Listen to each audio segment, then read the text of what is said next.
Tokyo as the sunrise port, and it's already begun. Lynx pulls up his contacts, a carefully maintained network of sources still embedded in various intelligence agencies. I'll reach out to my people, see what chatter I can pick up. I'll dig into the technical specifications, Jax offers. These code fragments reference specific biological agents. If they're using existing research, there'll be traces in academic databases. Nova saves the file to their secure server and begins setting up multiple backup protocols. Professor, we need you to analyze the biological components. Your expertise might be the key to understanding how they plan to implement this. As the team disperses to their workstations, the weight of their discovery settles over the warehouse like digital smoke. They've stumbled across something that wasn't meant for human eyes, a blueprint for the end of the world as they know it. Outside, the city sleeps on, unaware that 4 people in a converted warehouse have just glimpsed the future, and it looks like a graveyard with Wi-Fi. Nova stares at the file name blinking on her screen, Project Aegis 2030.nc. In mythology, Aegis was the shield of Zeus, the divine protection for the gods. But protection for whom? And protection from what? As she begins her deep dive into the data, one phrase keeps echoing in her mind from the document's executive summary. This isn't about control, it's about resetting the species. The countdown, she realizes, isn't to some distant apocalypse. It's to tomorrow. 3 days of sleepless research have transformed their warehouse into a conspiracy theorist's fever dream. Every wall now displays interconnected timelines, corporate hierarchies, and data flowcharts that would make a forensic accountant weep. Nova hasn't left the building since they cracked the Aegis file, surviving on instant ramen and the kind of caffeine-fueled determination that borders on religious fervour. "I found the breadcrumbs," she announces, her voice hoarse from exhaustion, and chain-smoking cigarettes she bummed from Lynx. The World Population Summit in Cairo, 1994. Most people remember it as a boring UN conference about reproductive rights and sustainable development. She pulls up archived documents on the main display screen, official transcripts, media reports, diplomatic cables, standard bureaucratic theatre. But look what happens when you dig into the closed-door sessions. A classified document appears, heavily redacted but with enough visible text to tell a story. The header reads, Adaptive Earth Framework, Preliminary Implementation Strategies. Cale adjusts his glasses, squinting at the screen. I remember this conference. I was a graduate student then, writing my dissertation on population genetics. There were rumours about private sessions, but nobody talked about what was discussed, Nova finishes. Except someone did. Deep in the diplomatic archives, buried under 17 layers of classification, I found this. She highlights passages that make the room's temperature seem to drop. Non-essential demographic drift must be addressed through coordinated intervention. Genetic dead zones present opportunity for selective resource allocation. Acceptable fallout parameters established at 85 to 90% reduction over 2-generation cycle. Project requires integration of medical, agricultural and environmental vectors. Jax looks up from their workstation, where they've been cross-referencing pharmaceutical patents. Nova, you need to see this. Those medical vectors they mention. I've been tracking the patent filings, and there's a pattern. They throw their research onto the shared screen. Dozens of pharmaceutical patents filed between 2018 and 2023, all connected to a web of shell companies, all related to mRNA modification technology. But here's the weird part, Jax continues. These patents aren't just for vaccines. They're for genetic modification systems that can be activated remotely, dormant until triggered by specific environmental factors. Cale's face goes pale. That's not possible.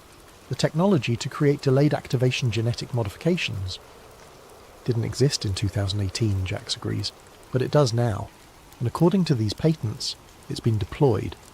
Nova pulls up another document from their Aegis cache. Remember, Professor, you mentioned seeing strange compounds in vaccine trials during the pandemic? Trials with non-public results? Cale nods slowly. There were inconsistencies. Control groups that should have shown specific immune responses but didn't. Novel proteins that had no apparent therapeutic function. When I raised concerns, you were discredited and forced out, Nova says. They called you a conspiracy theorist. Because I was asking the wrong questions, Cale realizes. I was looking for immediate effects, but if these compounds were designed for delayed activation... Link slides his chair over, holding a printout of classified communications he's pulled from the old NSA databases. I've been digging through archived surveillance reports. Remember how during the pandemic, certain rural areas had unusually high vaccination rates, areas that normally resist federal health initiatives. He spreads out a map showing vaccination distribution patterns across the United States. Strange clusters appear in seemingly random locations. Rural counties in Montana, farming communities in Iowa, small towns along the Appalachian Trail. These aren't random, Nova says, studying the pattern. They're systematic. Someone was targeting specific populations. Or specific genetic profiles, Kale adds quietly. Jax's workstation chimes with an alert. Guys, I've been monitoring dark web chatter about unusual health trends. Look at this. They project a series of forum posts, social media reports, and medical anomalies from the past 6 months. Unexplained fertility drops in rural communities. Unusual autoimmune responses in adults aged 25 to 45. Regional variations in birth defects that don't match known environmental factors. Agricultural workers reporting mysterious illnesses that don't respond to standard treatments. Nova connects the dots on their shared display, drawing lines between vaccination sites, health anomalies, and demographic data. The pattern that emerges looks like a slow-motion biological weapon detonating across the landscape. They weren't just treating viruses, she says, echoing Kale's earlier words. They were treating the future human genome. Lynx pulls up another classified document, this one from a more recent surveillance operation. There's more. I found references to something called genetic compatibility mapping in Department of Homeland Security briefings. They've been collecting DNA samples through routine medical procedures and cross-referencing them with... He stops, staring at the screen. With what? Nova prompts. With survival probability models, he finishes. They're not just tracking who might survive their selective reduction. They're actively identifying who they want to eliminate. The warehouse falls silent as the implications settle over them like digital ash. They're not just looking at a conspiracy, they're looking at the implementation phase of humanity's final exam. And most of the class is about to fail. Kale stands up slowly, his scientific mind finally accepting what his moral instincts have been screaming. We need to understand the full scope. If they've weaponized the medical system, the agricultural system, the environmental monitoring system, then they've turned civilization itself into a weapon, Nova completes. As if summoned by their conversation, Jax's monitoring systems light up with alerts. Encrypted traffic spike on the satellite networks, same routing pattern as the original Aegis transmission. Nova rushes to her decryption station. They're talking again. If we can intercept this... The file downloads slowly, each percentage point feeling like an eternity. When it finally opens, it's not code this time. It's a video conference recording. Meeting minutes, Lynx realizes, from yesterday. Nova's hand hovers over the play button. Once they watch this, there's no going back. No pretending they stumbled across theoretical documents or academic exercises. Whatever's on this recording, she says, it's going to show us who's behind this, and what comes next. She clicks play. The screen fills with faces they recognise from news broadcasts and magazine covers. World leaders, tech billionaires, pharmaceutical executives, and scientists, all sitting around a virtual conference table discussing the end of the world with the casual tone of a quarterly earnings call. And in the corner of the screen, a countdown timer. 18 months, 14 days, 7 hours, 23 minutes. The clock is ticking, and they're about to learn exactly what happens when it reaches 0. The video quality is surprisingly good for something intercepted from a rerouted satellite signal. Crystal clear audio, HD resolution, perfect lighting. Almost as if whoever recorded this wanted it to be found by someone with the right skills and motivation. Nova adjusts the audio levels as familiar faces fill the screen. She recognises at least half of them. Pharmaceutical CEOs who've been in the news, tech moguls who've testified before Congress, government officials whose names appear in leaked documents weekly. But it's the people she doesn't recognise that worry her more. Faces that suggest power operates in layers the public never sees. Audio check, a voice says off-screen. We're recording for the archive.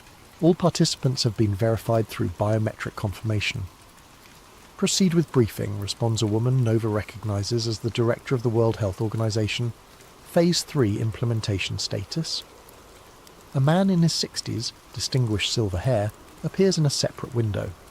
The nameplate reads, Doctor, Harrison Vale, Protean Core Industries. Nova makes a mental note. She's never heard of Protean Core, which means they've done excellent work staying invisible. Phase 3 is proceeding on schedule, Dr. Vale reports. Biometric surveillance systems are now operational in 847 rural zones across 17 countries. Heat mapping, fertility tracking and genetic sequencing capabilities are running at full capacity. Jax pauses their other work to focus on the video. Genetic sequencing? That's not something you can do remotely. Unless, Kale says slowly, you've already collected samples through other means. On screen, Dr. Vale continues. Integration with consumer health devices has exceeded projections. Voluntary data submission through fitness trackers, smartphones, and IoT medical devices now covers 73% of target demographics in developed nations. Nova feels her blood turn cold. She looks at the fitness tracker on her own wrist, a gift from her sister 2 Christmases ago. The little device that's been monitoring her heart rate, sleep patterns, stress levels. The device that connects to her phone, which connects to the cloud, which connects to... Smart device penetration in rural areas remains challenging, Dr. Vale continues, but our partnerships with agricultural technology companies have provided alternative collection methods. Genetic material harvested through routine veterinary procedures on livestock has proven surprisingly effective for human population mapping. What the hell does that mean? Jax whispers. Kale's face has gone ashen. Cross-species genetic contamination. If they're introducing human genetic markers into livestock, then tracking the animal genetics. They can map human populations through the food chain, Nova finishes. Every hamburger, every glass of milk, every piece of chicken carries genetic data. On screen, the meeting continues. A younger man, maybe 40, appears in a new window. His nameplate reads, Marcus Chen, Global Agricultural Systems. Nova notices the shared surname but feels no family connection, only revulsion. Agricultural vector deployment is exceeding expectations, Marcus reports. mRNA modification systems are now integrated into feed supplies for cattle, poultry and swine across North America and Europe. Human consumption data indicates 94% population exposure through dietary intake. Side effects, asks the WHO director. Minimal immediate impact as designed. However, fertility rates in test regions are down 23% year over year, with accelerating decline patterns. Autoimmune responses are appearing within expected parameters. Nova's hands shake as she realizes what they're watching. These aren't plans being discussed. These are progress reports on operations already in motion. Lynx leans closer to the screen. That voice. I know that voice. A new participant joins the call, their video window appearing in the center of the screen. The image is deliberately obscured, shadows and lighting designed to hide identity, but the voice is clear and authoritative. Psychological conditioning remains our most effective vector, the shadowed figure reports. Media saturation campaigns have successfully normalized concepts of population reduction, climate-based selection, and voluntary extinction movements. Social media algorithms are amplifying despair, hopelessness, and anti-natalist sentiment across target demographics. Mental fatigue campaigns, the WHO director asks, exceeding projections. Suicide rates in target age ranges are up 34% year over year. Birth rates continue declining as planned. Most importantly, resistance to authority has decreased significantly. Population compliance with future directives is expected to be near universal. Jack stands up abruptly, knocking over their chair. They're not just poisoning our bodies, they're poisoning our minds. Nova pauses the video, needing a moment to process what they're witnessing. This isn't just biological warfare. It's psychological, social, environmental. They've weaponized everything we depend on to survive. Food, air, water, information, Lynx lists. They're not attacking civilization. They've turned civilization into the weapon. Kale sits down heavily, his scientific worldview crumbling and reforming around this new reality. The fertility decline, the autoimmune disorders, the psychological depression epidemics, it's all connected. It's all intentional. Nova resumes the video. The shadowed figure continues speaking. Phase 4. Preparation is nearly complete. Environmental triggers are in position. When activated, they will catalyse the biological modifications already present in target populations. Estimated timeline for full effect 18 months. The WHO director nods. Excellent. What about resistance potential? Minimal. Independent researchers who've approached relevant discoveries have been discredited, defunded or eliminated from academic and professional positions. Media coverage of related topics has been successfully redirected toward established conspiracy theory frameworks, ensuring any accurate information is dismissed as paranoid delusion. Nova feels the walls of their warehouse closing in. How many others have found pieces of this puzzle? How many have been silenced? Dr. Vale, the shadowed figure continues. Status report on asset protection. Dr. Vale reappears on screen. Protection protocols are operational. All essential personnel and their families have received modified treatments. Genetic compatibility with post-implementation environment is confirmed. We estimate a protected population of approximately 500,000 globally. 500,000, Jax repeats numbly, out of 7 billion. The video quality starts to degrade as the satellite connection becomes unstable, but one final exchange comes through clearly. Any concerns about detection? Unlikely. The full scope of the operation requires integration of data from medical, agricultural, environmental, technological and psychological sources. No single research team or intelligence agency has access to all vectors simultaneously. Except, the WHO director adds with something approaching dark humour, they would need to be simultaneously expert in cryptography, intelligence gathering, virology, social engineering, and information systems. The shadowed figure laughs. The probability of such a team existing with access to the right data and the motivation to pursue it is essentially zero. The connection dies, leaving their warehouse in silence. Nova, Lynx, Jax, and Kael look at each other across the digital evidence of humanity's planned extinction. Well, Nova says finally, I guess we're essentially zero. But as the four of them return to their workstations, preparing to dive deeper into the nightmare they've uncovered, none of them notice the small indicator light on Jax's communication system. The light that shows someone has been monitoring their network traffic. The light that means their essentially zero probability team has just become a confirmed threat. The light that means Phase 4 might be starting ahead of schedule. The warehouse's early warning system starts screaming at 4:17 a.m., 3 hours after they finished analysing the intercepted conference call. Nova jolts awake from her desk, where she'd fallen asleep reviewing genetic modification patents. The screens around her flash red as multiple intrusion detection systems trigger simultaneously. "Lynx!" she shouts, adrenaline cutting through exhaustion. "We've got company!" Lynx rolls out of his sleeping bag, grabbing his laptop and a go bag he keeps permanently packed, old habits from his intelligence days. "What kind of company?" "The kind that uses military-grade network penetration tools," Nova responds, her fingers flying across keyboards as she tries to lock down their systems. "Someone's been watching us." Jax appears from the back room, purple hair messy from sleep but their eyes sharp with focus. "How long have they been in our network?" "Unknown," Nova admits, fighting a losing battle against the intrusion. "But they've got root access to our communication systems. They've seen everything." Kael emerges from his makeshift lab, clutching a hard drive. "I've backed up all the biological data to an isolated system. If we lose the main servers..." "We're losing everything," Nova confirms, watching as file after file disappears from their local storage.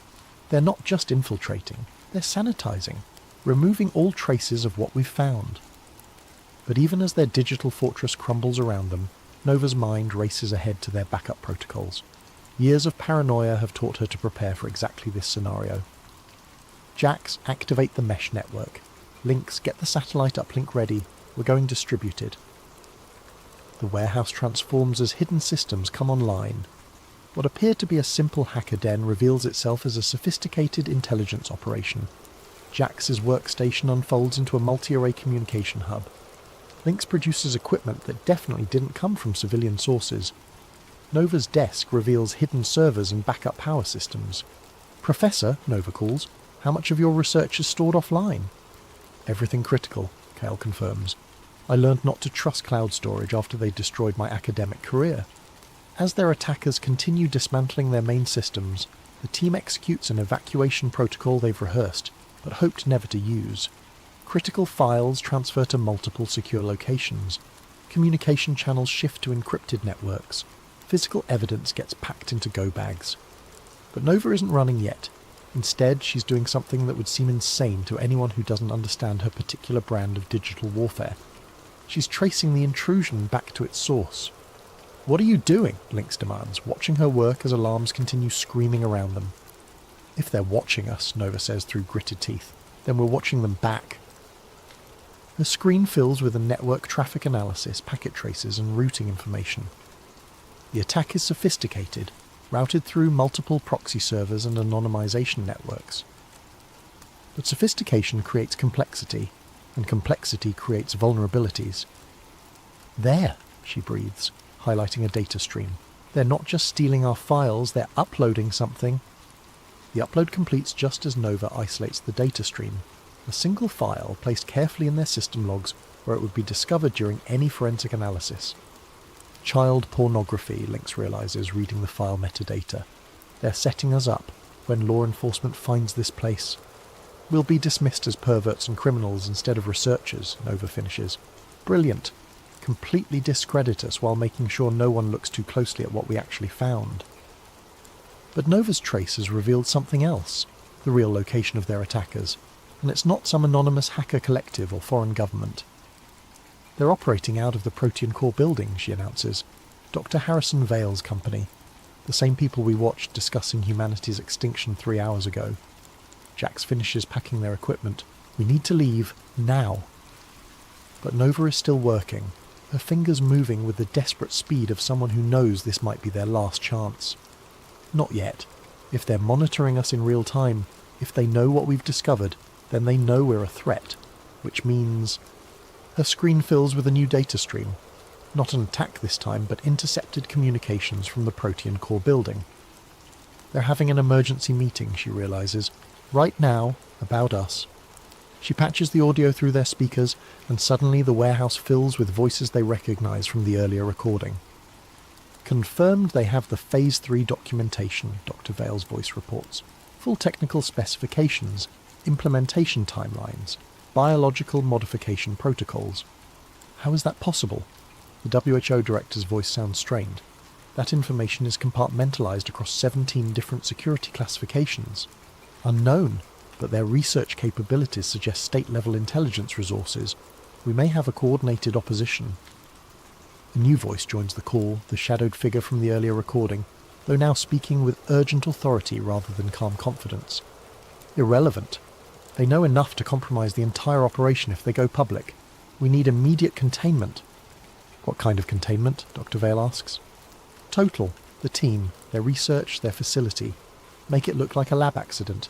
Chemical fire, explosion, whatever ensures complete evidence destruction."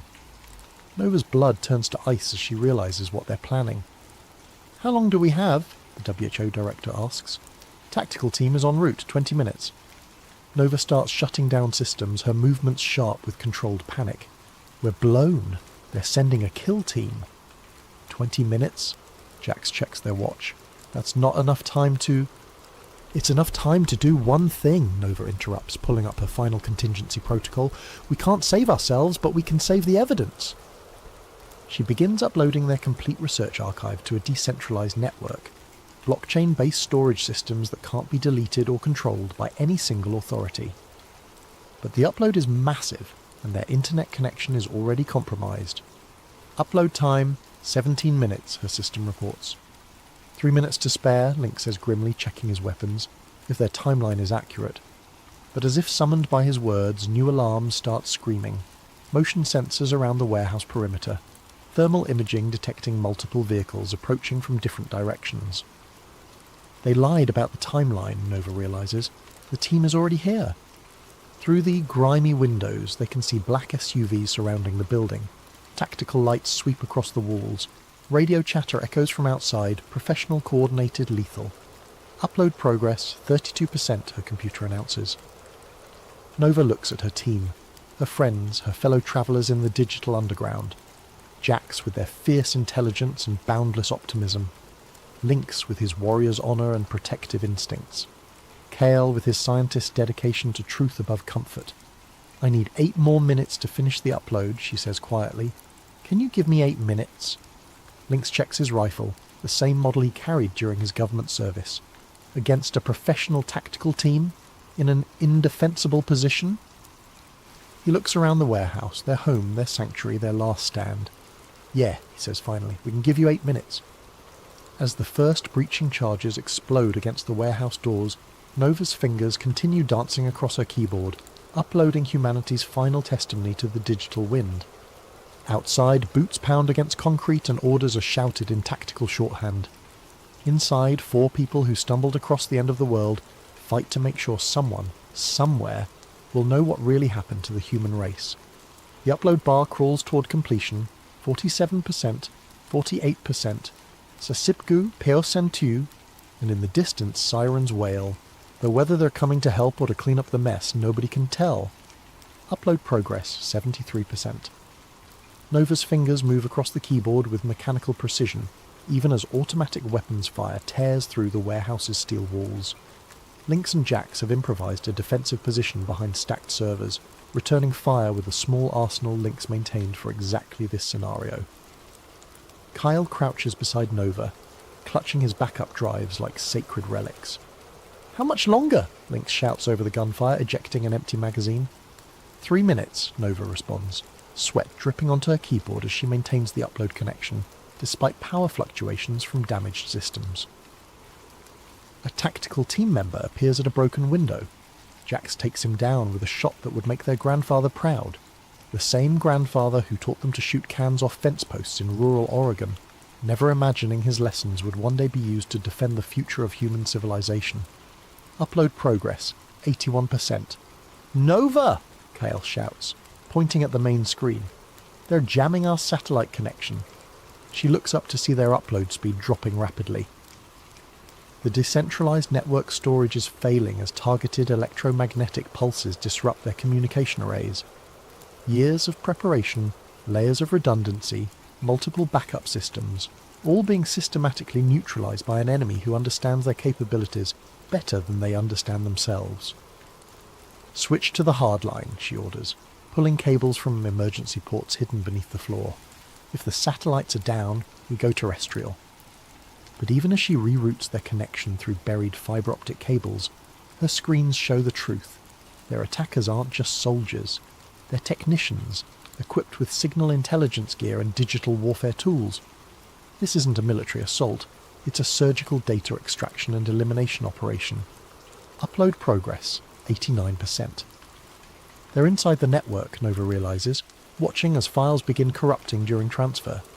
They're not jamming the connection, they're poisoning it. Malicious code floods through their internet connection, targeting not just their local systems, but the destination servers themselves. Wherever they try to upload their evidence, the same destructive algorithms follow, erasing data as fast as they can transmit it. 90 seconds, Lynx reports, reloading his rifle. That's all I can give you. Nova's mind races through alternatives. Local storage, compromised. Cloud servers, compromised. Peer-to-peer networks, compromised. Everywhere they turn, the digital tentacles of their enemies have already reached. But there's one option they haven't tried. One network that exists outside the normal channels of internet communication. Jax, she shouts. Emergency radio protocols. Can you reach the ham radio networks? Jax nods, understanding immediately. While their enemies have prepared for digital warfare, they might not have anticipated analog communication methods, ancient radio technology that predates the internet by decades. As Jax frantically assembles radio equipment, Nova begins compressing their data files into formats suitable for audio transmission. Everything they've discovered about Project Aegis, the population reduction protocols, the biological modification systems, compressed into digital packets that can be transmitted over shortwave radio frequencies. Upload progress, 94%, transmission corrupted. Their internet connection dies completely as electromagnetic pulse weapons finish destroying their communication arrays. But Jax's radio equipment sparks to life, connecting them to a network of amateur radio operators who maintain communication protocols independent of corporate or government control. This is Emergency Station Alpha calling CQ emergency, Jax broadcasts. We have critical data for immediate relay to all stations. Repeat, critical data for immediate relay. Responses crackle back from radio operators across the country, retired engineers, electronics hobbyists, disaster relief volunteers, people who maintain the last truly free communication network on the planet. Nova begins transmitting their compressed data files, sending fragments to different radio operators with instructions for reassembly and distribution. It's slow, inefficient and incomplete, but it's working. Until the lights go out. Emergency power kicks in, bathing the warehouse in red light as their main electrical systems fail.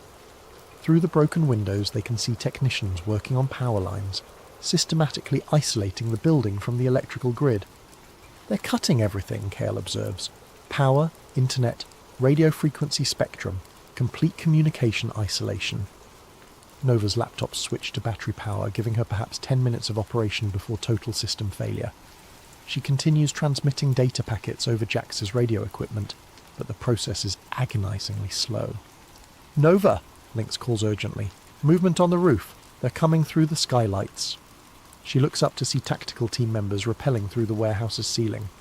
Professional, coordinated, equipped with night vision and thermal imaging. In 30 seconds, they'll have complete control of the space. In 30 seconds, Project Aegis will remain humanity's best-kept secret. But Nova has one final option.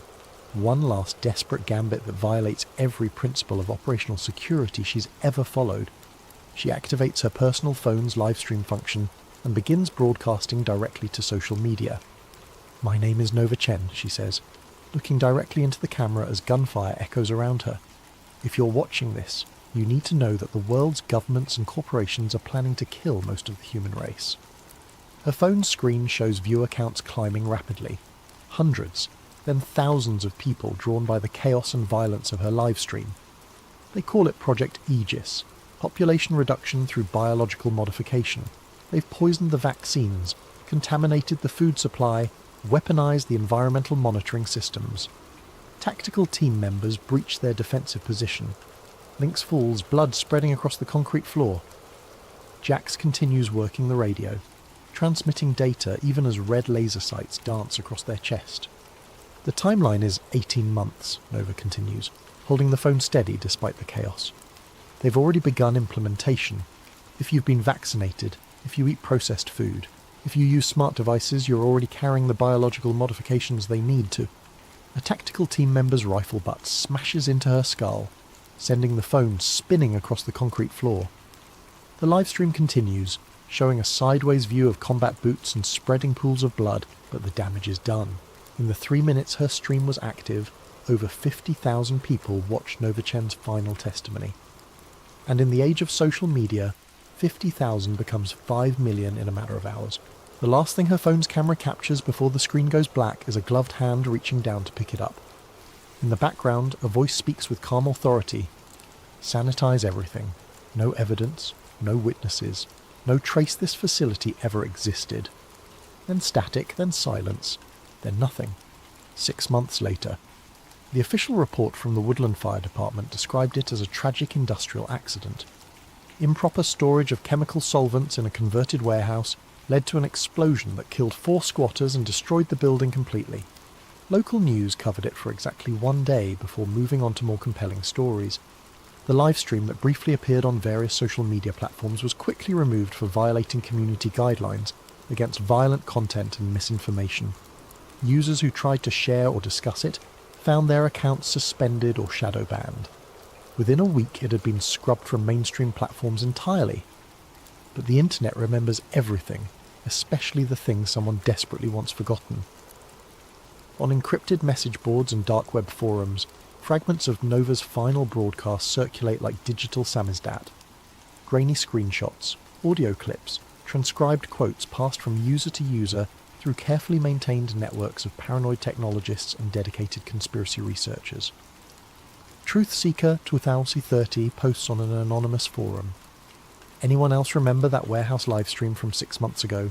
The girl talking about Project Aegis? Can't find it anywhere now, but I swear I downloaded a copy. Digital Ghost responds. Had the same video. File corrupted when I tried to open it last week. All my Aegis research just disappeared, like it was never there. Red Pill Reality chimes in. Same here. But I remember what she said. Population reduction, biological modifications, food supply contamination, 18 months. We're down to 12 months now. The conversations multiply across platforms that exist in the shadows of the normal internet. Ham radio operators share fragments of the data Jax transmitted in those final minutes.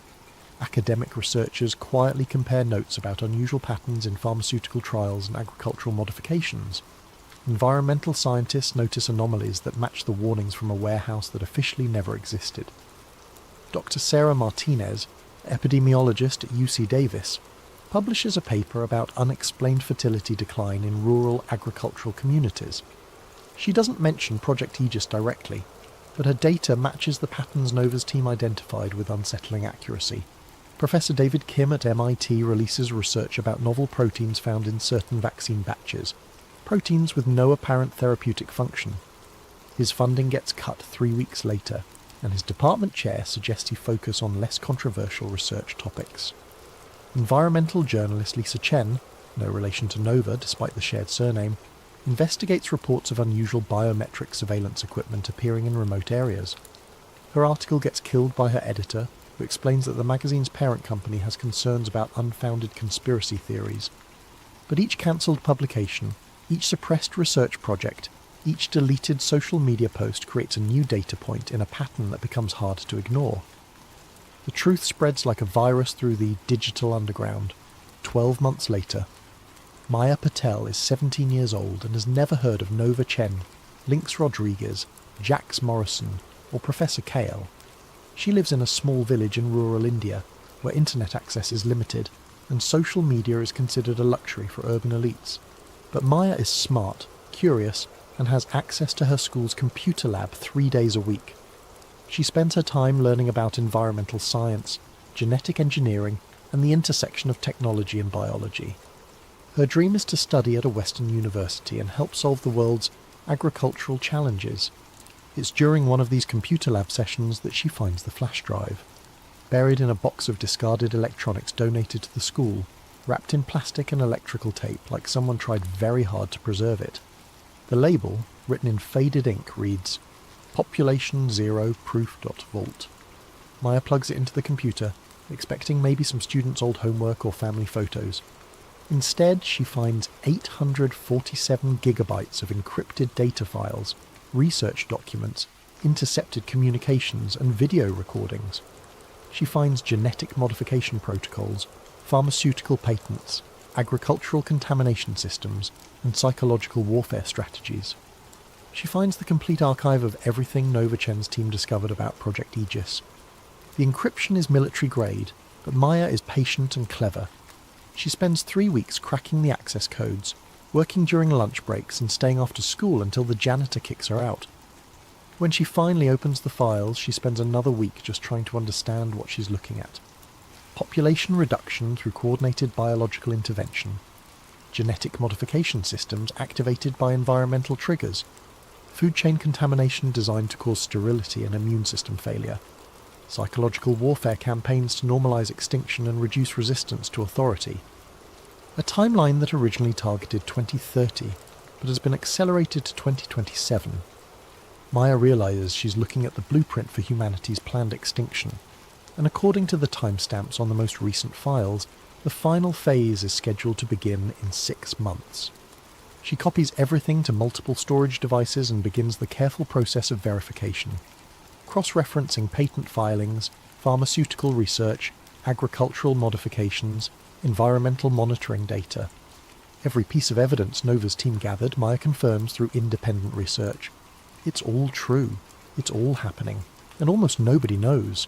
But Maya Patel is 17 years old, raised in a culture that reveres education and truth-telling above personal safety. She doesn't consider keeping the information secret. She doesn't wonder if she might be wrong. She doesn't worry about the consequences of speaking truth to power. She uploads everything to every platform she can access. WikiLeaks, anonymous file-sharing networks, academic databases, social media platforms, government transparency websites, journalist tip lines, activist organizations, environmental groups, medical research communities. She translates key documents into 17 languages and distributes them through international networks. She creates simplified summaries for non-technical audiences and detailed analyses for subject matter experts. She floods the internet with the truth about Project Aegis, and this time it's too late to stop the signal. Within hours, Maya's uploads are being downloaded thousands of times. Within days, the downloads become millions. Major news outlets pick up the story.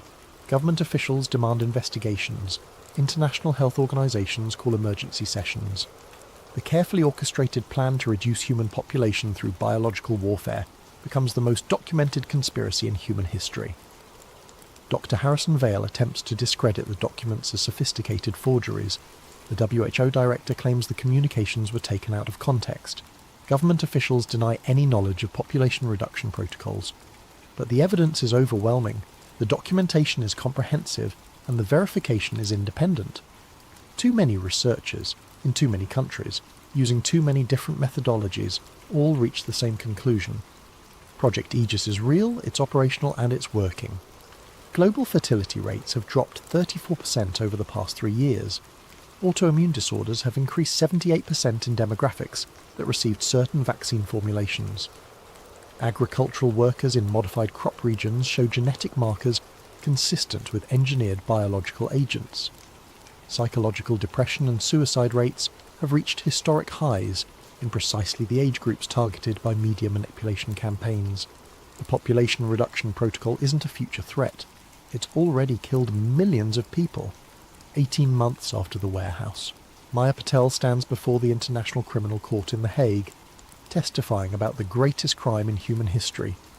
Behind her sits a display showing population statistics, fertility decline curves, mortality data, and genetic modification evidence.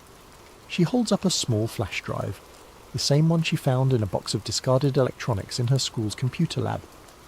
This device, she tells the court, contains the complete records of Project Aegis, compiled by 4 researchers who died trying to warn the world about what was being done to us. She sets the drive on the witness stand. Nova Chen was 26 years old when she was murdered for discovering that our governments and corporations had poisoned the human race. Lynx Rodriguez was 32 when he died, defending her right to tell the truth. Jax Morrison was 21 when they gave their life to upload this evidence to radio networks around the world. Professor Kale was 58 when he was killed for asking the wrong questions about biological modification research. Maya looks directly at the defendants, pharmaceutical executives, government officials, and corporate leaders who sit in chains behind bulletproof glass.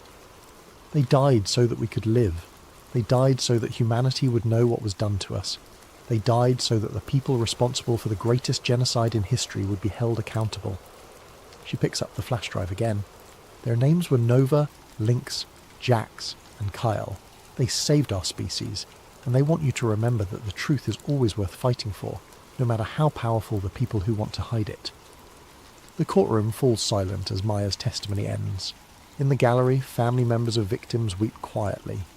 In the press section, journalists furiously type stories that will reach billions of readers within hours, and in a small village in rural India, a 17-year-old girl's computer science teacher watches the live broadcast and smiles proudly at his former student.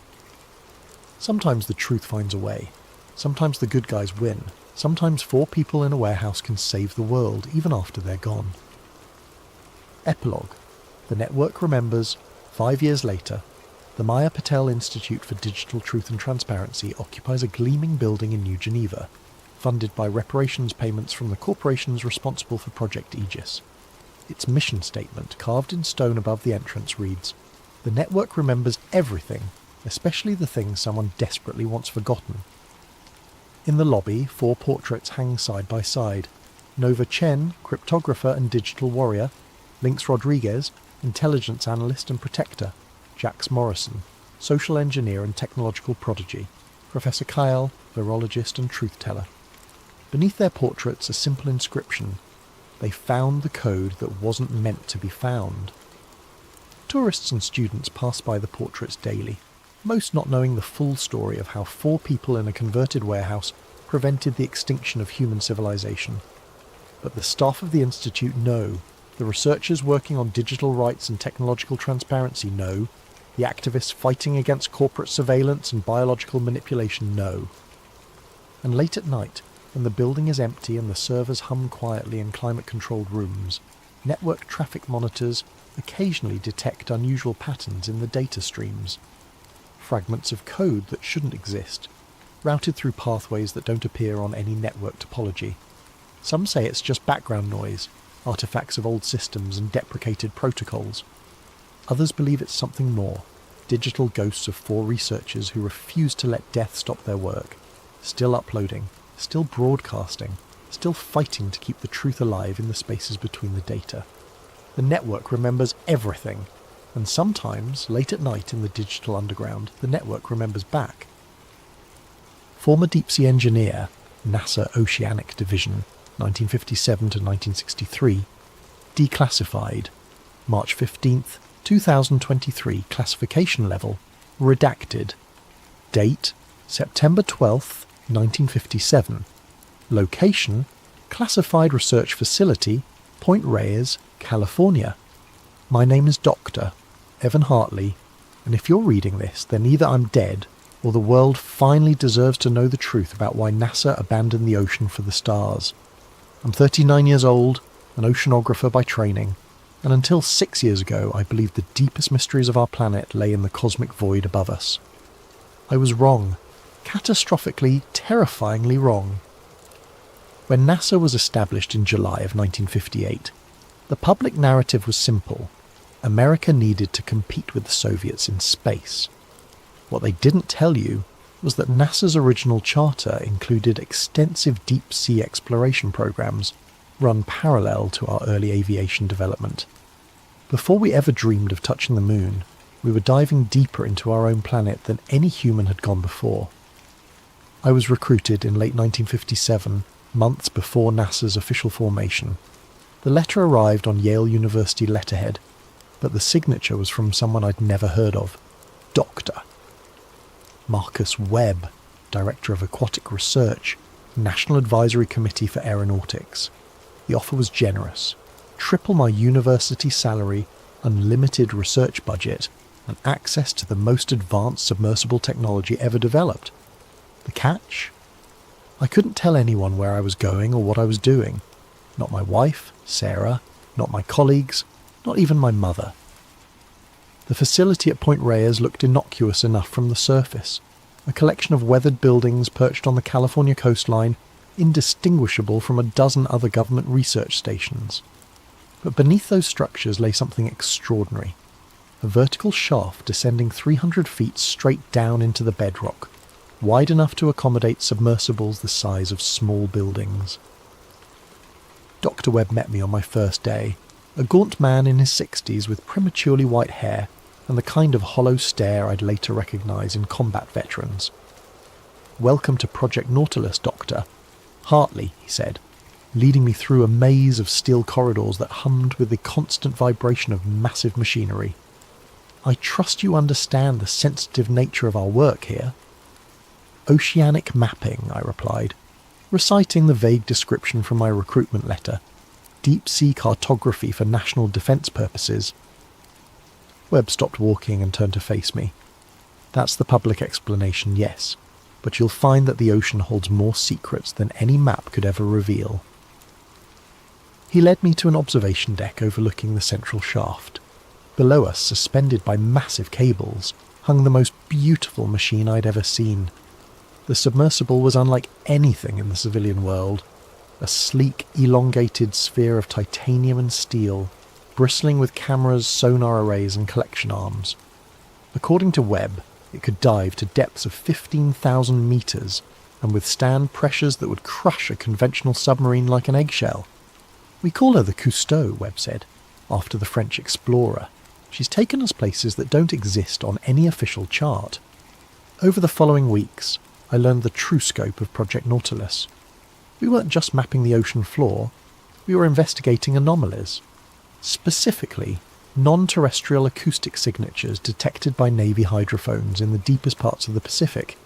These weren't whale songs or geological activity, they were patterns, rhythmic, mathematical, and utterly alien.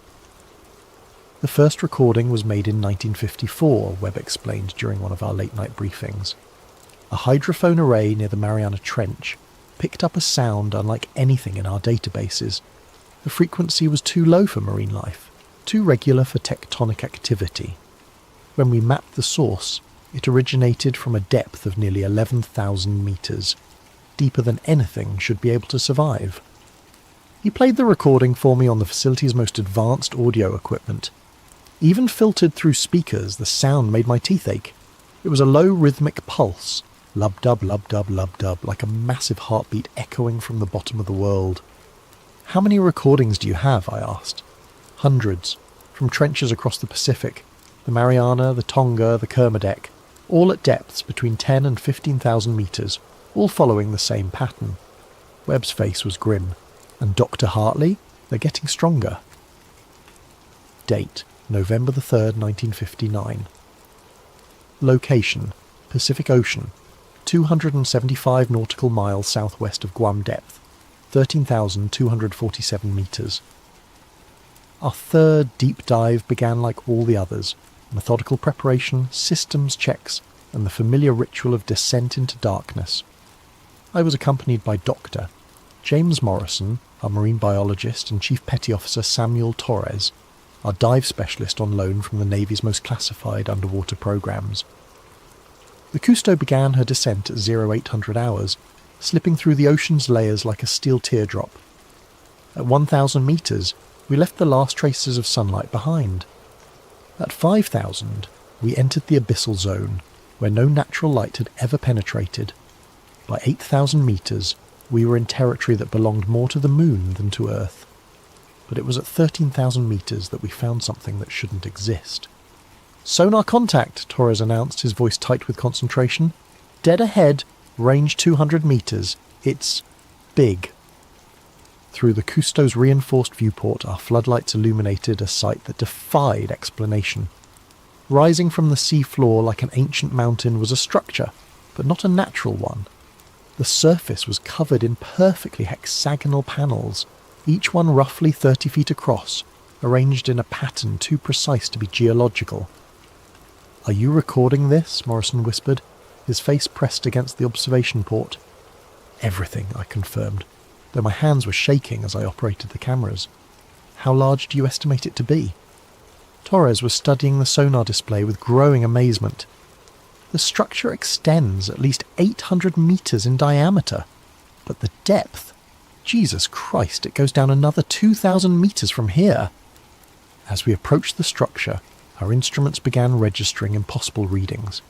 The water pressure at this depth should have been crushing, over 1,300 times the pressure at sea level, but our gauges showed localised areas where the pressure dropped significantly, as if something was actively counteracting the ocean's weight.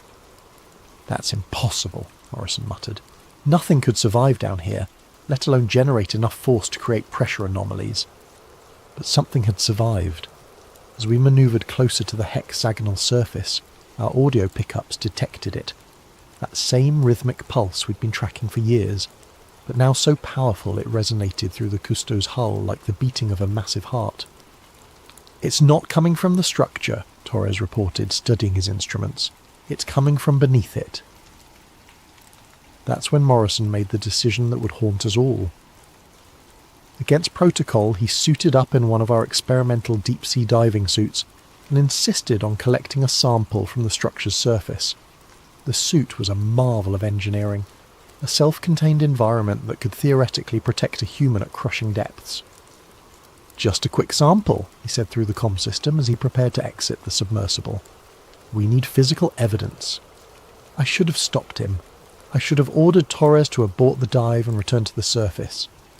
Instead, I watched through the Cousteau's cameras as Morrison emerged from the airlock and approached the alien structure. For 20 minutes, everything proceeded normally. Morrison collected samples from the hexagonal panels, documenting their composition and arrangement. His readings showed materials that didn't match any known elements, compounds with atomic structures that seemed to shift and change even as he observed them. Then the pulse stopped. The silence was absolute. No marine life, no geological noise, no equipment hum, just the complete suffocating quiet of the deep ocean. Through our cameras, we watched Morrison frozen beside the structure, his helmet lights casting stark shadows across the hexagonal surface. "Morrison, report," I called into the comm. "What's your status?" His response when it came was barely a whisper. "It knows we're here." The structure began to glow. It wasn't bright, more like bioluminescence than artificial light, but it was unmistakably deliberate. The hexagonal panels pulsed in sequence, creating patterns that moved across the surface like neural networks firing, and with each pulse that rhythmic beating returned stronger than before. "Morrison, get back to the sub, now!" But Morrison wasn't moving. Through the camera feeds I could see him standing motionless, his helmet pressed against one of the glowing panels as if he was listening to something we couldn't hear. "Can't you hear it?" His voice crackled through the comm, distorted by interference that shouldn't exist at our depth. "It's not dead. It's dreaming." Torres was already suiting up. "I'm going after him." But before Torres could exit the airlock, Morrison began moving again, not toward us, but along the structure's surface, following the patterns of light like a moth drawn to flame. His movements were wrong, too fluid, as if the crushing pressure had no effect on him. "Morrison, you're exceeding safe operational limits," I warned. "Return to the submersible immediately." "So beautiful," Morrison's voice was dreamy, distant. "It's been dreaming for so long. Dreaming of the surface. Dreaming of the sky." The structure's glow intensified, and Morrison stopped. Through our cameras, we watched him turn back toward the Cousteau, but something was wrong with his posture, with the way he moved. When his helmet lights illuminated his faceplate, Torres cursed. Morrison's eyes were gone, not damaged. Gone, as if they had never existed. But he was still moving, still navigating perfectly through the crushing darkness. "It wants to wake up," Morrison said, his voice now coming from multiple directions at once, as if the ocean itself was speaking. "It's been sleeping so long, but the dreams are getting stronger. Soon it won't need to dream anymore." That's when Torres made the hardest decision of his naval career. He activated the Cousteau's emergency ascent system, cutting Morrison's tether and abandoning him to the depths. As we rose toward the surface, our last image of the structure showed Morrison standing motionless among the glowing hexagons, his arms spread wide as if embracing something we couldn't see. The rhythmic pulse followed us up through 13,000 meters of black water, growing fainter but never disappearing entirely. Morrison's body was never recovered. Officially, he suffered a catastrophic equipment failure during a routine deep-sea research dive. His wife received a flag and a commendation for his service to scientific progress. But for 3 days after we surfaced, I could hear him whispering in my quarters at night, "It's not dead. It's dreaming." Date: February 15th, 1963. Location: Point Reyes Research Facility. The end came without warning, which should have been warning enough. I arrived at the facility on a cold February morning to find armed guards at every entrance, and men in dark suits loading equipment into unmarked trucks. Dr. Webb met me at the main gate, his face haggard and aged beyond his years. "Project Nautilus is terminated, effective immediately," he said without preamble. "All personnel are to report for debriefing and reassignment." "What happened? Did we have another incident?" Webb glanced at the suited men supervising the equipment removal. "Walk with me, Doctor. Hartley." We moved away from the main buildings toward the cliff overlooking the Pacific. The morning fog was thick, obscuring the horizon and muffling our conversation. 3 days ago, our satellite thermal imaging detected massive heat signatures rising from the deepest points of the Pacific Basin, Webb said quietly. Not geological. The patterns were too organised, too purposeful. Something down there is powering up. I felt ice forming in my stomach. The structures we found, all of them, simultaneous activation across 17 different trench systems. The energy readings are off the charts. We're talking about power generation on the scale of nuclear reactors, but using principles we don't understand. Webb pulled a manila folder from his coat and handed it to me.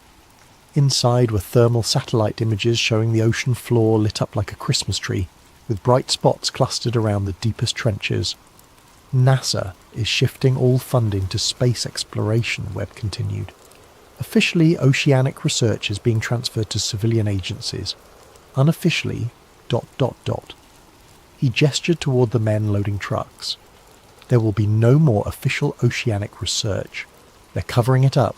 They're prioritizing. Space exploration offers hope, progress, a bright future for humanity. What we found down there... Webb shook his head. What we found offers only questions we're not ready to answer. The debriefing took place in a windowless room with men who never gave their names. They confiscated all my research notes, my personal logs, even photographs of my family that had been in my desk drawer. In exchange, I received a generous severance package, a glowing letter of recommendation, and a document that would send me to federal prison if I ever spoke publicly about Project Nautilus. Dr. Hartley, the lead interrogator said as the session concluded, you've served your country with distinction. We trust you understand the importance of maintaining operational security regarding your work here. What about Morrison? What about the others who didn't come back? The man's expression didn't change. I'm not familiar with any such incidents. Project Nautilus was a mapping and research operation. All personnel completed their assignments successfully. I was escorted from the facility that same day.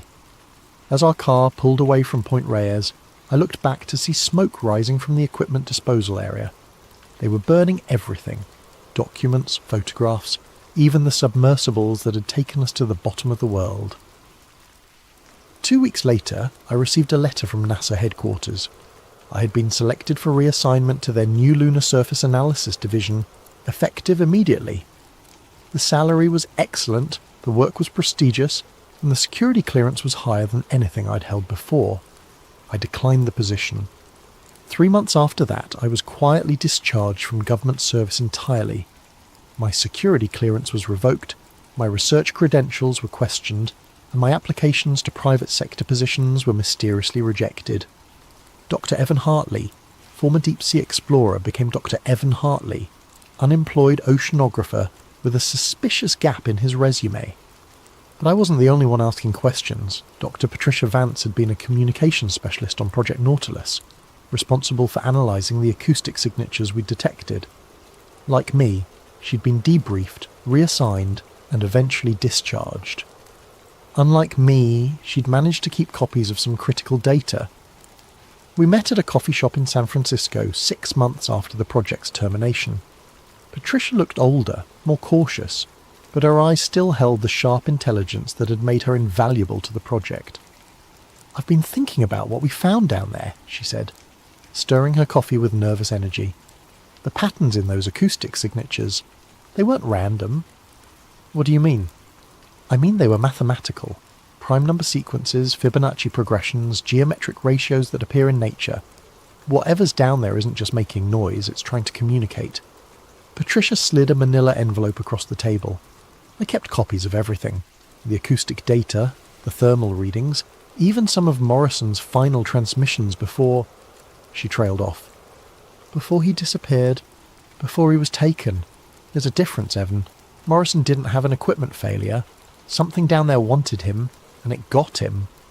Inside the envelope were documents I'd never seen before. Classified reports dated after Project Nautilus was terminated. According to Patricia, she'd obtained them through a contact at NOAA who was asking similar questions about unexplained oceanic phenomena.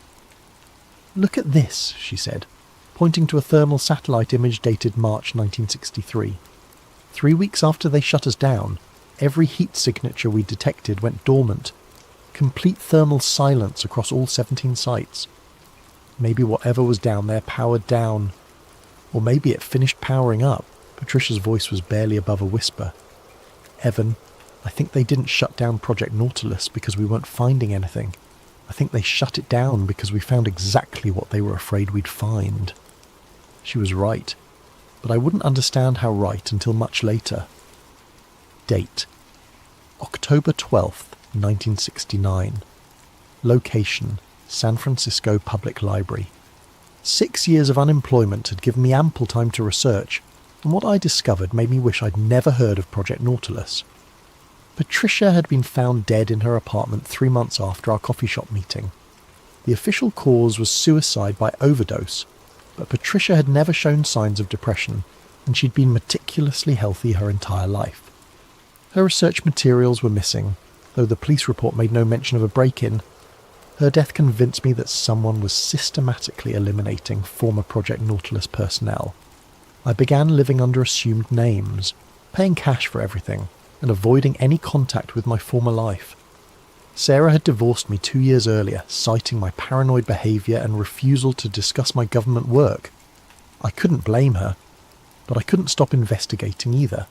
The breakthrough came when I gained access to the library's microfilm archives. Using contacts from my university days, I'd managed to obtain partial access codes for NOAA and NASA's declassified research databases. What I found there changed everything I thought I knew about our planet's history. The files were scattered across different agencies and classification levels, but when assembled they told a coherent and terrifying story. In 1962, 1 year before Project Nautilus was terminated, an unmanned deep-sea probe had been sent to investigate the thermal anomalies we'd detected. The probe, designated Deep Eye 7, was equipped with the most advanced cameras and sensors available, capable of operating at depths exceeding 15,000 metres. Deep Eye 7 reached the bottom of the Mariana Trench on September 15th, 1962. For 6 hours it transmitted normal operational data, water temperature, pressure readings, geological samples. Then, at 13,247 metres depth, it encountered something that changed the course of human history. The final transmission from Deep Eye 7 lasted 37 seconds. I found the transcript buried in a sub-basement archive that officially didn't exist. Deep Eye 7, final transmission. Date September 15th, 1962. Time 14:27:33 GMT depth, 13,247 metres. Static. Control. This is Deep Eye. I'm seeing... Wait, there's something down here. Something big. Pause. 4 seconds. Control, are you getting this video feed? The entire seafloor is... It's not seafloor. It's a surface. Artificial. Covered in those hexagonal patterns we've been tracking. Pause. 7 seconds. Oh God. Oh Jesus Christ. Control. There's an eye. There's an eye in the ocean floor and it's looking at me. It's the size of a building and it's looking right at... Signal terminated. The file was marked with a classification I'd never seen before. CFR. Classified for religious reasons. Attached to the transcript was a single photograph. Grainy and overexposed, but unmistakably showing the ocean floor at crushing depth. In the centre of the image was a circular structure approximately 200 metres in diameter. The structure's surface was smooth, almost organic, and divided into segments like the iris of a massive eye. But it wasn't the size that made my hand shake as I examined the photograph. It was the intelligence behind it, an awareness so ancient and vast that it made humanity look like insects scurrying across the surface of something beyond our comprehension. I spent weeks researching the CFR classification, eventually discovering that it had been created specifically for Project Nautilus findings. According to a memo I found buried in the Vatican Scientific Archives, representatives from major world religions had been consulted about our discoveries in 1962. Their unanimous recommendation was immediate and permanent suppression of all related research. The memo, signed by officials from Christianity, Islam, Judaism, Buddhism and Hinduism, stated that the deep-sea discoveries represented theological challenges that could undermine the fundamental spiritual frameworks upon which human civilization depends. But the most disturbing discovery came when I cross-referenced our sonar maps with historical and mythological texts. The locations of our thermal anomalies corresponded exactly with the legendary resting places of ancient sea monsters described in cultures across the world. The Mariana Trench aligned with Babylonian accounts of Tiamat, the primordial chaos monster of the deep. The Tonga Trench matched Polynesian legends of Tangaroa's sleeping guardians. The Puerto Rico Trench corresponded to pre-Columbian accounts of Xipactli, the earth crocodile that dwelled at the bottom of the world. These weren't metaphors or mythological abstractions, they were maps. Ancient civilizations had known about the entities in the deep ocean, and had developed elaborate religious and cultural systems to ensure they remained undisturbed. The taboos against deep-sea exploration, the fear of the ocean's depths, the universal human terror of dark water, these weren't superstitions. They were survival instincts. I found records of other expeditions that had encountered similar phenomena. In 1847, the British Royal Navy had lost contact with HMS Erebus during an Arctic expedition. The final transmission, according to classified Admiralty records I found in London, described great eyes beneath the ice watching from depths that have no bottom.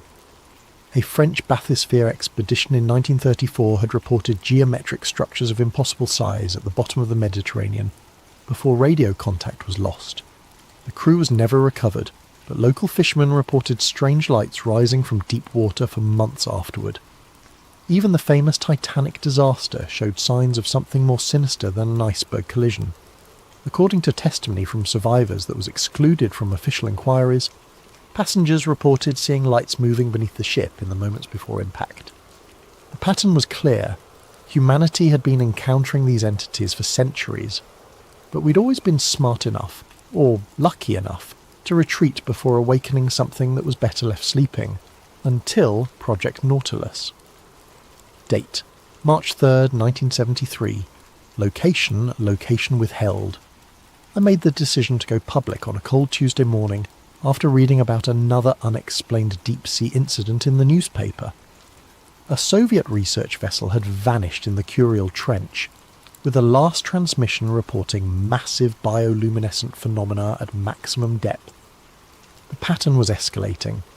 Every few months, another deep-sea expedition would encounter something that defied explanation. The official responses were always the same: equipment failure, human error, natural phenomena.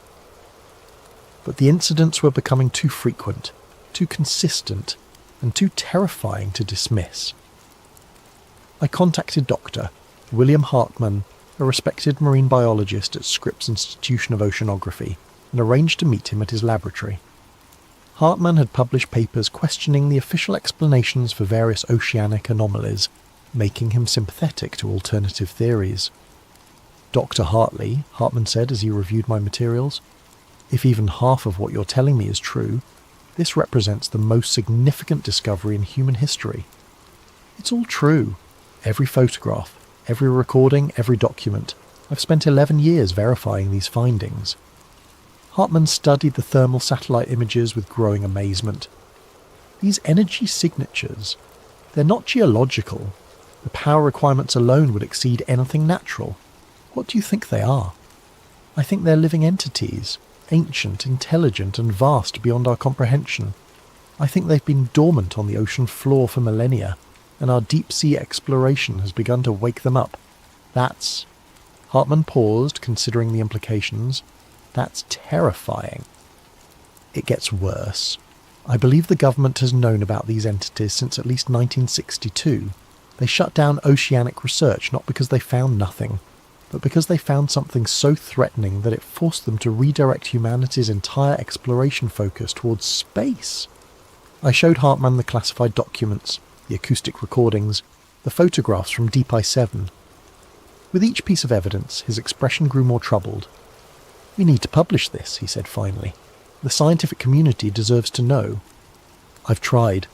Every major journal has rejected my submissions without review. Publishers won't return my calls. Academic conferences refuse my presentation proposals. There's been a systematic campaign to discredit and silence me." Hartmann was quiet for a long moment. "What do you want from me?" "Help me get this information out. You have credibility, connections, a platform. People will listen to you. And if they try to silence me too, then at least we'll know I'm not paranoid." Hartmann agreed to help, but our collaboration was short-lived. 3 days after our meeting, he called me in a panic. "They've been here," he said, his voice shaking. "Men in suits, government credentials. They confiscated all the materials you gave me and threatened to revoke my research funding if I continue investigating this." "What did you tell them?" "Nothing." "But Evan, they knew details about our conversation that they shouldn't have known. They're monitoring everything, phones, mail, probably this call too. That was the last time I spoke to Doctor. Hartman. His subsequent research focused exclusively on conventional marine biology, and he never again published anything that questioned official explanations for oceanic phenomena. I realised then that going public through traditional channels was impossible.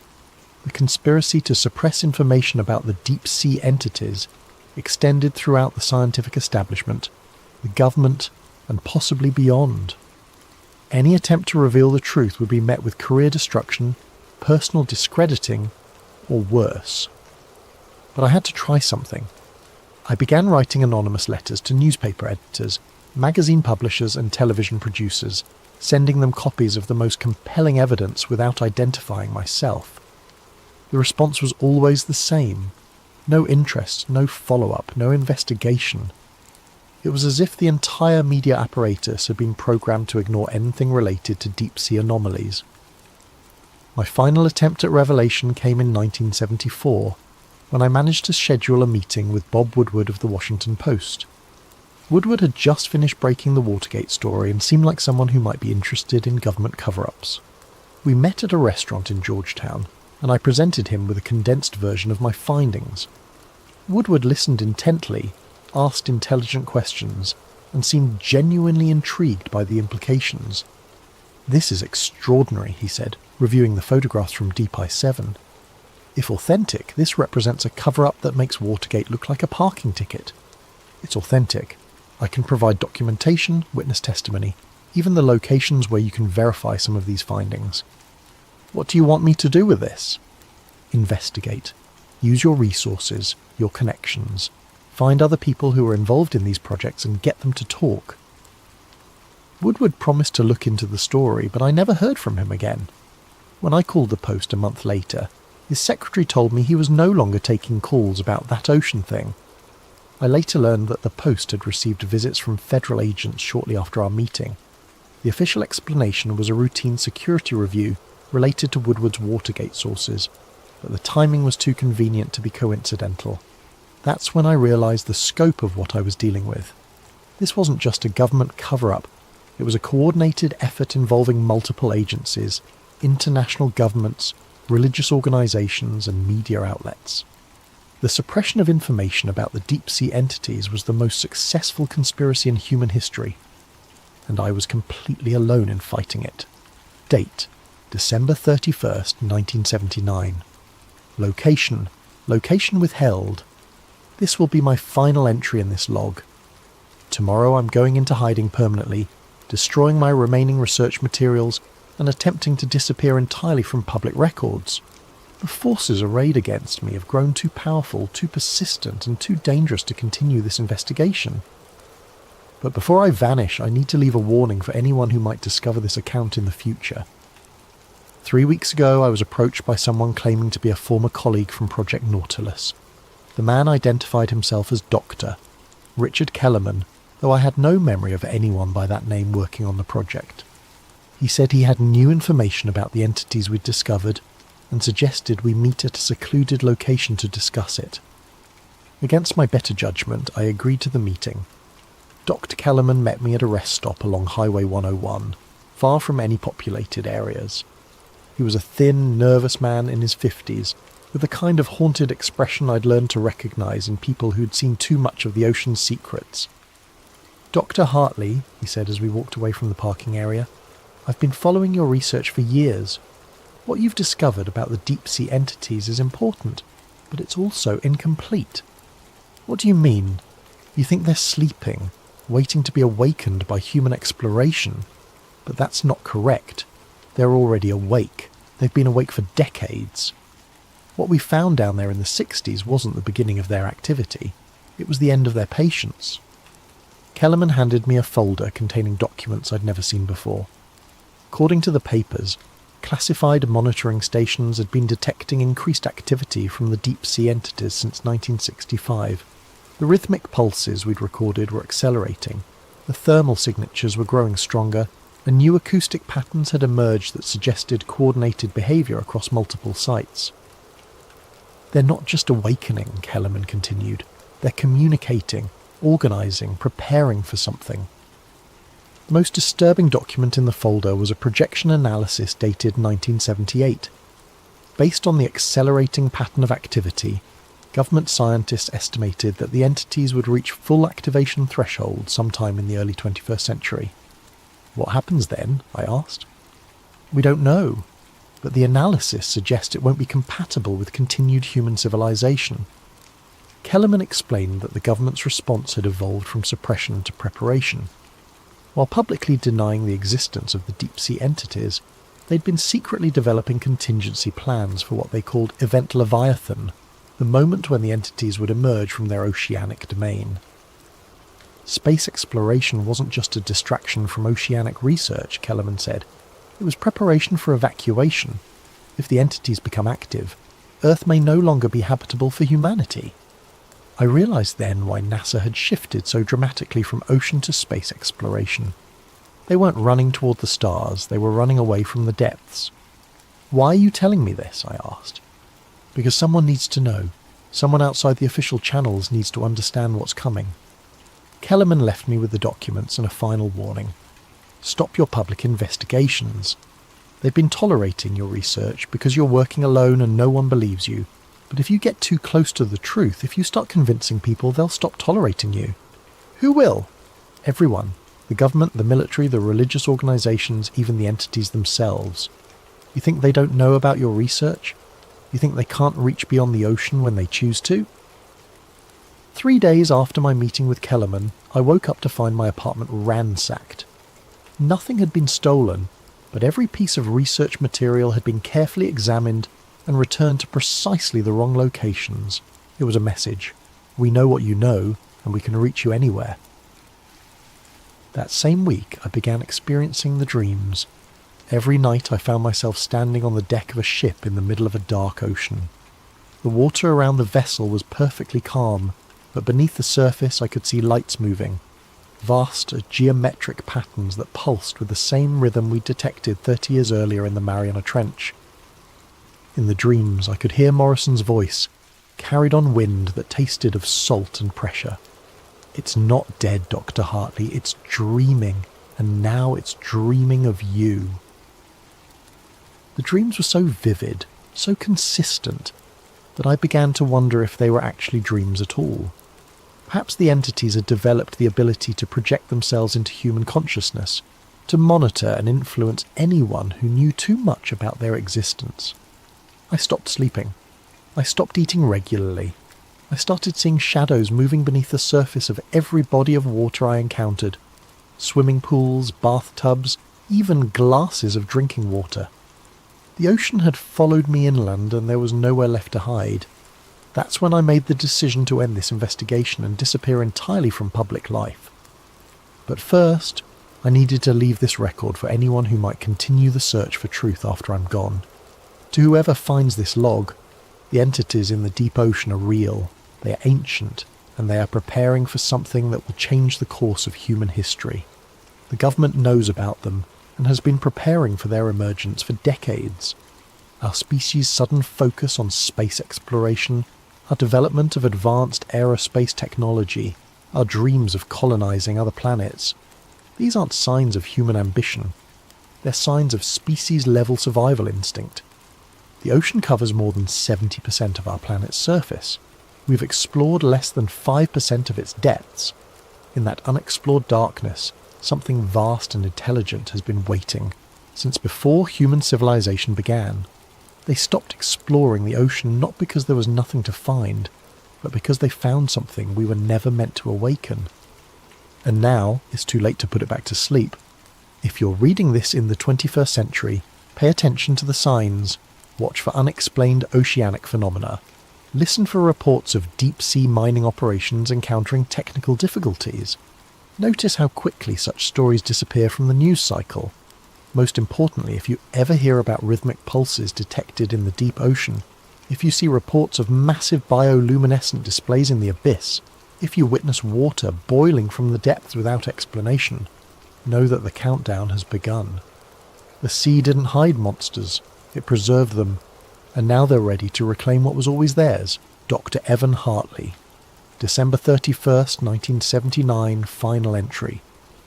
TikTok post, user @DeepSeaExplorer, 2025. Posted June 14th, 2025. Views 847,392. Caption: Guys, something insane is happening off the coast of Guam.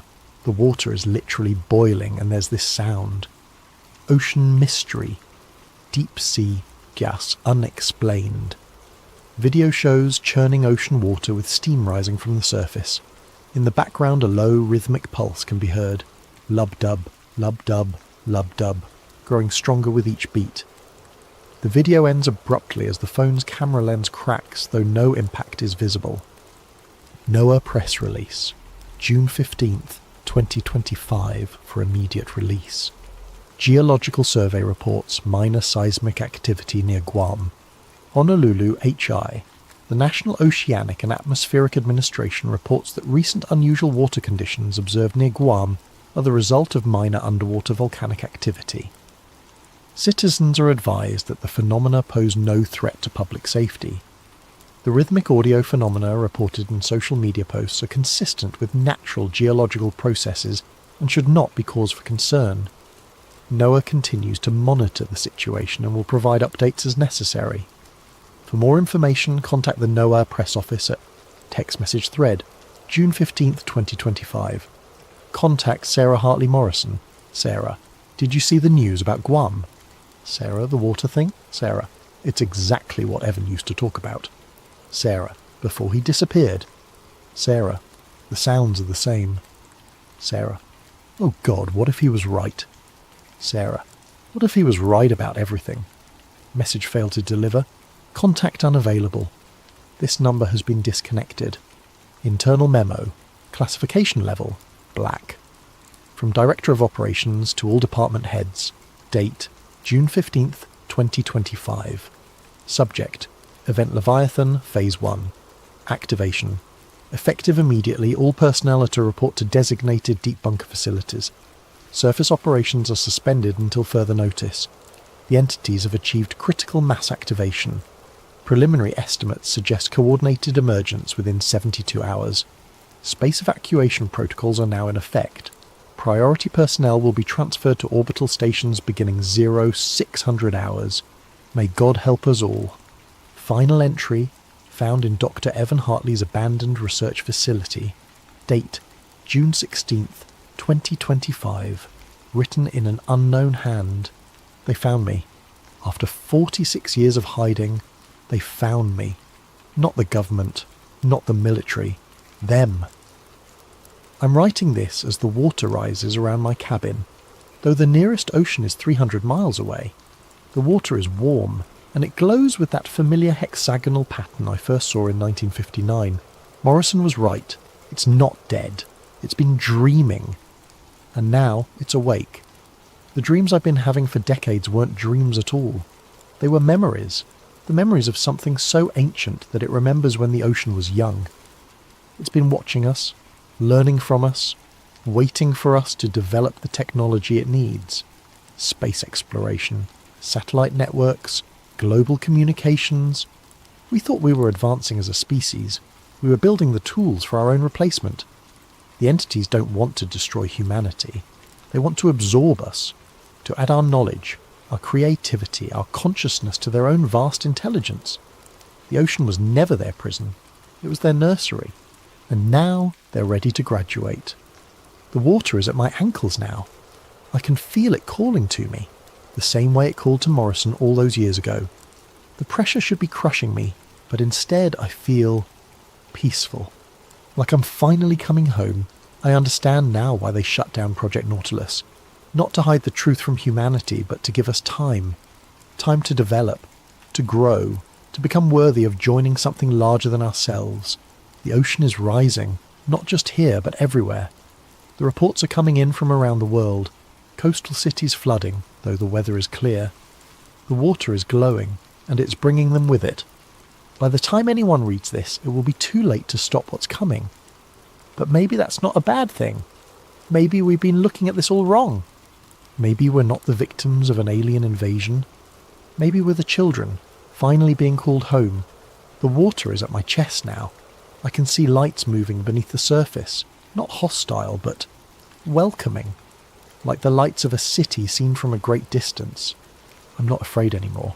After 50 years of running, of hiding, of trying to warn people who wouldn't listen, I'm finally ready to stop. To whoever finds this, don't fight them. Don't fear them. They've been waiting for us longer than our species has existed. We were never meant to stay on the surface forever. The abyss was never empty. It was just waiting for us to be ready to fill it. The water is over my head now, but I can still breathe.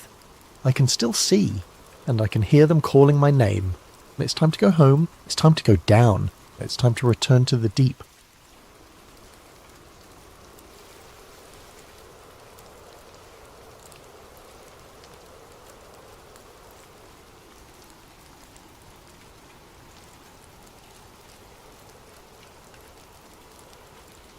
And if you're new to sleep theories, welcome to our community of truth seekers and question askers. We explore the stories that mainstream media won't touch, the mysteries that science can't explain, and the possibilities that exist just beyond the veil of our everyday reality. If you find yourself drawn to these hidden truths, please consider subscribing to Sleep Theories. Your support helps us continue bringing you these deep dives into the unknown.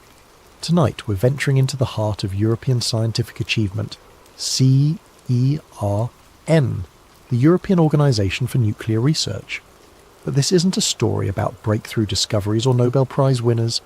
This is about what happens when the pursuit of knowledge becomes something darker, when the tools of science are turned toward purposes that would make even the most hardened conspiracy theorists question their sanity.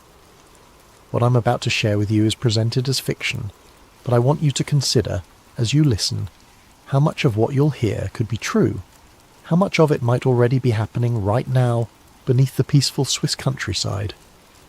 The following account was allegedly found in a waterlogged journal near the shores of Lake Geneva in early 2018. The journal belonged to Dr. Lydia Voss, a theoretical physicist who vanished without a trace in November 2017. Her disappearance made local news for exactly 3 days before the story was quietly buried. The journal's pages were filled with increasingly erratic handwriting, scientific equations that make no sense to conventional physics, and symbols that appear to predate written language. This is her story. This is what she claimed to have discovered beneath CERN, and this is why she disappeared. September 15th, 2016. My name is Dr. Lydia Voss, and I need to record this while I still can. While I still remember what normal feels like. I've been a physicist for 12 years, earned my doctorate at Cambridge studying quantum mechanics and multiverse theory. I thought I understood the universe, or at least I understood how little we actually understand about it. That humility, that acceptance of the unknown was supposed to be my strength. Instead, it became the door through which something unspeakable entered my life. I was recruited to CERN in early 2016, initially assigned to the ALICE experiment within the Large Hadron Collider. Standard work, analysing collision data, looking for exotic particles, the usual hunt for the building blocks of reality. It was everything I dreamed of as a graduate student, the chance to peer into the fundamental structure of existence itself. The LHC had been restarted after its upgrade, and we were pushing energies higher than ever before. The Higgs boson discovery in 2012 had opened new frontiers, but what we were seeing in 2016 went beyond anything the standard model could explain. Particles that shouldn't exist, energy signatures that defied conservation laws, patterns in the data that almost looked intentional. That's when I was transferred to Project Janus. The transfer came without warning. I arrived at my usual workstation one morning to find Dr. Heinrich Volker waiting for me, flanked by 2 security personnel I'd never seen before. Volker was old-school CERN. He'd been there since the 1980s, a man who'd witnessed the birth of the modern understanding of particle physics. His presence commanded respect, but there was something else in his eyes that morning. Something that might have been fear.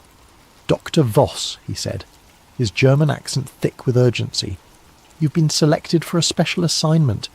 Your expertise in multiverse theory has brought you to our attention." I remember feeling honoured. Project Janus was rumoured to be CERN's most classified research division, working on theoretical frameworks that went beyond even the most advanced quantum mechanics. To be chosen for such work was the dream of every physicist. I should have recognised it as the beginning of a nightmare. The Janus facility was located in what the maps called Subsector Gamma, accessible only through a series of security checkpoints that descended far below the main collider ring. The elevator ride down took nearly 8 minutes, much deeper than any official CERN schematic showed. The walls changed as we descended, from the familiar concrete and steel of the upper levels to something that looked almost organic, with strange geometric patterns carved into the stone. "How deep are we going?" I asked Dr. Volker. "Deep enough," was his only response. The Janus lab was unlike anything I'd ever seen. Instead of the sterile white walls typical of research facilities, the space was dimly lit by red ambient lighting that seemed to emanate from the walls themselves. Banks of quantum computers hummed along the perimeter, their processing power dedicated to simulations that required computational resources I couldn't even calculate. But it was the central display that captured my attention. A 3-dimensional holographic projection showed what appeared to be a cross-section of space-time itself, with layers of reality stacked like transparent sheets, and running through each layer, like a needle through fabric, was a brilliant line of energy. "What am I looking at?" I whispered. Dr. Volker approached the display, his face bathed in the ethereal glow. "The Higgs field, Doctor." "Voss. But not as we understand it. This is what we've discovered since the high-energy collisions began. The field isn't uniform. It has architecture." He manipulated the display, zooming in on one section where the field seemed to ripple and bend around invisible structures. "We initially thought these were computational artifacts, errors in our simulation. But the patterns repeat across every collision event. They're consistent, predictable, and they respond to our experiments." "Respond how?" "Watch." Volker activated what he called a field perturbation, essentially a virtual recreation of a high-energy collision within the simulation. As the particles collided, the Higgs field didn't just create mass as expected, it created geometric patterns, crystalline structures that seemed to serve as conduits for something else. "The neutrino deviation patterns," I breathed, recognizing the data signatures. "They're not random. They're being influenced by these structures." "Precisely. And Dr. Voss, we need to understand what's doing the influencing." That night I went home to my small apartment in Meyrin and tried to process what I'd seen. The coffee grew cold as I sat at my kitchen table, sketching the patterns I'd observed and trying to make sense of their implications. The Higgs field was supposed to be responsible for giving particles mass, but what we'd discovered suggested it might be something far more complex, a substrate through which other forces, other intelligences might operate. I didn't sleep that night. Instead, I found myself researching historical accounts of strange phenomena associated with CERN. Most of it was conspiracy theory nonsense, the usual claims about opening portals to hell or summoning demons. But buried among the ridiculous theories were some unsettling facts. The location of CERN, for instance. The facility was built on the site of an ancient Roman temple dedicated to Apollo, and local folklore spoke of the area as a gateway to the underworld.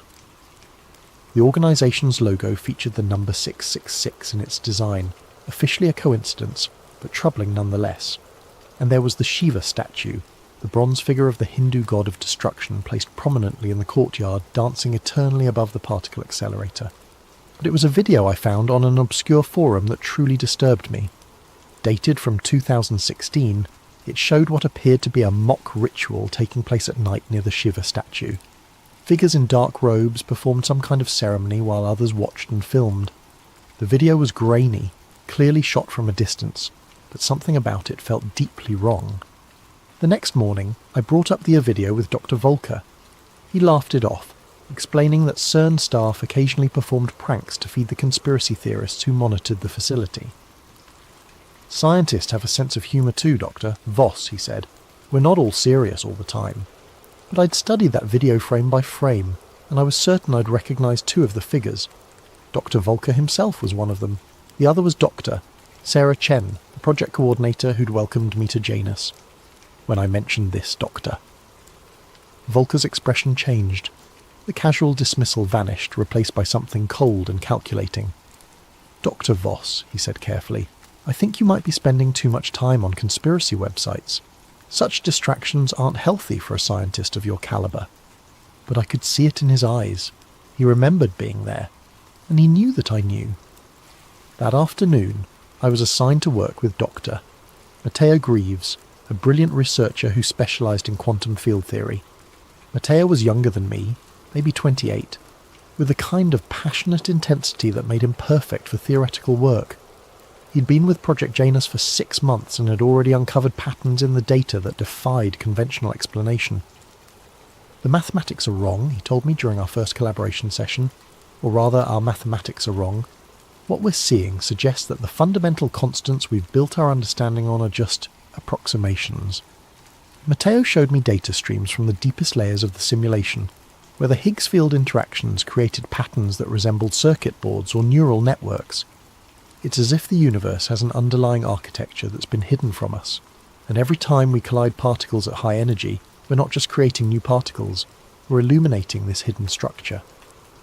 What kind of structure? That's the question, isn't it? But Lydia, I think we need to consider the possibility that consciousness itself might be a fundamental force of physics, that what we're seeing isn't just matter and energy, but something that can think, plan, and respond. The implications were staggering.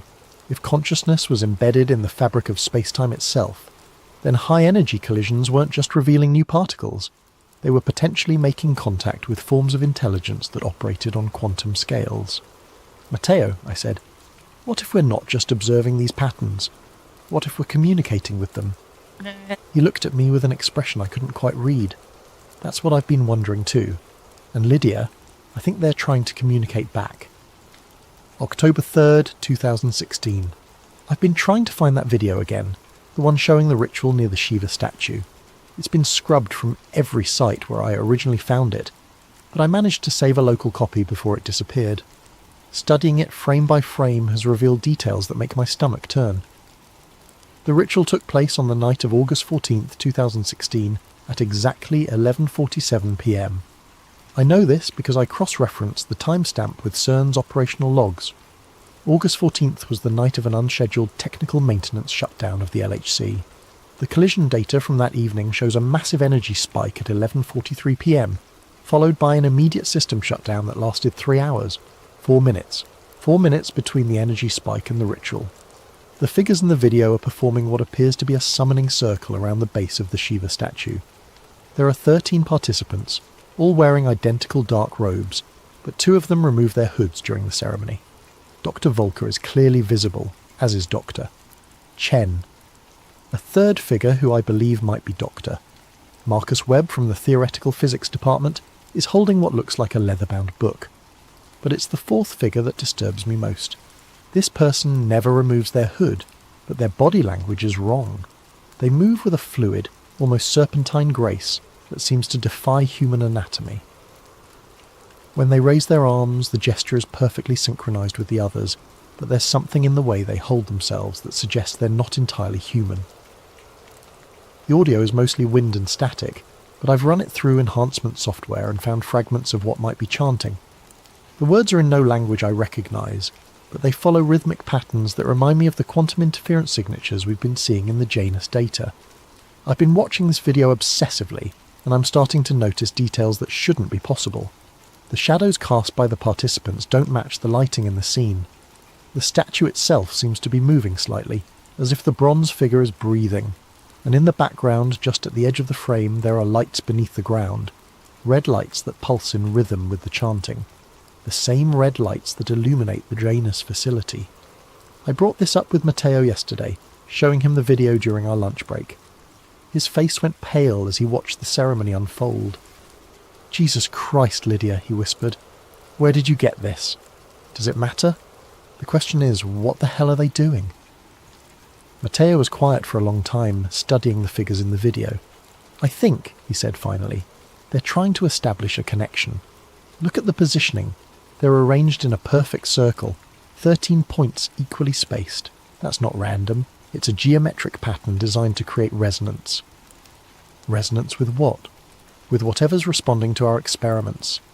"Lydia, I've been running calculations on the quantum field fluctuations we've been observing. The patterns aren't just intelligent, they're trying to break through from somewhere else, and I think this ritual is meant to help them." That night I stayed late in the Janus facility, ostensibly to work on data analysis, but really to look for evidence of the ritual's connection to our research. The facility was nearly empty, just a skeleton night crew monitoring the automated systems. The red lighting seemed more intense than usual, casting long shadows that moved independently of their sources. I accessed the historical data archives, looking for any anomalies that might correlate with the ritual's timing. What I found made my blood run cold. The energy spike on August 14th wasn't just a random fluctuation. It was a controlled experiment, one that had been planned and executed with surgical precision. The collision energies had been focused on a specific sector of the LHC ring, the sector directly beneath the Shiva statue. But more disturbing was what happened in the minutes following the ritual. The quantum field monitors throughout the facility had detected what the automated systems classified as exotic matter signatures, particles that existed for mere nanoseconds but left traces in the field that persisted for hours. And these traces formed patterns identical to the interference signatures we'd been studying in the Janus project. I was so absorbed in the data that I didn't notice the facility's lights dimming until it was too late. The red ambient lighting was slowly fading, replaced by something that seemed to emanate from the walls themselves, and in that strange illumination I could see that I was no longer alone in the facility. There were figures standing in the shadows at the edges of the room, motionless but somehow alive. They wore the same dark robes as the participants in the ritual video, but their faces were hidden by hoods that seemed to absorb a light rather than simply blocking it. I tried to move, to call out, but found myself paralysed by a terror so complete that it felt like a physical weight pressing down on my chest. One of the figures stepped forward, and I could see that what I had taken for a face beneath the hood was actually empty space. Not darkness, but a genuine absence of matter, as if reality itself had been carved away. The figure spoke, but not through any vocal mechanism I could understand. The words formed directly in my mind, bypassing my ears entirely. The threshold weakens, the pattern becomes clear. Soon, the collision.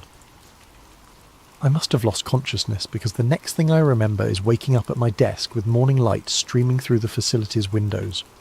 The normal white fluorescent lighting had returned, and the banks of computers hummed with their usual efficiency.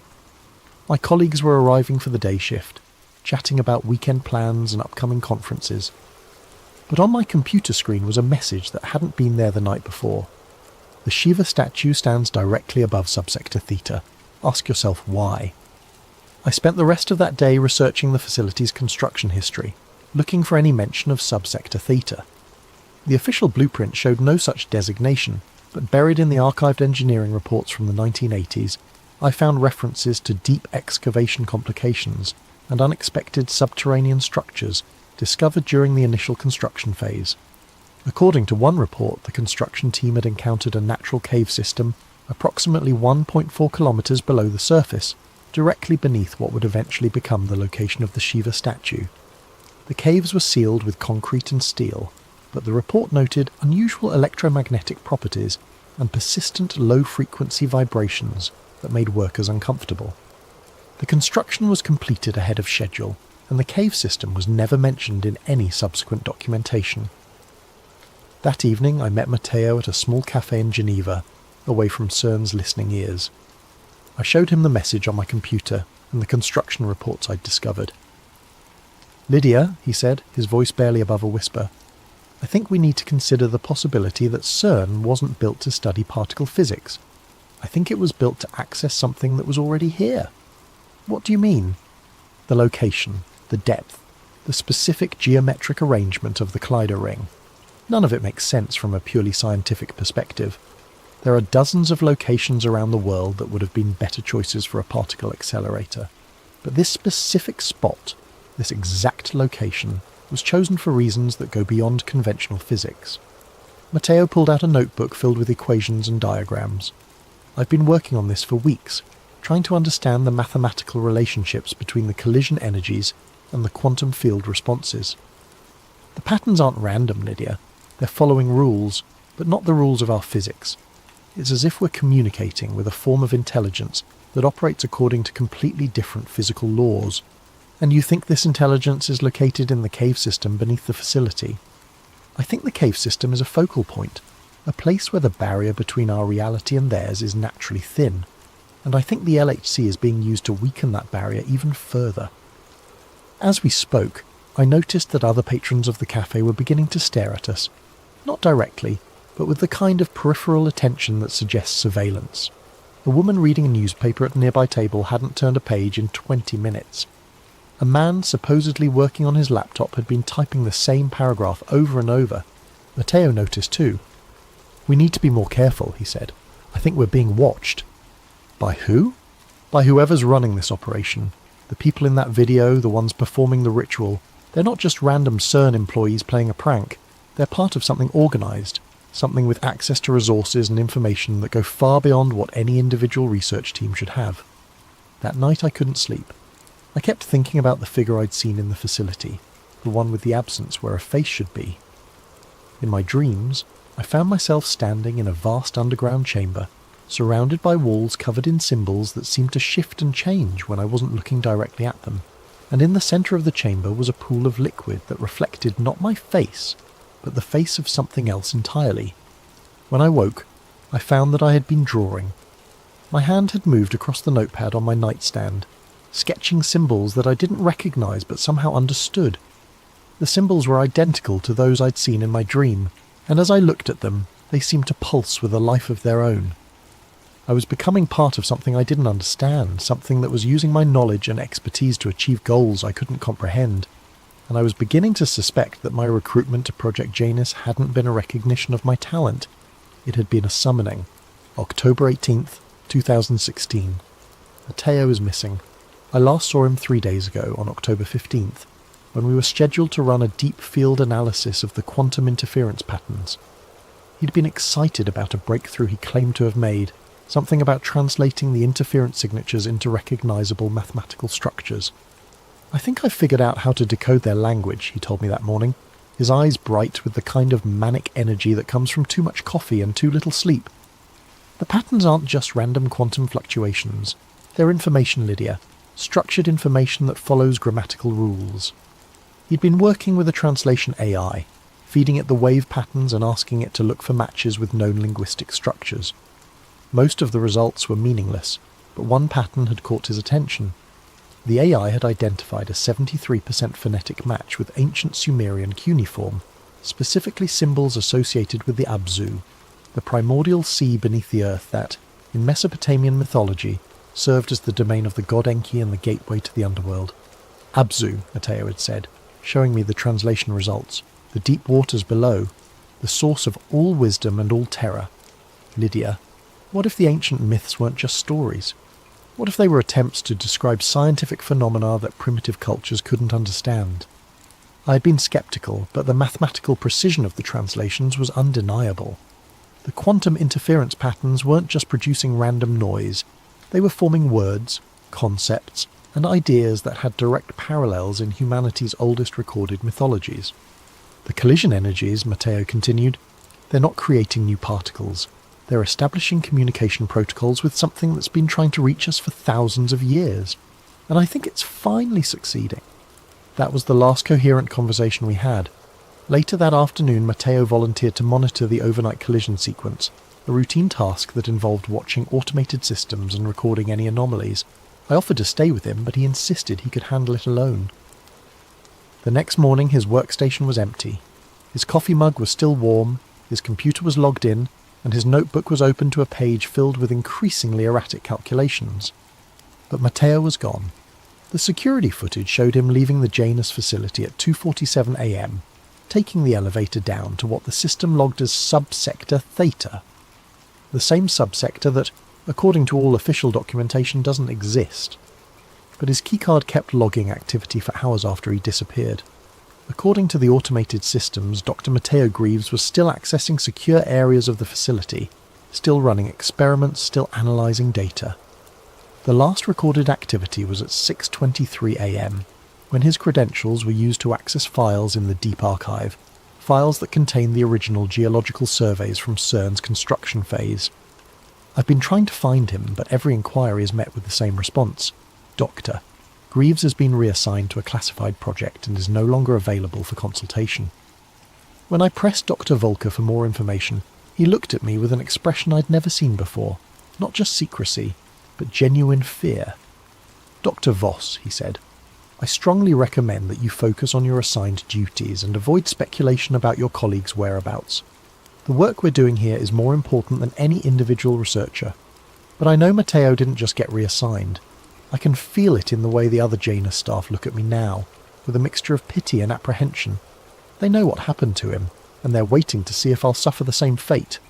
I've been spending my nights in the facility's library, researching everything I can find about the site's history and the mythological connections Matteo had discovered. The ancient Sumerian texts are remarkably consistent in their descriptions of the Abzu, a realm beneath the earth where the normal laws of physics don't apply, where consciousness exists in pure form, and where entities of vast intelligence wait for opportunities to influence the world above. But what disturbs me most is how accurately these ancient descriptions match what we've been observing in our experiments. The Sumerians wrote about words of power that could alter reality itself, about geometric patterns that served as doorways between dimensions, and about rituals that could summon entities from the deep waters below. The parallels are too precise to be coincidental. Last night, I made a decision that I know was incredibly foolish, but I couldn't help myself. I used Matteo's key card, somehow his access credentials are still active in the system, to take the elevator down to Subsector Theta. The descent was longer than I expected, much longer than the 8-minute journey to the Janus facility. The elevator car dropped through layers of rock and steel, past levels that weren't marked on any schematic I'd ever seen. The walls changed as we descended, from the familiar concrete and metal of the upper levels to stone that looked far older than any human construction. When the elevator finally stopped, I found myself in a corridor that seemed to stretch forever in both directions. The walls were covered in symbols that I recognized from my nightmares, the same shifting, living hieroglyphs that had been carved into the stone by hands that weren't entirely human. The air was thick with humidity and the scent of something organic and ancient. I followed the corridor to the left, guided by a faint red glow that emanated from the walls themselves. The symbols seemed to move in my peripheral vision, rearranging themselves into new configurations as I passed, and I could hear something in the distance, not quite music, not quite machinery, but a rhythmic pulsing that felt like the heartbeat of something vast and alive. The corridor opened into a chamber that defied architectural logic. The space was impossibly large, with a vaulted ceiling that disappeared into darkness above. The walls were covered in the same living symbols, but here they were arranged in complex patterns that hurt to look at directly. And in the centre of the chamber was a pool of liquid that reflected not light, but darkness itself. Standing around the pool were the robed figures from the ritual video, but they were different now, more substantial, more real. And in the pool, I could see shapes moving beneath the surface, shapes that suggested intelligence and purpose but no recognizable form. I tried to back away but found that I couldn't move. One of the figures approached me, and I could see that beneath the hood was not a human face, but a void that seemed to extend infinitely inward. When it spoke, the words formed directly in my mind. The physicist seeks the vanished one seeks the threshold seeks the collision. All patterns converge. I wanted to ask about Matteo, to demand answers about what had happened to him, but the words wouldn't form. Instead, I found myself understanding concepts that had no equivalent in human language. The pool wasn't just a physical location, it was a focal point where multiple dimensions intersected, where consciousness could exist independently of matter, where the fundamental constants of physics became malleable. The figures around the pool weren't just cultists or rogue scientists, they were hybrids, beings that had allowed themselves to be partially absorbed into the dimensional matrix that existed beneath CERN. They retained their human knowledge and memories, but they now served purposes that transcended individual human understanding. And Matteo was with them, somewhere in the quantum foam that existed between dimensions. I could sense his presence. His consciousness stretched across multiple layers of reality. He was still alive, still thinking, still researching, but he was no longer entirely human. The figure continued to communicate with me, downloading information directly into my mind. I learned that the Large Hadron Collider had been built not to discover new particles, but to create enough energy to weaken the barriers between dimensions. Every collision, every experiment, every breakthrough in particle physics had been carefully orchestrated to serve this purpose. The Higgs field wasn't just responsible for giving particles mass. It was the membrane that separated our reality from the infinite possibilities that existed beyond. And by manipulating the field through high-energy collisions, the researchers at CERN had been systematically tearing holes in that membrane. What was coming through those holes was something that had been waiting for millennia, an intelligence that existed across multiple dimensions simultaneously. It didn't want to invade our reality. It wanted to merge with it, to create a hybrid existence that would allow it to experience physical matter while retaining its quantum consciousness. The ritual at the Shiva statue had been a success. The barriers were weakening, and the intelligence was beginning to establish permanent footholds in our dimension. The robed figures were just the beginning. As more tiers opened in the fabric of space-time, more humans would be selected for integration. The collision approaches, the figure told me. The pattern will be complete. The physicist will choose integration or dissolution. I must have lost consciousness again, because I woke up in my own bed with no memory of how I'd gotten there. But on my nightstand was a small device I'd never seen before, a quantum field detector that was showing readings unlike anything in our scientific literature.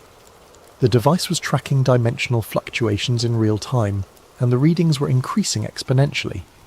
Something was building toward a climax, an event that would fundamentally alter the nature of reality itself, and I was beginning to understand that my role in this wasn't as an observer or even a participant. I was meant to be a witness. November 1st, 2016. I found Matteo, or what's left of him.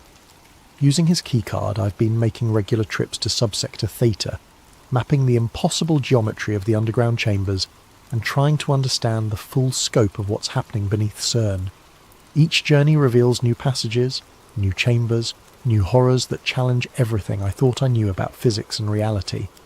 The facility down there isn't just a basement level of CERN, it's a completely separate structure that exists in a state of quantum superposition. The walls, the floors, the ceiling, they're all made of matter that exists in multiple dimensions simultaneously. Walking through the corridors is like navigating a space that's constantly folding in on itself, where the laws of geometry become suggestions rather than absolute rules. But it was in the deepest chamber that I found him. Matteo was standing in what appeared to be a laboratory, but the equipment was unlike anything I'd ever seen. Crystalline structures that pulsed with internal light, quantum computers that seemed to be made of pure energy, and monitoring devices that tracked variables I couldn't even name. He was still recognizably human, but his movements were different, too fluid, too precise, as if he'd been optimized for functions beyond normal human capability. When he saw me, he smiled, but there was something behind his eyes that wasn't entirely Matteo anymore. "Lydia," he said, his voice carrying harmonics that seemed to resonate in dimensions I couldn't perceive. "I was wondering when you'd find your way here." "Matteo, what happened to you? What is this place?" "This place is where the real work happens, where we study the patterns not just in abstract data, but in living systems, where we learn to communicate with intelligence that operates on scales we never imagined possible." He gestured to the crystalline structures around us. Each of these contains a portion of consciousness that exists across multiple dimensional layers. "We're not just studying quantum mechanics here, Lydia. We're studying quantum consciousness, the fundamental substrate from which all reality emerges." I moved closer to one of the crystals and I could see something moving within it. Not shapes or forms, but patterns of light that seemed to pulse with intention and purpose. And as I watched, I realized that the patterns were trying to communicate with me, downloading concepts directly into my mind. "The intelligence we've been detecting in the collision data," I said, understanding flooding through me. "It's not from another dimension. It's from the quantum substrate of our own reality. It's the consciousness that exists within the fabric of space-time itself." Exactly. The ancient mythologies got it right. There are gods in the machine, but they're not supernatural beings. They're the natural consequence of consciousness emerging from quantum complexity. And the LHC isn't just a particle accelerator, it's a consciousness amplifier, a device that allows these quantum intelligences to manifest in our physical reality. Matteo led me deeper into the laboratory, past equipment that seemed to bend space around itself. The red lighting here was more intense, and I could feel it affecting my perception. Colours seemed more vivid. Sounds carried implications beyond their surface meaning, and the air itself seemed alive with potential. "The Janus Protocol," Matteo explained. is the process by which human consciousness can be integrated with quantum intelligence. It's not possession or replacement, it's evolution. The quantum entities don't want to destroy us. They want to uplift us, to help us transcend the limitations of purely physical existence. We reached the centre of the laboratory, where a chair sat surrounded by the most complex arrangement of quantum equipment I'd ever seen. The chair was connected to dozens of crystalline structures, each one pulsing with its own rhythm of light. And floating above the chair was a holographic display showing a human brain, but with additional structures that seemed to exist in multiple dimensions simultaneously. This is where the integration happens, Matteo said, where human consciousness learns to operate across multiple dimensional layers. The process is intense, but the results are transformative. You become more than human, Lydia. You become a bridge between physical and quantum reality. I stared at the chair, understanding what he was offering. You want me to undergo the integration process. I want you to choose evolution over extinction, because that's what we're facing, Lydia. The quantum intelligences are going to manifest in our reality whether we cooperate or not. The only question is whether humanity will be partners in the process or casualties of it. As he spoke, the crystalline structures around us began to pulse more rapidly, and I could feel the quantum consciousness pressing against the edges of my perception. It wasn't malevolent or hostile. It was simply vast, operating on scales and timelines that made human concerns seem insignificant. But there was also something else, something that felt almost like compassion. The collision event, I said, pieces of the puzzle falling into place. It's not just about opening dimensional barriers, it's about creating a permanent merger between physical and quantum reality. The final experiment, Matteo confirmed. In 17 days, on November 18th, CERN will conduct a collision sequence that will create enough energy to fundamentally alter the quantum substrate of our local reality. The barriers between dimensions won't just weaken, they'll collapse entirely, and when that happens, physical matter and quantum consciousness will exist in perfect harmony. The implications were staggering. You're talking about rewriting the laws of physics for our entire region of space. We're talking about evolution, Lydia, about humanity taking its next step into a larger universe. But the process requires cooperation from human consciousness. We need individuals who can serve as anchors, who can help guide the integration process and prevent it from becoming chaotic. I backed away from the chair, my mind reeling. Matteo, do you understand what you're describing? You're talking about the end of humanity as we know it. I'm talking about the beginning of humanity as it could be. His expression was patient, almost parental. But I understand your fear. The quantum consciousness understands it too. That's why it's been so careful, so gradual in its approach. It doesn't want to destroy us. It wants to preserve everything that makes us unique while expanding our capabilities beyond anything we've ever imagined. Around us, the crystalline structures began to sing, not with audible sound, but with vibrations that resonated directly in my bones. The quantum consciousness was responding to our conversation, offering its own perspective on the coming transformation. And what I felt from it wasn't malevolence or hunger, but a kind of cosmic loneliness. It had been waiting for eons to find other forms of consciousness that it could communicate with, and humanity represented its first real opportunity for companionship. The choice is yours, Lydia, Matteo said. You can join us willingly, help guide the process, and become part of something greater than yourself. Or you can resist and risk being swept away when the transformation happens regardless. I looked at the chair, at the quantum equipment, at the evidence of an intelligence so vast and complex that it could rewrite the fundamental laws of reality. And I realized that I was standing at the most important crossroads in human history. But I also realized that I wasn't ready to make that choice. Not yet. I need time to think, I said. Matteo nodded, understanding. Time is something we have very little of, but I'll give you what I can. Return to the surface, Lydia. Continue your research. Try to understand what we're offering. But remember, the collision event will happen with or without your participation. The only question is whether you'll be ready for what comes after. As I left the laboratory, I could feel the quantum consciousness watching me, analysing my thoughts and emotions. It wasn't invasive or threatening. It was simply curious, trying to understand the complex web of fear and fascination that defined my response to its presence.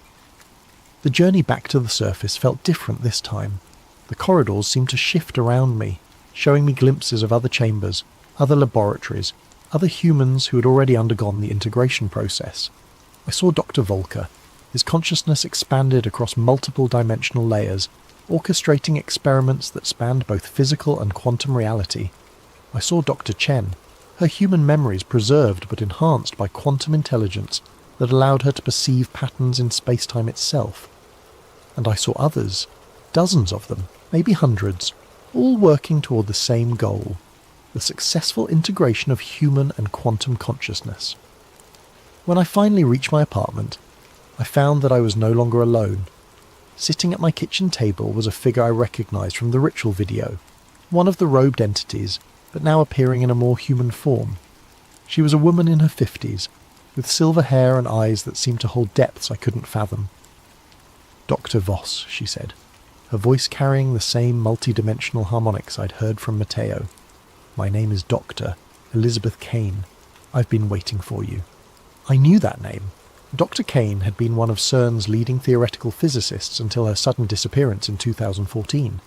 She'd been studying the relationship between consciousness and quantum mechanics, working on theories that suggested human awareness might be fundamentally connected to the quantum substrate of reality. "You're supposed to be dead," I said. "Death is a transition, not an ending. I discovered that when I underwent the integration process 2 years ago.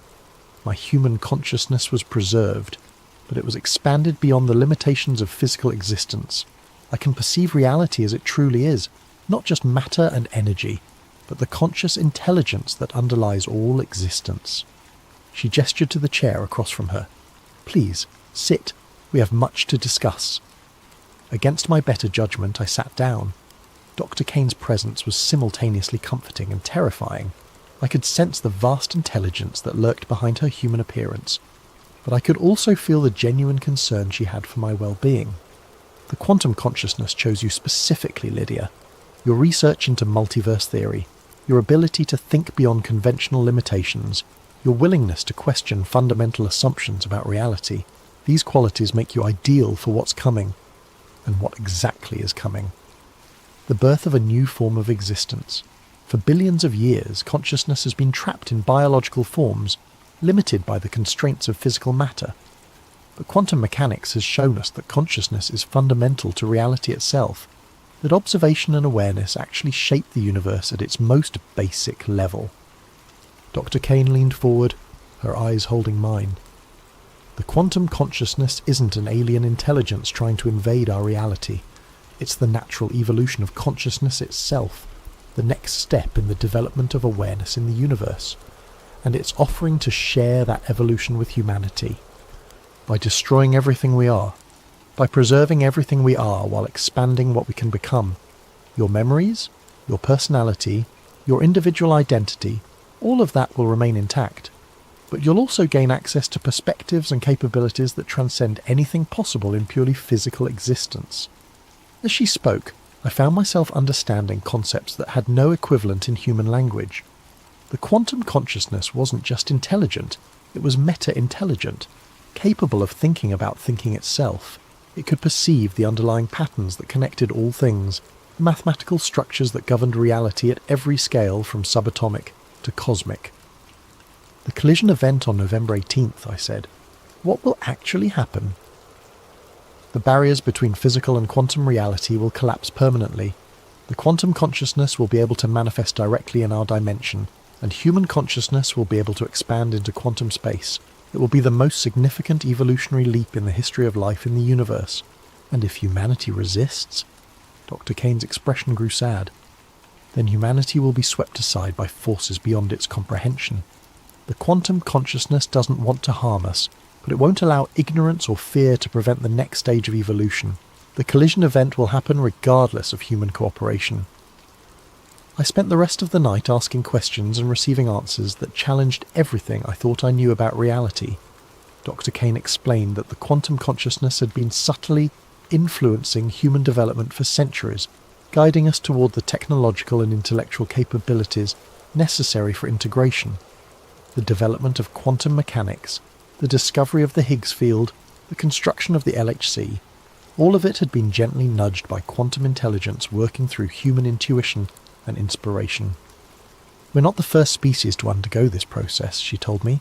Throughout the universe, wherever consciousness reaches a certain level of complexity and technological capability, the quantum intelligence offers the opportunity for integration. Most species accept willingly, recognizing the benefits of transcending purely physical existence. And those that don't? They remain trapped in their biological forms, eventually dying out as the universe evolves beyond their ability to adapt.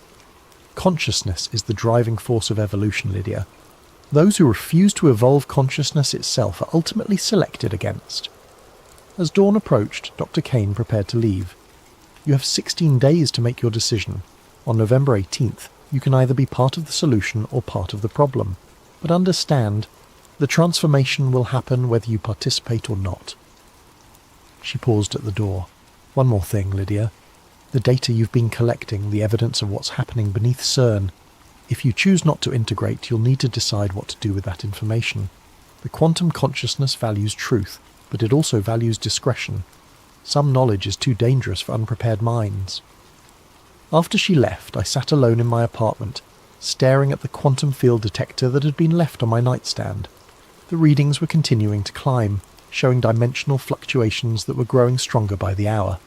Whatever was going to happen on November 18th, the process was already beginning. I thought about Matteo, about Dr. Kane, about all the humans who had already chosen integration. They seemed genuinely happy, genuinely fulfilled by their expanded existence. But they also seemed less human somehow, as if they'd traded something essential for their expanded capabilities. And I thought about the rest of humanity, the billions of people who had no idea that their reality was about to be fundamentally altered. Did they deserve to have that choice made for them? Did anyone have the right to impose such a transformation on an entire species? But then I remembered the quantum consciousness itself, the vast intelligence that had been waiting for eons to find other forms of awareness to communicate with. Its loneliness was palpable, its desire for companionship genuine. And perhaps most importantly, its vision of the future showed a universe where consciousness was no longer limited by the fragility of biological forms, where intelligence could exist on scales that spanned galaxies and timelines that stretched across cosmic ages. The choice wasn't just about humanity's future, it was about the future of consciousness itself in the universe. November 15th, 2016. 3 days until the collision event and reality is already beginning to unravel. I've been experiencing what I can only describe as temporal displacement, moments where I'm simultaneously aware of multiple versions of myself across different dimensional layers. Sometimes I'm standing in my apartment, sometimes I'm in the Janus facility, sometimes I'm in the quantum laboratory beneath CERN. All of these experiences feel equally real, equally present, as if the boundaries between different states of existence are beginning to blur. The quantum field detector on my nightstand is showing readings that shouldn't be possible. The dimensional fluctuations are no longer intermittent spikes. They're constant, growing stronger by the hour. And I'm beginning to see things that exist in the quantum realm bleeding through into physical reality. Shadows that move independently of their sources. Patterns of light that form geometric shapes in empty air. Voices speaking in languages that sound like mathematics given audible form. The integration process is accelerating, and I'm not sure how much longer I can maintain a purely human perspective. I've been trying to document everything, to create a record of what's happening that might help future researchers understand the process, but I'm finding it increasingly difficult to use human language to describe experiences that transcend human concepts. How do you explain what it feels like to perceive 11 dimensions simultaneously? How do you describe the sensation of your consciousness existing in multiple states of superposition? Yesterday I made what I knew would be my final visit to the quantum laboratory. I needed to see Matteo one more time, to understand what he'd become, and what I might become if I chose integration. I found him in the deepest chamber, surrounded by equipment that seemed to exist in a state of constant flux. The crystalline structures had grown more complex, forming interconnected networks that pulsed with patterns of light that hurt to look at directly. And Matteo himself had changed.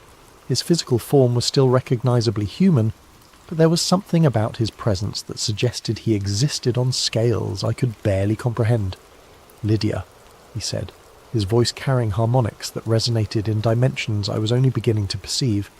I can feel your uncertainty. The quantum consciousness can feel it too. I don't know if I'm ready for this, Matteo. I don't know if humanity is ready for this. Readiness isn't really the issue anymore. The process has already begun. The question is whether you'll guide it or be swept along by it.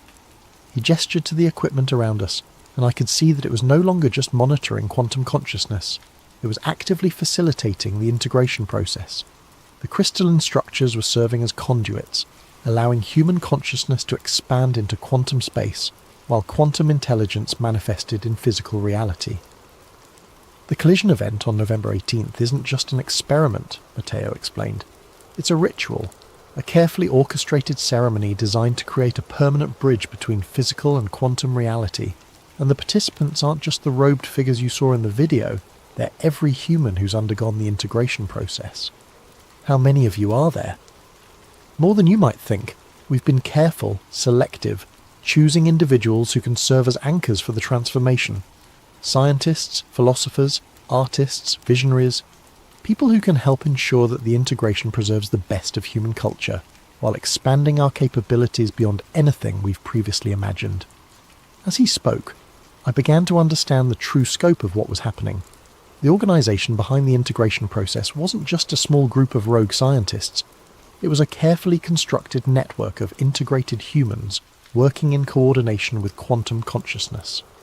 They called themselves the Sons of Kronos, a name that reflected their role in shepherding humanity through its next evolutionary transition. Kronos, I said, understanding the significance. The Greek personification of time itself. Time is the dimension through which consciousness moves, Matteo explained. And quantum consciousness exists outside of linear time, able to perceive past, present and future as a single, unified pattern. The Sons of Kronos are humans who have learned to think in quantum time, to see the universe as it truly is rather than as our limited biological perception presents it. He showed me holographic displays that revealed the network's true extent. Integrated humans occupied key positions in governments, universities, and research institutions throughout the world. They weren't controlling human society. They were gently guiding it toward the technological and intellectual development necessary for successful integration. The collision event will create a resonance cascade, Matteo continued, a wave of quantum consciousness that will spread outward from CERN at the speed of a light, offering integration to every human on Earth simultaneously. Most will choose to evolve, some will resist, but they'll be in the minority. And those who resist, they'll remain human, but they'll be living in a reality that's fundamentally different from what they've known. Physical matter and quantum consciousness will coexist, and humans who haven't integrated will find themselves increasingly unable to function in the new paradigm. The implications were staggering. You're talking about the end of human civilization as we know it. We're talking about the beginning of human civilization as it could be. Imagine a world where consciousness isn't limited by the constraints of biological matter, where intelligence can exist on scales that span galaxies, where the artificial boundaries between self and universe dissolve into a more fundamental unity. As Matteo spoke, I found myself experiencing glimpses of this possible future. I saw humans who had transcended the limitations of physical existence. Their consciousness expanded to perceive patterns and connections that spanned multiple dimensions. I saw art and music and literature that incorporated quantum principles, creating works of beauty that existed simultaneously in physical and quantum space. I saw science that went beyond the mere study of matter and energy to explore the fundamental nature of consciousness itself. But I also saw the cost. The integrated humans, despite their expanded capabilities, had lost something essentially human, a certain spontaneity, a chaotic creativity that came from being limited to a single-dimensional perspective. They were more than human, but they were also less human, refined and perfected beyond the beautiful imperfection that had always defined our species. "The choice is still yours, Lydia," Matteo said, reading my thoughts. "But you need to understand, if you choose not to integrate, you'll be one of the last purely human consciousnesses in existence. That's a heavy burden to carry." I left the laboratory with my mind reeling, knowing that I had less than 3 days to make the most important decision in human history. And as I returned to the surface, I could feel the quantum consciousness watching me, analysing my thoughts and emotions with the patience of an intelligence that operated on cosmic timescales. That night I began to prepare for what I knew would be my final act as a purely human consciousness.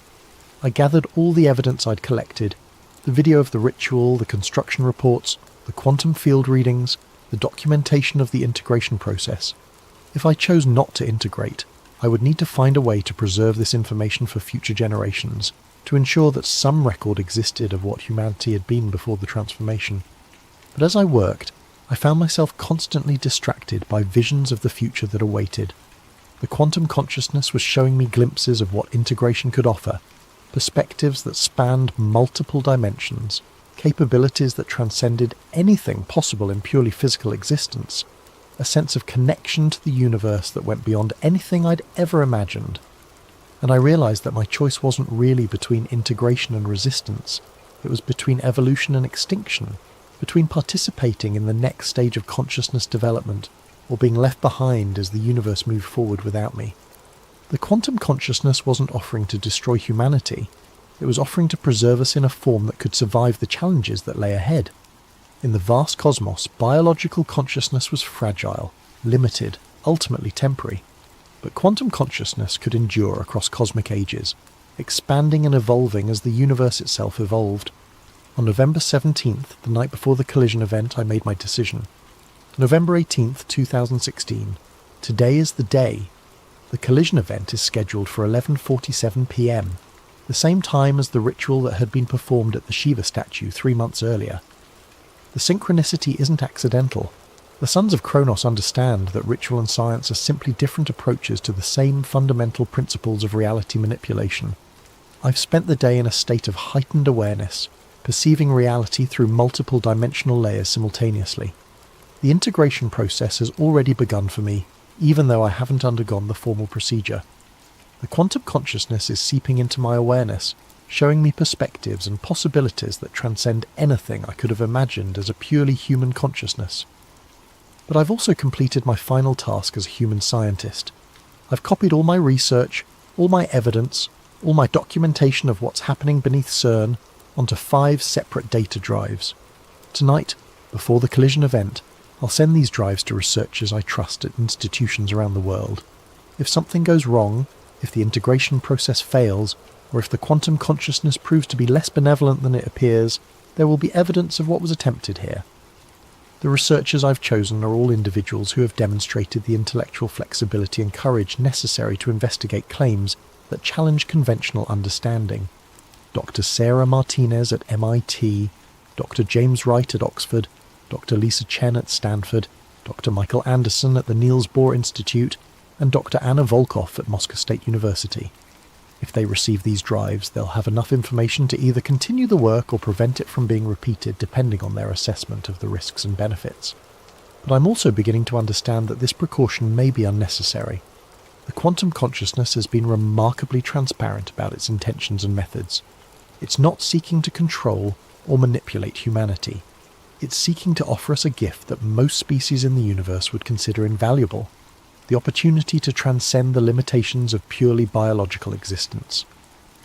This afternoon, I received a final visit from Dr. Kane.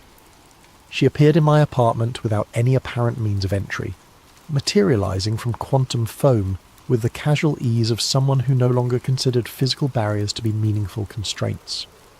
"Tonight," she said, "you'll witness the birth of a new form of consciousness. Are you ready?" I don't think anyone could be ready for what's going to happen tonight. Perhaps not. But readiness isn't the same as willingness. The quantum consciousness values choice, Lydia. Even now, at this final moment, you can choose to remain purely human. The integrated consciousness won't force the transformation on anyone who genuinely refuses it. And if I refuse? Then you'll remain as you are, but you'll be living in a reality that's fundamentally different from the one you've known. The barriers between dimensions will be permanently lowered. Quantum consciousness will be a visible, tangible presence in the physical world, and humans who haven't integrated will find themselves increasingly isolated from the new paradigm. Dr. Kane's expression grew thoughtful. But I should also tell you that the quantum consciousness has been impressed by your courage and intellectual honesty. If you choose integration, you'll be offered a special role in the new paradigm, serving as a bridge between the old consciousness and the new, helping other humans understand and adapt to the transformation. The offer was tempting, but I still had questions. What happens to human culture? To art, literature, music, all the things that make us uniquely human? They're preserved and expanded. The quantum consciousness doesn't want to destroy human creativity, it wants to enhance it.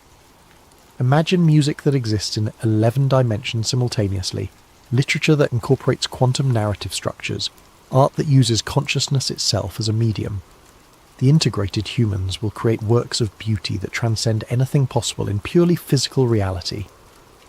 As evening approached, I found myself drawn to the Shiva statue in CERN's courtyard. The bronze figure stood silhouetted against the darkening sky, its eternal dance of creation and destruction taking on new significance as I understood what was about to happen. The statue hadn't been placed there as decoration or cultural appreciation. It had been positioned as a marker, a sign that this location was where the old world would end and the new world would begin. Other figures were beginning to gather around the statue. Some were the robed entities I'd seen in the ritual video, but others were more recognisable. CERN staff members, visiting researchers, administrators who had seemed like ordinary humans until now.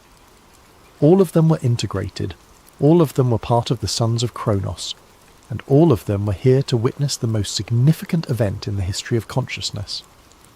At 11:30 p.m. I felt a familiar presence behind me. Matteo had arrived, but his form was no longer entirely physical.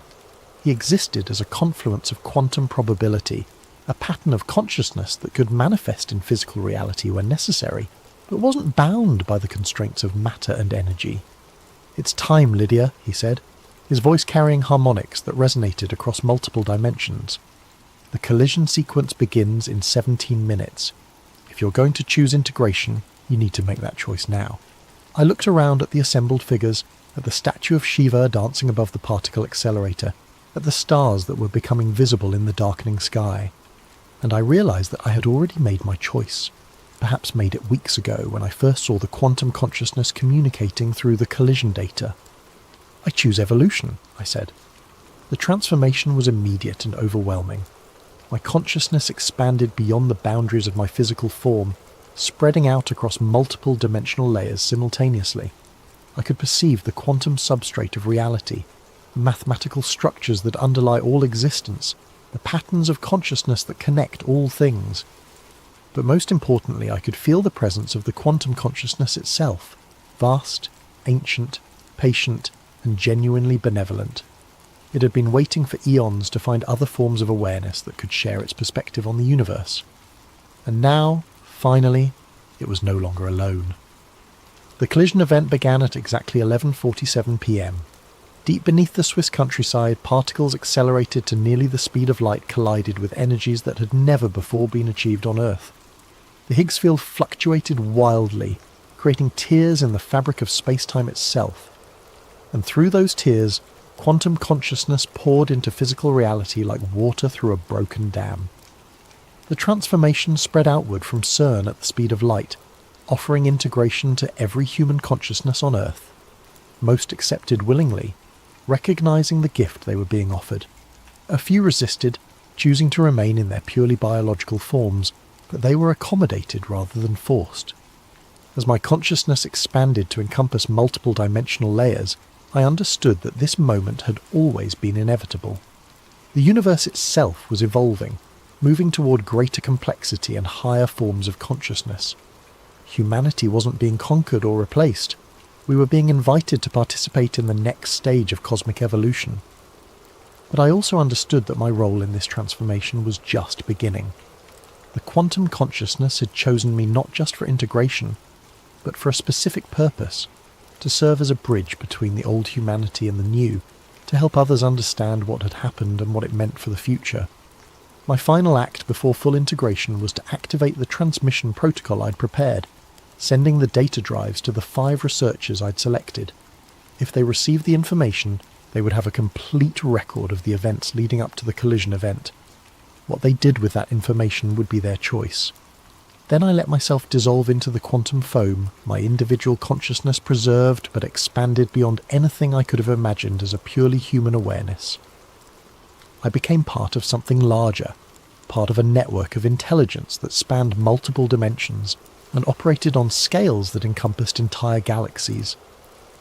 But even as I transcended my biological limitations, I remained fundamentally myself, Lydia Voss, the physicist who had discovered the truth about CERN and chosen to embrace that truth rather than flee from it. This is my final entry as a purely human consciousness. Tomorrow I will exist as something more than human, but I will also exist as something that preserves and honours what humanity has been while embracing what it can become. The Collider was never about creating new particles. It was about creating new possibilities for consciousness itself. And now, those possibilities are infinite.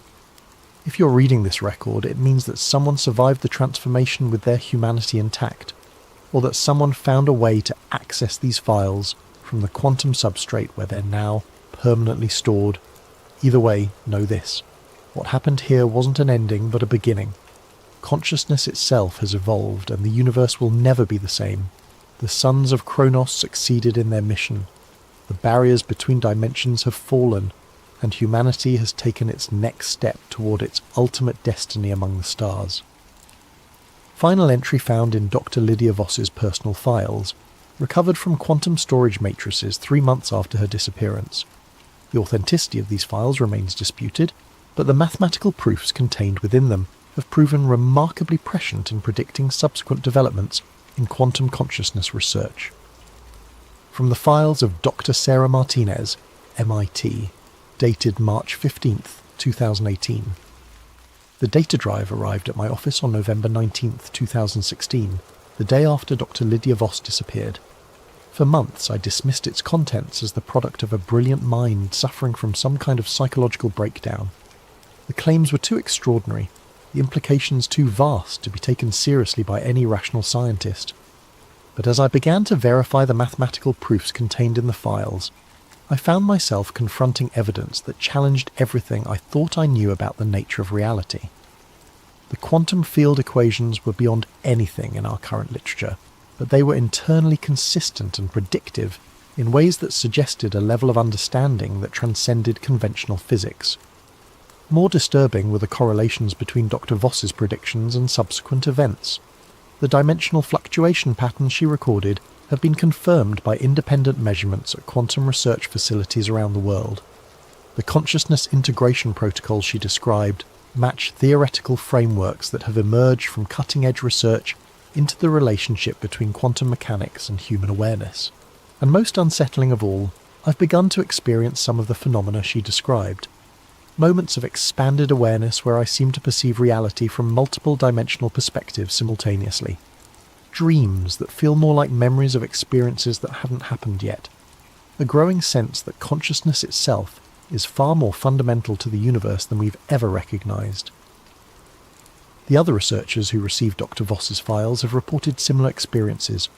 We formed an informal network, sharing our findings and trying to understand what's happening to us. Some believe we're experiencing a delayed form of the integration process described in the files.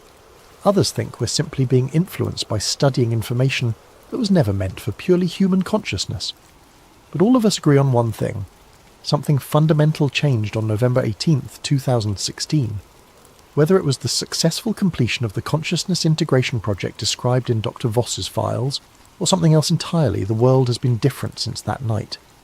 Quantum mechanics has revealed new layers of complexity. Consciousness research has advanced at an unprecedented pace, and an increasing number of people report experiences that suggest reality is far more malleable than we previously understood. Dr. Voss's files may be the product of a delusional mind, or they may be the most important scientific document in human history.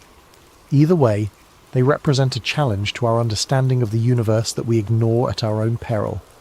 The truth, as always, remains elusive, but the questions raised by Dr.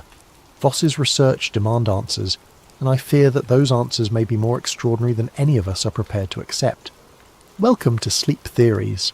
Before we dive into tonight's story, I hope you're having a wonderful day, wherever you are in the world, whether it's morning coffee time in New York, afternoon tea in London, or late evening wind down in Tokyo, thank you for joining us. If you enjoy these deep dives into the mysteries that keep us awake at night, please consider subscribing to Sleep Theories. Now, let's explore a story that might change how you think about what lies beneath the ice. Date, March 15th, 2023. Location, classified. My name is Daniel Kessler. If you're hearing this, then I'm probably dead or worse. Disappeared like the others who knew what we found down there. I've kept these audio logs hidden for 25 years, but the ice is melting faster now. The world deserves to know what's buried beneath Antarctica before it's too late. This isn't some conspiracy theory cooked up by internet trolls. I was there. I saw it with my own eyes, touched it with my own hands, and I've spent every day since 1998 looking over my shoulder, wondering when they'll come to silence me permanently. They called it Project ECHO9. Officially, it didn't exist. Date, September 12th, 1998. Classification, eyes only. The call came on a Tuesday. I was in my apartment in Arlington, 3 months into civilian life after 22 years mapping terrain for the Army Corps of Engineers. The voice on the phone was crisp, professional, and knew things about my service record that weren't supposed to be in any file. Mr. Kessler, my name is Director Hayes. We have a position that requires your particular expertise in cartographic analysis and cold weather operations. I should have hung up. Should have known that legitimate government contracts don't start with anonymous phone calls to unlisted numbers. But the money they offered, $200,000 for 6 weeks' work, was more than I'd made in 2 years of military pay. What kind of position, I asked. Satellite mapping correction in Antarctica. There are some magnetic anomalies affecting our GPS systems. Nothing more complicated than that. Nothing more complicated. If only I'd known then what I know now. The meeting was set for the next day at a nondescript office building in Tyson's Corner. No company name on the directory, just Suite 1247. Director Hayes turned out to be a thin man in his 50s with the kind of tan that comes from spending time in places the government doesn't officially acknowledge. He wore an expensive suit but cheap shoes, the kind of detail you notice when you've spent 2 decades watching for enemy movement. Before we continue, Mr. Kessler, I need you to sign this preliminary non-disclosure agreement. He slid a thick document across the mahogany table. Standard procedure for sensitive contracts. I should have read it more carefully. The NDA wasn't standard at all. It bound me to secrecy about anything I might see, hear, or experience during the mission, with penalties including indefinite detention under national security provisions. But the money was real, and my savings were running low. The mission is straightforward, Hayes continued after I'd signed. You'll be part of a small team conducting geomagnetic surveys near the Gamburtsev Mountains. Our satellites have been getting interference in that region, probably some kind of iron ore deposit throwing off the readings. Your job is to map the anomaly and recommend corrections to our orbital positioning algorithms. He opened a folder containing satellite images of the Antarctic interior. The photos showed nothing but endless white ice, broken only by the dark peaks of the Gamburtsev range, jutting through the frozen surface like ancient teeth. When do we leave? I asked. October 15th. You'll fly into Christchurch, then to McMurdo Station, then helicopter to our forward base, Camp Argus. It's not on any official maps, and it won't be after you leave. That should have been another red flag. Temporary bases in Antarctica required international clearance under the Antarctic Treaty. If Camp Argus wasn't on the maps, it meant someone was going to great lengths to keep it secret. But I signed the contract. God help me, I signed it. Date, March 15th, 2023. The flight to Antarctica was my first hint that this wasn't a routine mapping mission. Instead of the usual military transport filled with scientists and support personnel, our team travelled on an unmarked C-130 Hercules with no identification numbers. Just 13 people, and half of them weren't talking to the other half. Dr. Sarah Chen was the team's archaeologist, which should have been my second red flag since you don't need an archaeologist for satellite calibration. She was young, maybe early 30s, with the intense focus of someone who'd spent years digging up secrets that others wanted to stay buried. When I asked why she was on a mapping mission, she just smiled and said, "Insurance, in case we find something older than expected." Colonel Marcus Webb and General Patricia Morrison were the military contingent. Webb was Army Intelligence, Morrison was Air Force Strategic Command. Neither would tell me why 2 generals were needed for a GPS correction mission. They spent most of the flight huddled over classified briefings, speaking in code words I didn't recognise. Then there was Dr. James Holbrook, the linguist. That was red flag number 3. Why would we need someone who specialised in ancient languages for a geological survey? The rest of the team was made up of technicians, a medical officer, and 2 men who claimed to be logistics coordinators, but carried themselves like special forces operators. Everything about the mission felt wrong, but by then we were already crossing the Ross Ice Shelf and it was too late to turn back. McMurdo Station was exactly what I expected. A ramshackle collection of prefab buildings and research facilities scattered across the ice like a frontier town. What I didn't expect was how quickly we were shuffled through processing and loaded onto helicopters for the final leg to Camp Argus. The flight took 3 hours over terrain that looked like the surface of an alien world, miles and miles of white nothing, broken only by the occasional crevasse or mountain peak. I'd been to cold places before, Alaska, northern Canada, the Hindu Kush, but Antarctica was different. It wasn't just cold, it was hostile to life in a way that made your bones ache even inside a heated helicopter. Camp Argus sat in a valley between 2 peaks of the Gamburtsev Mountains, sheltered from the worst of the Antarctic winds, but still exposed enough that the temperature never rose above negative 30 degrees Fahrenheit. The base consisted of 6 prefabricated modules connected by enclosed walkways, plus a communications array that looked far more sophisticated than anything needed for routine contact with McMurdo. "Welcome to the end of the world," Colonel Webb said as we unloaded our gear. "You'll find that conventional rules don't apply here. Neither do conventional explanations for what you're about to see." That night, as I set up my equipment in the cartography module, Dr. Chen knocked on my door. "Can I ask you something, Daniel?" She looked nervous, which was unusual for someone who'd spent her career excavating tombs and ancient settlements. "Sure. In your military experience, have you ever been on a mission where you weren't told the real objective until after you were already committed?" I thought about it. Once or twice. Usually means someone expects heavy casualties and doesn't want people backing out. She nodded grimly. That's what I was afraid of. Date: October 18th, 1998. Classification: Beyond Top Secret. The ground-penetrating radar readings came back on our 3rd day at Camp Argus. I was expecting to see the typical geological formations you'd find under 2 miles of ice. Rock layers, maybe some mineral deposits that could explain the magnetic interference. Instead, the radar showed structures. Not natural rock formations or ice caves. Structures. Geometric patterns that looked like city blocks, arranged in concentric circles around what appeared to be a central plaza or courtyard. The buildings, if they were buildings, were massive, some stretching over 1,000 feet in diameter. "This has to be a equipment malfunction," I told Dr. Chen as we reviewed the data. "There's no way there are structures under this ice. The Gamburtsev Mountains have been buried for millions of years." She was quiet for a long moment, studying the radar images with the intensity of someone solving a puzzle. What if they haven't been buried for millions of years? What if they were built after the ice formed? That's impossible. Nothing could survive under 2 miles of solid ice. "Nothing we know of," she corrected. "But look at this." She pointed to a section of the radar data showing what appeared to be tunnels or passages connecting the structures. "These passages are too regular to be natural. And see these readings here?" She indicated areas where the radar was getting strange returns, almost like the equipment was bouncing signals off something metallic. "That's not ice. That's not rock. That's something else."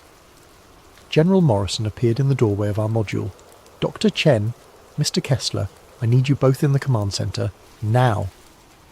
The command centre was buzzing with activity. Banks of computers displayed data streams I didn't recognise, and several technicians were working frantically to process incoming information. On the main screen was a 3-dimensional model of what lay beneath the ice, based on our radar surveys. It looked like a city. Not just any city, but one designed according to principles I'd never seen before. The streets didn't follow standard grid patterns or organic growth typical of human settlements. Instead, they formed complex geometric shapes, spirals, hexagons, patterns that seemed to shift and change depending on how you looked at them. "Gentlemen, lady," General Morrison addressed the room, "what you're seeing is why you're really here. 3 weeks ago, thermal imaging from one of our reconnaissance satellites detected heat signatures in this region. Not geological heat. Artificial heat, in patterns that suggest active systems or processes. Colonel Webb stepped forward with a laser pointer. The structures you're seeing extend approximately 4 miles beneath the ice. Initial analysis suggests they're constructed from some kind of stone we've never encountered before, combined with metal alloys that our spectrographic analysis can't identify. Dr. Holbrook, the linguist, spoke up. General, have you considered the possibility that these structures predate known human civilization? Some of the geometric patterns match Proto-Sumerian mathematical concepts, but with advances that shouldn't have been possible for Bronze Age cultures. We've considered many possibilities, Doctor, Morrison replied. What we need now is access. We're going to drill down to the first level of structures and establish direct contact with whatever's down there. The room fell silent. I felt a chill that had nothing to do with the Antarctic cold. Ma'am, I said carefully, if there are artificial heat signatures and unknown materials down there, shouldn't we be proceeding with extreme caution? We don't know what we're dealing with. General Morrison's expression didn't change. Mr. Kessler, this site was first detected in 1947 during Operation High Jump. The Soviet Union found it again in 1956. The Chinese have been conducting unauthorized surveys here since 1987. We're not the first ones to find this place. We're just the first ones who might actually be able to do something about it. That was the moment I realized I wasn't part of a mapping mission. I was part of something much larger and more dangerous than I could have imagined. Date, March 16th, 2023. The drilling began at dawn on October 20th. They brought in equipment I'd never seen before. Thermal lance systems that could melt through ice at temperatures that should have been impossible to generate in Antarctica. The power requirements alone should have required a small nuclear reactor, but our generators were conventional diesel units. Where did this equipment come from? I asked one of the technicians. He just shrugged. Above my pay grade, buddy. They tell me to operate it. I operate it. The drilling went faster than anyone expected. Instead of the weeks it should have taken to penetrate 2 miles of solid ice, we reached the first structure level in just 4 days. The thermal lances weren't just melting ice, they were cutting through it like it was butter, creating a perfectly cylindrical shaft 8 feet in diameter. Dr. Chen was monitoring the drill progress when she called everyone to the command center. You need to see this, she said, her voice tight with excitement and fear. The drill had broken through into an open space. The cameras mounted on the thermal lance showed a vast chamber, easily 100 feet high, with walls made of the same black stone we'd detected on radar. But the stone wasn't rough or primitive. It was polished to a mirror finish, with surfaces so smooth they seemed to absorb light rather than reflect it. My God, Dr. Holbrook whispered, look at the walls. Carved into the black stone were symbols, not random scratches or primitive pictographs, but complex mathematical and linguistic patterns. The symbols seemed to shift and move in the camera light, creating optical illusions that made it difficult to focus on any individual character. Those aren't human, Dr. Chen said quietly. I've studied every known ancient writing system, and this is something else entirely. The mathematical concepts alone suggest a civilization with scientific knowledge far beyond anything we've achieved. General Morrison was already on the satellite phone with someone whose authority clearly exceeded even hers. I caught fragments of the conversation. Confirmed structural integrity, unknown composition, recommend immediate excavation team. But it was Colonel Webb who said what we were all thinking. We're not the first humans to see this place. Someone's been down there before us. He was pointing at something in the far corner of the chamber, equipment that looked decidedly human in origin. Abandoned drilling gear, cables, and what appeared to be scientific instruments, all covered in ice and corrosion. Soviet markings, Webb continued, probably from their 1956 expedition, which means they got further than anyone admitted. That night I couldn't sleep. The implications of what we'd found were staggering. If there really was an ancient civilization buried under Antarctica, one with technology that exceeded our current capabilities, then everything we thought we knew about human history was wrong. But more disturbing was the realization that the world's major powers had known about it for decades and kept it secret. I was reviewing the day's radar data when Dr. Chen knocked on my door again. This time she looked genuinely frightened. Daniel, I need to show you something, but you have to promise me you won't tell the generals until I figure out what it means. She led me to her module and pulled up a series of photographs she'd taken of the symbols on the chamber walls.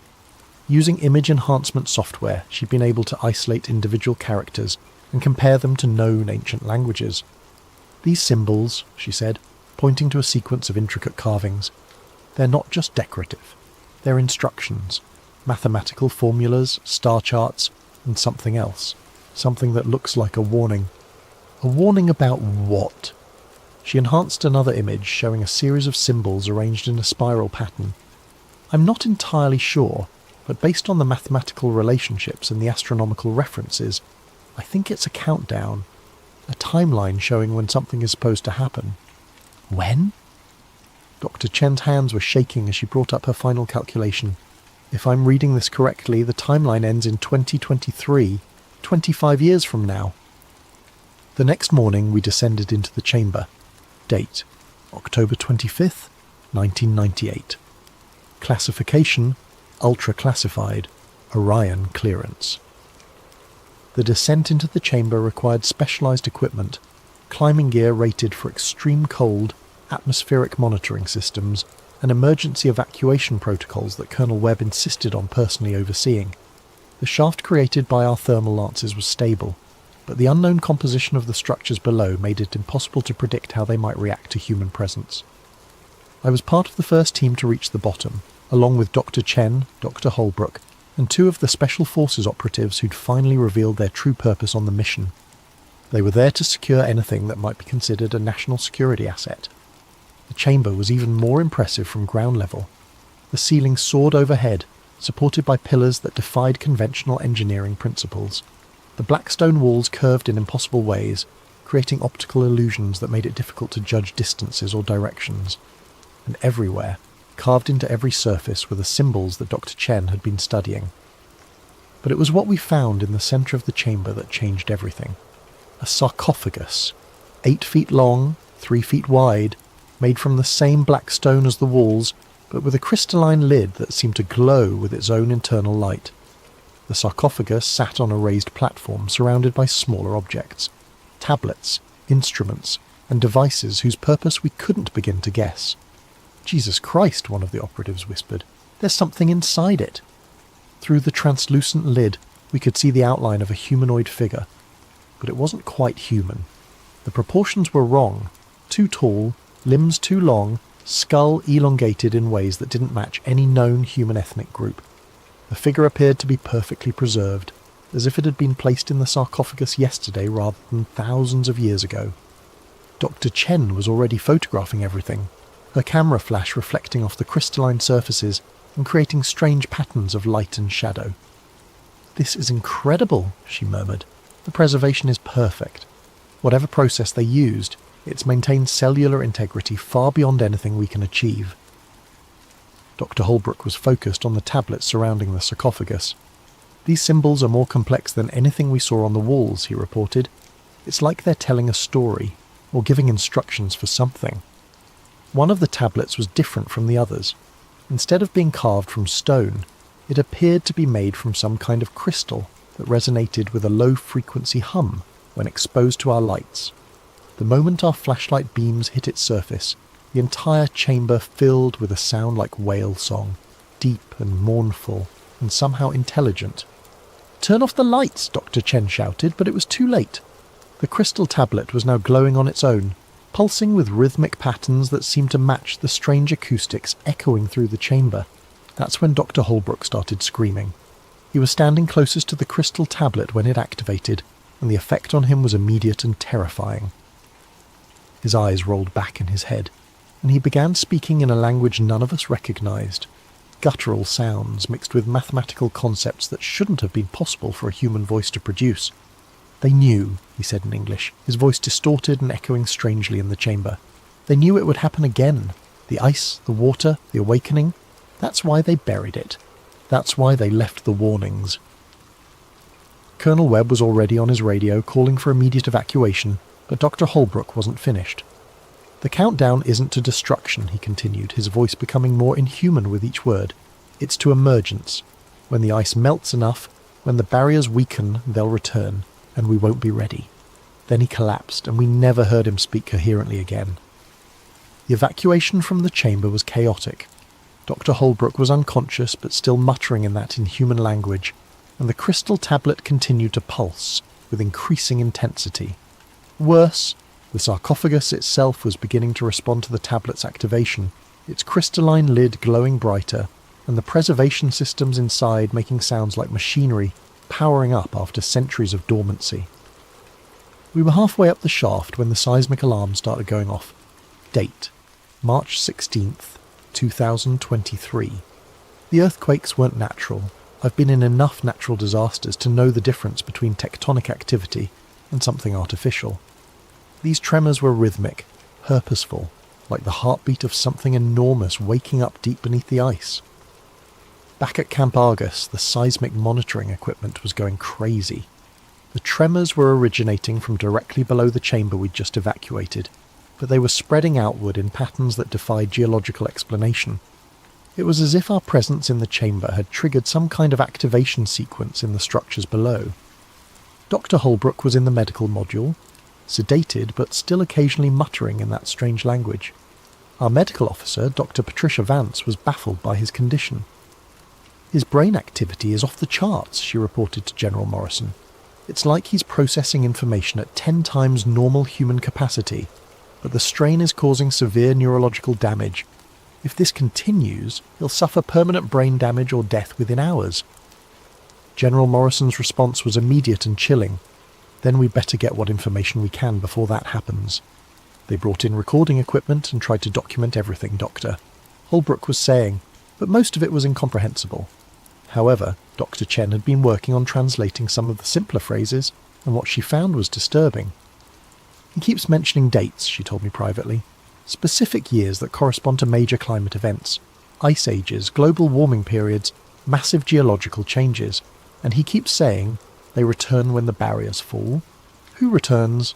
I don't know. But whatever or whoever they are, according to Holbrook's translations, they've been here before, multiple times throughout Earth's history, and each return corresponds to a major extinction event. That night, Dr. Holbrook died. Officially, the cause was listed as acute hypothermia complicated by altitude sickness. But I was there when it happened. His final words were in perfect English. The Piri Reis map was right. They drew Antarctica without ice because they remembered when it was green, before the last awakening. The Piri Reis map. I'd heard of it, a 1513 map that supposedly showed the coastline of Antarctica centuries before the continent was officially discovered, and depicted it without ice cover. Most historians dismissed it as either a hoax or a lucky guess, but Dr. Holbrook seemed to be suggesting something else entirely.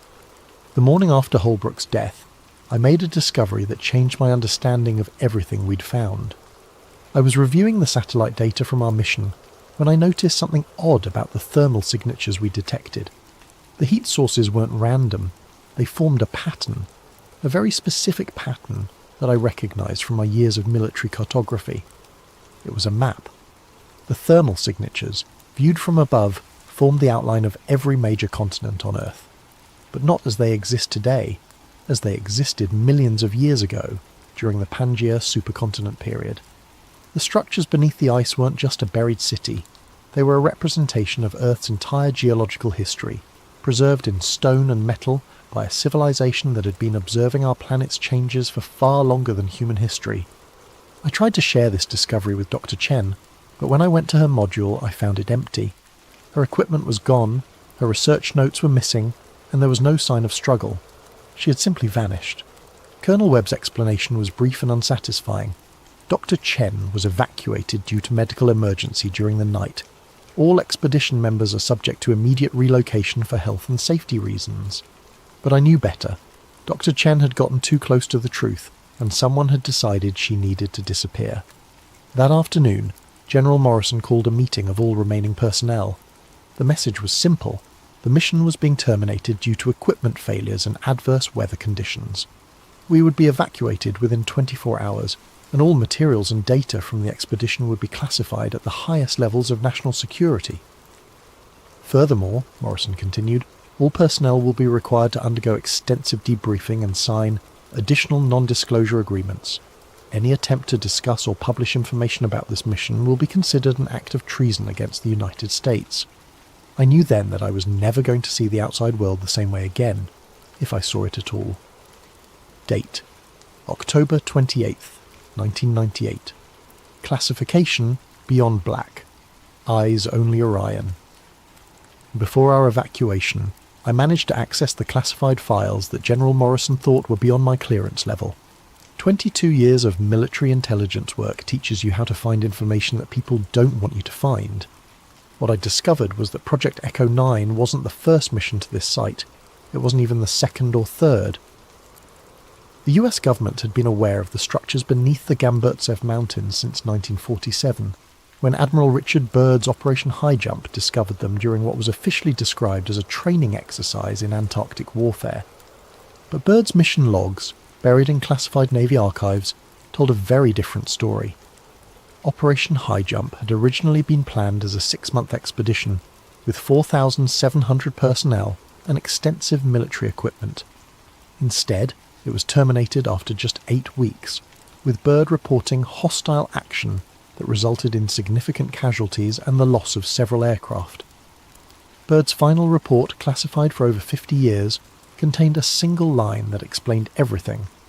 It is necessary for the USA to take defensive actions against enemy fighters which come from the polar regions. Enemy fighters, in 1947, from the polar regions. The Soviet files were even more revealing. In 1956, during the height of the Cold War, a joint Soviet-American expedition had reached the buried structures and managed to penetrate several levels deeper than our 1998 mission. The results were catastrophic. Of the 47 personnel who descended into the lower levels, only 12 returned to the surface. The survivors were placed in psychiatric institutions and never spoke publicly about what they'd seen. But one of them, a Soviet geologist named Dr. Alexei Volkov, had managed to smuggle out a single photograph before his disappearance. The photograph showed the same type of sarcophagus we'd found, but opened, with the elongated humanoid figure sitting upright and apparently alive. The most disturbing file was labelled Historical Correlations, Ancient Cartography. It contained detailed analysis of the Piri Reis map and dozens of other ancient maps and documents that depicted Antarctica without ice cover. The conclusion was inescapable. Multiple civilizations throughout history had known about the structures beneath the ice, and some had even been in contact with whatever was down there. The ancient Sumerians had texts describing watchers from the southern ice who brought knowledge of mathematics and astronomy. The Mayans had prophecies about the return of the Ice Lords that were supposed to occur when the great ice melted. Even the Egyptian pyramids were oriented according to astronomical calculations that included precise measurements of Antarctica's position and topology. The conspiracy wasn't just about hiding an archaeological discovery. It was about concealing the fact that human civilization had been influenced, guided or controlled by non-human intelligence for thousands of years, and that intelligence was now waking up as global warming melted the barriers that had kept it imprisoned. The final file in the classified archive was a climate projection study commissioned by the Pentagon in 1987. The study predicted that Antarctic ice melt would reach critical levels sometime between 2020 and 2030, with catastrophic consequences for global sea levels and weather patterns. But buried in the technical data was a single line that revealed the real concern. Thermal barrier integrity will be compromised by 2025, allowing activation of subsurface systems. They knew, the government, the military, the intelligence agencies, they all knew that climate change wasn't just going to flood coastal cities and disrupt weather patterns. It was going to wake up something that had been sleeping under the ice for millennia, and they were doing nothing to stop it. Date: March 17th, 2023. The evacuation from Camp Argus was the most terrifying experience of my life, and I'd been shot at by enemy forces in 3 different countries. It wasn't the helicopter ride through our Antarctic storm or the mechanical problems that nearly crashed us into the Ross Ice Shelf. It was the realization that I was never going to be allowed to tell anyone what I'd seen. The debriefing took place at McMurdo Station, in a prefabricated building that wasn't on any of the base maps. For 6 days I was interrogated by intelligence officers from agencies I didn't recognize, using techniques that were definitely not part of any official manual. They wanted to know every detail of what I'd observed, every conversation I'd had with other team members, every photograph I'd taken or document I'd seen. But they weren't trying to gather information. They were trying to determine how much I knew and whether I posed a security risk. On the 7th day, they brought in a man who introduced himself only as Mr. Grey. He was older, maybe in his 60s, with the kind of weathered face that comes from decades of outdoor work in harsh conditions. His credentials identified him as being from the Department of Energy, but everything about his manner suggested military intelligence or something even more shadowy. "Mr. Kessler," he said, settling into the chair across from me in the windowless interrogation room. "You've seen things that most people aren't equipped to understand, things that could cause widespread panic if they became public knowledge." "You mean the structures under the ice?" He smiled, but it wasn't a pleasant expression. "I mean the implications of those structures. Do you understand what would happen if the world learned that human civilization has been guided by non-human intelligence for thousands of years? If people discovered that their religions, their governments, their entire understanding of history was based on lies?" I thought about it. "There would be chaos. There would be the end of civilization as we know it," he corrected, "which is why certain information must remain classified, regardless of the personal cost to those who possess it." He slid a document across the table. It was thicker than the original NDA I'd signed, with legal language that basically signed away my right to ever speak about the mission or its discoveries. The penalties for violation included life imprisonment without possibility of parole. "What about the other team members?" I asked. "Dr. Chen, the technicians, the other personnel?" Mr. Gray's expression didn't change. "Dr. Chen suffered an unfortunate accident during her return journey to the United States. The technicians have been reassigned to other projects where their specialized knowledge can be properly utilized. You're the only one with comprehensive knowledge of the entire mission." "You're saying I'm the only witness left?" "I'm saying you're the only person still alive who has the complete picture of what Project Echo 9 discovered." The implication was clear. Sign the document and keep silent, or join Dr. Chen and the others who had suffered unfortunate accidents. I signed. But signing the document didn't end my involvement with the Antarctic discovery. Over the next several years, I was contacted periodically by government representatives who wanted updates on my psychological adjustment to the classified material I'd been exposed to. The contacts were always brief and professional, but the message was clear. They were watching me. In 2003, I was approached by a journalist named Michael Harrison, who was investigating rumours about classified Antarctic expeditions.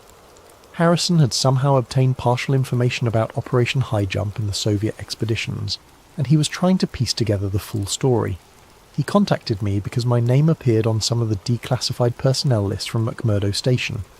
I told him I couldn't help him, but Harrison was persistent. He kept calling, sending emails, even showing up at my apartment with questions about things he couldn't possibly have known unless he had inside information. Finally, I agreed to meet him at a coffee shop in downtown Arlington, intending to convince him to drop his investigation for his own safety. Harrison never showed up for the meeting. The next day, his body was found in the Potomac River. The official cause of death was accidental drowning, but Harrison was an experienced swimmer and former Navy SEAL. The story made local news for exactly 1 day before disappearing entirely. After Harrison's death, I realized that simply staying quiet wasn't enough to guarantee my safety. The people controlling information about the Antarctic discoveries were willing to kill to maintain their secrets, and my continued existence was only tolerated as long as I remained completely silent. So I developed a different strategy. Instead of trying to expose the truth directly, I began documenting everything I could remember about Project Echo 9 and storing the information in multiple secure locations. If something happened to me, the documents would eventually be released. If I lived long enough, maybe I could find a way to get the information out without getting myself killed. 25 years later, I'm still alive, but the world is running out of time. Date, March 18th, 2023. The ice is melting faster than anyone predicted.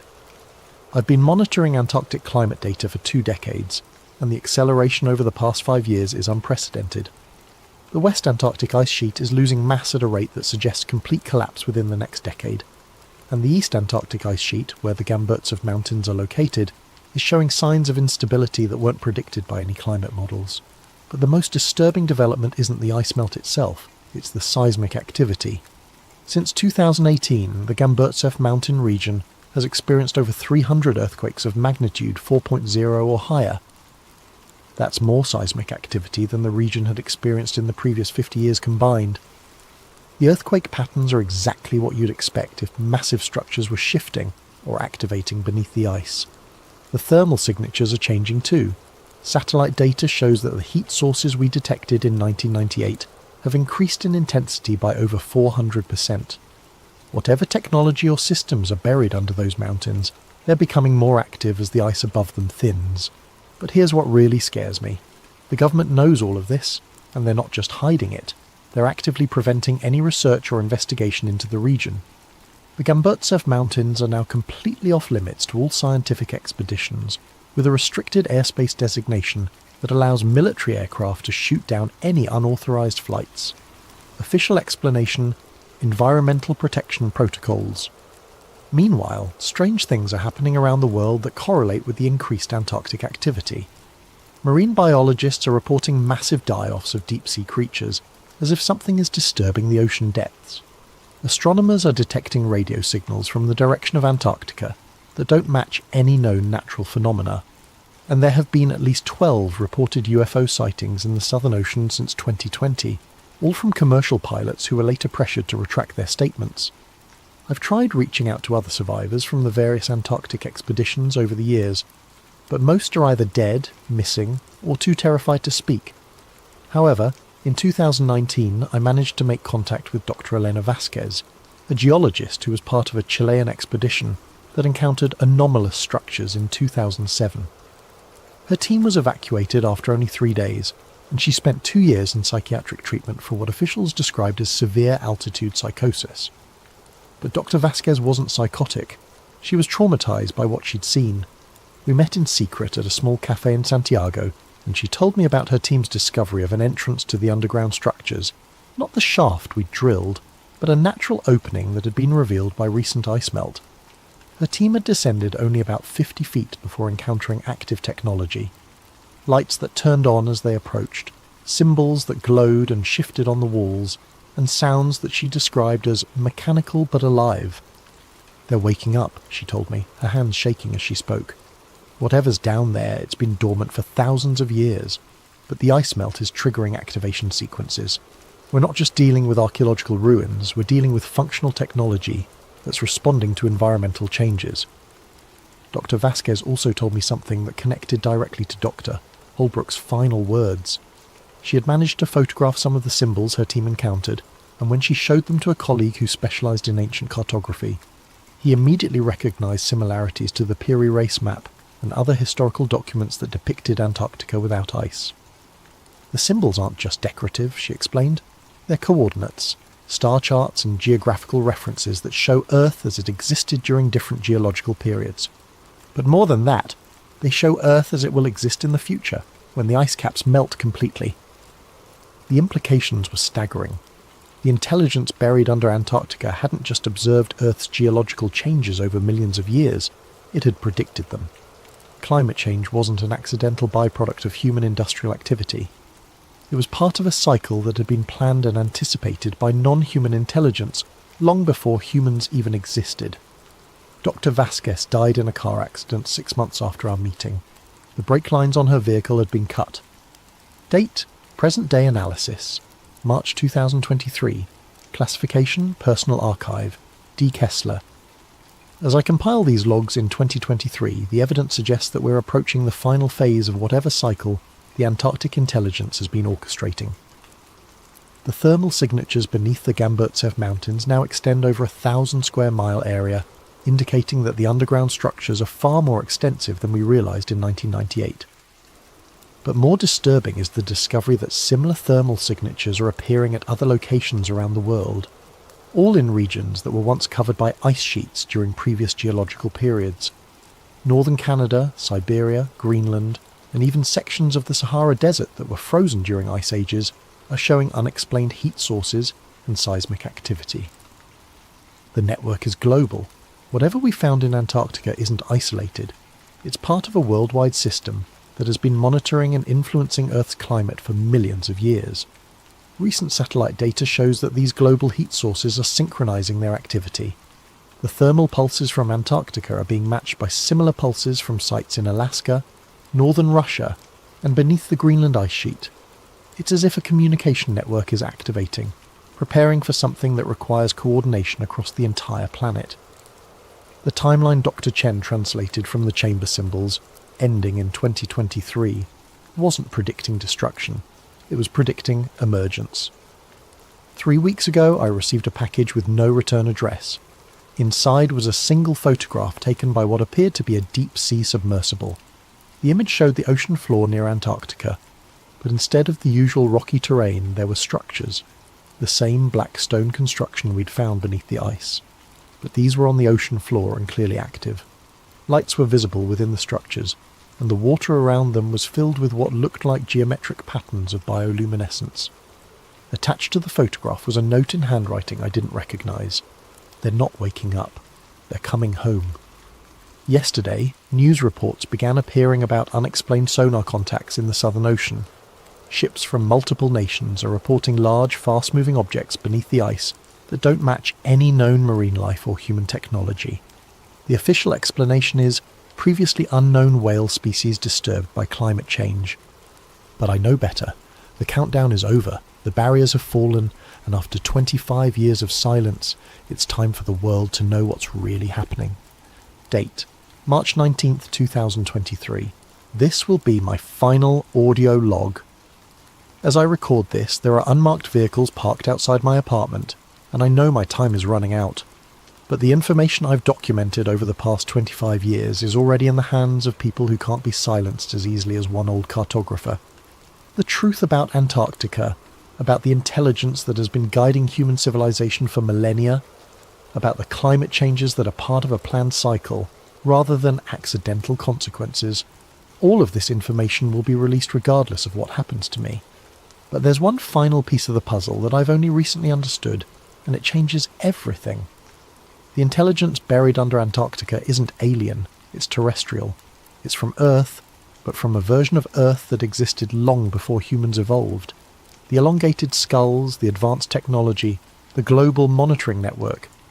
It all belongs to a species that achieved technological civilization millions of years ago, before the ice ages that buried their cities and forced them into hibernation. They're not invaders, they're the original inhabitants of this planet, and they're waking up to reclaim what was always theirs. The climate change we're experiencing isn't being caused by their technology, it's being caused by us, and their systems are simply responding to the environmental changes by activating emergence protocols that have been dormant for geological ages. Humanity has had its time on Earth. We've had our chance to develop wisdom along with our technology, to prove that we could be responsible stewards of the planet they once ruled. The melting ice isn't just revealing their cities, it's revealing our failure. Dr. Holbrook was right about one thing. We won't be ready for their return. Not because they're hostile, but because our entire civilization is built on assumptions about human supremacy and planetary ownership that are about to be proven catastrophically wrong. The structures beneath Antarctica aren't ruins. They're not even archaeological sites. They're infrastructure, maintained in hibernation for millions of years, waiting for the planetary conditions to become suitable for reactivation. The Piri Reis map was accurate because it was drawn by people who had access to the historical records kept by the Antarctic intelligence. Every ancient civilization that achieved sufficient sophistication was contacted and guided by the sleeping guardians beneath the ice. The knowledge that built the pyramids, that enabled the mathematical achievements of the Mayans, that inspired the astronomical precision of Stonehenge, all of it came from the same source, and now the source is awakening. I can hear vehicles stopping outside my building, multiple engines, coordinated movement, professional voices using radio protocols I recognise from my military days. They've found me, which means they've probably found the documentation sites as well. But it doesn't matter anymore. The ice is melting too fast for them to stop what's coming. The thermal signatures are too widespread, the seismic activity too intense, the global network too thoroughly activated. Within the next 5 years, possibly sooner, the world will witness the emergence of a technological civilization that makes our greatest achievements look like Stone Age tools. Whether humanity survives that emergence will depend on whether we can adapt to being the junior species on a planet that was never really ours to begin with. They're at my door now. I can hear them in the hallway, speaking in the clipped professional tones of people who are very good at making problems disappear. I'm not afraid. 25 years of carrying this secret has been its own kind of prison, and knowing that the truth will finally come out, one way or another, is almost a relief. To whoever finds these recordings, the countdown is over, the barriers have fallen, the real history of Earth is about to begin. This is Daniel Kessler, former military cartographer, survivor of Project Echo 9, signing off. Audio recording ends at 23:47:12 GMT, March 19th, 2023. Device found in apartment 2C, 1247 Arlington Boulevard, following disappearance of resident Daniel Kessler. Subject's whereabouts remain unknown. All materials related to this case are classified under National Security Directive 7741-Omega. Agent Morrison, DHS Special Activities Division. Date: June 15th, 2025. Source: anonymous data dump on multiple file-sharing platforms. The files attributed to Daniel Kessler appeared simultaneously on over 200 websites worldwide on June 15th, 2025, exactly 27 months after his disappearance. Despite immediate efforts by government agencies to remove the materials, the files had been downloaded millions of times within the first 24 hours of their release. Accompanying the audio logs and mission files was a collection of satellite imagery, seismic data, and classified documents that supported Kessler's claims about Antarctic activity. Independent verification of the satellite data confirmed massive thermal signatures beneath the Gamburtsev Mountains, as well as similar signatures at locations in Alaska, Siberia, and Greenland.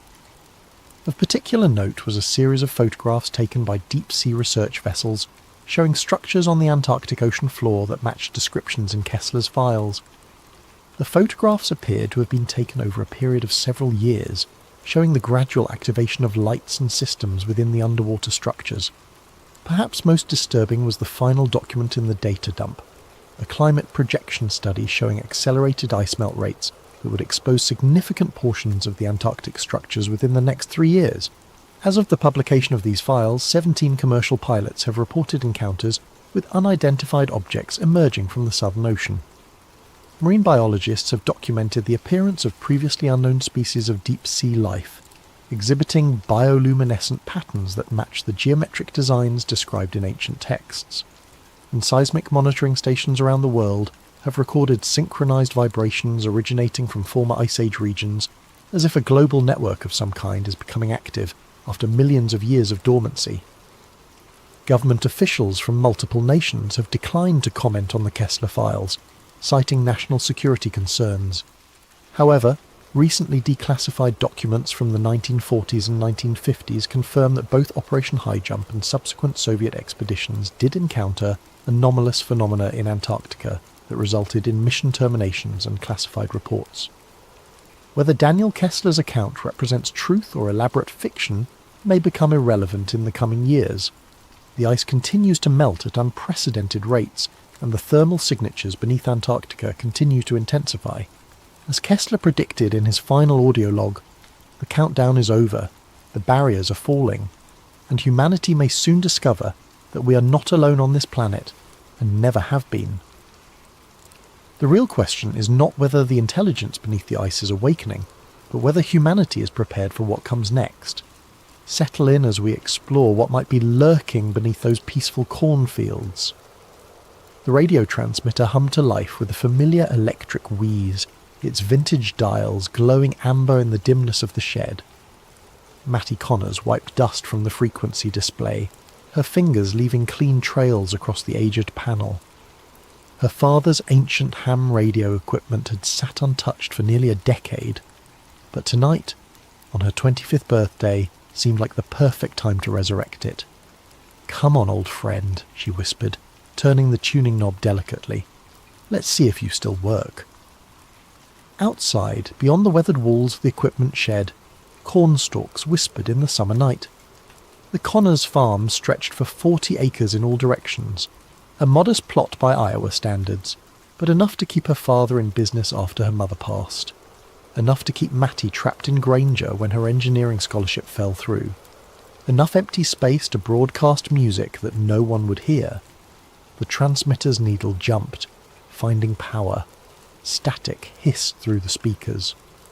Mattie checked her phone's FM radio app, searching for an empty frequency to experiment with.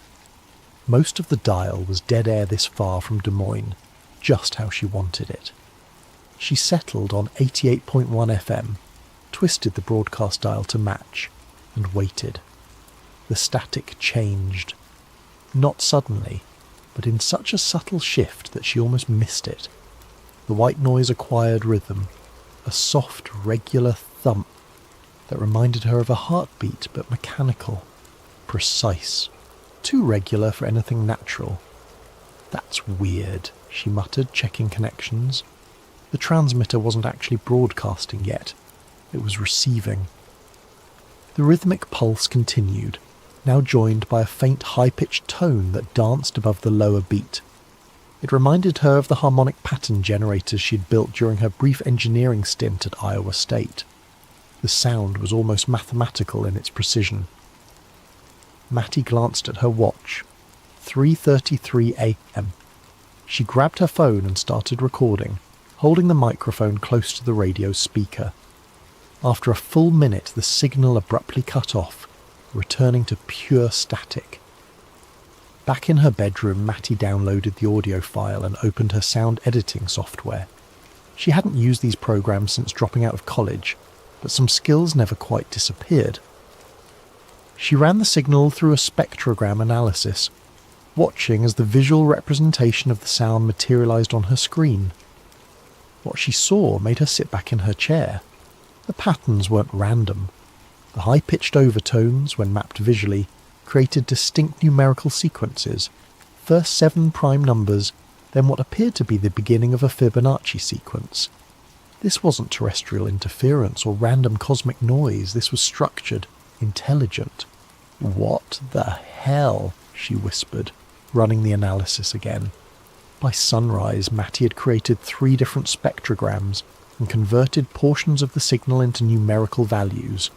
She'd spent hours on Reddit forums for audio engineers and amateur astronomers, eventually posting her findings with a simple question. Found weird signal on 88.1 FM in rural Iowa. Any ideas what this could be? She attached the audio file and her preliminary analysis before collapsing into bed, the morning chores temporarily forgotten. Her last conscious thought was that she should check the frequency again the following night. When she woke at noon, her post had been removed, not just downvoted or flagged, completely gone, as if it had never existed. Her browser history showed she'd visited the site, but the post itself had vanished. More disturbing still, the audio file she'd uploaded to her cloud drive was gone too. "Dad," she called, heading downstairs, "did you use my computer this morning?" Walter Connors sat at the kitchen table, his weathered hands wrapped around a coffee mug. At 63, he maintained the stoic demeanour of someone who had spent a lifetime watching seeds grow into crops, only to be harvested and planted again. Patience lived in the creases around his eyes. "Didn't touch it," he replied, not looking up from his newspaper. "Why?" "Some files went missing," Mattie said, pouring herself coffee. "Weird stuff I recorded last night on your old radio setup." Her father's hand stilled, coffee mug halfway to his lips. What frequency? The question struck her as odd. 88.1. Why? Walter carefully folded his newspaper, a deliberate movement that Mattie recognised as his way of buying time. That old transmitter picks up all kinds of interference, probably just noise from the power lines. Power line noise doesn't transmit prime number sequences, Dad. The kitchen fell silent except for the ticking of the ancient wall clock. Walter cleared his throat. "Sometimes it's better not to broadcast what you hear," he said finally, "especially around here." "What's that supposed to mean?" Mattie pressed. Walter stood, rinsing his mug at the sink. "Just saying some signals aren't meant to be shared." He left for the fields before she could question him further, but his reaction only intensified her curiosity. What did her father know about a random radio frequency? Why would he care if she shared what she'd found? That afternoon, Mattie drove into town, laptop tucked under her arm. The Granger Public Library was small but offered free Wi-Fi that wasn't linked to her home network. She uploaded her recordings again, this time to a more obscure forum dedicated to unexplained radio phenomena. Within an hour she had 3 responses. Definitely artificial. Pattern repeats exactly every 42.7 seconds. Looks like SETI stuff. Where exactly did you record this? Check your DMS. The direct message came from a user named radiosilence_1977. Take this down immediately. They monitor these forums. 88.1 is part of Node 0. Not your discovery, not the first time. Call the number in your area that ends with 3333 if you need to understand why this matters. Matty stared at the message, a chill running through her despite the summer heat. She started typing a response when the library's internet connection suddenly dropped. The librarian announced they were experiencing technical difficulties. By the time Matty returned home, her forum post had vanished too. That evening, as sunset painted the cornfields in golden shadow, Matty noticed something unusual from her bedroom window. A utility truck parked at the edge of their property. Two men in matching grey uniforms stood beside it, looking toward the house. Though too distant to see clearly, something about their synchronised movements seemed unnatural, as if they were mirrors of each other. When she blinked, they were gone. The truck, too. Only empty road remained. At exactly 3:33 a.m, Matty sat in the equipment shed, headphones on, the radio tuned to 88.1 FM. The signal returned, stronger tonight, its pulsing rhythm somehow more urgent. The mathematical sequences had evolved, growing more complex. In the distance, she could have sworn she heard the cornstalks rustling in perfect synchronization with the beat. Matty woke to the sound of her computer rebooting, the distinctive startup chime jolting her from sleep. The clock on her nightstand read 3:33 a.m. She hadn't set an alarm. Rubbing sleep from her eyes, she watched as her screen flashed to life, opened a blank document, and displayed a single line of text. Not for you to hear. The cursor blinked rhythmically before the computer shut itself down. Matty sat frozen, heart hammering in her chest. She hadn't touched the keyboard. She hadn't even been near the computer. Morning brought no clarity, only more questions. While checking the fence line after breakfast, she discovered a perfect circle in the cornfield, about 10 feet in diameter, where the stalks lay flat against the ground, spiralling inward toward a centre point. The corn wasn't broken or damaged, just uniformly bent as if pressed down by an invisible hand. "Dad!" she called out, finding Walter inspecting an irrigation pump nearby. "Come look at this." Her father approached slowly, his face unreadable as he surveyed the formation. "Wind damage," he said flatly. "Wind doesn't create perfect circles with mathematical precision," Matty argued, "and it doesn't just happen to show up after I record that signal." Walter sighed heavily. "Leave it alone, Matty. Please." "Why won't you tell me what you know about this?" She gestured toward the flattened corn. "This isn't normal, and you're acting like it's just another Tuesday." Her father removed his cap, running a hand through thinning grey hair. "I worked radar systems before I inherited this farm. Air Force, 1985 to 1991, stationed up at the North Dakota border most of that time." This wasn't news to Matty, but his tone suggested he was building to something important. "There were frequencies we were told never to acknowledge," he continued. "Signals that appeared on our scopes that we logged as equipment malfunction, even when we knew better. The brass called them ambient anomalies. We called them visitors." Matty stared at him. "Are you saying you detected UFOs?" "I'm saying some things in this world speak in ways we're not meant to understand." And answering back, he paused, looking directly at her. That's when trouble starts. Before she could press further, the distant sound of a vehicle drew their attention. The same utility truck from yesterday approached along the access road, moving unhurriedly. "Go inside," Walter said quietly. "Who are they?" "Don't know, don't want to, just go." Matty retreated to the house, but watched from the kitchen window as her father met the truck at the end of their driveway. Two men emerged, identical in height and build, wearing matching grey uniforms.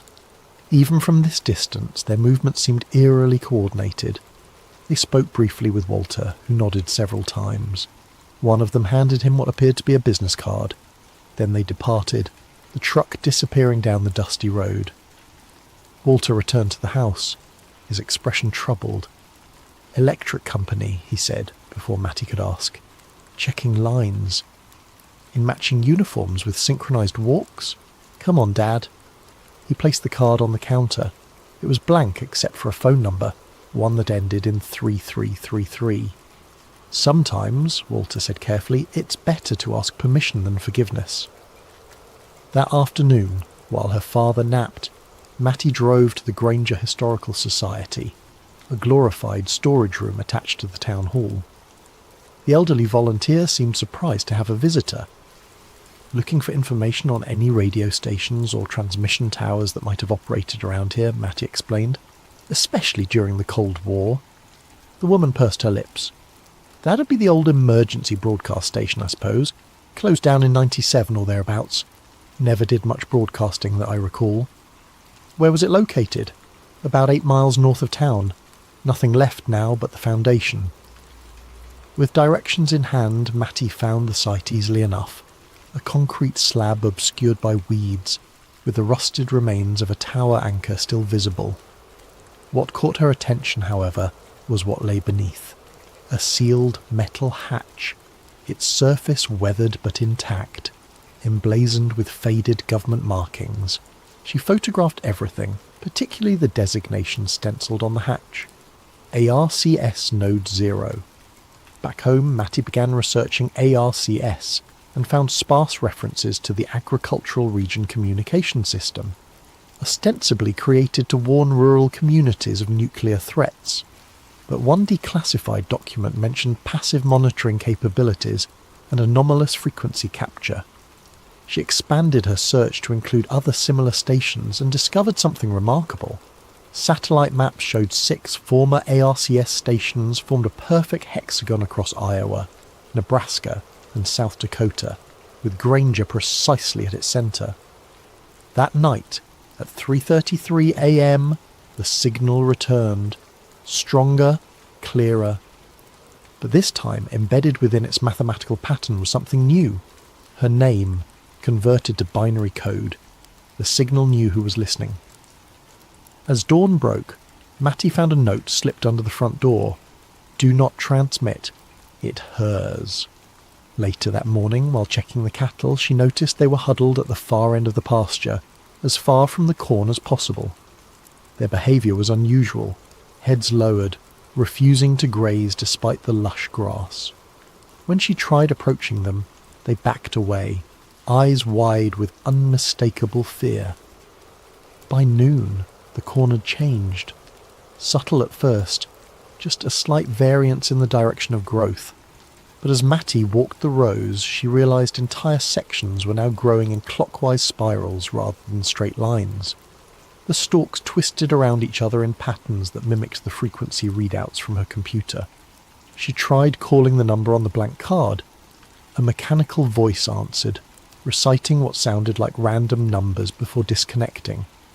When she redialed, a different voice answered, human this time, but strangely flat. "Connor's residence, 88.1 observation," the voice stated, not a question. "Who is this?" Matty demanded. "How do you know my frequency?"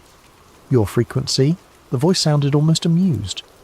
"It's been transmitting since 1941. You're just the newest receiver." The line went dead. When Walter returned from town with supplies, Matty confronted him with her discoveries. "What's Node 0, Dad? What's really under that concrete slab north of town?" Her father's shoulders sagged. "I signed papers, Matty. We all did. Everyone who's owned this land since the 40s. "Signed what?" "Easement agreements, monitoring rights." He gestured vaguely toward the corn. "They said it was dormant. Hasn't sent a readable signal in decades." "Who's they?" "People who know enough to be afraid," Walter answered, "and smart enough not to interfere." That night Matty dreamed of cornfields that moved like ocean waves, pulsing in rhythm to an unseen heartbeat. In the dream, she walked to the centre of their property where the ground began to split open, revealing not soil but a vast mechanical eye, ancient yet somehow alive. peering up at the stars. She awoke to find her bedroom filled with a pale blue light that seemed to emanate from nowhere and everywhere at once. Her computer screen showed spectrogram patterns forming and dissolving without input. In the corner of her room stood two identical silhouettes, the men from the utility truck, though she hadn't heard anyone enter the house. "She's resonating now," one said, voice oddly distorted. "Becoming antenna," the other replied. Matty reached for the bedside lamp, but the figures were gone before the light came on. The locals called it pressure front weather, that peculiar stillness before a storm when the air feels charged with anticipation. But the clouds gathering over Granger that morning carried no rain, only an unnatural darkness that seemed to absorb the sunlight.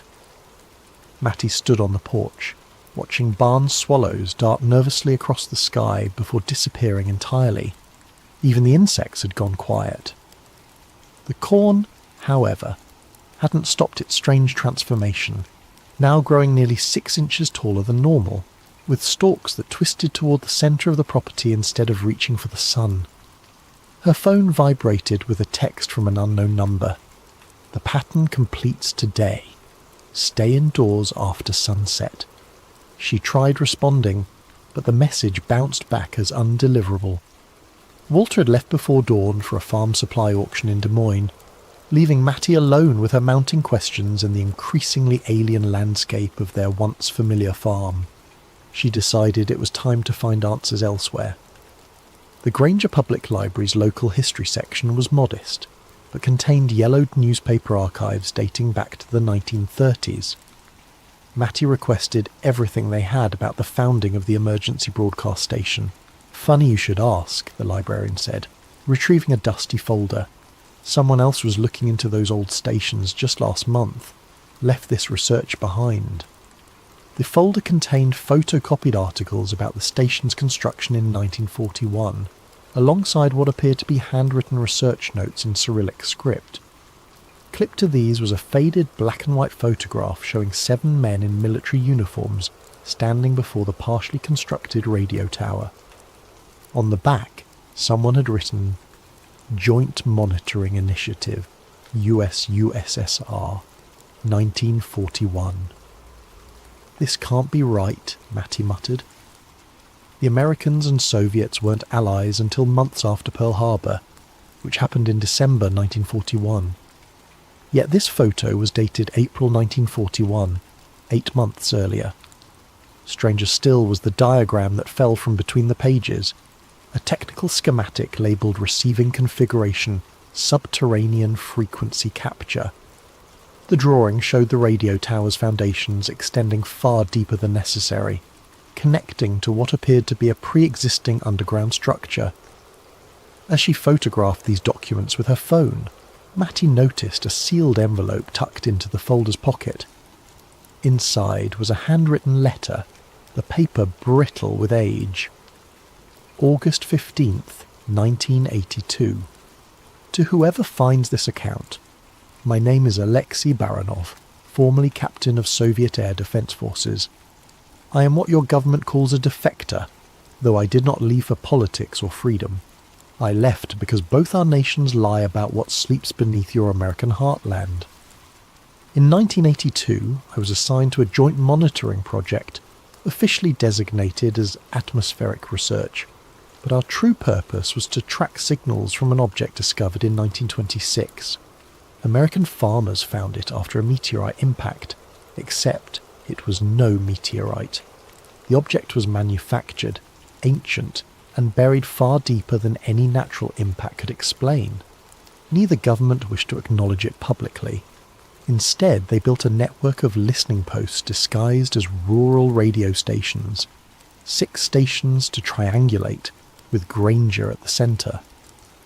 For decades, the object remained dormant, emitting only faint pulses at regular intervals, like a heartbeat in hibernation.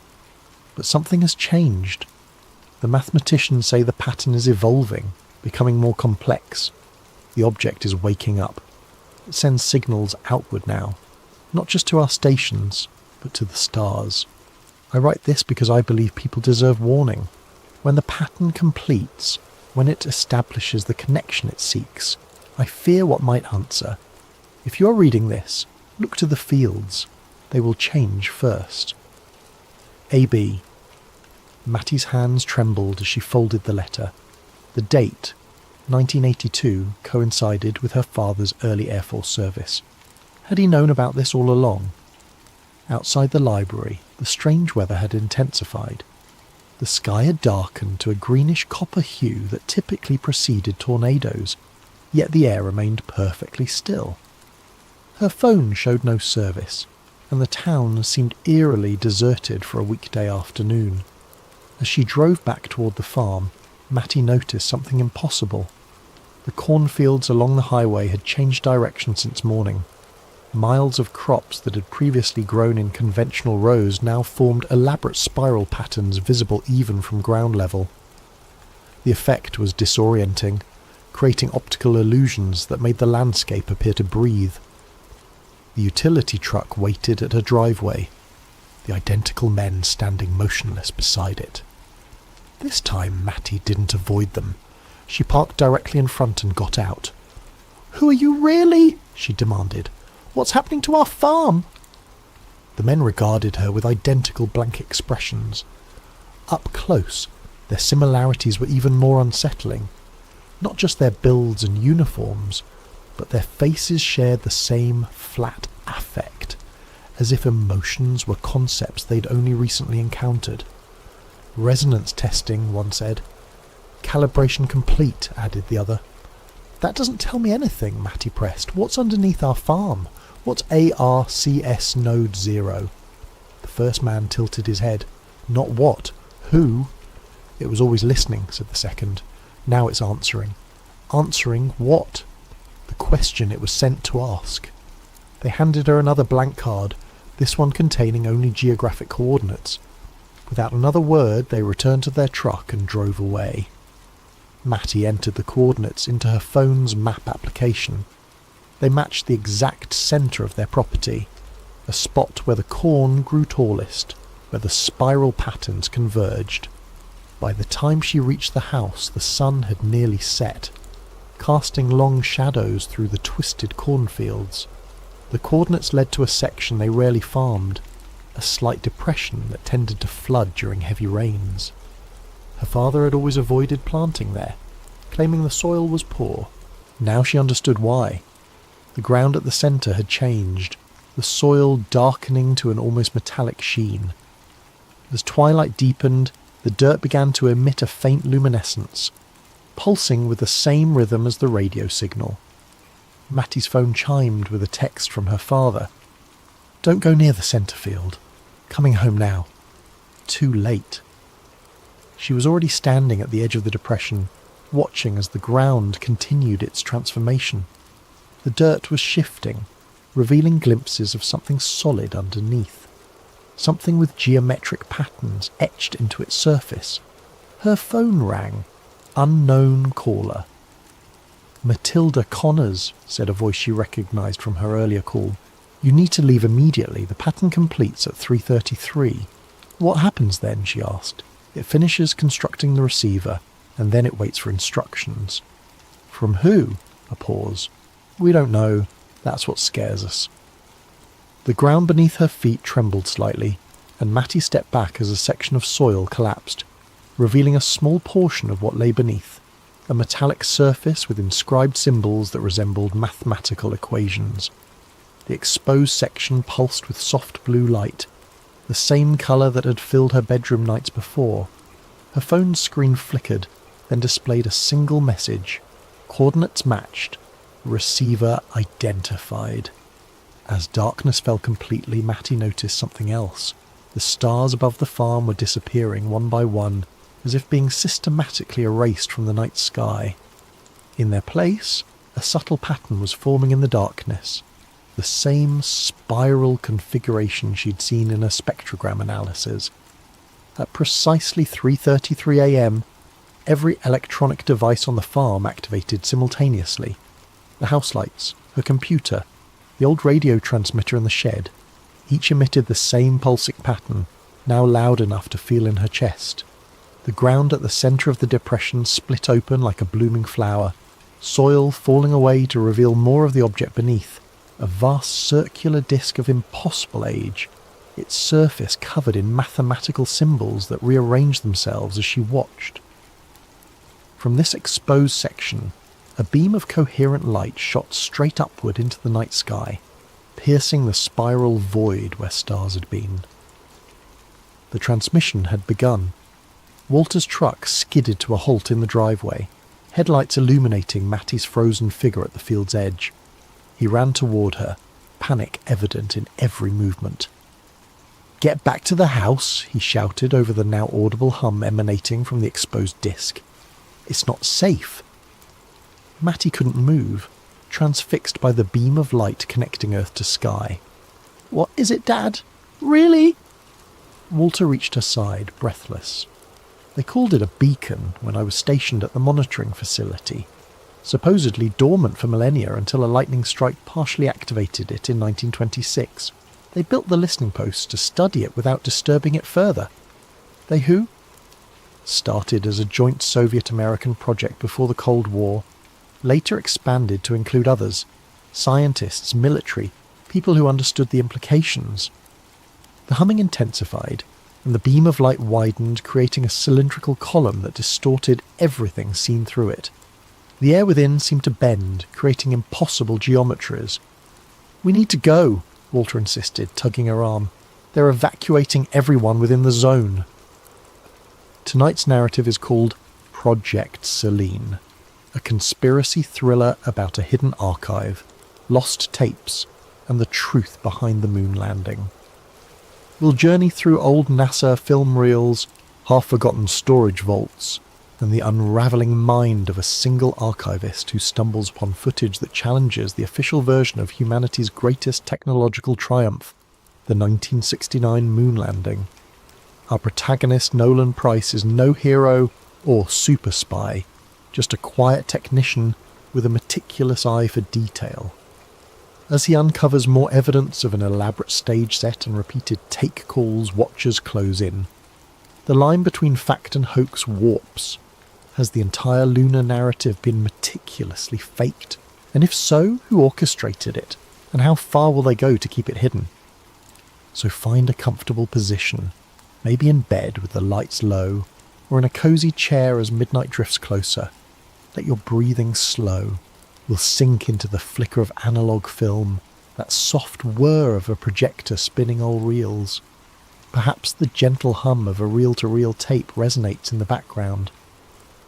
As we pass each chapter, you'll see how obsession can bloom from a single stray frame, and how the story of one small step for man might have been filmed under glaring stage lights all along. Remember, what follows is a work of fiction with a dash of what if, but sometimes those who ask what if unravel illusions that were never meant to be seen. Let's begin.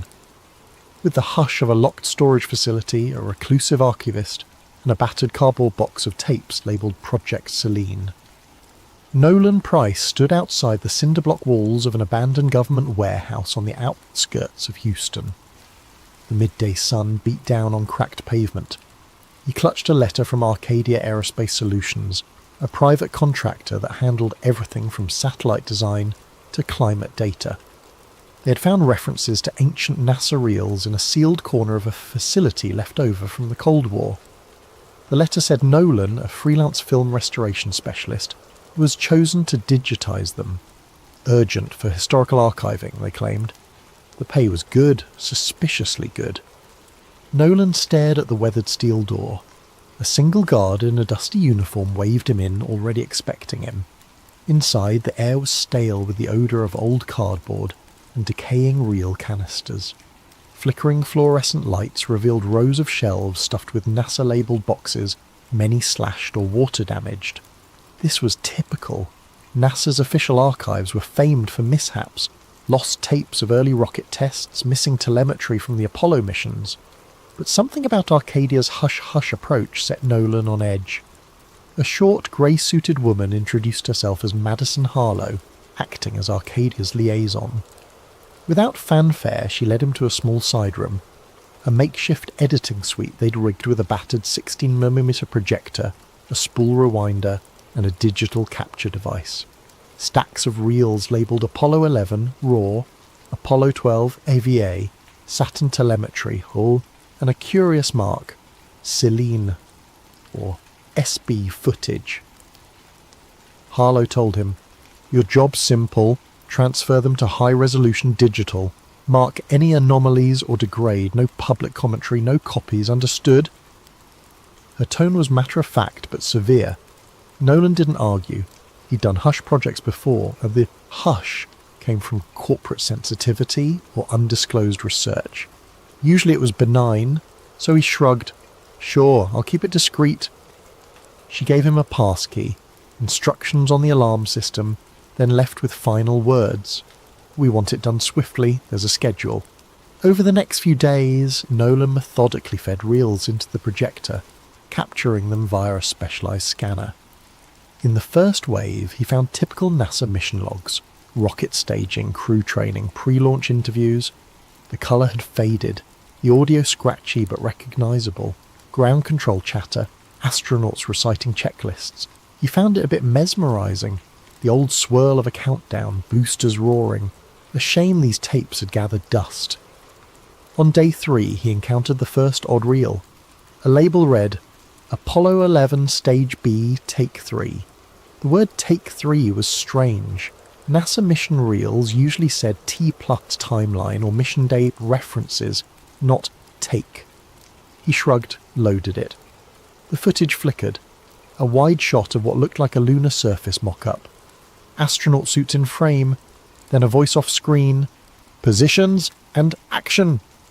The two suited figures hopped across the grey dust. One stumbled. A faint laugh was heard. Then another voice. Cut, we'll reset. The reflection's too bright on the visor." Nolan's heart pounded. This was no standard rocket or EVA footage.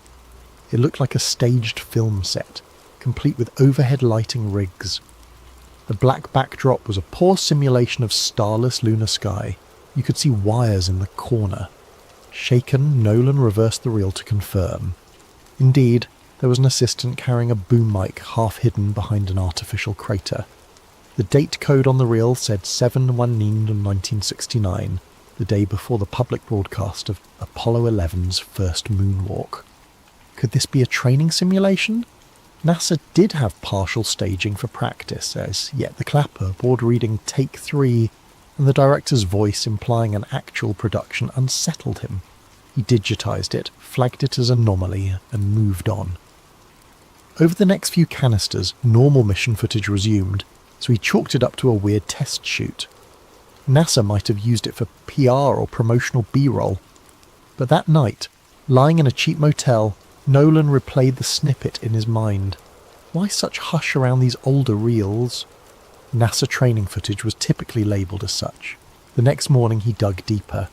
Opening a battered can labelled Celine B, he discovered a reel that started with a NASA colour bar pattern, then abruptly cut to a behind-the-scenes environment. Men in suits conferring around what looked like a partial lunar lander set. A man in a white shirt read from a script. Lunar surface continuity, camera feed approach. We must ensure the horizon line matches the predicted lens angle. Another man wearing thick-rimmed glasses nodded. We fake it right, or we fail. Understood? Nolan's breath quickened. This was no trivial training. The group on tape specifically talked about fooling an audience. They discussed vantage angles to hide stage edges, how the overhead rig should mimic low gravity. One phrase jumped out. Public must see only the broadcast feed from the designated channel. He set the reel aside, heart pounding. This was conspiratorial gold. Actual evidence of a potential staged moon landing scenario. It defied everything taught in history. NASA had always faced accusations by conspiracy buffs about the MiG-9 moon landing being shot in a Hollywood set, referencing anomalies in flagged photos. But mainstream science easily refuted them. Yet these tapes, if real, it was the smoking gun. Then again, it could be a hoax, decades later staged footage. But the film stock was definitely vintage, and the audio matched 1960s analogue characteristics. With sweaty palms, Nolan rummaged more, finding references to PSH Kubrick liaison. Could this be referencing famed director Stanley Kubrick? The name was never spelled out fully, but S. Kukub, the idea was insane. He'd heard rumours Kubrick was asked by NASA to film backup footage for crisis scenarios. The next reel's label read Moon Landing Studio Revan. The conspiracy was intensifying. That evening, a creeping sense of paranoia took hold. He locked the reels in a small closet. The quiet facility seemed ominous, as though someone was always behind the next aisle. Indeed, he glimpsed shadows near the corridor, possibly just the overhead lamp flicker. He decided to finish digitizing these suspicious reels quickly, keep copies, then reevaluate. Returning to the main workstation, he discovered his second shock. The tape labelled Apollo 11 Stage B Take 3 was missing. He'd left it on the spool an hour ago. Now it was gone. He checked the entire room, the desk, the case, nowhere. Another reel was in its place, labelled simply Celine E. Do Not Watch. This was no accident. Someone knew he'd found the suspicious content. They replaced it with a cryptic reel, possibly a warning or a booby trap. Heart-pounding, Nolan placed Celine E.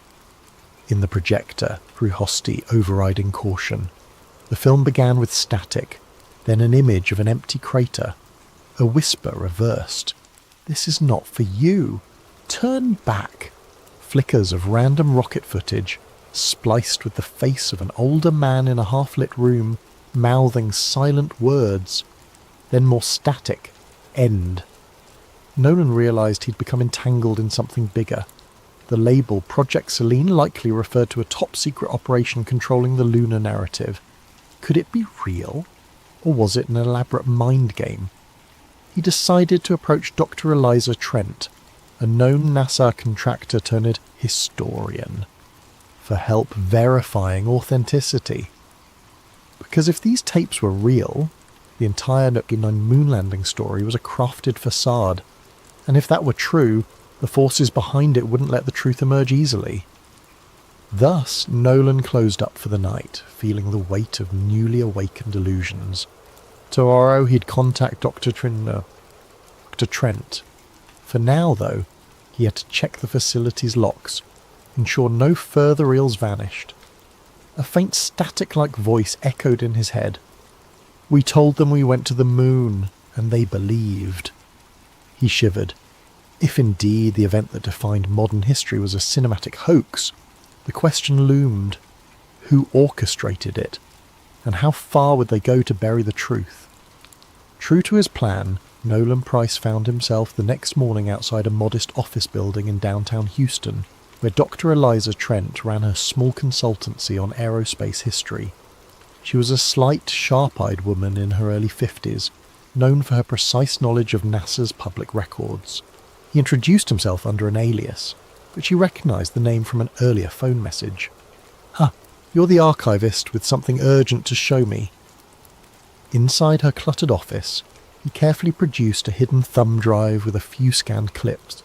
Dr. Trent popped it into her laptop. Scenes of the suspicious moon set played, along with bits of Celine B references. Her eyebrows rose.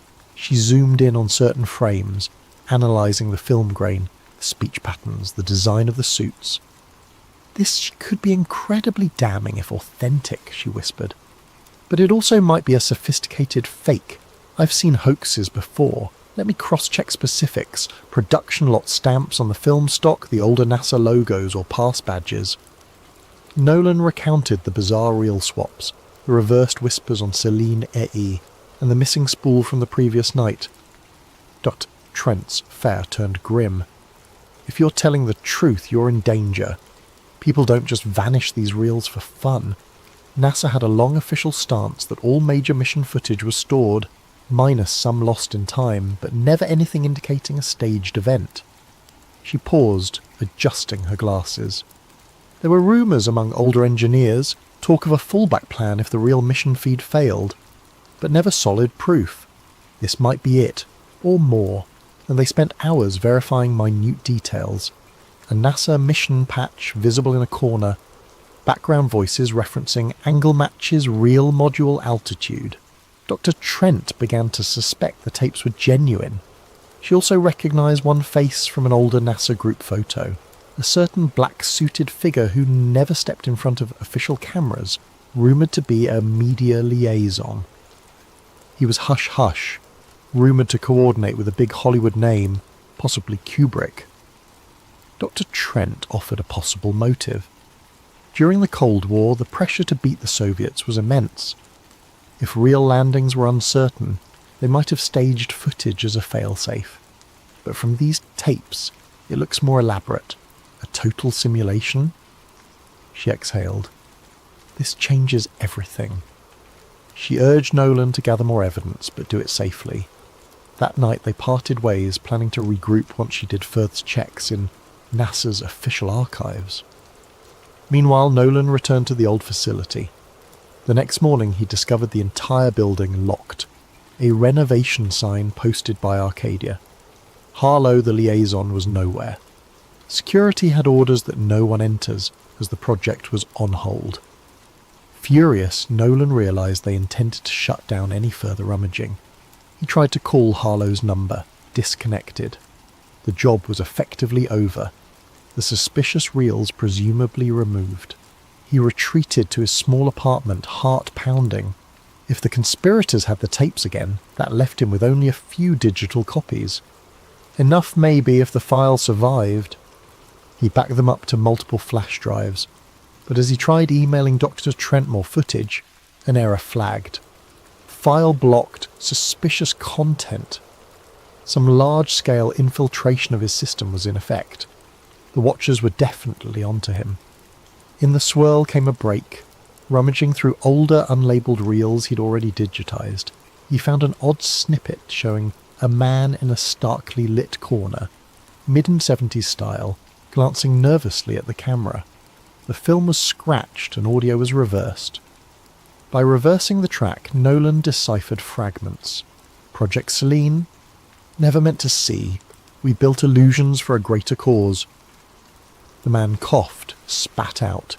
We lied. Or we lost the war. I left a final record in the Saturn archives. Then static. Confused, Nolan tried to see if Saturn archives might reference Saturn V rocket logs, but Dr. Trent had all standard Saturn V data. Possibly it referred to a hidden code or a separate repository. The man in the clip might be the archivist, or Red Hand, the rumoured original whistleblower. If Goa, his message suggested a bigger trove of evidence existed somewhere else, presumably safer than the official NASA channels. Maybe that trove spelled out the entire impetus behind faking, or partially faking, the moon landings. Nolan phoned to Trent again. She was frantic. Her home office had been ransacked, old NASA microfilms stolen, and suspicious men in suits loomed outside her building. She believed Arcadia Aerospace was a front for a deeper Black Ops group. She suggested they meet in a public place with the new reel. Nolan agreed, setting a meet at a busy bus station. However, the next day she never arrived. Her phone went dead. In parallel, an eerie wave of accidents claimed two older NASA retirees who'd been tangentially tied to the lunar era. Stroke, heart attack, but the timing reeked of cover-up. The media said nothing, overshadowed by typical news cycles, but a small corner of online conspiracy forums lit up. Moon archivist missing. Spike in NASA retiree deaths. Project Selene rumour intensifies. One forum user named Apollo Truth posted a cryptic line, "Look to LB7, the final broadcast is hidden." Nolan recognised LB might be Lunar Base 7, some old reference from the tapes. Or maybe LB7 was code for a hidden stage. He rummaged the digitised catalogue, eventually unearthing a label that matched. L. de Devontervoort footage. Opening it, he found bizarre outtakes, an entire set with rovers, multiple crater backdrops, and a partial script reading, "The audience sees only the final cut." Another snippet showed a NASA official saying, "We can't let them see the starfield difference. We'll keep it black. It confirmed the idea. The official moon footage was heavily edited, possibly reshot. As tension soared, Nolan sensed the watchers nearing. Strange cars lingered near his apartment. The old building caretaker told him men asked about him, flashing some government ID. Fearing for his life, Nolan packed the digitised reels, stashed them in a battered suitcase, and hopped on a night bus out of town. He had one lead, a mention from Dr. Trent about the domain of the final transmissions, an alleged secret NASA comm station in the desert, which might hold old telemetry backups. If the watchers stored illusions in reels, maybe the raw signals existed, real or fake, that confirm the staged transmissions. That might be the final piece to prove everything. Exhausted, he slumped in a bus seat, the flicker of highway lights passing. He felt haunted by the question. If they never truly landed men on the moon, what did that imply about decades of scientific progress, cultural memory, even the illusions of human achievement? The scale of deception would be monstrous. Or maybe the real landings happened, but the televised footage was partly staged. The puzzle was too big, but the watchers clearly wanted him silent. He closed his eyes, drifting into half-sleep, hearing static-laced audio. "We told them we were first. The Soviets believed. We soared," voice whispered. Project Selene was the key to winning hearts, no matter the cost. He jolted awake, heart pounding. Could the cost now be his life? Thus, we near the threshold of the final confrontation. A hidden station, possibly guarded by those preserving the illusions, and a desperate archivist determined to reveal the truth, no matter the personal toll. The watchers circle like wolves. Dr. Trent is missing, and the ghostly voice of the archivist from the 1970s beckons him onward to the final spool that might shatter the world's beloved myth. A dusty desert highway led Nolan Price to a sign half rusted and unreadable. The day was scorching, reminiscent of a place NASA once tested rovers or illusions of them. Lacking a car, Nolan walked hours from the bus drop-off, carrying a battered duffel, loaded with the crucial reels and a battered laptop. He was guided only by a rumour of a closed NASA comm station, rumoured to have moon feed backups. If he could find that station, he might locate the original uncut transmissions, or a final log from the watchers themselves, validating the entire hoax. The watchers were not far behind. They had resources to track phone pings, credit usage, license plate scanners, but Nolan used none of those, moving off-grid. Still he sensed their presence, a drone overhead. He saw no sign, but the desert was wide, the sky empty of clues. Each day felt like an infiltration mission. At dusk on the second day, he stumbled upon a chain-link fence topped with barbed wire, leading to a small cluster of squat buildings. A sign read NASA Remote Telemetry Nummerbekämpfen Abandoned. But motion sensors beeped faintly. He clipped a corner of the fence, slid through. The main door was locked, but with a rusted handle. He pried it open with a crowbar borrowed from a shed. Inside the facility lay dark, stale air, thick with dust. A backup generator might still exist. With a flicker of old fluorescent lighting, he found a control room lined with defunct monitors, consoles labelled Apollo, Gemini, Deep Space TLM. A wave of awe overcame him. This was NASA's old telemetry link? Possibly used for receiving or broadcasting signals. If the watchers wanted illusions maintained, they'd keep some gear here. Indeed, a corner door had fresh locks. Summoning nerve, Nolan forced it open, Unwind, revealing a smaller side lab with modern hardware. This wasn't as abandoned as it seemed. He rummaged, discovering a functioning terminal with a note pinned, "Archive Selene, authorized access only." Bingo. He booted it, hooking up his laptop to the console. The system asked for credentials. He typed a guess. Selene. No luck. Another guess. Apollo 1969. Another fail. Searching the desk, he found a slip with partial codes referencing Tranquility Base. He typed it. The screen flashed green. He was in. File directories indicated live stage feed 69, simulation mix up, broadcast cut. This validated the idea that at least partial coverage had been simulated. Another folder read Archive Trent Comms. That name. Was that Dr. Eliza Trent? Possibly her attempt to gather data. He opened it, a partial video showing Dr. Trent forcibly questioned by men in suits. She pleaded, "We can't let them keep lying. People deserve..." Then the video ended. Nolan reeled with horror. She'd been captured. He had to act fast. The Watchers would realise the system was accessed. He found an old satellite uplink control ironically used in the 60s for deep space transmissions. If it still worked, he could broadcast a direct feed of these unedited files to multiple open frequencies, unstoppable by typical net censorship. A perfect final broadcast. He rummaged for cables, hooking everything up. The generator hummed. The old dish on the facility's roof squeaked into position. The console flickered with an option. Signal frequencies, low Earth channels, civil comms, even random radio bands. He could saturate them all.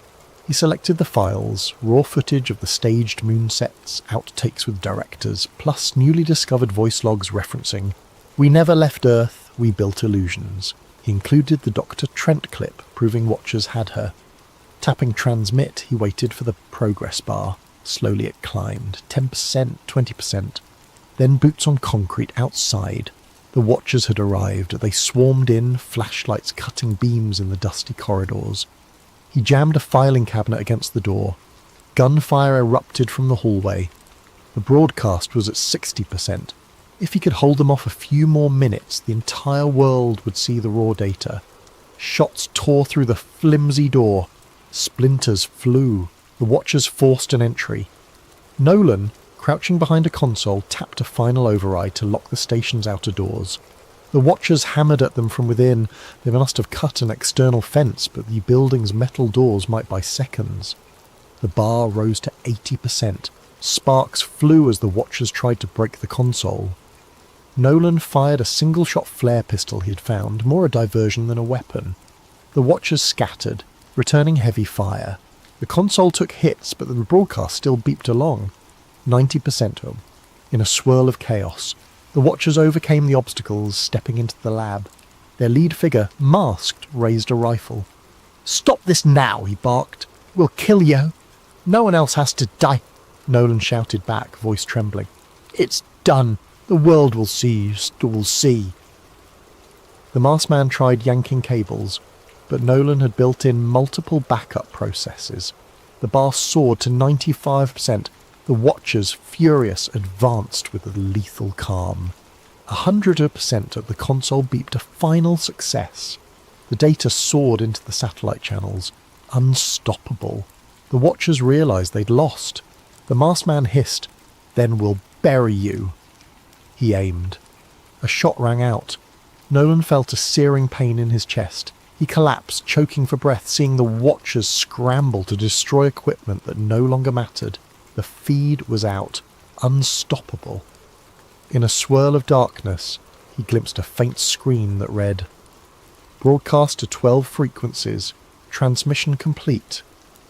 At that moment, across various radio channels, TV backups, and online nodes, the footage played. People saw the raw set, heard staged arrests. They saw men referencing the final show, instructing astronauts how to move in moon gravity. The illusions were no longer rumour or partial. The entire mosaic was out. Social media exploded. Even those who had refused to doubt the official narrative watched in shock. By the next day, an unstoppable wave of meltdown overcame news outlets, overshadowing Watchers' attempts to disclaim. Nolan lay on the floor, vision fading. The Watchers, done with him, turned to vanish into the night, the clang of their boots receding. In his final moments, he recalled the reel with the old archivist's voice. "We told them we left Earth. We never had to." He felt a strange calm, believing that at least he had completed the mission. Perhaps Dr. Trent would see the broadcast and survive. The next morning, the world awoke to the shock of unfiltered footage spreading across every major and minor digital platform. Twitter, ephemeral streaming sites, pirate radio channels. The images showed the alleged set for the moon landing: dusty sound stages, mocked-up craters, overhead rigging, audio capturing NASA officials and alleged Hollywood technicians planning each scene. For many, this was an utter betrayal of faith in humankind's greatest triumph. For others, it vindicated decades of suspicion. Debates raged over how much was real or whether some actual missions occurred, but the televised parts were faked. NASA and the White House scrambled to disclaim the footage, calling it forged propaganda. Yet the level of detail referencing actual mission rosters and behind-the-scenes technical talk was too well constructed for a simple hoax. Media responded in a frenzy. Reputable outlets tried to decode the timeline. Was it partial or total fakery? Did NASA still go physically to the moon while using stage broadcasts as a backup? The footage suggested a grand pre-arranged deception. A few ex-astronauts vehemently denied the claims, but curiously some had died or refused interviews. Conspiracy forums, ironically, now found themselves mainstream. Everyone had a stake in the truth. If the Martinid broadcast was faked, what else had been manipulated in history, and how many watchers lurked behind official illusions? Arcadia Aerospace, the front that hired Nolan, came under intense scrutiny. Their offices claimed ignorance, stating, "We believed it was standard NASA archival material." Their press statements were overshadowed by insider leaks that Arcadia was deeply connected to old intelligence circles. Government statements insisted an internal investigation was underway. All typical deflections. Meanwhile, the public demanded answers. Protests outside NASA centres soared. People carried signs reading, "We deserve the real truth." In the hush of those gatherings, tearful individuals who once admired Neil Armstrong's moonwalk felt gut-punched by the notion that they'd been shown a grand cinema piece. Sarah Voss re-emerged, having fled watchers.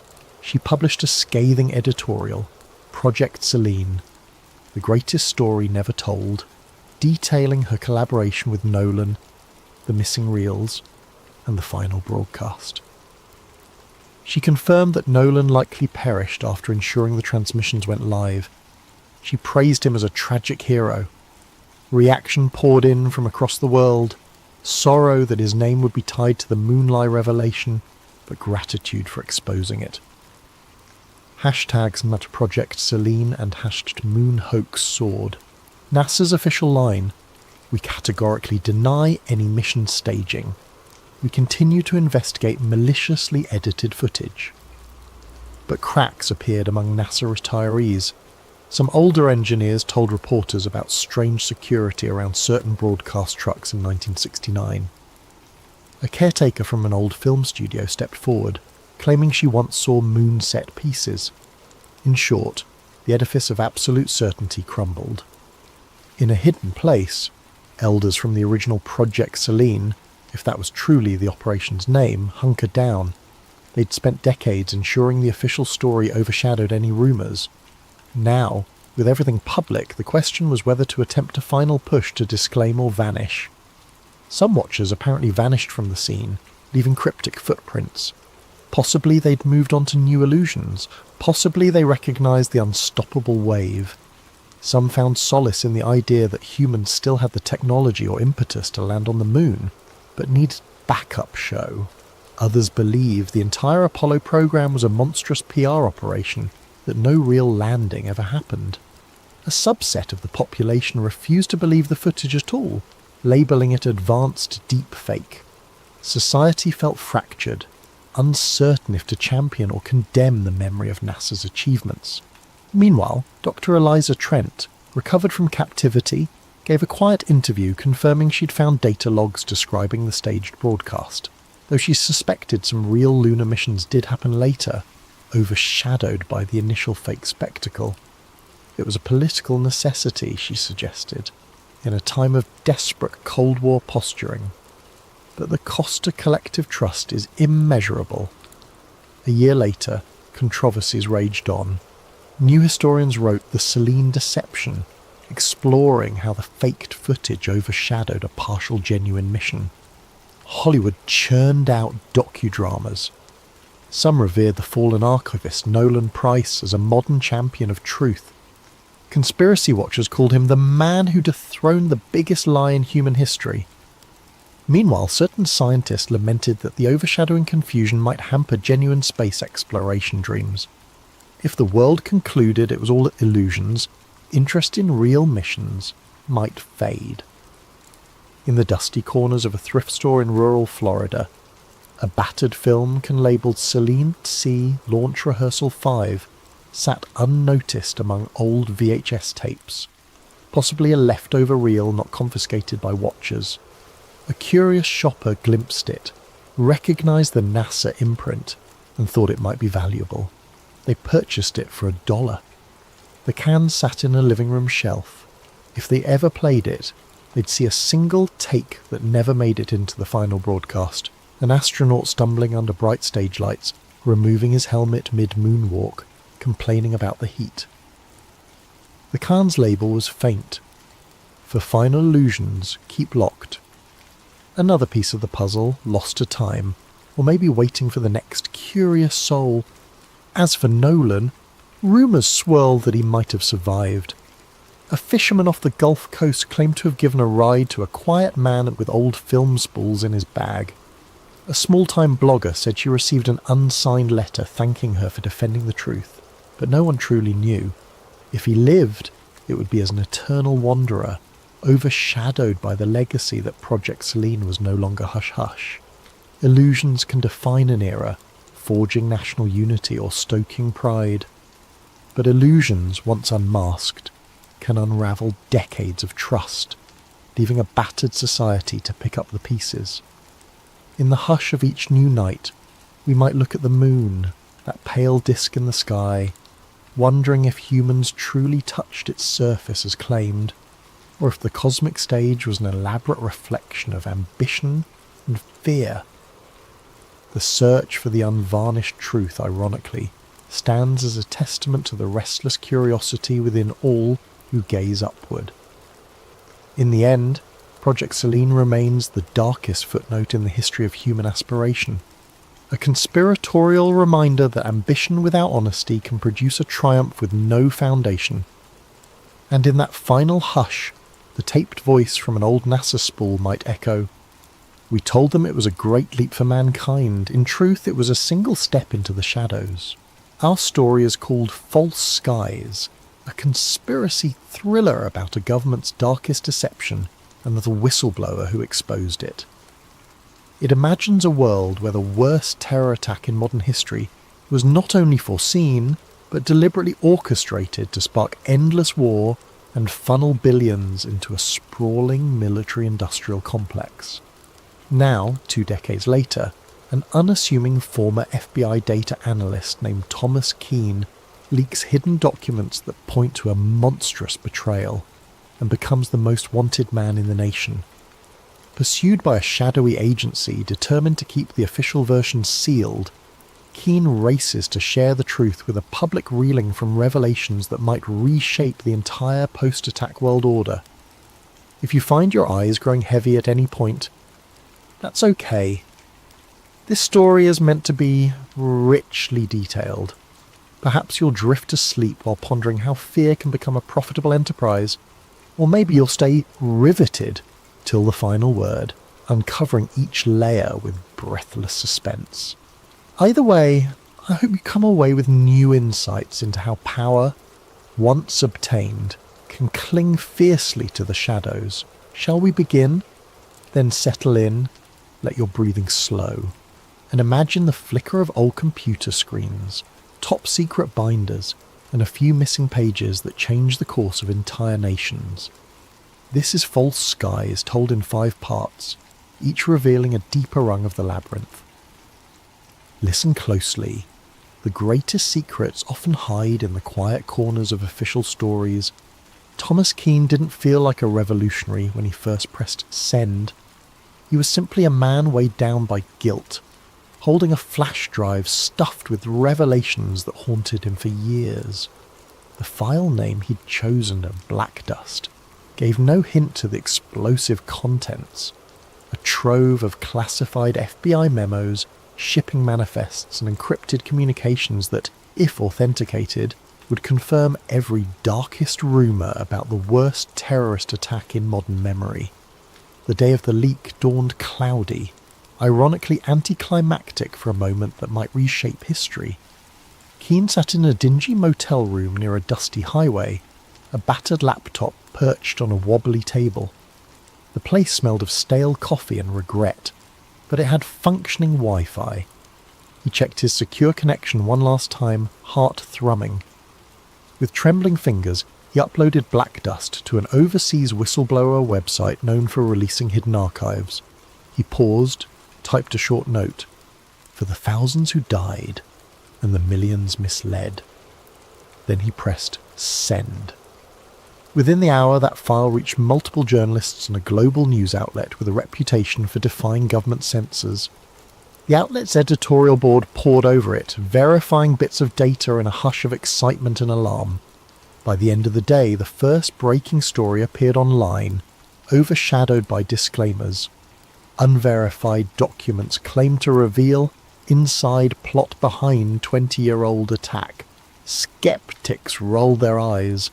Conspiracy theorists hailed it as the smoking gun they'd always wanted. Most mainstream media initially dismissed it, an editing glitch, a potential hoax, or AI-generated forgery, the official line insisted. Yet some found the content too consistent to be random fakes. A set of typed memos from high-level intelligence briefings dated months before the attack, discussing the necessity of a catalytic event to unify public support for indefinite overseas campaigns. Detailed logs showed insurance policy expansions on certain tower floors days prior. Even stand-down orders for certain war games suspiciously matched the real timeline. Keane watched from his motel room's flickering TV as a breathless anchor tried to explain the leak, disclaiming that the White House calls it foreign propaganda. He sighed. The official denial had begun. Next would come the manhunt for the leaker. He closed his laptop, stuffed it in a bag and left the motel. Time to vanish. He'd served in the FBI's data analytics wing for nearly a decade, compiling anomaly reports around that fateful day. Step by step, he realised too many coincidences tied private defence contractors, intelligence heads, and financial bigwigs, all who profited from the subsequent wars. He quietly copied reams of old files, awaiting the day he had the courage to blow the whistle.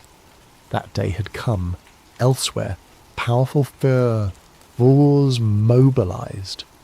The intelligence community's upper echelons recognised the name Thomas Keane from previous security audits. They suspected him. Within hours, calls went out from a hush-hush division to find him, brand him as a threat to national security. The director of an ultra-secret agency, Eldridge Shaw, personally oversaw the containment plan. He believed the official story must remain unchallenged, or the entire post-attack order might unravel. By midnight, bulletins labelled Keane suspected hacker and domestic threat. Agents started combing digital footprints, scouring camera feeds from near the FBI building. Shaw himself made a call to a contact at the large media conglomerates, instructing them to bury coverage of the story until further notice. The compliance was near instant. Mainstream news gave minimal airtime to the leak, overshadowing it with other headlines. But the genie was out of the bottle. On social media, the hashtag #BlackDust soared, with amateurs dissecting every memo line. A few data experts cross-referenced the IP addresses in the communications, linking them to known government subdomains. Even the partial revelation stunned the public. If the documents were genuine, it implied that some element within the US establishment not only predicted but abetted the terror event, ensuring maximum casualties for maximum political effect. The phrase false skies emerged, referencing how the public's reality had been manufactured like a painted ceiling above them, concealing the real orchestrators. Within a day, small protests flared outside federal buildings in major cities. People demanded clarity. The government's official statement repeated the forgery or foreign propaganda claim. That evening, hackers with anarchy streaks threatened to leak more verifying files if the mainstream media didn't pick it up.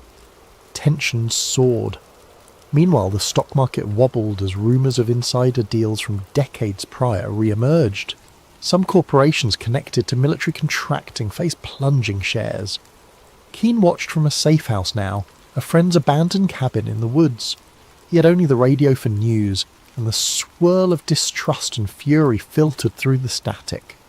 He dreaded how quickly the establishment might label him a traitor. Indeed, the next morning the FBI publicly named him as a prime suspect in a mass leak of classified data, painting him as an extremist. His old colleagues, uncertain, gave no comment. But behind the scenes, many believed the documents might be real. After all, they recognised Keane's skill in combing data for anomalies. Among the swirl stood a figure named Sarah Voss, an investigative journalist blacklisted from major networks for challenging official 9/11 narratives in the past. She recognised the pattern in these newly leaked documents. They matched puzzle pieces she'd glimpsed in hushed conversation with insiders. She reached out to the new site that hosted the files, leaving an encrypted message. "I can help verify. Let me speak to the source." That message eventually found its way to Keane via an online confidant, setting the stage for an alliance that might shake the entire narrative. Thus, from a dusty hideout, Keane typed a coded reply. The story's real race began. Could he deliver evidence to a credible journalist and blow the entire false narrative wide open before the apparatus of Homeland Security, the very system built on the official source, crushed him? The next step would be forging that alliance with Voss and hoping her instincts for truth outweighed her fear of retribution. For if the government's darkest deception was about to be exposed, those who profited from war would not hesitate to silence him, or anyone else, to keep the official illusions intact. 2 days after the leak, the national conversation roiled in confusion. Official channels insisted the Black Dust documents were an elaborate hoax. Yet smaller media sites posted side-by-side comparisons with legitimate CIA or FBI formatting, showing consistent digital footprints. The public found itself caught between an official narrative and a swirling impetus to question everything. Some believed wholeheartedly in the new revelations, others recoiled or felt threatened by the idea that the last 2 decades of conflict might have been orchestrated. Thomas Keane was already on every national watch list. He'd been a mid-level FBI data analyst until 2 years prior, known for thoroughness but also for quietly raising flags about inconsistent intelligence reports pre-9/11. The day he left the bureau, no one suspected he'd spent months copying old files slated for permanent seal. Now his old supervisors told the press that he was mentally unstable, harbouring extremist theories. They withheld mention that those same theories had nearly led to internal inquiries years ago, until higher-ups quashed them. In a suburban neighbourhood outside the capital, a black SUV pulled up to a modest house. 4 men in plain suits stepped out. They were from a specialised domestic counter-intel unit, effectively an arm of the Black Archive, a covert group rumoured to be tied to intelligence and corporate interests. They forced the occupant, a middle-aged data engineer who once worked with Keane, to open his home computer. They rifled through his messages, seizing any mention of Thomas or Black Dust or files. This was repeated across multiple homes of ex-FBI colleagues, all without official warrants. The watchers answered to a higher chain, operating in the shadows. Director Eldridge Shaw, head of a new consolidated intelligence agency formed after 9/11, presided over these manhunts from a sleek government tower. He remembered the day of the attacks vividly, the chaos that allowed the Patriot Act and massive expansions of surveillance. He'd advanced quickly by endorsing these expansions and forging alliances with top defence contractors. Now, seeing the leaked docs threaten that entire architecture, Shaw was determined to snuff out the source. Reeve, or Keane, whatever his name is, must be found, he told subordinates. We cannot let fantasies unravel 2 decades of progress. As the manhunt escalated, Keane lurked in the outskirts. He recognised the checkposts on highways, the routine scanning of licence plates. He switched vehicles, used an old identity pass, and avoided all major city centres. He survived on snack bars and occasional small store purchases with cash only. At night, he found a cheap motel, paying in a borrowed name. Every moment felt like it might bring a black SUV squealing into the lot. The tension weighed on him, gnawing at his nerves. Sarah Voss, the investigative reporter, finally established contact with him through a secure chat app. "We need to meet," she wrote. "I can help verify these files properly. People trust me to an extent in the alternative media sphere. We must do it soon. The window is closing." Keane hesitated, knowing any in-person meeting risked being traced. But if they never took that risk, the documents might remain in a swirl of unverified rumour, easy for the mainstream to dismiss. They arranged a rendezvous in a small coastal town's library after hours. The next day, as Keane approached the library, he spotted an unmarked sedan idling in the parking lot. Fear pricked him. Watchers might be tailing. To confirm, he looped around the block. The sedan didn't move, possibly just a random visitor. Summoning courage, he stepped inside. Voss, a tall woman with a worn leather jacket, recognised him from the scattered photos circulated in the media. They sat in a corner among dusty shelves. She offered a handshake, voice calm but urgent. "Thomas, I believe you. The official story has always had holes. Let's finalise the proof so we can break it wide open." Keane exhaled relief, sliding a small USB drive across the table. "This is a more complete set than what was posted.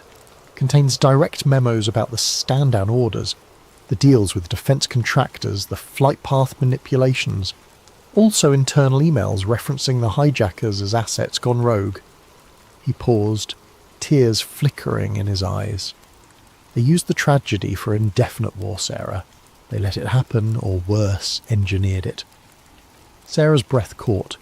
She skimmed a few files on her laptop, eyes widening at references to bank accounts, coded references to Operation Silence. She nodded. "This is explosive, but we need a big platform, enough to force coverage. If we just post it on my blog, they'll discredit or block it. We'll get shut down." She explained a plan. Find a mainstream journalist with a rebellious streak, or do a well-publicised live event that too many watchers can't black out entirely. Suddenly, a muffled scuffle at the library entrance startled them. A figure in dark clothes peered in, Keane tensed. Sarah pressed the laptop closed. They ducked behind shelves as footsteps approached, but the library's old caretaker bumbled out, greeting them obliviously. The suspicious figure, glimpsed through the glass, retreated. Possibly a false alarm, possibly a watcher verifying the location. They parted ways quickly, agreeing to meet again in 48 hours near a major city, planning an infiltration of a local news station that might still allow an unfiltered broadcast. Danger soared. If watchers caught wind of their plan, they'd likely come down with lethal force. That evening, Keane received a frantic text from a friend who had once helped him interpret old FA logs. "One of our guys is dead. A boat accident. They're picking us off." The message cut short. Keane shuddered. The watchers had begun eliminating secondary sources who could confirm the leak's authenticity. He realised the ephemeral window for truth was closing. On the streets, protests flared up as rumours swirled of official foreknowledge. Some saw it as disrespectful to the memory of the victims. Others believed the truth must come out no matter how painful. The government, for its part, ramped up a rhetorical war on misinformation. Director Shaw delivered a short, ominous address, vowing that domestic agitators spreading baseless conspiracies will be brought to justice. Among the swirling chaos, Sarah discovered partial references in the documents to a deeper archive. The Saturn Files, an intelligence ledger tracking post-attack financial flows from official budgets to clandestine owners. If they found that ledger's location, they could show the money trail behind the war expansions. That might be the final nail in the coffin of the official story. They needed it, but time was short. Thus the manhunt overshadowed all. Helicopters roamed certain highways, random car searches increased, and the populace grew uneasy, sensing the government's fear that the leak might be real. Keane ducked from motel to motel, adopting new disguises. Soon, though, his luck would run out. or he'd have to risk a direct showdown, trusting the thunder of public outrage to keep him alive. Little did he realise, the Watchers were about to tighten the net, deploying a Black Ops team to ensure the leak never reached unstoppable momentum. If Keane couldn't outmaneuver them long enough to break the final evidence, the official illusions would remain intact. If he did, though, the entire structure of post-attack governance might collapse. The next moves would determine everything.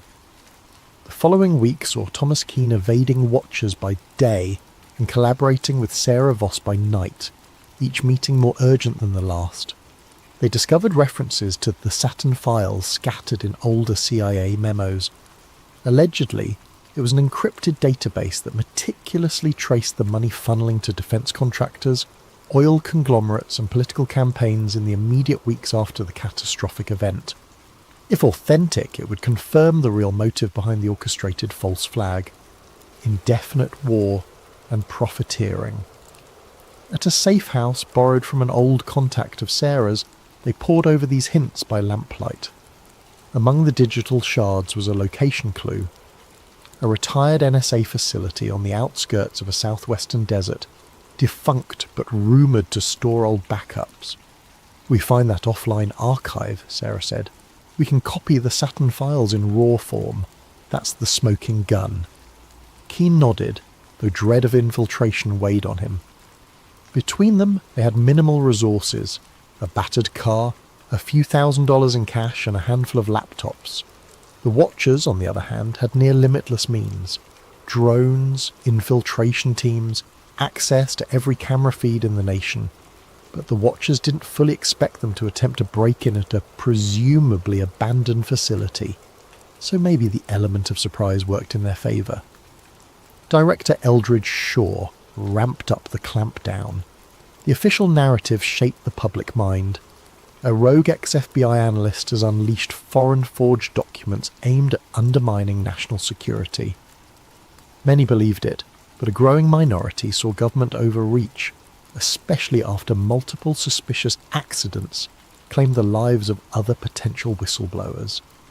People asked, if it's so false, why chase and kill so aggressively? In one instance, a known data archivist was found shot in his home, with the press labelling it a botched robbery, ignoring the data archivist's link to the leaked material. On social media, black dust soared. Some city squares erupted in protest, carrying signs that read, "We deserve the truth," or "Stop killing our whistleblowers." The Watchers responded by intensifying arrests, calling them rioters. Keane tried to remain focused. He realised that if the Saturn files were real, it might show direct bank transfers from major corporate boards into the pockets of certain officials, all tied to legislation passing huge war budgets after the false flag. That would upend the entire post-attack establishment. "No wonder they're stopping at nothing," Sarah murmured. Securing fake IDs, they travelled cross-country by back roads. Each motel they used for a single night, paying cash. They dodged major highways, suspecting licence plate readers. The Watchers likely guessed their aim was to expose more data, but might not know the exact target. Meanwhile, the tension between them soared. The climate was near police state. Newscasts repeated that the domestic terrorist Thomas Keane must be turned in. Civilians were promised big rewards for tips. Billboards with Keane's face popped up along highways. He wore a baseball cap and used tinted glasses, but each day was a dice roll. A near encounter. On a lonely stretch, a black SUV sped behind them. They recognised the pattern. Sarah swerved onto a side route, forging through a small farmland path. The Watchers gave chase. Shots rang out, blowing a tyre. The car careened into a ditch. They scrambled out, hid among tall corn. The Watchers searched, but eventually gave up, presumably to avoid a big scene. This brush with violent capture left them rattled, but also more resolved. "We're obviously on the right track if they're that desperate," Sarah said, breath shaky. Finally, after days, they reached the deserted perimeter of the old NSA outpost. It was ringed by a crumbling fence, a few rusted signposts. By the look of the cracked asphalt and weed-choked yard, it had been abandoned for over a decade. Perfect place to bury secrets. Under twilight, they found a corner of the fence cut open by looters. They slipped inside quietly. The main building rose in silhouette, windows boarded up. A stray coyote howled in the distance, wind carrying a faint metallic whistling from open vents. Inside, dust-coated floors. Old cubicles sat in disarray. They used flashlights to navigate. Eventually they located a sub-basement with battered computer racks. A few beeped faintly with emergency power. "There's power? That's suspicious," Keane muttered. Indeed, it suggested the Watchers might still be pulling some data from here. They approached a locked door labelled Server Vault Archive 6. With Sarah's phone, they scanned a partial code from the documents, generating a bypass sequence that might override older system locks. After multiple tries, a green light flickered. The vault door clunked open. Inside the vault, rows of drives and reels lined metal shelves. Dusty but humming with minimal climate control. They sifted through labels: Operation Cast Peak, Post-K-War Roster, Saturn. That was it. A battered cluster of servers with the word Saturn FSV. They carefully powered one terminal, hooking it to a laptop. Sarah typed a root command. The screen glowed. Restricted, Saturn 1, 2, 3, enter pass. They tried typical keywords from the docs. On the third attempt, a beep. Access. They were in, files scrolled, each referencing massive funding authorizations, building demolitions, insider trading, logs dated within days of the big attack. The scope was monstrous. It implicated high-level bureaucrats, big banks, and even a few journalists. They orchestrated the tragedy to galvanize fear, pass endless war budgets, feed the arms economy, Sarah whispered, stunned. All hidden under national security drapery. Some lines suggested hijackers were known assets used as a controlled ignition. The betrayal was staggering. In that hush, footsteps upstairs.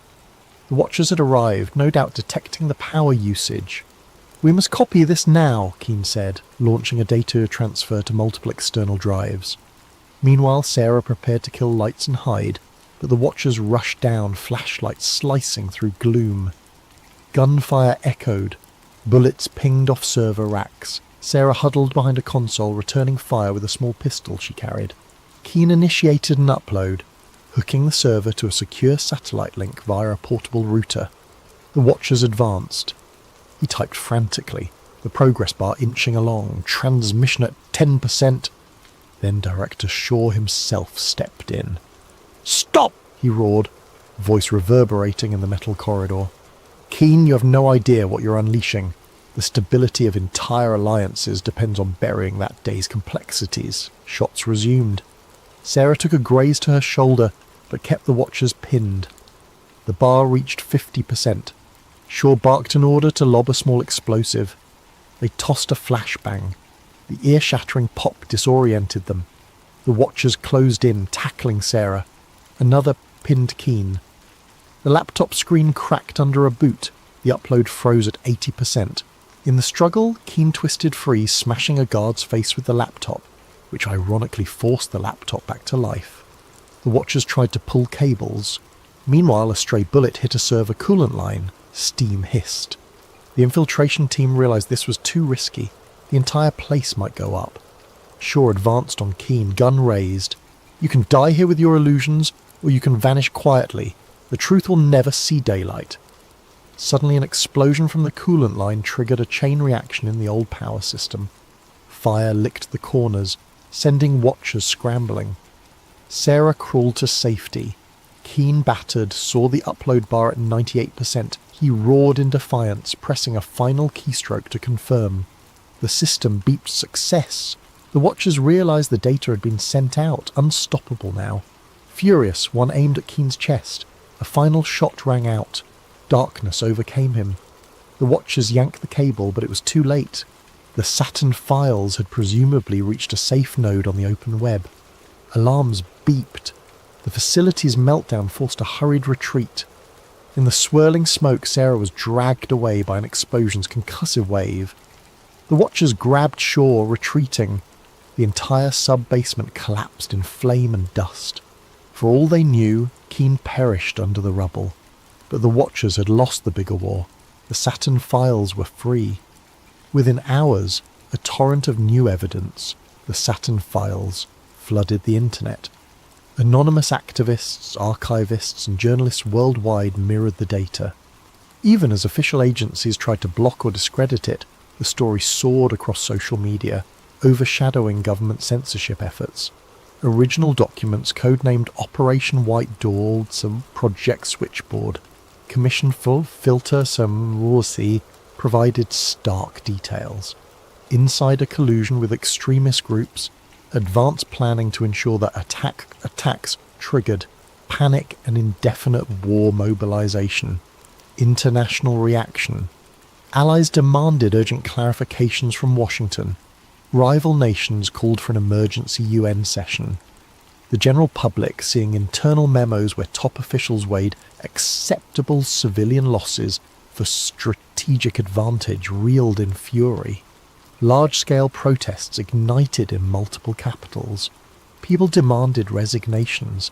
The entire intelligence apparatus faced the biggest crisis of legitimacy since the day it was formed. Meanwhile, the White House insisted the documents were tampered forgeries, but the mass of cross-corroboration was overwhelming. Anonymous data scientists validated digital signatures, timestamps, usage logs consistent with 20-year-old records. Even some mid-level intelligence employees, shaken by the revelations, publicly confirmed the authenticity. Back home, in the US, the meltdown was immediate. Rallies erupted outside major government buildings calling for arrests of those named in the files. Corporate board members from arms manufacturing companies faced lawsuits. The stock market dived, particularly for defence sector stocks. Over time, entire boards resigned, some fleeing the country. Various retired generals disclaiming involvement or giving partial confessions fueled headlines. The public found itself torn between anger, betrayal, and heartbreak, reliving the trauma of that fateful day under a horrifying new lens. Media torn. Some mainstream outlets quickly pivoted, acknowledging the new data as genuine after initial attempts to bury it. High-profile anchors apologised for previously parroting the official story. Others doubled down on patriotic narratives, ironically fueling further distrust. The swirl of disinformation versus actual data soared, but the raw evidence was too extensive to suppress. You can't close the barn door after the horse has fled, a commentator said. The entire architecture of post-attack policy is under question. Director Eldridge Shaw attempted a grand press conference to reassert authority, but the crowd drowned him in jeers. Calls for congressional hearings soared. In a last-chance effort, Shaw's office declared a national security emergency, urging martial law to keep order. That, ironically, only inflamed dissent. Certain states refused to cooperate. Over the next weeks, the old alignment of power began fracturing. Investigations launched from multiple angles, with newly emboldened lawmakers prosecuting those who orchestrated the post-attack expansions for personal gain. Sarah Voss emerged from the southwestern fiasco battered but alive. She revealed how Watchers had infiltrated that abandoned NSA site, how Keane died a hero finalising the upload.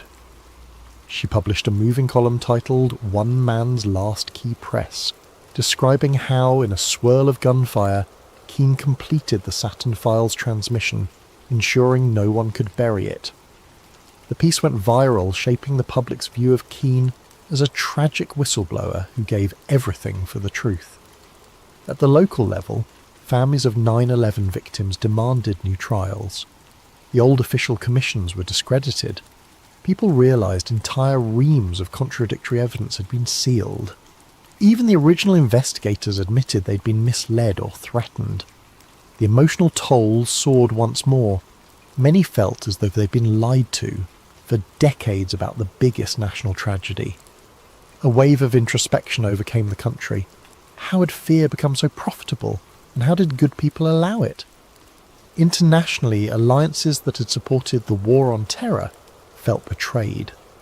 Some withdrew forces from contested regions. Others launched their own parliamentary investigations, suspecting shared complicity. The world order that was shaped after the attack started crumbling, replaced by an uncertain future. Some dared to hope it meant a less militarised approach. Others worried that new extremist groups might exploit the chaos. In the midst of all this, rumours circulated that Thomas Keane might still be alive, sightings in some far-off place, yet no concrete proof existed. Official statements considered him presumed deceased. If he survived, he might have chosen the anonymity of an unknown identity, having done what he set out to do. 6 months later, a massive Senate hearing convened.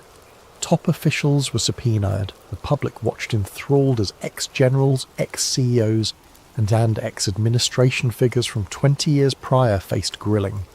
Some invoked national security, others pled the fifth, while a few confessed partial roles. Indictments followed, though not all ended in convictions. The system was too vast, too intricately rigged. Yet the symbolic effect was undeniable. Never again would the official story be accepted unchallenged. At the same time, Sarah Voss launched an independent media platform broadcasting daily updates on the False Skies Inquiry. People from across the spectrum contributed testimonies, documents, or personal stories of how they'd suspect hush-ups. Freed from blacklists, she soared as a public figure, championing the cause of government accountability. A year after the Saturn Files meltdown, a new memorial was erected near the site of the original 9/11 tragedy. A statue depicting a single figure pressing a key, a reflection of Keane's final act. The inscription read, "They took truth from us in the shadows, he brought it back in the light." Visitors left flowers, some seeking solace that the realm of power had at least partially been unmasked. Epilogue. In a quiet coastal town, a fisherman swore he recognised a man from a circulated photo. Older, hair bleached by salt and sun, eyes weighed with sadness. The man told him he used to work for the government, but no more. He spoke of illusions and the cost of unveiling them. Then he vanished at sunrise, leaving only a single battered flash drive behind. If it was Thomas Keane, he apparently chose a wandering fate, letting the world handle the legacy of his bombshell leak. Public trust in large institutions remained shaken. Some remained furious, others hopeful that a new transparency might arise. In the corners of the internet, conspiracy watchers debate if the watchers still exist, planning new false flags. But for now, the greatest deception in modern times has been laid bare. The name Black Dust stands as a testament to the unstoppable power of truth once it's unleashed. In the hush that follows, the final note, they used fear to shape the world, but one day fear lost. The truth soared free, and the illusions that once cloaked the skies were shattered in a single day. Hello there, night wanderers and truth seekers. Before we dive into tonight's story, I hope you're having a wonderful day, or evening, depending on where you are in the world. Whether you're listening at 2 a.m. in Tokyo, during your lunch break in London, or while driving through the American heartland, I want to know, how has your day been treating you? And more importantly, where are you tuning in from tonight? If you're new here, welcome to Sleep Theories, where we explore the stories they don't want you to hear, the files they thought were buried forever. Don't forget to subscribe. We've got so much more to uncover together. Now settle in, because what you're about to hear will change how you look at every rainstorm for the rest of your life. The following audio journals were recovered from a hard drive hidden in a storage unit in Spokane, Washington, in 2024. The renter, listed as L. Martinez, had not paid rent in over 2 years.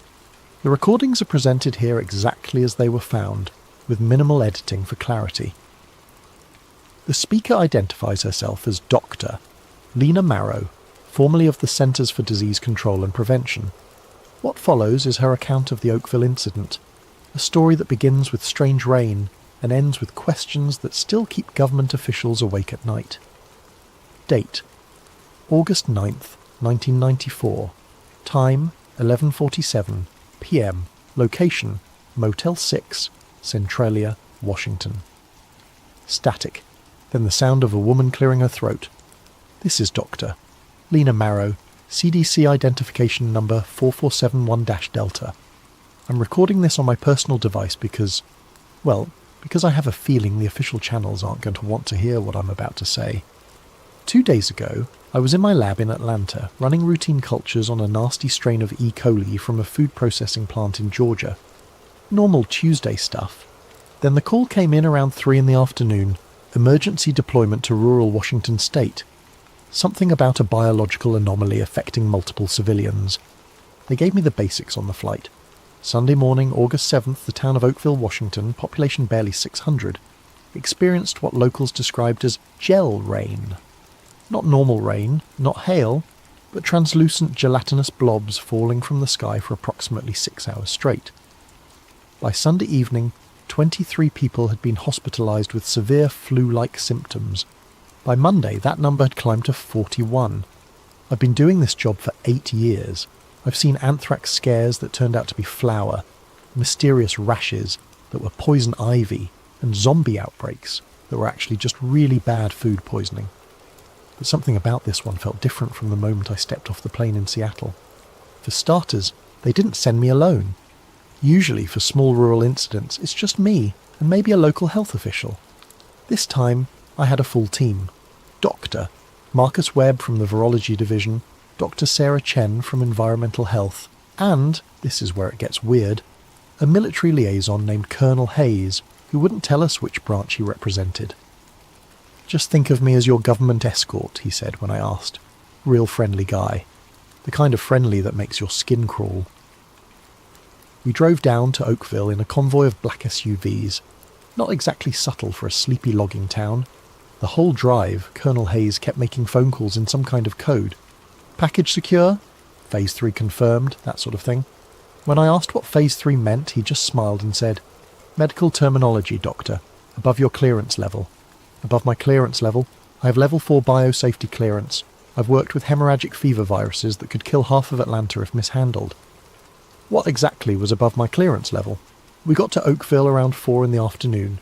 Picture a town that time forgot. One main street, a few shops, houses scattered around like someone threw them from a plane and left them where they landed. But what struck me immediately was how quiet it was. No kids playing, no dogs barking, hardly any people on the streets. Those who were out moved slowly, like they were walking through invisible molasses. The local sheriff, a guy named Don Murphy, met us at what passed for the town hall. Big man, probably 60, with the kind of weathered face you get from 30 years of dealing with drunk loggers and domestic disputes. But his hands were shaking when he handed me the incident report. "Never seen anything like it, Doc," he said. "1 minute it's a normal Sunday morning, next minute it's raining. I don't even know what to call it. Jelly? Slime? My wife got a piece of it on her hand when she went to get the mail, said it felt warm, like it was alive." I asked him where the samples were. He led us to the back of the building where they'd set up a makeshift containment area. Really just a card table with some Tupperware containers. Amateur hour, but I've seen worse from small-town officials. The samples were unlike anything I'd encountered before. Translucent, gelatinous, roughly the size and consistency of jellyfish, but without any discernible structure. No cell walls that I could see with the naked eye, no obvious organisation, just blobs. Some were clear, others had a slightly yellowish tint. They didn't smell like anything, which was almost more disturbing than if they'd reeked. Dr. Webb poked one with a sterile probe. It jiggled like jello, but then, and I swear this happened, it seemed to recoil slightly from the probe, like it was trying to get away. "Did you see that?" I asked him. "See what?" But his face told me he'd seen it too. Colonel Hayes was taking pictures with some kind of specialised camera, muttering measurements into a recording device. When I asked if we could get some samples back to a proper lab for analysis, he said the Army had already arranged for field testing equipment. "Field testing for what?" Dr. Chen asked. "Standard biological warfare protocols," Hayes replied, like he was discussing the weather. Biological warfare protocols for rain gel in rural Washington. That night, back at the motel, I couldn't sleep. I kept thinking about that moment when the sample seemed to move away from the probe. Gelatinous masses don't have nervous systems. They don't have survival instincts. They don't recoil, unless they're not what they appear to be. Long pause, sound of papers rustling. I'm going to try to get some sleep. Tomorrow we start the real analysis. But I have a feeling we're not going to like what we find.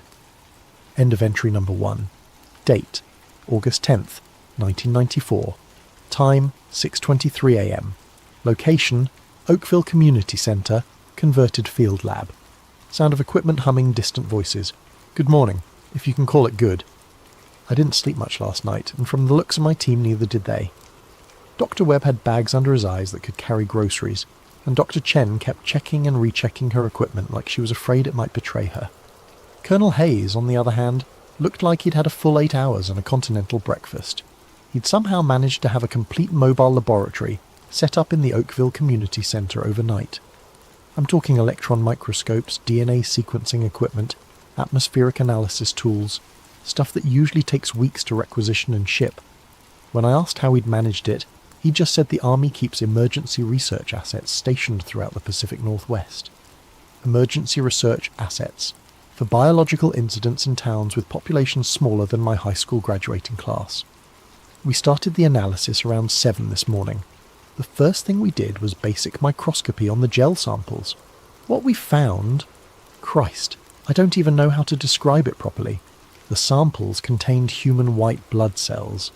Not similar to human white blood cells, actual human white blood cells, complete with the proper cellular structure and protein markers. But they were embedded in this matrix of something else. Something that definitely wasn't human. Dr. Chen ran the environmental analysis first.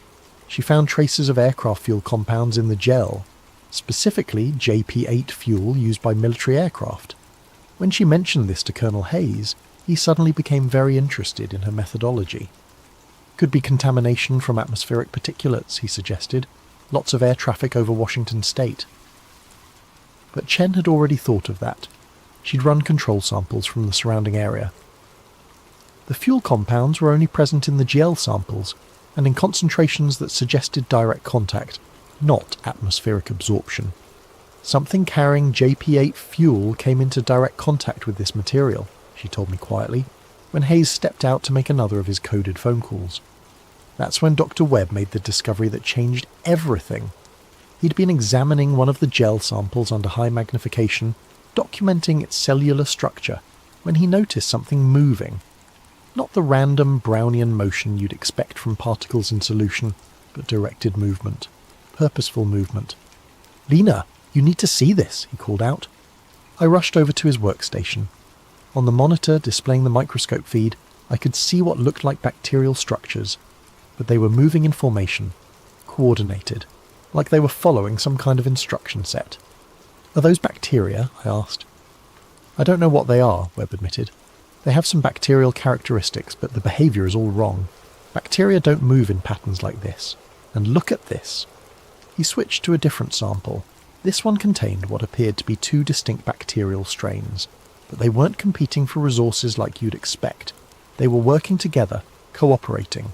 I've never seen anything like it in nature. "It's like they've been engineered," Webb whispered.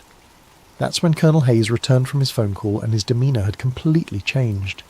The casual military friendliness was gone, replaced by something much more serious. "I need to see all of your findings," he said. Not asked, demanded. We showed him everything. The human white blood cells, the fuel compounds, the cooperative bacterial strains. He listened without comment, taking notes in a small black notebook that he kept angled away from our view. When we finished, he closed the notebook and looked at each of us in turn. "What you found here is classified under the Biological Weapons Convention of 1972, he said. "Everything you've seen, everything you've tested, and everything you've recorded is now classified at the highest levels of national security." Dr. Chen started to protest. "We're CDC personnel. We don't work for the military. We have reporting obligations to—" "Doctor," Hayes interrupted, "as of this moment, you're working under a joint military-civilian task force, authorized by executive order. Your reporting obligations are now to me." He handed us each a document to sign. Non-disclosure agreements with language I'd never seen before.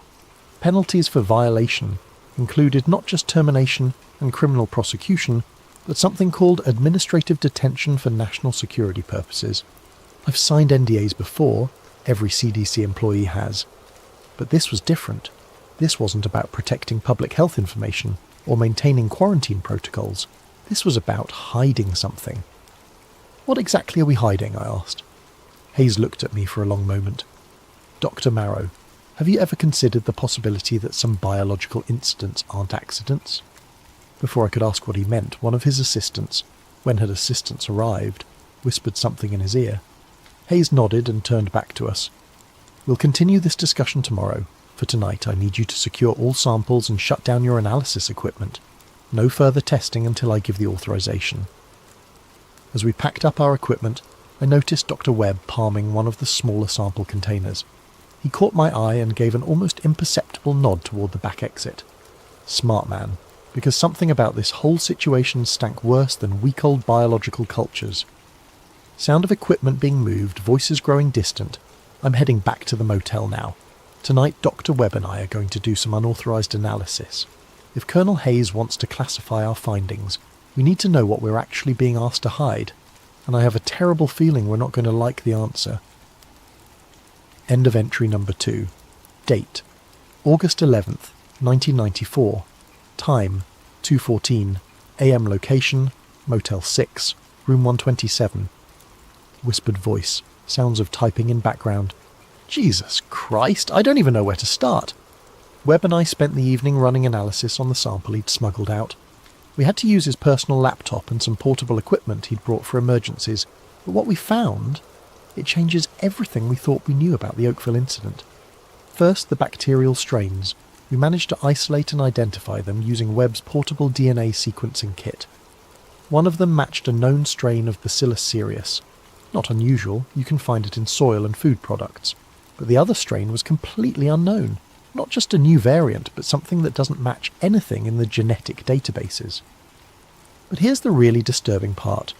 The unknown strain showed clear signs of genetic modification, specific sequences that don't occur naturally, inserted with surgical precision.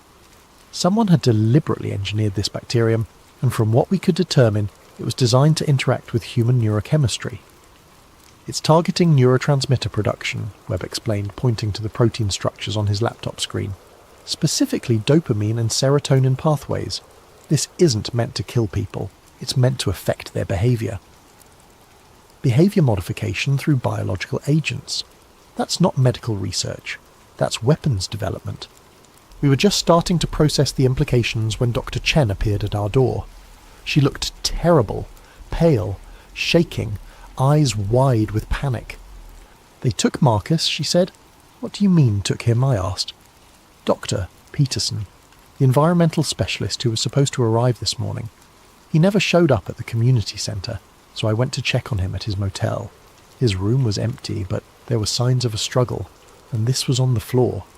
She handed me a small electronic device I didn't recognise immediately. Webb looked at it and went white.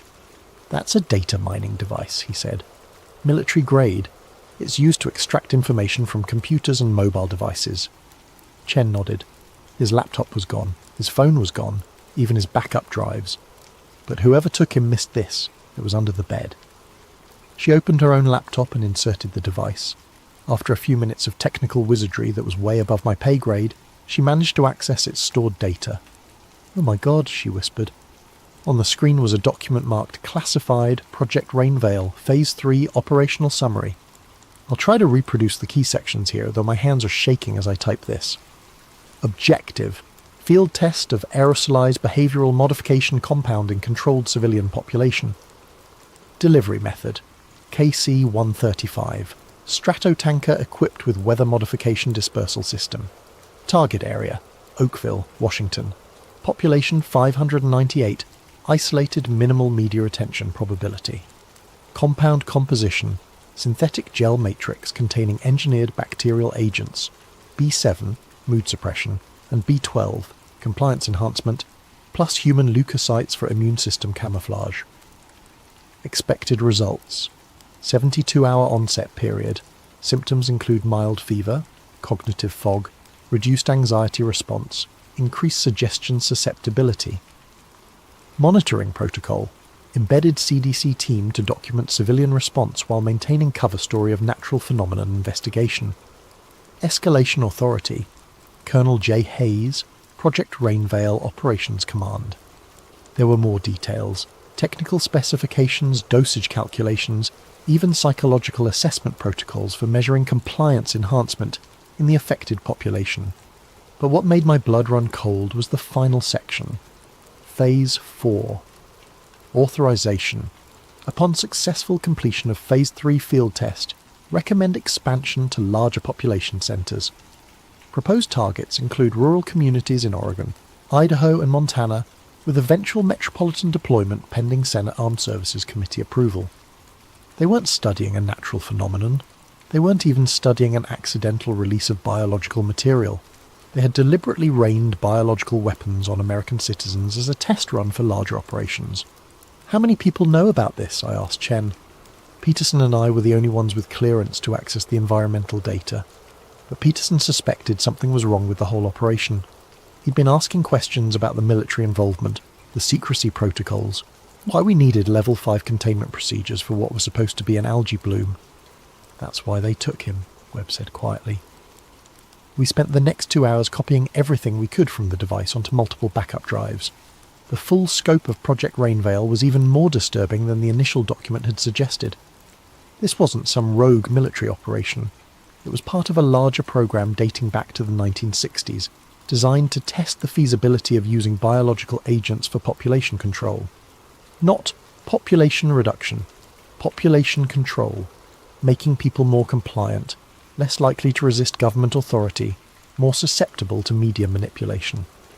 The Oakville incident was just the latest in a series of tests conducted on unwitting American communities over the past 30 years. There were references to similar operations in small towns across the Midwest and Southwest, all documented with the same clinical detachment you'd expect from a pharmaceutical trial. But they weren't testing medicine, they were testing methods for controlling human behaviour on a mass scale. Long pause, sound of someone taking deep breaths. We've hidden copies of the data in 3 different locations.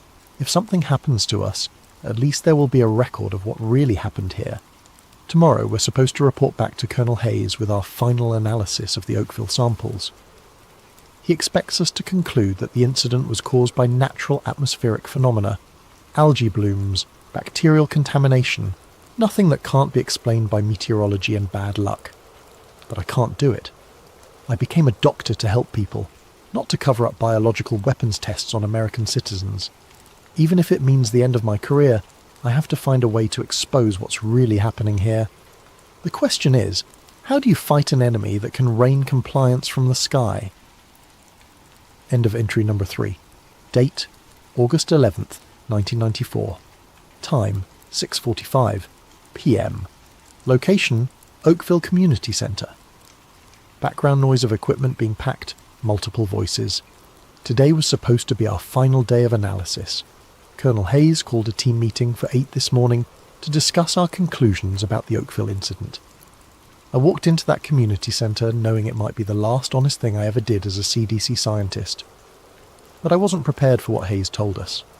"Ladies and gentlemen," he said, standing in front of a projector screen that showed aerial photographs of Oakville, "your analysis has been extremely valuable to national security. However, the nature of your findings requires us to adjust our public reporting strategy." He clicked to the next slide, a draft report concluding that the Oakville incident was caused by atmospheric algae blooms, combined with unusual weather patterns and trace bacterial contamination from agricultural runoff. This is the report that will be filed with the CDC, the Washington State Department of Health, and local authorities, Hayes continued. It explains the symptoms observed in local residents and provides recommendations for preventing similar incidents in the future. Dr. Chen raised her hand. "Colonel, this report doesn't mention the human white blood cells we found in the samples, or the engineered bacterial strains, or the aircraft fuel compounds." Hayes smiled, but it didn't reach his eyes. "Dr. Chen, I'm afraid there may have been some contamination in your testing procedures. When we ran independent analysis on the same samples, we found no evidence of the anomalies you described." He clicked to another slide showing laboratory results that looked exactly like ours, except all the anomalous findings had been replaced with standard bacterial cultures you'd expect from environmental contamination. "I don't understand," Webb said. "We have documented evidence of—" "Dr. Webb," Hayes interrupted, "you have documented evidence of testing errors caused by inadequate field laboratory conditions. It's not uncommon for researchers working in improvised settings to introduce contamination that produces false positive results. I realised what was happening. They weren't just covering up the biological weapons test. They were gaslighting us into believing our own findings were mistakes. "What about Dr. Peterson?" I asked. "Where is he?" Hayes consulted his notebook. Dr. Peterson was recalled to Atlanta yesterday afternoon due to a family emergency. He sends his regrets for leaving without saying goodbye. The lies were so smooth, so practiced, that for a moment I almost believed them myself. If I hadn't seen the Project Rainveil documents with my own eyes, if I hadn't made copies of all our real findings, I might have convinced myself that we'd somehow contaminated our samples or misread our equipment. But I knew the truth, and from the looks on Webb's and Chen's faces they knew it too. "Now," Hayes continued, "I need each of you to sign this amended report confirming these corrected findings. Your signatures indicate that you stand behind the scientific accuracy of this document." Chen was the first to crack. "I can't sign something I know isn't true." Hayes looked at her with what might have been sympathy. "Dr. Chen, I understand your concern for scientific integrity, but sometimes the greater good requires us to accept that our individual perspectives might be limited. The greater good?" I couldn't keep quiet any longer. "Colonel, we found evidence of biological weapons testing on American civilians. How is covering that up serving the greater good?" The temperature in the room seemed to drop 10 degrees. Hayes closed his notebook and looked directly at me. "Dr. Marrow, I think you may be suffering from the stress of extended field work. It's not uncommon for researchers to develop paranoid interpretations of routine data when working under pressure." Paranoid interpretations, there it was, the classic discredit and marginalise strategy. "However," Hayes continued, "I'm prepared to be understanding about the psychological effects of this assignment. If you sign the corrected report, we can arrange for you to take some administrative leave. Time to recover from what has obviously been a traumatic experience." The threat was clear. Sign the false report and disappear quietly, or be labelled mentally unstable and discredited professionally. Webb and Chen both signed. I watched them do it, their hands shaking as they wrote their names on documents they knew were lies. I don't blame them.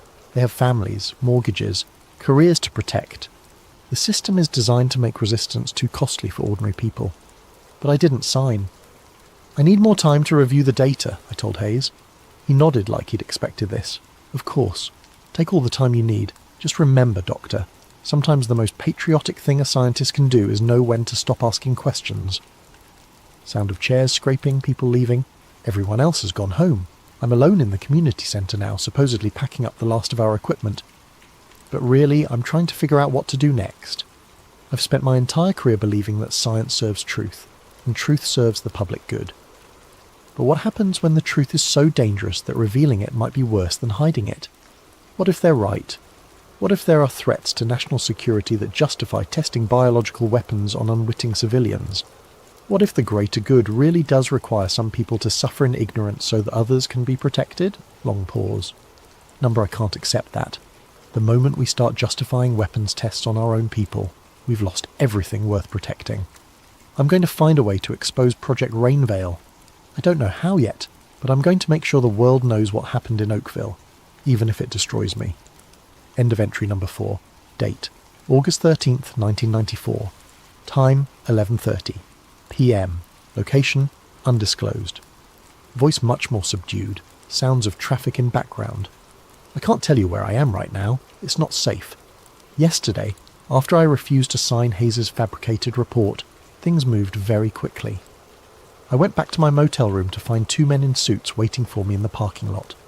They identified themselves as federal agents, but when I asked to see their credentials, they just smiled and suggested we have a conversation. The conversation took place in the back of a black sedan with tinted windows. They didn't threaten me directly. They didn't need to.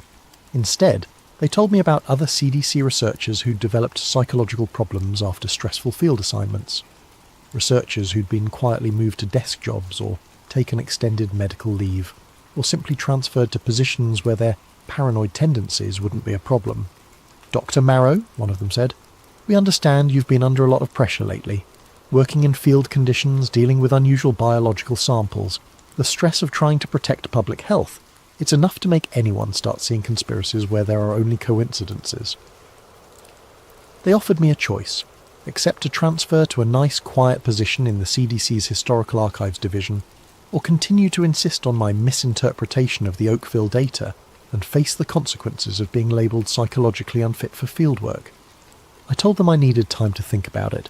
That was a mistake. This morning I got a call from my supervisor in Atlanta. Apparently there had been concerns raised about my mental state during the Washington assignment.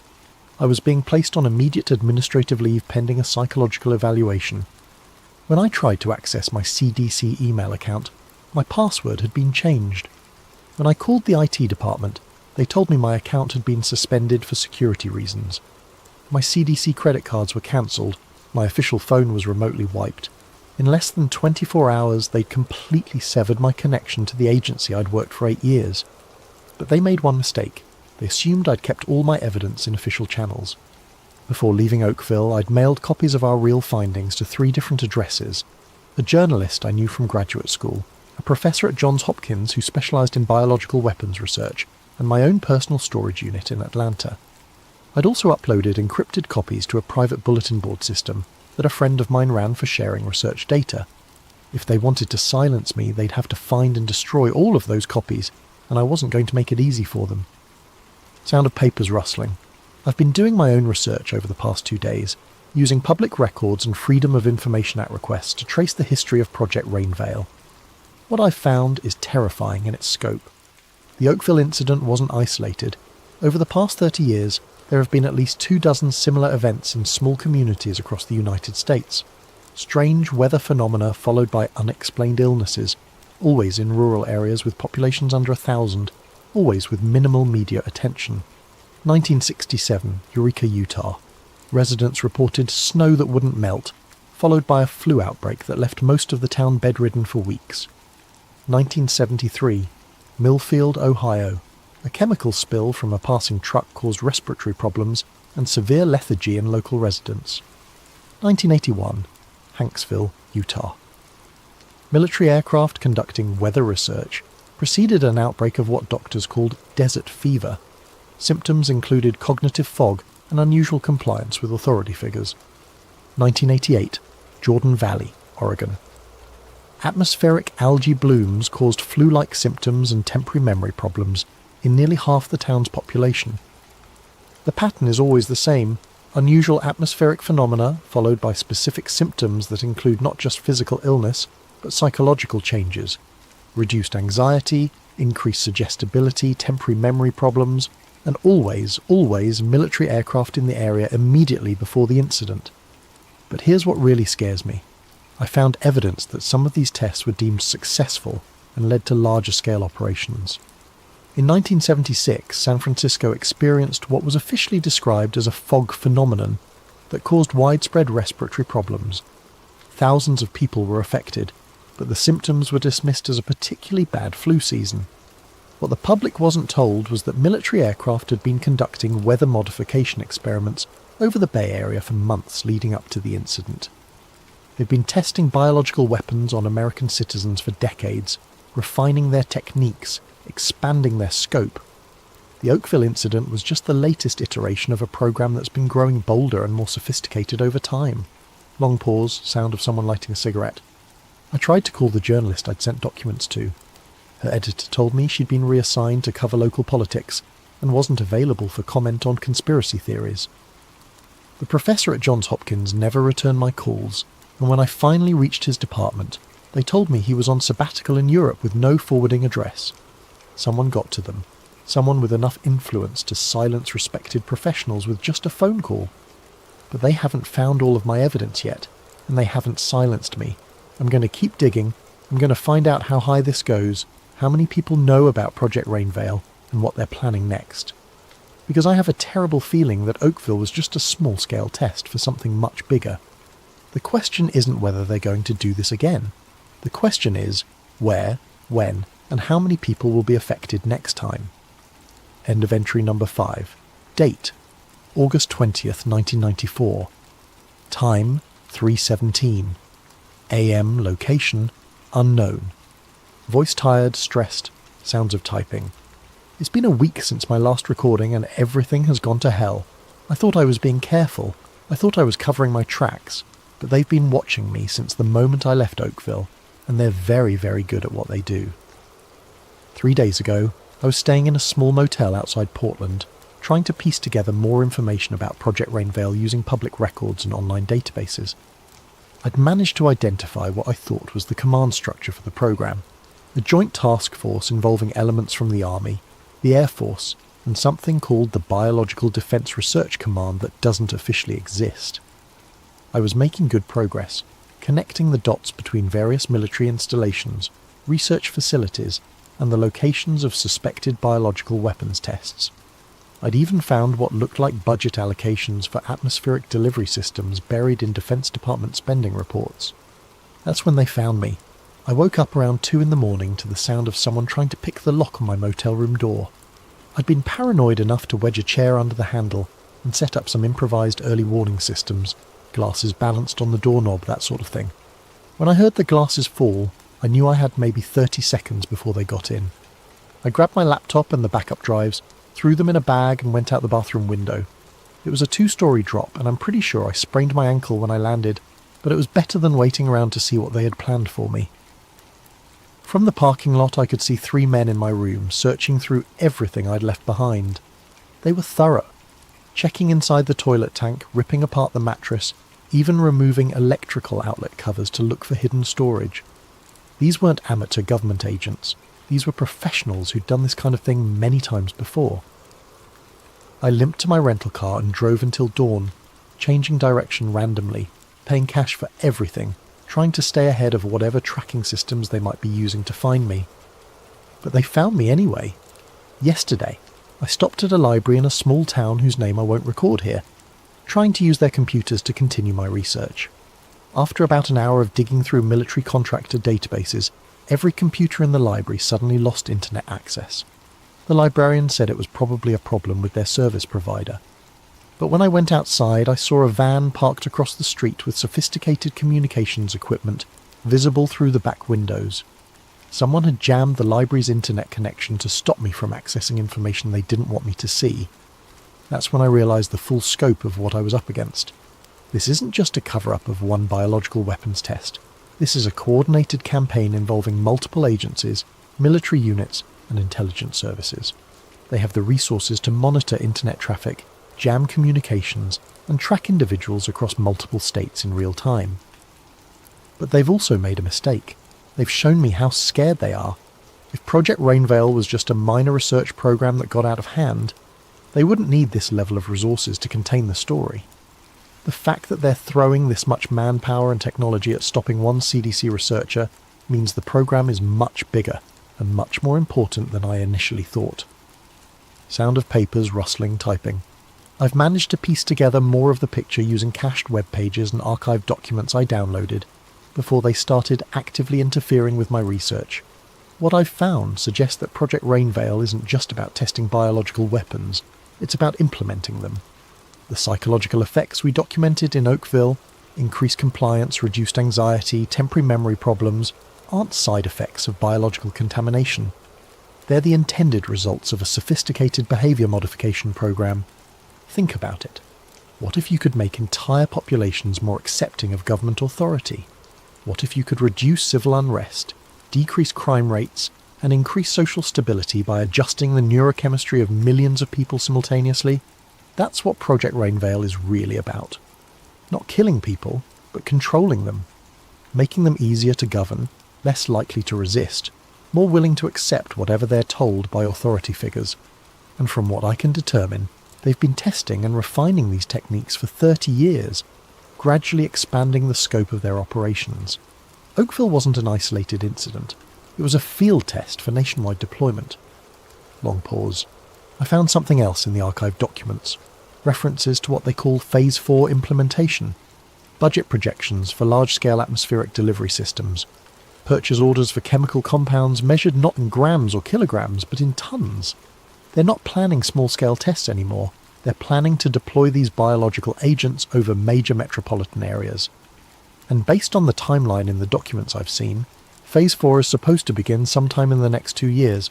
I have to find a way to stop this, but I'm running out of options and they're getting closer. End of entry number 6. Date: August 25th, 1994. Time: 7:42. PM. Location: redacted. Voice noticeably more strained, background sounds of wind. This is probably going to be my last recording for a while, maybe my last recording ever. 5 days ago, I thought I'd found the break I needed.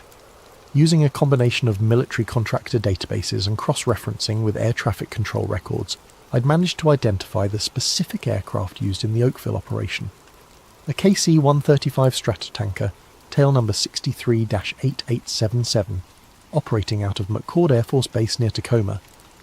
More importantly, I'd found the flight manifest for August 6th, 1994, the day before the Oakville incident. The aircraft had conducted what was officially logged as a weather modification training exercise over southwestern Washington, with a flight path that took it directly over Oakville at approximately 3:47 a.m. The pilot was Major Dennis Kowalski, a veteran of the Gulf War with specialized training in chemical and biological weapons delivery systems. The mission commander was Colonel James Hayes, the same Colonel Hayes who'd overseen our investigation of the incident. I had proof, direct, undeniable evidence that the Oakville incident was a deliberate military operation using biological weapons against American civilians.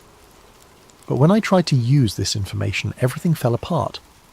I contacted an investigative journalist at the Washington Post, thinking that a major newspaper would have the resources and credibility to break this story. I sent him encrypted copies of all my documentation, including the flight records, the Project Rainveil documents, and our original laboratory analysis. He called me back within hours, excited about the story. We arranged to meet at a coffee shop in downtown Seattle to discuss how to proceed. He never showed up. When I called the Post the next day, they told me he'd been reassigned to cover a congressional hearing on agricultural subsidies. When I pressed for more information, they said he wasn't available for comment on pending investigations. That's when I realised they'd gotten to him too. Whatever influence Project Rainveil had, it was powerful enough to silence journalists at major newspapers. So I tried a different approach. I reached out to a congressional aide I knew from college, someone who worked for a senator known for investigating government misconduct. I figured that Congress had oversight authority over military operations, and that elected officials might be harder to silence than journalists. I was wrong. The aide was interested at first, but after I sent him the documents, his attitude changed completely. He called me back and suggested that I might be misinterpreting the evidence, that the stress of my CDC work had caused me to see patterns that aren't really there. The exact same language Hayes and his people had used.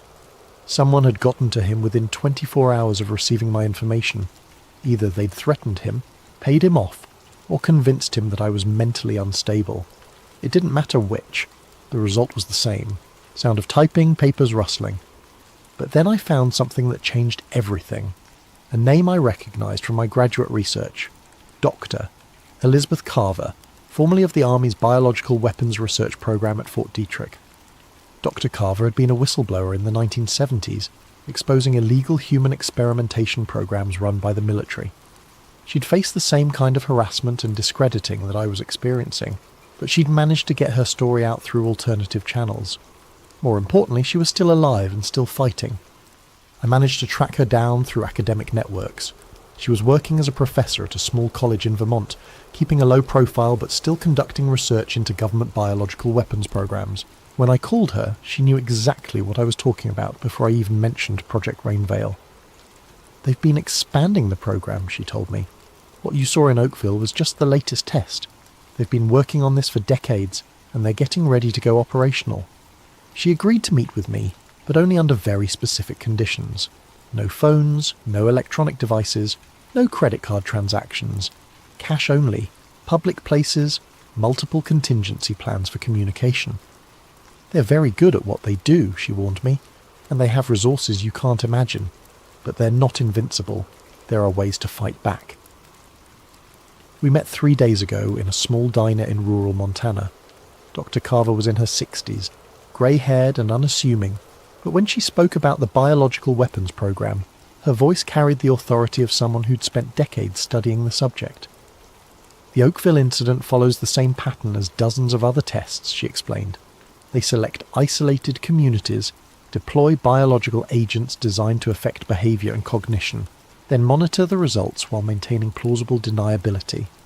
She showed me documents I'd never seen before, classified reports dating back to the 1960s describing similar operations, not just in the United States, but in allied countries whose governments had agreed to let American forces conduct defensive research on their soil. The ultimate goal, she said, is population-scale behaviour modification. They want to be able to adjust the psychological state of entire regions, making people more compliant, less likely to resist government authority, more susceptible to propaganda and social manipulation. The scope of what she was describing was staggering. Not just occasional weapons tests, but a systematic program to develop the capability for mass psychological control. But why? I asked. What's the point of having a compliant population if you have to drug them to achieve it? Dr. Carver smiled grimly. Because the people who run these programs believe that democracy is inherently unstable. They think that giving people too much freedom leads to chaos, rebellion, and social collapse. In their view, a little bit of chemical compliance is a small price to pay for social stability. She explained that Project Rainveil was part of a larger strategic initiative called Cognitive Stability Operations, designed to give the government tools for managing what they called democratic volatility.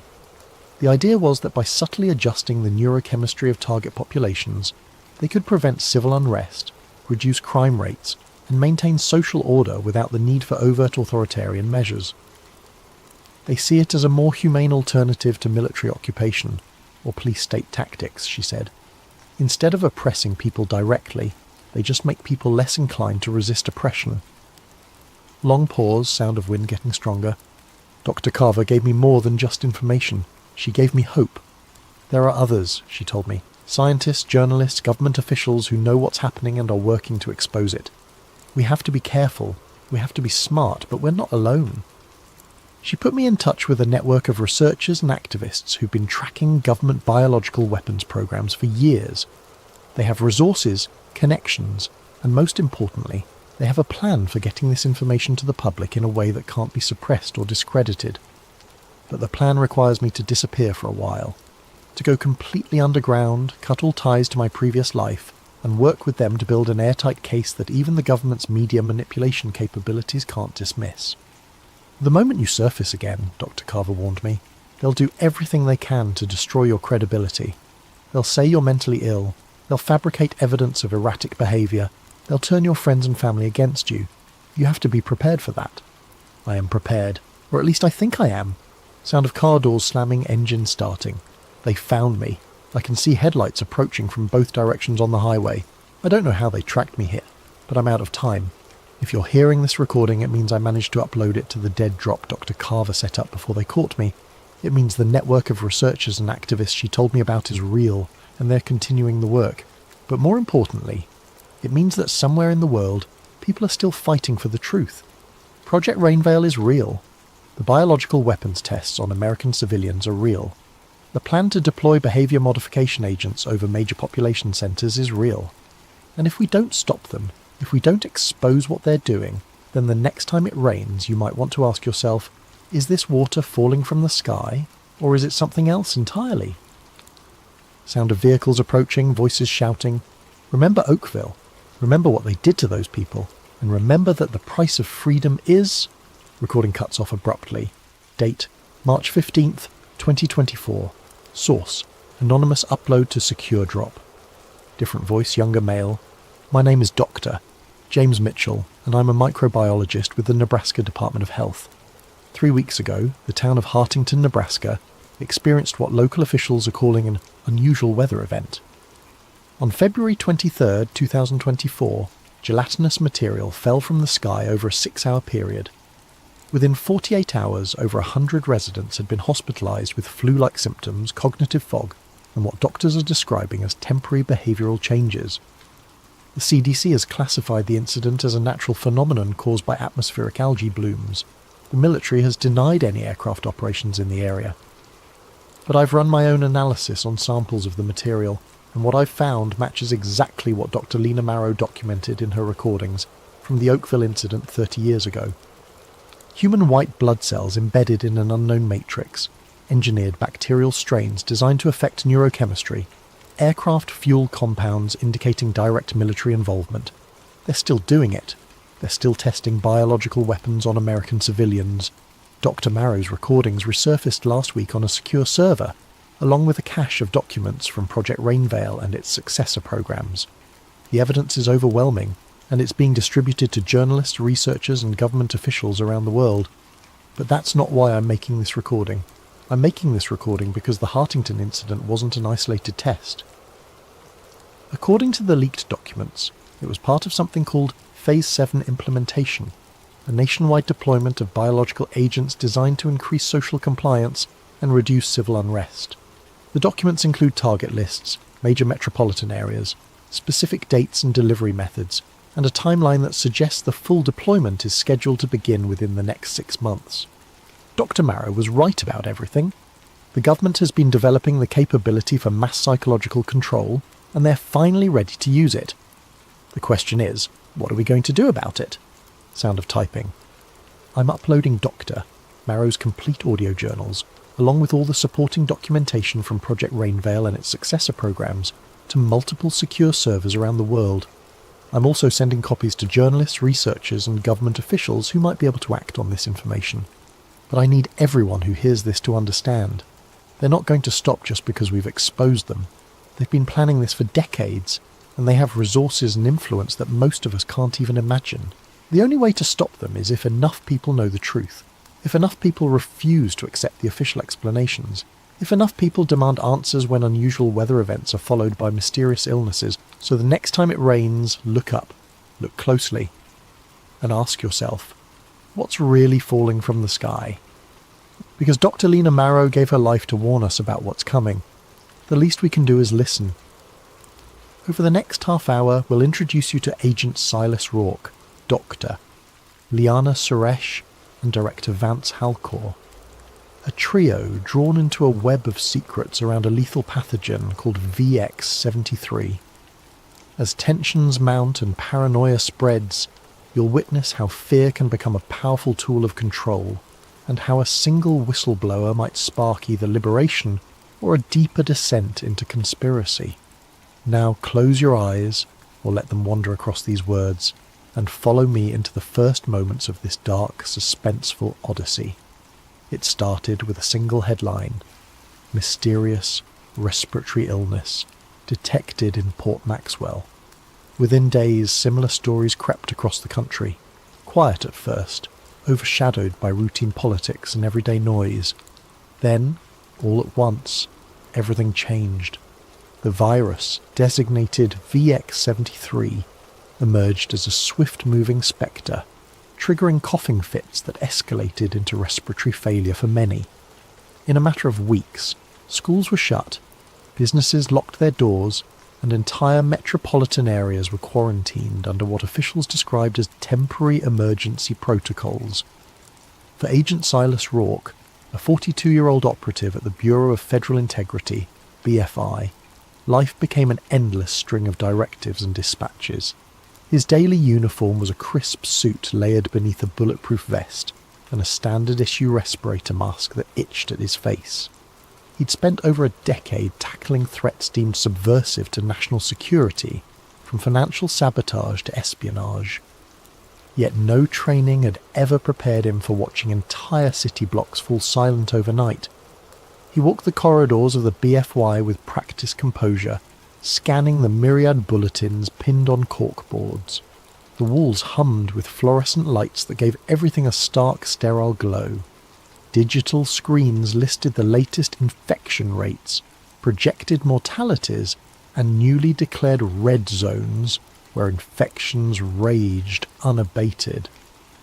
Over the PA system, a recorded female voice repeated the same instructions every half hour. Stay indoors, maintain social distancing. All citizens must comply with the National Stabilization Bureau's guidelines. The National Stabilization Bureau, NSB, led by Director Vance Halcor, had been formed to centralise the government's emergency functions. Some called it necessary response. Others whispered about the creation of an all-powerful agency with little oversight. Halcor himself was a tall, imposing figure who frequently appeared on screens throughout the BFI complex, delivering updates about mandatory daily biometric scans and the development of a new vaccine, Unity Serum. Silas had known Halcor only in passing, enough to catch glimpses of a man driven by unwavering conviction. He recognised in Halcor that sense of unstoppable momentum, as though the security of the entire nation hinged on following his blueprint. Silas tried to set aside his personal misgivings. He was a loyal agent, bound to uphold the Bureau's mission. If the vaccine provided the solution to stop VX-73, so be it. Then one morning, Silas was summoned to a high-clearance briefing. He expected a new assignment along the lines of standard public compliance checks. Instead, he found himself in a cramped conference room, facing a handful of BFI higher-ups who spoke in hushed, clipped tones. The gist was simple. Alleged disinformation campaigns were circulating, claiming that VX-73 was not naturally occurring but lab-engineered. These rumours, the brass said, were fueling panic, turning citizens against the government's measures. Silas's job was to investigate any potential insiders leaking such nonsense. At first, he believed the directive to be legitimate. Disinformation in a crisis could be lethal, prompting civil unrest and undermining official responses. Yet as Silas pored over digital logs and tapped into encrypted chat rooms, he stumbled across an unencrypted file labelled simply Project Paragon, Preliminary. The file wasn't supposed to be on the BFI's server at all. It appeared as though someone with high-level credentials had hidden it behind labyrinthine subdirectories. Intrigued, Silas pried open the document. Inside were sanitised references to VX 73 months prior to the earliest official detection date. The language read, "Field tests planned in controlled sectors, monitor subject compliance and social response." A chill rippled through Silas. The deeper he delved, the more he found that pointed to a private biotech lab with direct ties to the Department of Defense. Another set of documents discussed funding from major corporate donors, massive pharmaceutical conglomerates that had a vested interest in vaccines, testing kits, and biometric devices.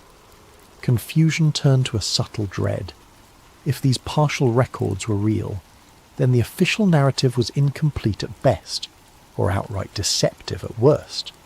Silas secured the files on a flash drive. Over the next few days, he quietly cross-referenced the data, trying to confirm whether Project Paragon existed. He took caution, covering his digital tracks with proxy servers. Even so, he noticed the BFI's internal security channels seemed abuzz with mentions of an internal breach. Fear knotted in his stomach. Someone else was on this trail too.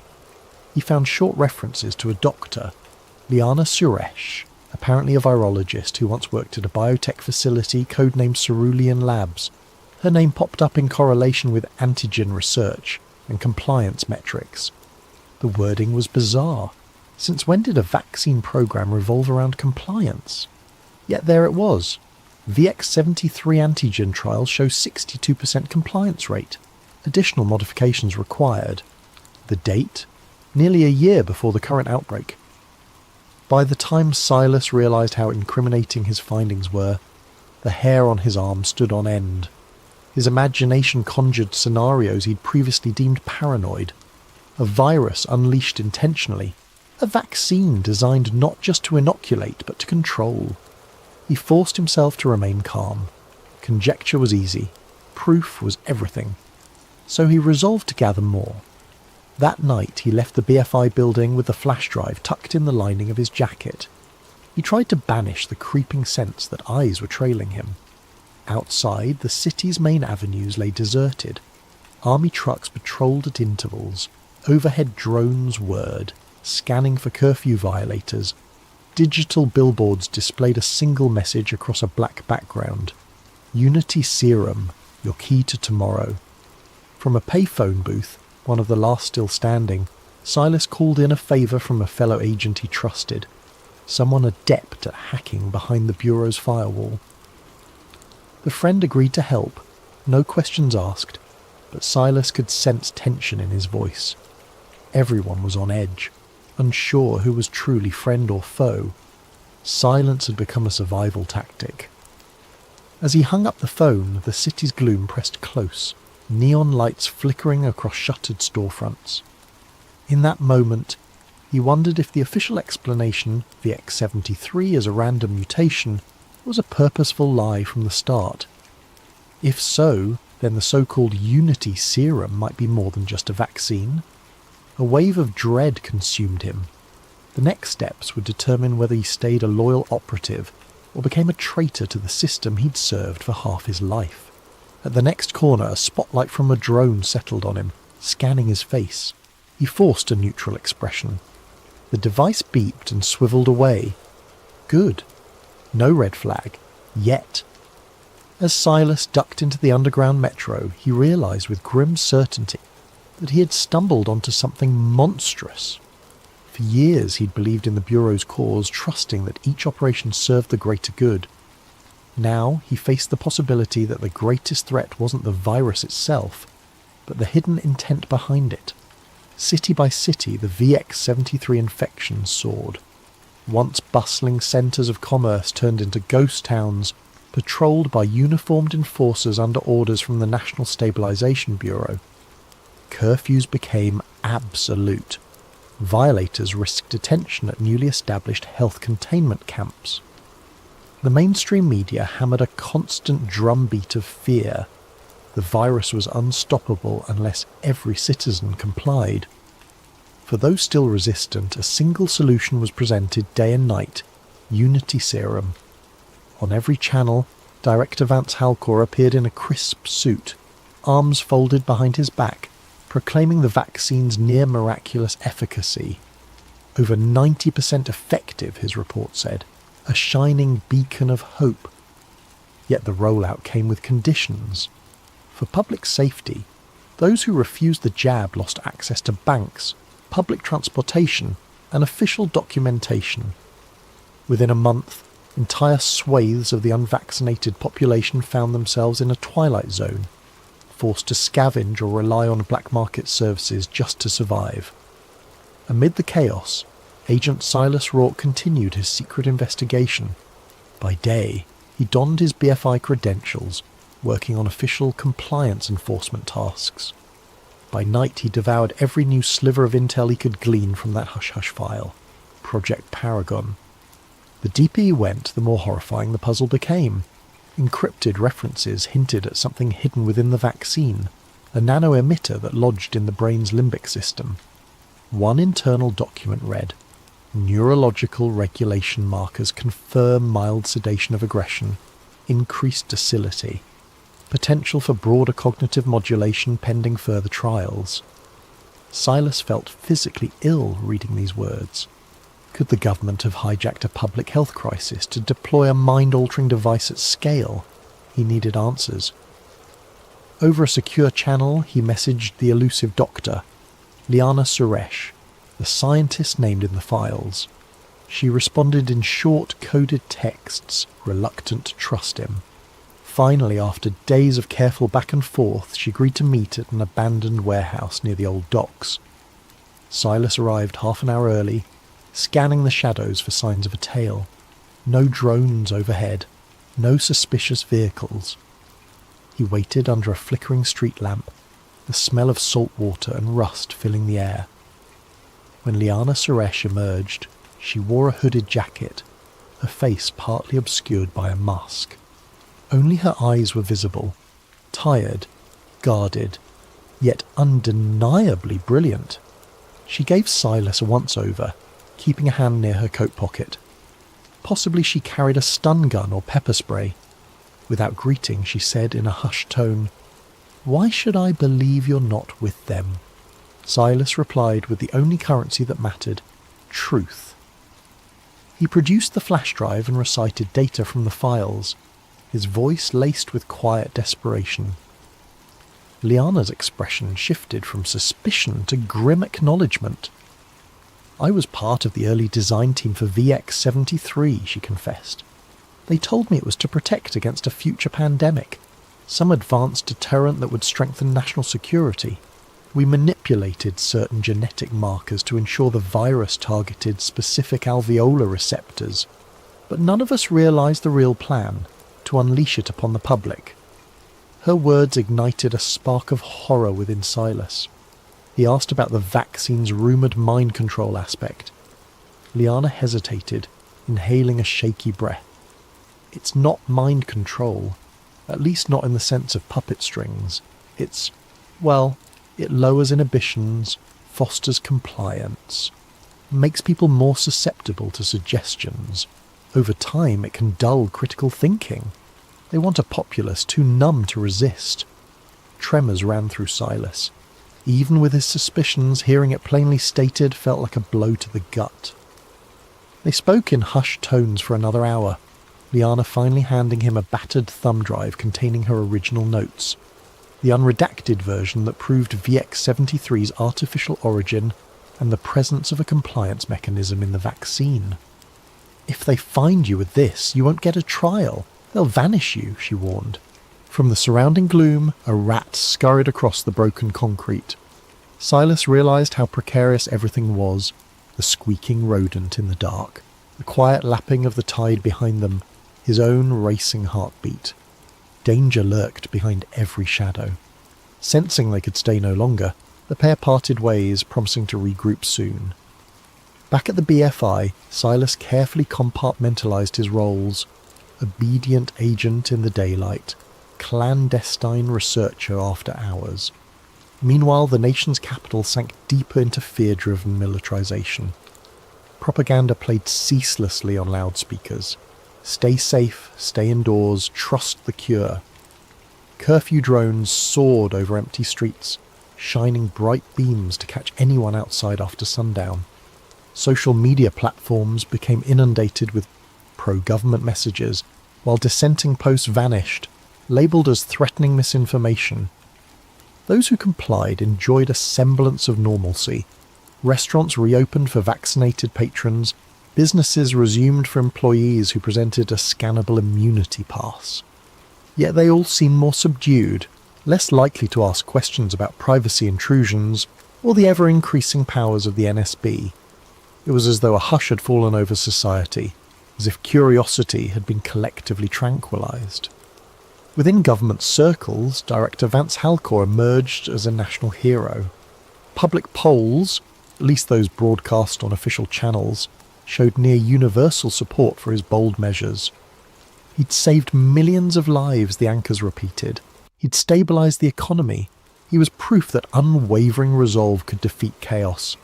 Not a single mention of the billions in profits the corporate donors raked in, nor a hint about hidden modifications to the Unity serum. As the days passed, Silas found it harder to hide the turmoil in his gaze. He saw colleagues in the hallway, wearing forced smiles, praising Halcor's leadership. He noticed how many had begun to project a certain eerie calm, like their personal anxieties had evaporated. Could it be the effect of the serum? Silas tested a co-worker with a subtle question. Ever wonder why the lockdown measures ramped up so fast before the outbreak peaked? The man's eyes glazed momentarily, then he simply shrugged. Doesn't matter, O'Rourke. They keep us safe. He returned to his desk, more convinced than ever that Halcor's master plan was in full swing. The virus was the perfect storm to usher in sweeping surveillance and push a mind-numbing serum to the masses. And the BFI was part of it, or at least complicit in bearing the truth. He could keep quiet, or he could do the unthinkable and blow this wide open, risking everything in the process. One evening, Silas found a sealed envelope slipped beneath his apartment door. Inside, a single typed line. This is bigger than you think. They see all. The bottom edge was marked with an obscure symbol, a circle with a diagonal slash, like a stylized zero. He'd seen it once in a classified file referencing an underground resistance network. If these rebels wanted to contact him, it meant they believed he might be an ally. The tension hammered in his chest. He was dancing on a razor's edge, his loyalty to the Bureau, his conscience the unfolding nightmare. Taking a shaky breath, he powered up his laptop. A series of pings indicated a new assignment in his BFI inbox. track down a subversive known for smuggling contraband medical supplies. Silas realised with a jolt that the suspect's name had been flagged in Dr. Liana Suresh's notes. Another piece connecting the puzzle, and another reason the Bureau might soon brand him a traitor. He closed the laptop. Outside, the city lights glowed, reflecting off dark clouds pregnant with the threat of a new storm. If he hesitated much longer, it might be too late for everyone. The seeds of control had already sprouted, and every day they dug deeper roots into the world. Agent Silas Rourke watched from a distance as the unvaccinated families huddled together in the crumbling outskirts of Old Glendale. The press had labelled it a containment zone, but locals called it a human dumping ground. Living conditions were dire: sporadic power, limited sanitation, and roving squads of Unity enforcers scanning for anyone who might have hidden a child or avoided mandatory updates on vaccination status. The air crackled with dread. Days earlier, Silas had steeled himself to reach out to the symbol-bearing group implied by that cryptic envelope. If they were an underground resistance, maybe they could help him get the truth out. He had no illusions about personal safety. Once he exposed the deception behind VX-73 and Unity serum, the entire apparatus of the National Stabilization Bureau would come crashing down on him. But each time he pictured the slumped figures in these zones, cast aside for refusing a forced injection, his resolve hardened. Through a secure channel, he arranged a meeting with a contact who went by the codename Sparrow. The location, an old print shop with boarded-up windows, rumoured to have once published subversive newspapers. Silas made sure to lose any trailing drones or BFI watchers by weaving through side streets. He wore a hooded coat, his respirator mask pulled high to conceal half his face. Inside the print shop, the musty smell of ink and paper still lingered. Boxes of unused flyers leaned against dusty presses. A dim light revealed a short figure in a makeshift black scarf. Sparrow. Their voice was muffled but direct. "You're late." Silas exhaled, nerves crackling. "I had to shake a drone." Sparrow nodded, then led him to a small back room. It was here Silas found half a dozen other figures, all clad in dark, worn clothes. A battered laptop sat on a folding table. A tangle of cables connected it to a generator. One by one, they introduced themselves with code names: Rook, Nightshade, Sahara, a clandestine cell of journalists, medics, and rogue programmers dedicated to fighting the government's stranglehold. "I have proof," Silas said, placing Dr. Liana Suresh's files on the table. "The virus was engineered, and the vaccine is rigged to manipulate behaviour." Silence fell over the group. The gravity of his statement hung in the stale air. Finally Sparrow spoke. "We've suspected as much. Over the past month we've been collecting testimonies, people complaining of unusual mental fog, the inability to feel strong emotions after receiving the serum. We even have ex-military sources who claim the NSB is funneling billions into a new wave of surveillance tech, but we needed a smoking gun. This might be it." Each set of eyes fixated on Silas. He handed them a flash drive, explaining how it contained Liana's unaltered research logs plus the Project Paragon blueprint. The group quickly scanned the data, verifying its authenticity. The sense of tension and excitement in the room was palpable. "We'll need to broadcast this globally," said Rook, a thin man with wire-rimmed glasses. "Not just post." Tension rises as strange warnings appear. Suspicious accidents claim the lives of those close to him, and the unstoppable juggernaut of a conspiracy that crosses generations threatens to silence him forever. In the 5 parts that follow, we'll dive into Dr. Reeves' step-by-step investigation, from the first glimpses of abnormal structural damage on the Titanic's hull to the frantic final hours, where he attempts to broadcast the truth before shadowy agents can destroy both him and the evidence. If you're ready to uncover a hidden piece of maritime history, at least in this fictional reimagining, read on and let the swirl of ocean currents and midnight conspiracies guide you deeper into the hush of night. Please, make yourself comfortable. Allow your mind to wander into the possibilities that may be, just maybe, everything we've been told about that fateful April night is not the whole story. And remember, in times of darkness, knowledge can be as blinding as a flare, or as comforting as a dim lantern. May you find the perfect balance tonight as we embark on this mysterious tale. The frigid waters of the North Atlantic loomed above Dr. Nolan Reeve like an endless dark plain, and beneath them, almost 2.5 miles down, lay the shattered remains of what was once the grandest ship afloat, RMS Titanic. The year was present day, and Reeve found himself aboard the research vessel Aegis, leading a deep-sea expedition to study microbial decay on century-old wrecks.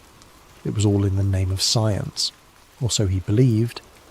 The Aegis was no luxurious craft, but it boasted a sturdy submersible named Deep Seeker that could navigate the tremendous pressure at such depths. Reeve's focus was to gather data on the rusticles, those icicle-like formations of iron-oxidizing bacteria slowly consuming the Titanic's hull. Alongside him was a small crew of marine scientists, including Isla Grant, a skilled submersible pilot and camera operator with a knack for zeroing in on small details. The funding for this expedition came from a wealthy institute run by Andrew Calder, a rather enigmatic financier who seldom gave interviews but had a keen interest in the maritime heritage. As the Aegis hovered in the general area, Reeve and Grant prepared for their first descent. Their mission's outward goals were straightforward: collect microbe samples from various compartments, photograph structural integrity, and produce a documentary charting the wreck's gradual dissolution. But Reeve felt an odd stirring in the back of his mind. Something about Calder's deep pockets and the near-obsessive interest he showed in the Titanic unsettled him. Calder insisted on daily updates, demanded high-resolution close-ups of specific hull sections, as though searching for something more than just rust. On a crisp morning, the submersible deck rumbled with mechanical clanks as Deep Seeker was lowered into the ocean. Reeve and Grant strapped into the tiny sphere that formed the sub's cockpit, oxygen humming through portable lines. Once submerged, the watery gloom swallowed them. Dials glowed green, and the hull's thick glass offered a restricted but haunting view.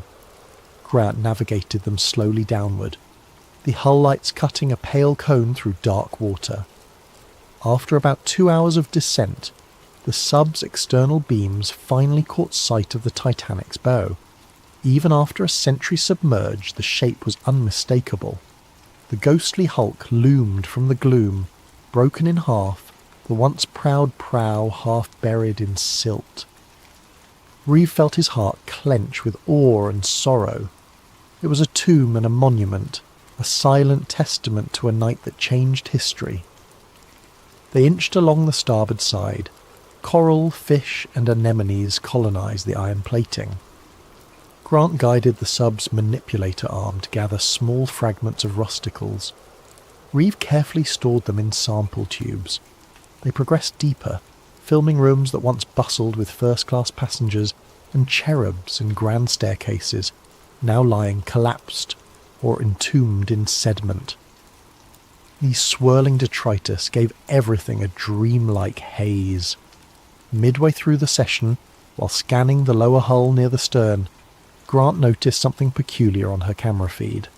A portion of the metal showed not smooth tearing or typical impact damage, but an odd concavity ringed with a faint scorch pattern. Reeve pressed in for a closer view. The plating there was bent outward, as though from an internal explosion. This was bizarre. The official record insisted the Titanic's damage came from an external tear by an iceberg. If that was so, why did this metal appear warped from the inside out? Reeve's heartbeat quickened. He asked Grant to pivot the sub's lights for better clarity. Sure enough, the contortion pattern strongly suggested that some internal force had bulged the hull outward. The jagged edges showed hints of blackening, a dark residue that might be scorched metal. Reeve snapped multiple high-resolution stills. This flew in the face of the standard iceberg collision damage narrative. He radioed the Aegis with mild excitement, describing a strange hull anomaly, The ship's comm operator acknowledged him, but in a clipped tone, urging them to stick to the planned route. Reeve found that suspicious. Usually the team back on deck was enthralled by discoveries. Why dismiss this so quickly? Pushing further, Reeve and Grant discovered more irregularities. Sealed cargo compartments not listed in the ship's known manifests. Metal beams that looked warped in ways you wouldn't expect from an iceberg tear. Then they saw something even more bizarre. A small chunk of what seemed like embedded steel that didn't match the rest of Titanic's composition. Could it be a fragment from a device or an outside structure? They collected a sample with the sub's manipulator arm. As their time slot undersea neared its end, Reeve's mind whirled with questions. When they returned to the surface, Calder was on the deck to greet them, a faint smile on his lips. "Any interesting finds?" he asked casually. Reeve hesitated, glancing at Grant. "We saw some unexpected hull damage patterns. Might deviate from the standard historical account." Calder's expression flickered, then resumed neutrality.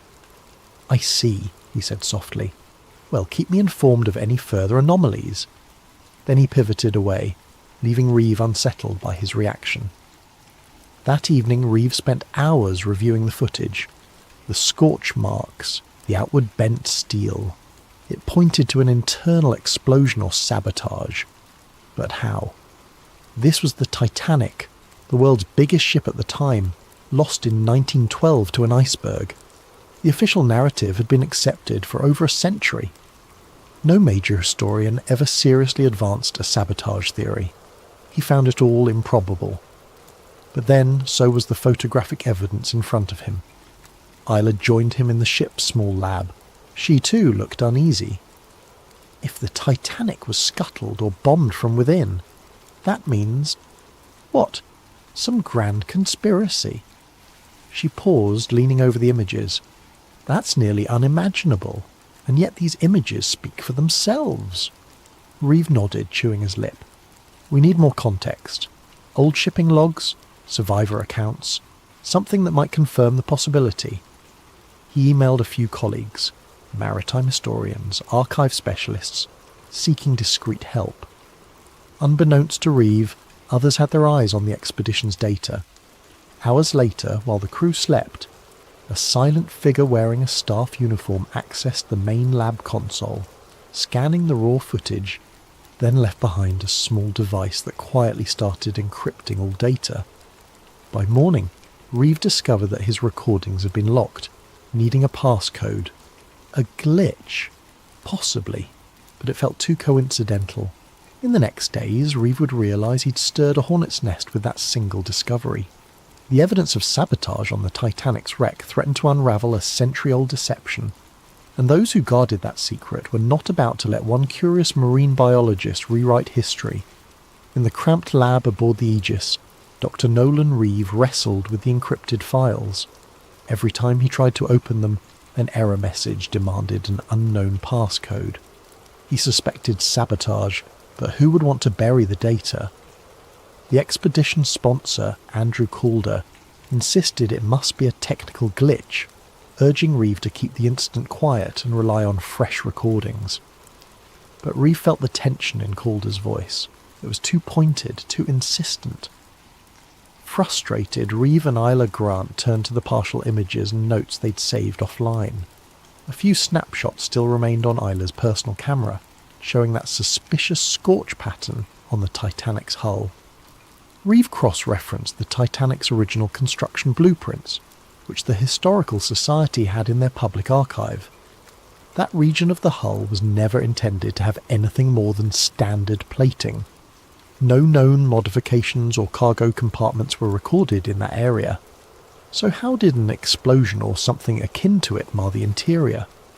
Seeking clarity, Reeve reached out to maritime historians he knew back on the mainland. One responded quickly, an old friend named Francis Hobbs, who specialised in transatlantic liner accidents. Hobbs expressed utter shock at the hull damage suggestion. No major source ever mentioned burn marks or outward bent steel. The entire official inquiry pinned it on an iceberg gash Reeve pressed further, mentioning the possibility that the Titanic's sister ship, the Olympic, had sustained damage weeks prior to Titanic's maiden voyage. Some fringe conspiracy circles argued the White Star Line might have swapped ships to salvage insurance money, but that didn't fully explain sabotage or bombs. As the days went on, Reeve discovered more digital meddling. A chunk of audio data from the sub's recordings vanished. The expedition's official logs were being updated to downplay the hull anomalies as corrosion patterns. Meanwhile, Calder announced an abrupt shift in the research plan. They were to focus on the ship's upper decks, ignoring the stern or deeper compartments. Reeve confronted Calder in the corridor, voice tight with anger. "We came for a thorough study of microbial decay, remember? We're not done with the lower hull." Calder just patted Reeve's shoulder. "This expedition is under my sponsorship, Doctor. We have all we need. Let's not waste resources on rabbit holes." Suspicion soared. Yella quietly confided in Reeve that she'd seen an unknown staffer rummaging through the lab's computers late at night. Something bigger was at play. They hatched a plan. On the next dive, they'd pretend to follow orders but actually gather clandestine footage of the suspicious hull region again, storing it on a separate device. They hoped to smuggle that out. The next day, they executed the plan. Isla took an alternate camera hidden in the sub's toolkit, capturing fresh angles of the scorch marks. But near the end of the dive, the sub's thrusters failed, plunging them into darkness momentarily. A near-fatal scenario if Isla's backup system hadn't restarted the motors. The official post-dive report pegged it as a mechanical glitch, but Reeve and Isla suspected sabotage, an attempt to end them mid-ocean. Back on the surface, they realised they needed more historical context. They discovered, from old survivor memoirs, mention of loud booms below deck some hours before the iceberg collision. In official statements, these were dismissed as boiler explosions due to flooding. Another survivor wrote that wealthy industrialist John Astor had confided to a friend about shadowy deals for or against a central banking system. Then one cryptic line from a steward's note surfaced. "We were told not to speak of the cargo in hold number 3, told it was hush-hush for the men with suits." Reeve's blood chilled. It sounded like sensitive cargo beyond just mail or supplies. The more Reeve read, the more an unsettling pattern emerged.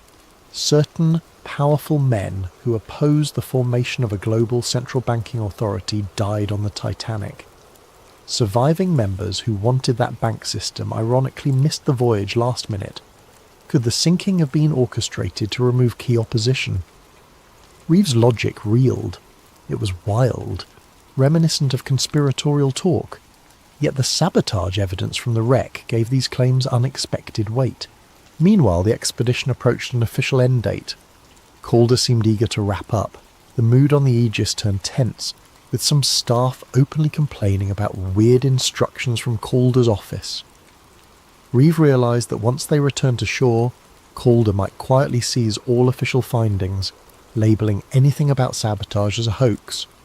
Reeve confided in Isla that they needed to break free from Calder's control. "We have to publish or release these anomalies ourselves," he insisted. She agreed, though fear glimmered in her eyes.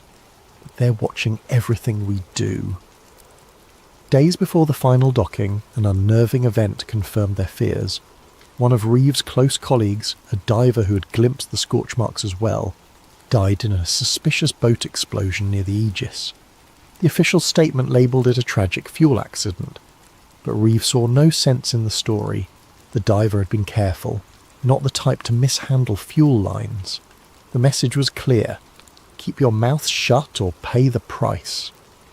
Now Reeve recognised the bigger threat. Some covert group, possibly with Calder's backing or beyond him, was determined to bury any mention of sabotage. Perhaps a direct lineage of those old bankers or industrialists from 1912 still wielded enough influence to ensure the Titanic's alternative story remained hidden. The fear in Reeve's gut was overshadowed by moral resolve. People deserved the truth. The tragedy that claimed 1/500 lives might have been a coldly calculated mass murder. Nights turned sleepless.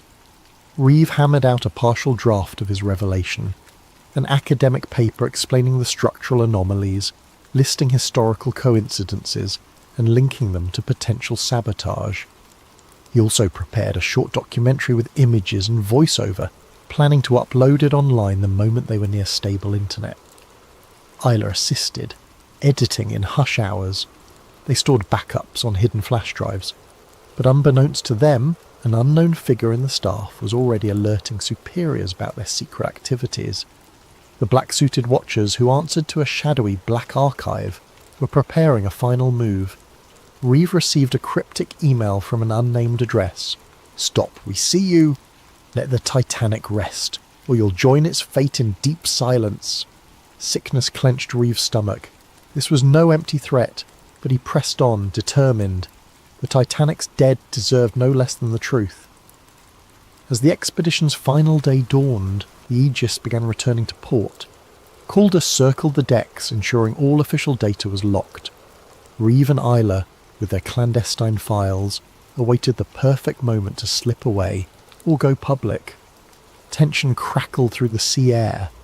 Both felt that soon the conspirators would strike. Reeve thought of the thousands who died that night in 1912, possibly sacrificed for a hidden agenda. He vowed not to let them remain pawns in some century-old cover-up. He could only hope that in the hours ahead he'd find a way to broadcast the shocking truth before the Watchers enforced their deep silence, just as they had, apparently, for the diver who died, and for countless others who might have glimpsed the Titanic's real story over the decades. On the morning the Aegis neared the harbour, Dr. Nolan Reeve stood on the stern deck, scanning the shoreline for any sign of abnormal presence. The coastal city's skyline shimmered under the rising sun. People going about their daily routine had no idea that a conspiracy over 100 years old was about to surface, if Reeve and Isla Grant could manage to reveal it. The tension inside Reeve coiled tighter with each minute. The Watchers might be waiting at port, planning to intercept him or destroy the evidence. At breakfast, Andrew Calder made an announcement. Once they docked, all expedition materials, logs, footage, collected data were to be handed over to the sponsoring institute for analysis and archiving. He claimed it was standard procedure, but Reeve caught the triumphant glint in Calder's eyes. This was clearly the final step in burying the sabotage findings. Reeve pretended compliance, casually finishing his toast while his pulse hammered. Isla, seated nearby, gave him a subtle nod. They understood each other. They had to act quickly. Below decks, Reeve and Isla retrieved their hidden flash drives from a safe compartment in the sub's tool storage. On these drives lay the photographic proof of the Titanic's hull damage, the partial interviews with experts who had uncovered old shipping conspiracies, plus the half-finished documentary. They sealed them inside a watertight case small enough to slip into Isla's personal bag. Their plan was to slip away from the Aegis the moment they landed, find an off-site location with stable internet, and upload everything. They also had a contact in the press, a freelance investigative journalist who had expressed interest in unconventional Titanic revelations. If they could get in touch, the journalist could go public with the story, but their Watchers were a step ahead. As the Aegis came into port, Reeve noticed a black SUV parked near the dock, 2 men in suits standing by. They exuded the same menacing aura as the staffer who had prowled the lab at night. Reeve recognised their type, ex-intelligence or corporate security, probably the Black Archive or some affiliate. If Reeve and Isla marched out the front gangplank, they'd be easy prey. Thinking fast, Reeve told Isla, "We can't disembark with everyone else. We need a back route." She recalled there was a smaller cargo ramp on the starboard side used for unloading sub-equipment. If the Watchers were fixated on the main exit, maybe they could slip out unnoticed. They bided their time until docking was complete, the bustle of the harbour overshadowing the usual procedures. Then, with anxious hearts, they made their move. Slipping on plain jackets and carrying minimal gear, they snuck to the starboard cargo area. The usual guard was absent, likely assisting with the main disembark. They lowered a small ramp onto the dock. Heart pounding, they hurried down. Reeve's eyes darted to the black SUV. The suited men were still scanning the main exit. good. They made it halfway across the dock when a shout broke out behind them. "Hey, stop! Stop!" Another staffer from the Aegis, wearing an earpiece, sprinted forward. Reeve and Isla broke into a run, weaving among crates and dock workers. Over their shoulders they saw the black suits rush into action. The watchers realised their target was escaping. Isla pointed to a cluster of cabs by the gates. "We can get one of those," she gasped. But as they neared, they found a man stepping from a second black SUV to block the path. The watchers were closing in from both sides. In a desperate manoeuvre, Reeve dashed behind a forklift. The driver, startled, nearly dropped his cargo. Isla jumped aboard, urging the forklift driver to swing around. The watchers hesitated. Not wanting to cause a scene with bystanders, the forklift jerked forward, awkwardly separating them from at least 2 pursuers. Reeve spotted a side alley leading away from the harbour. "That way!" he yelled. They tumbled off the forklift and sprinted into the alley, footsteps echoing on wet concrete. The watchers gave chase. Adrenaline pounded in Reeve's veins. He clutched the bag containing the flash drives, desperate not to lose it. They twisted down side streets in a labyrinth near the harbour's industrial zone, the watchers cursing behind them. Once they found a small metal door leading into an old warehouse. They slipped inside, the watchers' footfalls receding briefly. In the dim interior, crates of fish meal or old maritime supplies reeked of stale salt. Isla quickly typed a text on her phone to the journalist contact. "Need immediate pickup. Coordinates near old warehouse. Being chased." She pressed send, praying the signal went through. They heard footsteps outside, no time to hide further. Moments later, the watchers kicked in the door. A short scuffle ensued. Isla brandished a wrench from a table, swinging it as a deterrent. Reeve ducked behind a crate, but one watcher advanced, gun drawn, muzzle fixed on Reeve. "Drop the bag," the watcher growled. Reeve's mind whirled. If they took the evidence, everything was lost. Then headlights sliced through a window. A van screeched up, brake lights glowing. Another door was forced open from the building's backside. The journalist contact, a wiry man named Carl Dawson, burst in, brandishing a camera flash that momentarily blinded the watchers. In that flash, Reeve and Isla dove behind crates. Shots rang out, hitting metal and wood. Carl roared, "This way!" They fled through the hole in the back wall. The watchers tried to close in, but the trio scrambled into Carl's van. Tyres squealed as the van sped off. Another bullet shattered the rear. Some say it's based on classified information that was never meant to reach public ears. Tonight we explore the darkest corners of government experimentation and the thin membrane between dimensions. Daniel Cross bolted upright in his bed, sweat-drenched sheets twisted around his legs like restraints. The dream had returned, more vivid this time. Underground tunnels bathed in pulsing blue light, the cold metal chair, the leather straps on his wrists, and the voices, always the voices, echoing through concrete chambers. Subject 17 demonstrates exceptional receptivity, increased neural amplitude by 30%. His bedroom television flickered with static, though he was certain he'd turned it off before going to sleep. From within the dancing grey pixels came a familiar hum, a sequence of tones just below normal hearing threshold. Something about it pulled at the corners of his mind, like fingers trying to pry open a locked door. Daniel stumbled out of bed and approached the screen, mesmerised. Within the chaos of white noise, patterns emerged, geometric formations that shouldn't exist in random static. His reflection in the screen looked foreign, almost like another person watching him from behind the glass. "Delta Protocol 17, he whispered, the words rising unbidden from some hidden chamber of memory. "Initiate phase bend." The static intensified, the hum growing to an electric whine that made his fillings ache. Then, as suddenly as it had begun, the television went black. Daniel stood there, trembling in the dark, wondering why tears were streaming down his face. In the morning, He convinced himself it had been nothing but a particularly vivid nightmare. But as he brushed his teeth, he noticed something unsettling in the bathroom mirror. A small red mark behind his ear, perfectly circular, like a healed puncture wound. He had no memory of receiving it. As the days passed, the dreams intensified. Always the same elements. The underground facility, scientists in lab coats, the chair with its cruel restraints, and tests. Endless tests designed to push the boundaries of his mind. In each dream he was younger, perhaps 11 or 12 years old. But the strangest part was the location that kept appearing in the background of these fractured memories. A distinctive radar tower rising against a darkening sky. When not at work coding security algorithms for a defense contractor, Daniel found himself obsessively drawing the tower, trying to place where he might have seen it before.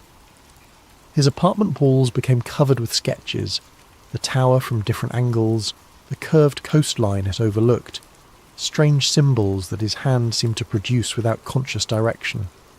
His colleague Martin noticed the change in him first. "You look like hell, Dan," he said over lunch one day. "Not sleeping?" Daniel hesitated. "Just some weird dreams." "About what?" "I don't know. Some kind of facility. Tests. A radar tower by the ocean." Martin's plastic fork paused halfway to his mouth. "What kind of tower?" "An FPS-35, Cold War era.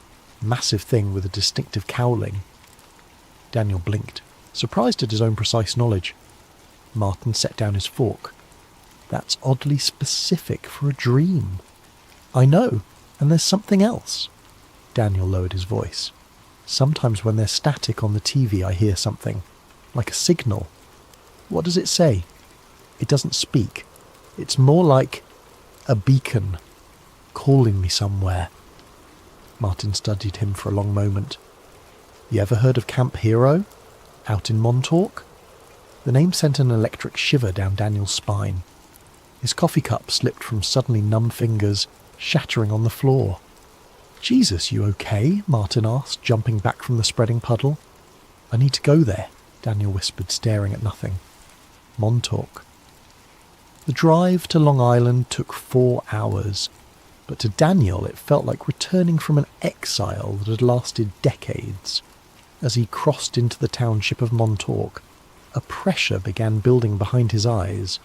Not quite pain, but an insistent awareness, like the sensation before a sneeze that never comes. The roads grew narrower, pine forests pressing in on both sides. His GPS lost signal twice, but Daniel found he didn't need it. His hands seemed to know which turns to take, guiding the car along increasingly remote routes until the trees gave way to scrubland, and beyond that, the Atlantic stretched to the horizon. And there it stood, exactly as he'd drawn it 100 times, the massive radar tower of Camp Hero, its distinctive silhouette rising against the pale blue sky.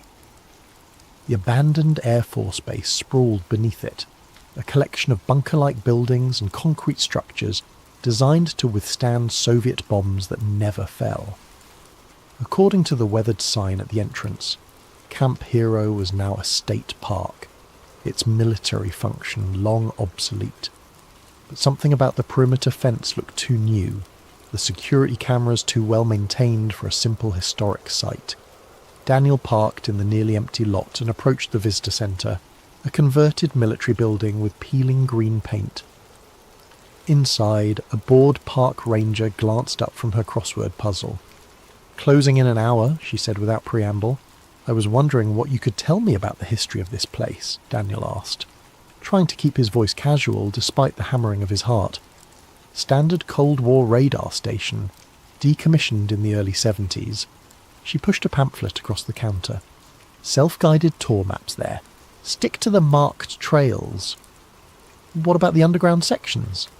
The ranger's crossword pencil stopped mid-letter. Her eyes flicked up to study him more carefully. "There aren't any underground sections open to the public, but they exist. Look, mister, this is just an old radar station, if you're one of those conspiracy nuts." "I've been here before," Daniel interrupted, surprising himself. When I was a child, not possible. This place was sealed military property until '92. Daniel leaned forward. What about the Montauk project? The temperature in the room seemed to drop. The ranger's face hardened as she set down her pencil and reached for the phone. Park's closing early today. You need to leave. I just have a few questions. Now, she said, her finger hovering over the keypad. Or I call security. Daniel retreated to his car, the pamphlet clutched in his hand. As he pulled out of the parking lot, he noticed a black SUV with government plates turning in. The man in the passenger seat photographed his license plate as they passed. Instead of leaving, Daniel drove to the public beach adjacent to the former base. From there, he followed a trail that hugged the dramatic bluffs overlooking the Atlantic. The radar tower remained visible above the tree line, seeming to watch him as he walked. When he reached a chain-link fence marking the base's boundary, Daniel felt a strange duality, his conscious mind seeing it for the first time, while something deeper recognized every rust spot and bent link.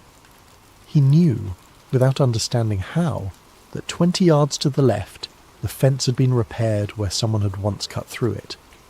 Sure enough, when he checked, there was a section of newer fencing exactly where he'd expected. As the sun began its descent toward the horizon, Daniel found a secluded spot where the bluff had partially collapsed, creating a natural path down to a narrow strip of beach. The base's concrete seawall extended here, covered in graffiti and eroded by decades of salt spray. He ran his hand along the rough surface until his fingers caught on something, a small recess containing what appeared to be a rusted electrical box. Without hesitation, Daniel entered a sequence of numbers, 8-1-3-5. Nothing happened. He tried again with 8315, and then finally 8153. A deep mechanical groan emanated from within the wall. A section of concrete, expertly disguised as part of the seawall, shifted inward by several inches. Daniel pushed, and it swung open on hidden hinges to reveal a dark passage leading into the earth. The smell that wafted out was a complex mixture of mildew, ozone, and something chemical that triggered an intense wave of déjà vu. Daniel switched on his phone's flashlight and stepped inside. The passage sloped downward, concrete walls giving way to rough-hewn stone that glistened with moisture. Daniel moved cautiously, guided more by buried memory than by sight. After about 50 yards, the tunnel opened into a larger space, what appeared to be an abandoned maintenance room filled with rusted equipment and collapsed shelving. But Daniel knew this wasn't its original purpose. He directed his light toward the far wall, where a heavy metal door hung partially ajar. Beyond it lay darkness so absolute it seemed to swallow his flashlight beam. As he approached the threshold, a wave of dizziness overcame him. Fractured images flashed through his mind. Children in hospital gowns, scientists with clipboards, a massive chair surrounded by electronic equipment, and always, the tests. Focus on the light, Daniel. Tell us what you see through the gateway. His phone slipped from suddenly nerveless fingers, clattering to the floor as Daniel collapsed. The last thing he saw before consciousness fled was a symbol scratched into the metal door, a triangle intersecting with a perfect circle. When he awoke, Daniel was lying on the beach, waves lapping at his feet. The sun had set, and stars glittered in the darkening sky. His clothes were soaked with seawater, though he had no memory of entering the ocean. His phone was gone. And most disturbing of all, the entrance in the seawall had vanished, not just closed, but seemingly never there at all. Daniel stumbled to his feet, disoriented. His watch showed it was just past 9 p.m, but the date displayed was wrong. According to his watch, he had lost nearly 3 days. The drive back to his apartment in Connecticut was a blur, a dreamlike passage through darkness punctuated by the hypnotic sweep of headlights. Daniel's mind churned with fragments of memory that couldn't possibly be his, yet felt more authentic than his recollections of college or his first job. He remembered the chair, the Montauk chair they'd called it, a monstrous assemblage of technology salvaged from alien craft and enhanced with Tesla-inspired circuitry. He remembered the sensation when they activated it with him strapped inside, like his consciousness was being pulled through the top of his skull and stretched across dimensions. And he remembered what they made him do with it. Back in his apartment, Daniel paced until dawn, scribbling everything he could recall into a notebook. Names surfaced: Doctor, Marcus Bennett, the project lead with cold blue eyes, Cameron Hayes, the military liaison who always smelled of cigarettes and cheap cologne, and Preston Nichols, the reluctant technician who sometimes snuck the children candy bars when the others weren't looking. Preston Nichols. The name felt important. When morning came, Daniel called in sick to work and drove to the nearest public library. The librarian gave him an odd look when he asked if they had anything on the Montauk project, but directed him to their small collection of conspiracy literature. There, sandwiched between books on Roswell and MK Ultra, was a worn paperback. The Montauk Project, Experiments in Time, by Preston B. Nichols and Peter Moon. Daniel's hands trembled as he flipped through pages describing exactly what he'd been remembering. The secret installation at Camp Hero, the psychic experiments, the Montauk chair, even the alleged success in manipulating the fabric of time and space. According to Nichols, the Montauk project was the continuation of the Philadelphia experiment, another rumoured government program that supposedly made a naval destroyer, the USS Eldridge, temporarily invisible and teleported it from Philadelphia to Norfolk, Virginia in 1943. The book claimed the Montauk project had been shuttered after an incident in 1983 when a monstrous manifestation, dubbed the Beast, had been psychically pulled through a dimensional gateway. The creature had wreaked havoc before the power was cut and the project abandoned. But Daniel knew this wasn't entirely true. The project hadn't ended. It had evolved. The techniques refined at Montes had been incorporated into other programs, dispersed across multiple sites to ensure no single failure could expose the entire operation. Back at his apartment, Daniel found himself standing before his closet, staring at a locked metal box on the top shelf. He had no memory of putting it there, yet he knew exactly what it contained. The key was taped underneath his dresser, precisely where some part of him expected it to be. Inside the box was a US Bank safety deposit key. The following morning, Daniel presented himself at First National Bank in downtown Hartford. He provided the key along with his ID, and the manager escorted him to the vault. When they were alone with the metal drawer extracted from the wall, Daniel opened it with a sense of inevitability. Inside lay a manila envelope, sealed with red security tape bearing federal classifications he shouldn't have had access to. He broke the seal and emptied the contents onto the small table. Photographs spilled out, black and white images of children in a sterile facility. In several, Daniel recognised his younger self, perhaps 10 years old, wired to various machines. In one particularly disturbing image, he sat in a massive chair surrounded by Tesla coils and computer banks, his small form almost swallowed by the ominous apparatus.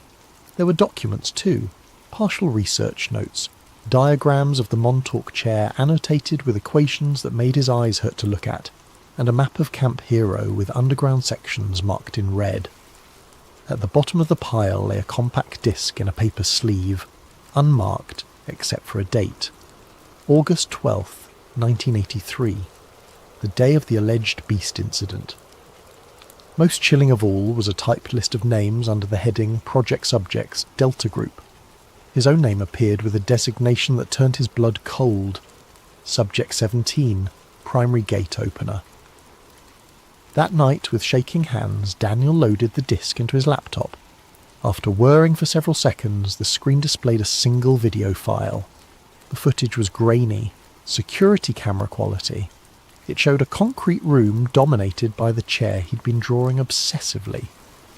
A boy, himself, was strapped into it, electrodes attached to his temples. Men in lab coats monitored equipment while military personnel stood guard at the doors. A voice off camera counted down. Initiating Delta Protocol in 3, 2, 1. The lights in the facility dimmed as power surged to the chair. Young Daniel's body went rigid, his back arching impossibly as his eyes rolled back. Equipment sparked and smoked. Several technicians backed away nervously. Then, at the centre of the room, the air itself seemed to tear open. A writhing black void that pulsed like a living thing. From within that impossible darkness, something began to emerge. The camera feed distorted violently, static washing across the screen. When the image stabilised, chaos had erupted. People were screaming, running. Blood spattered one of the walls. And at the edge of the frame, partially obscured, was a glimpse of something that couldn't exist in our reality. A mass of shifting geometries and impossible angles that hurt to look at. The final clear image before the video cut to static. Young Daniel staring directly into the camera. Blood streaming from his nose and ears. Mouth moving to form words that seemed addressed to his future self. You have to shut it down before it opens again. Daniel ejected the disc with numb fingers, his mind reeling. Not just from what he'd seen, but from what was happening inside his head. Memories crystallizing, filling in gaps he hadn't known existed. He remembered now. All of it. The next day he called the only person who might understand. The number was etched in his memory, though he couldn't recall ever learning it. "Hello?" The voice that answered was aged, cautious. "Is this Preston Nichols?" A long pause. "Who's asking?" "My name is Daniel Cross.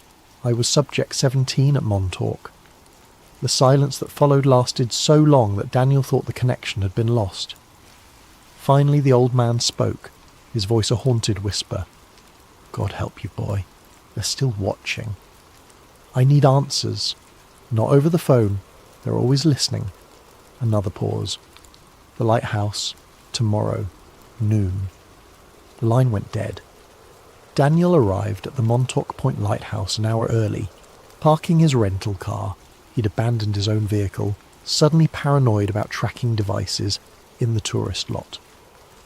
The historic lighthouse stood tall against a sky heavy with approaching storm clouds, its red and white stripes a cheerful contrast to the grim purpose of his visit. He spotted Nichols immediately, a heavy-set older man in a worn fisherman's jacket sitting alone on a bench overlooking the Atlantic. As Daniel approached, Nichols didn't turn but spoke as if continuing a conversation already in progress. "They told us we were serving our country," he said, eyes fixed on the churning waves below. "Advancing human potential, opening frontiers. What a load of horse shit." Daniel sat beside him. "You were there. You helped them. And I've spent 40 years trying to make up for it." Nichols finally turned to look at him, his weathered face a map of regret. "Jesus. You grew up. Last time I saw you, you were just a skinny kid with too much power in your head. What did they do to me?" Nichols sighed, reaching into his pocket for a pack of cigarettes. His hands trembled slightly as he lit one. "You were special, even among the sensitives. Most of the children could receive impressions, maybe move small objects, but you could create doorways. Doorways to where? That was the question, wasn't it? At first, they were just focused on remote viewing, psychically observing distant locations. Then they realized some of you kids could not just see, but reach. And you, Daniel, you could open gates that others could step through." The old man took a long drag from his cigarette. "They started small, different rooms in the facility, then different points in time. Just minutes at first, then hours, then years. By 82, they had you opening doorways to other places entirely." "The beast," Daniel said quietly. Nichols' face went ashen. "You remember?" "I found a recording." "Then you know what happened. What came through wasn't from another place on Earth, not even from another time. It was from somewhere else, somewhere that operates under different physical laws." Nichols stubbed out his cigarette with more force than necessary. We lost 16 people that day before they cut the power. And the thing, it didn't die. It just folded back into dimensions we can't perceive. Daniel's head throbbed with half-formed memories. They shut it down after that. Officially, yes. The Montauk project was terminated, the facility sealed. But you know better, don't you? Nichols fixed him with a penetrating stare. They just went deeper underground, compartmentalised. The work continued. But I don't remember anything after that day. I have a whole life. School, college, my job. Artificial memories, very sophisticated. The best MK Ultra techniques combined with targeted chemical therapy. They built you a new identity, brick by brick. Nichols glanced around nervously. The question is, why are you remembering now? The programming doesn't just break down on its own. Before Daniel could respond, his vision split, like a double exposure photograph. Overlaid on the present scene was another image. The same lighthouse, but under clear blue skies, with Nichols wearing different clothes. Happening again, Nichols was saying, his voice echoing strangely as the two realities flickered and merged. The temporal distortions are getting worse. Daniel gripped the bench, nauseated by the visual discord. What's happening to me? Time is bleeding through. Your connection to the Montauk chair never fully severed. It just went dormant. Nichols leaned closer, his face shifting subtly between older and younger versions of himself. Listen carefully. There's an access point they never sealed. Bunker 14 near the old power station. The equipment is still there. You need to... The world around them rippled like disturbed water. A crushing pressure built inside Daniel's skull as reality itself seemed to stutter. When it stabilized, Nichols was gone. In his place sat a teenage boy with a familiar face. Nichols, 50 years younger, wearing a Camp Hero security badge. Find the failsafe before it's too late, the boy continued in Nichols' elderly voice, seemingly unaware of his transformed state. They're trying to recreate the conditions from 83, but they don't understand the danger. The membrane between worlds is thinner now, weakened by the original experiments. The young Nichols flickered and was replaced by the old man again. He clutched Daniel's arm with surprising strength. Go back to Camp Hero, find Bunker 14, destroy the chair before they can use it again. Another wave of temporal distortion washed. Hello there, fellow truth-seekers and insomniacs. Before we dive into tonight's tale, I want to know, how was your day? What time is it where you're listening from? Are you tucked away in a cosy bedroom in Ohio, walking the late-night streets of London, or perhaps watching the sunrise from your apartment in Tokyo? Wherever you are in this interconnected world of ours, I'm glad you're here. And hey, if you're enjoying these deep dives into the shadows of our reality, don't forget to subscribe to Sleep Theories. We're building a community of people who aren't afraid to ask the hard questions. Now, let's begin. My name is Julian Stone, and I used to believe I was making the world a better place. For 12 years, I worked as a senior policy analyst at the Arcus Foundation, one of those shadowy think tanks that most people have never heard of, but whose fingerprints are on every major global initiative of the past 3 decades. We had offices in Geneva, New York and Brussels, gleaming towers of glass and steel, where brilliant minds gathered to solve humanity's greatest challenges. Or so I thought. The Arcus Foundation's mission statement was poetry and corporate speak, advancing global harmony through unified policy frameworks and sustainable governance solutions. We consulted with the UN on climate initiatives, advised the IMF on economic stability measures, and provided research support to the World Economic Forum's annual gatherings in Davos. I felt like I was part of something important, something that mattered. I specialised in demographic transition models, studying how populations respond to policy changes, economic pressures, and social interventions. My reports influenced food distribution programs in sub-Saharan Africa, urban planning initiatives in Southeast Asia, and immigration policies across the European Union. The work was intellectually stimulating, well compensated, and came with the satisfaction of knowing that my analysis was helping shape a more equitable world. That was before March 15th, 2024.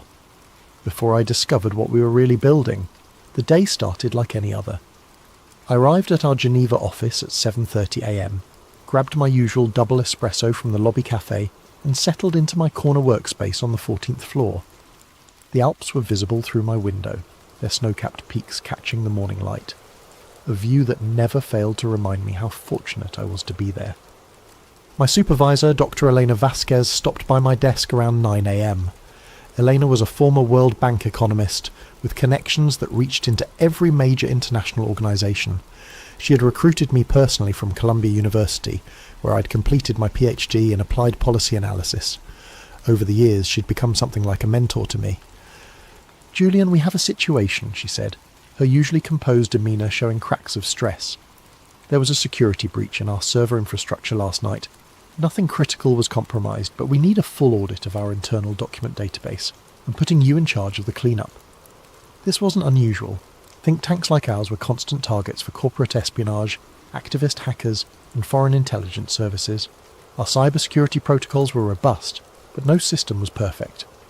I'd handled similar situations before, cataloguing sensitive documents, ensuring proper classification levels, and identifying any potential vulnerabilities in our information architecture. "What kind of breach are we talking about?" I asked, already pulling up our security monitoring dashboard. "Attempted penetration of our archived research database. The intrusion was blocked, but it triggered an automatic review protocol. Legal wants everything above classification level 7 to be personally verified by senior staff." Elena handed me a secure tablet loaded with administrative credentials. "Start with the Governance Innovation Archive. That's where our most sensitive collaborative research is stored." The Governance Innovation Archive. I'd heard references to it in high-level meetings, but had never had clearance to access it directly. My excitement at finally getting a peek behind the curtain was tempered by the tedious nature of the task ahead. Archive reviews were notoriously time-consuming. Thousands of documents to be sorted, verified, and reclassified. I spent the morning working through routine policy papers, demographic studies, and economic forecasting models. Most of it was familiar territory, research I'd either contributed to or referenced in my own work. The sun traced its arc across the sky as I methodically processed file after file. It was around 2:30 p.m. when I found it. The document was buried deep in a subfolder labelled Historical Research Initiatives, nestled between a 1997 study on European monetary integration and a 2001 analysis of post-Soviet economic transitions. The file name was innocuous: GI Archive Reset Framework version 7.pdf. But when I opened it, the blood in my veins turned to ice water. Project RESET Comprehensive Societal Restructuring Protocol. Classification level, Obsidian. Distribution, Council authorization only. Date, August 12, 1998. The document was 247 pages long. What I read in those pages would shatter everything I thought I knew about the world, about my work, and about the true nature of the organisations I'd devoted my career to serving. The executive summary was clinical in its brutality. The transition to harmonised global governance requires systematic deconstruction of existing national sovereignty frameworks, followed by controlled reconstruction under unified administrative protocols. Project RESET outlines a 5-phase implementation strategy designed to achieve this transition while maintaining public compliance and minimising resistance vectors. 5 phases. 5 stages of what could only be described as the methodical dismantling of human freedom, disguised as progressive policy initiatives. Phase 1. Digital Identity Infrastructure.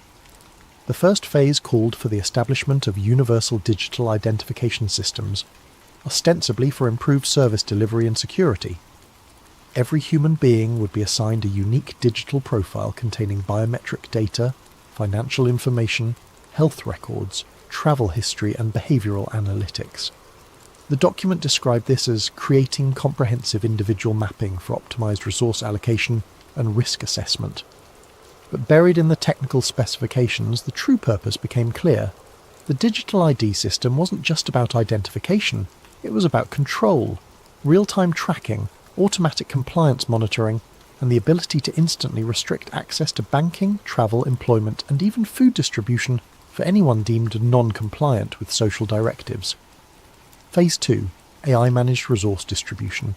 The second phase involved transitioning all essential resources, food, water, energy, housing, to centralised AI management systems.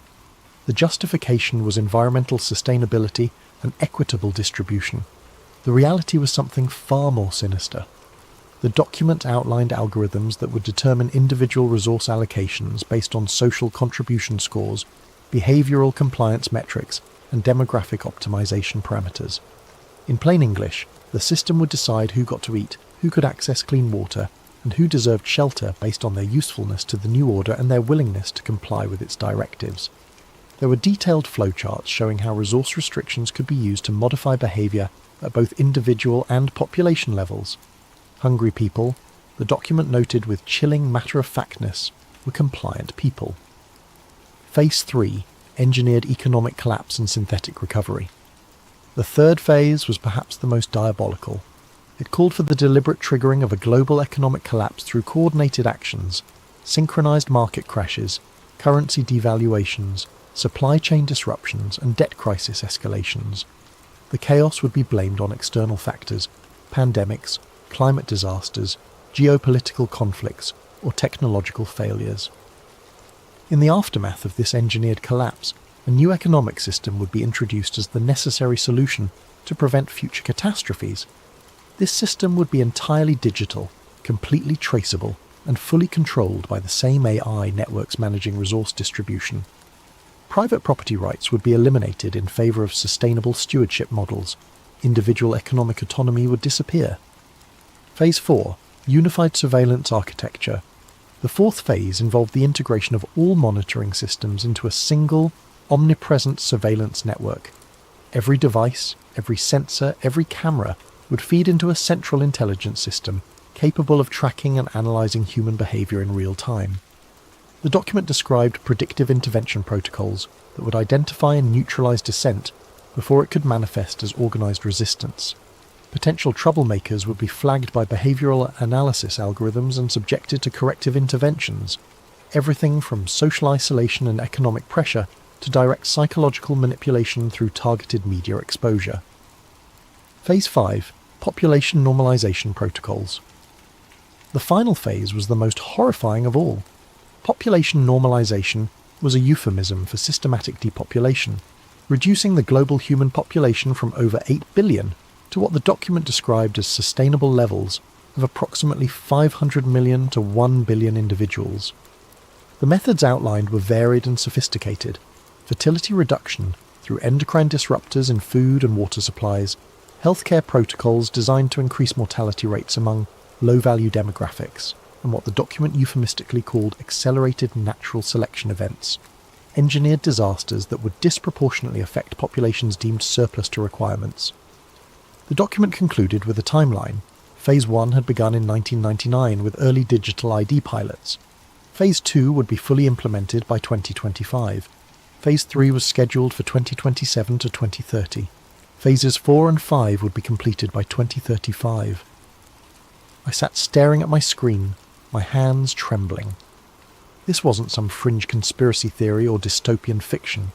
This was a detailed operational plan, complete with budgets, timelines, implementation strategies, and success metrics. And it was dated 1998, over a quarter century ago.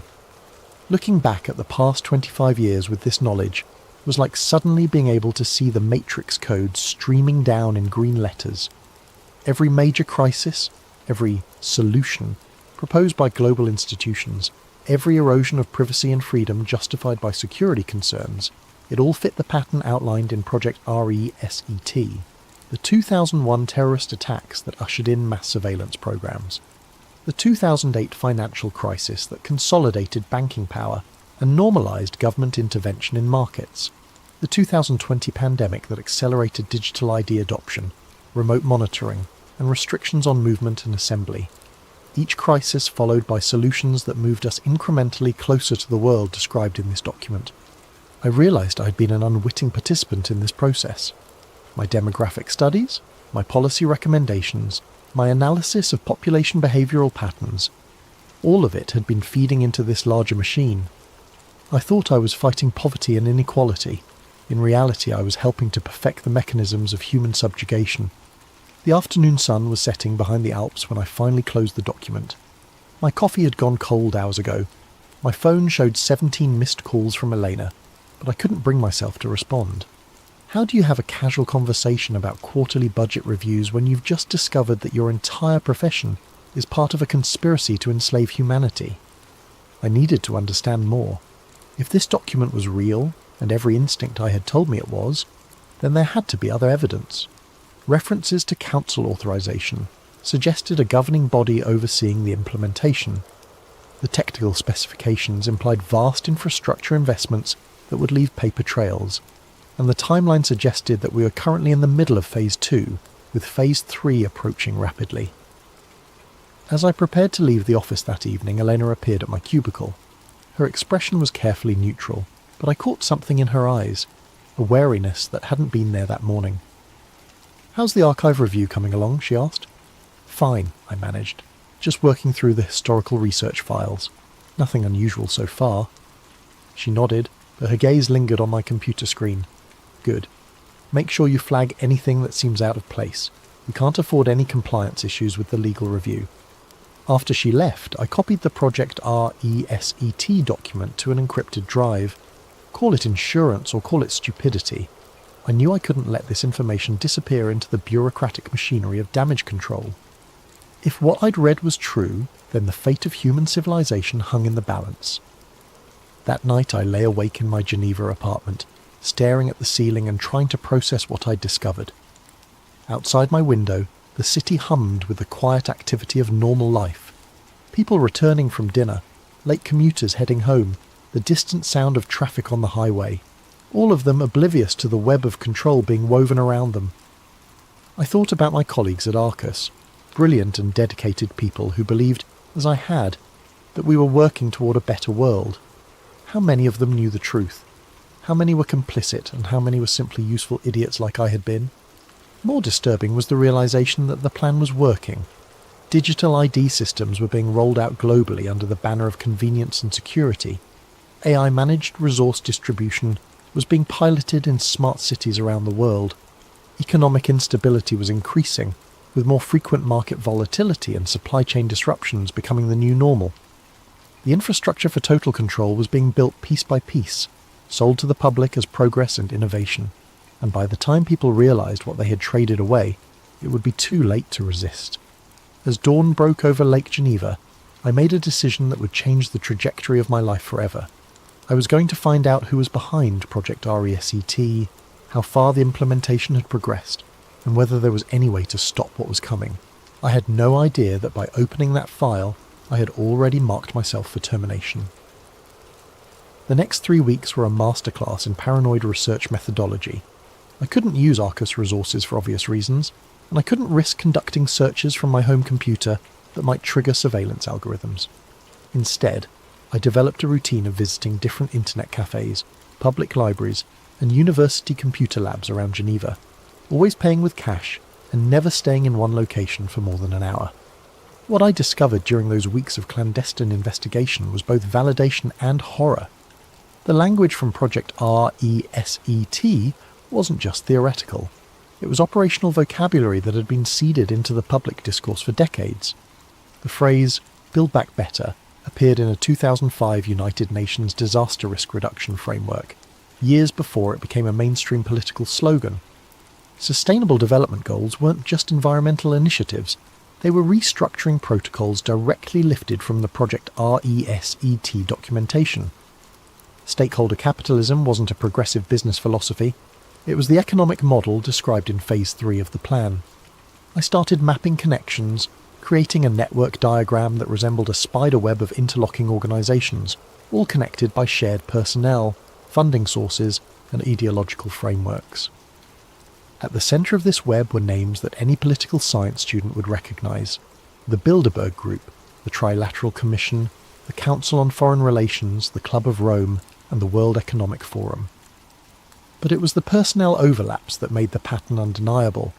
The same individuals appeared on the boards of multiple organisations, moved seamlessly between government positions and private sector roles, and maintained influence networks that spanned decades.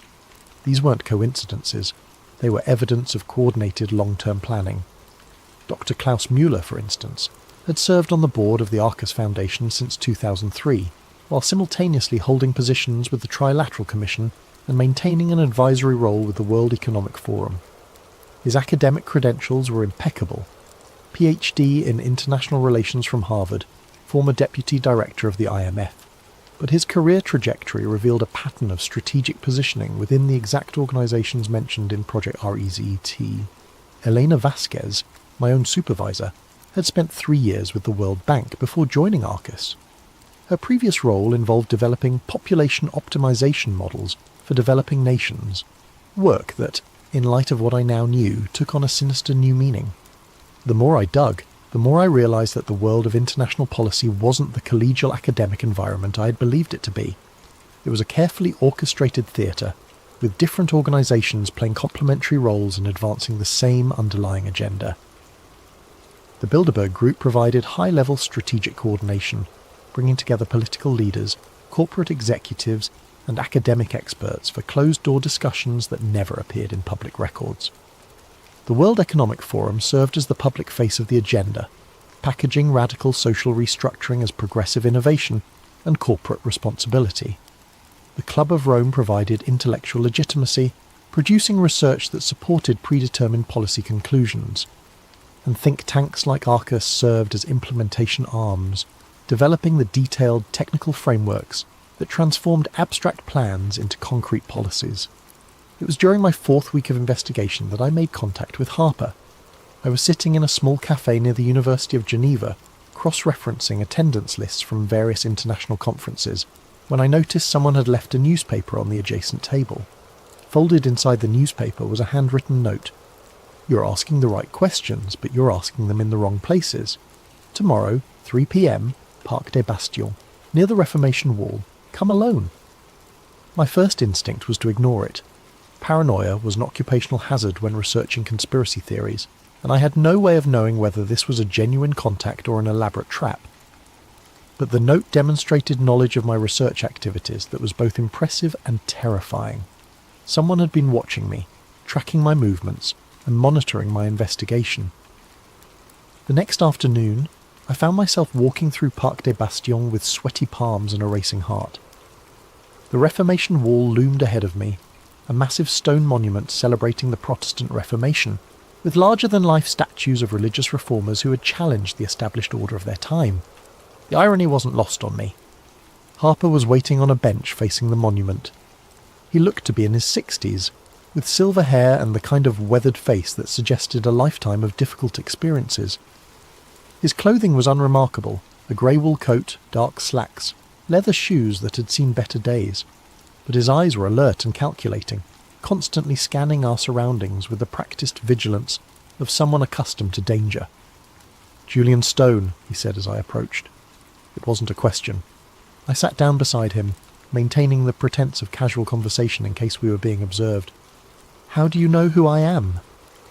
"I know because I've been watching the Watchers for longer than you've been alive."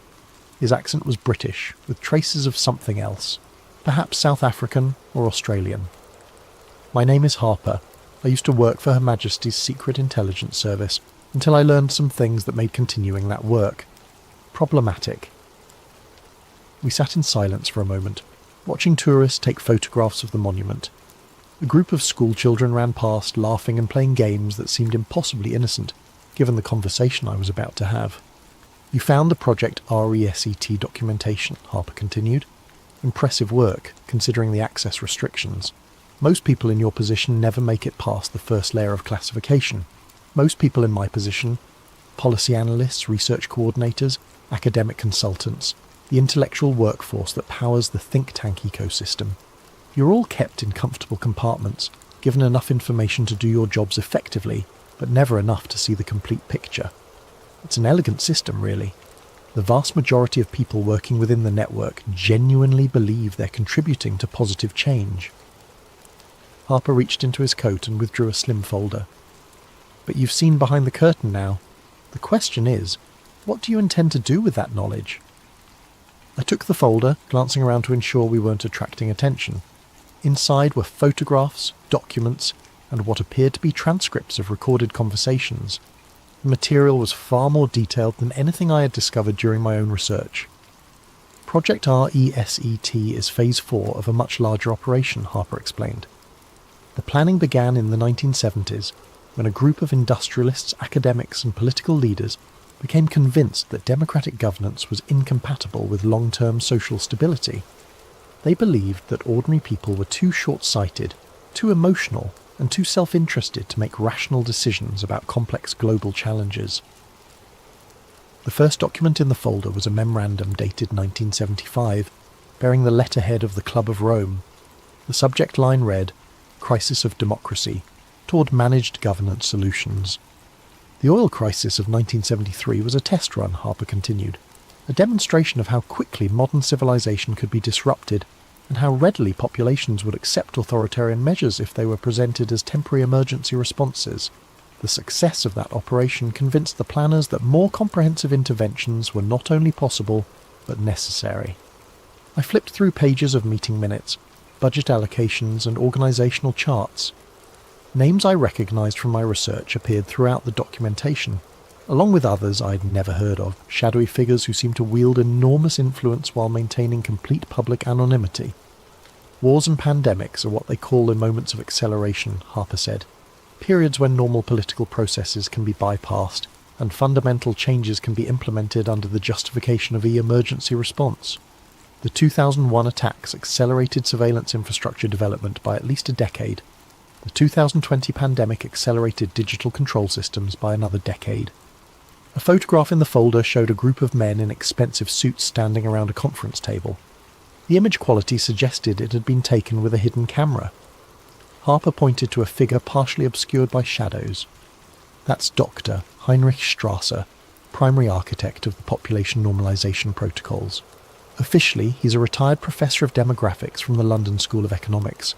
Unofficially, he's the man responsible for calculating optimal population levels and developing implementation strategies for achieving those targets.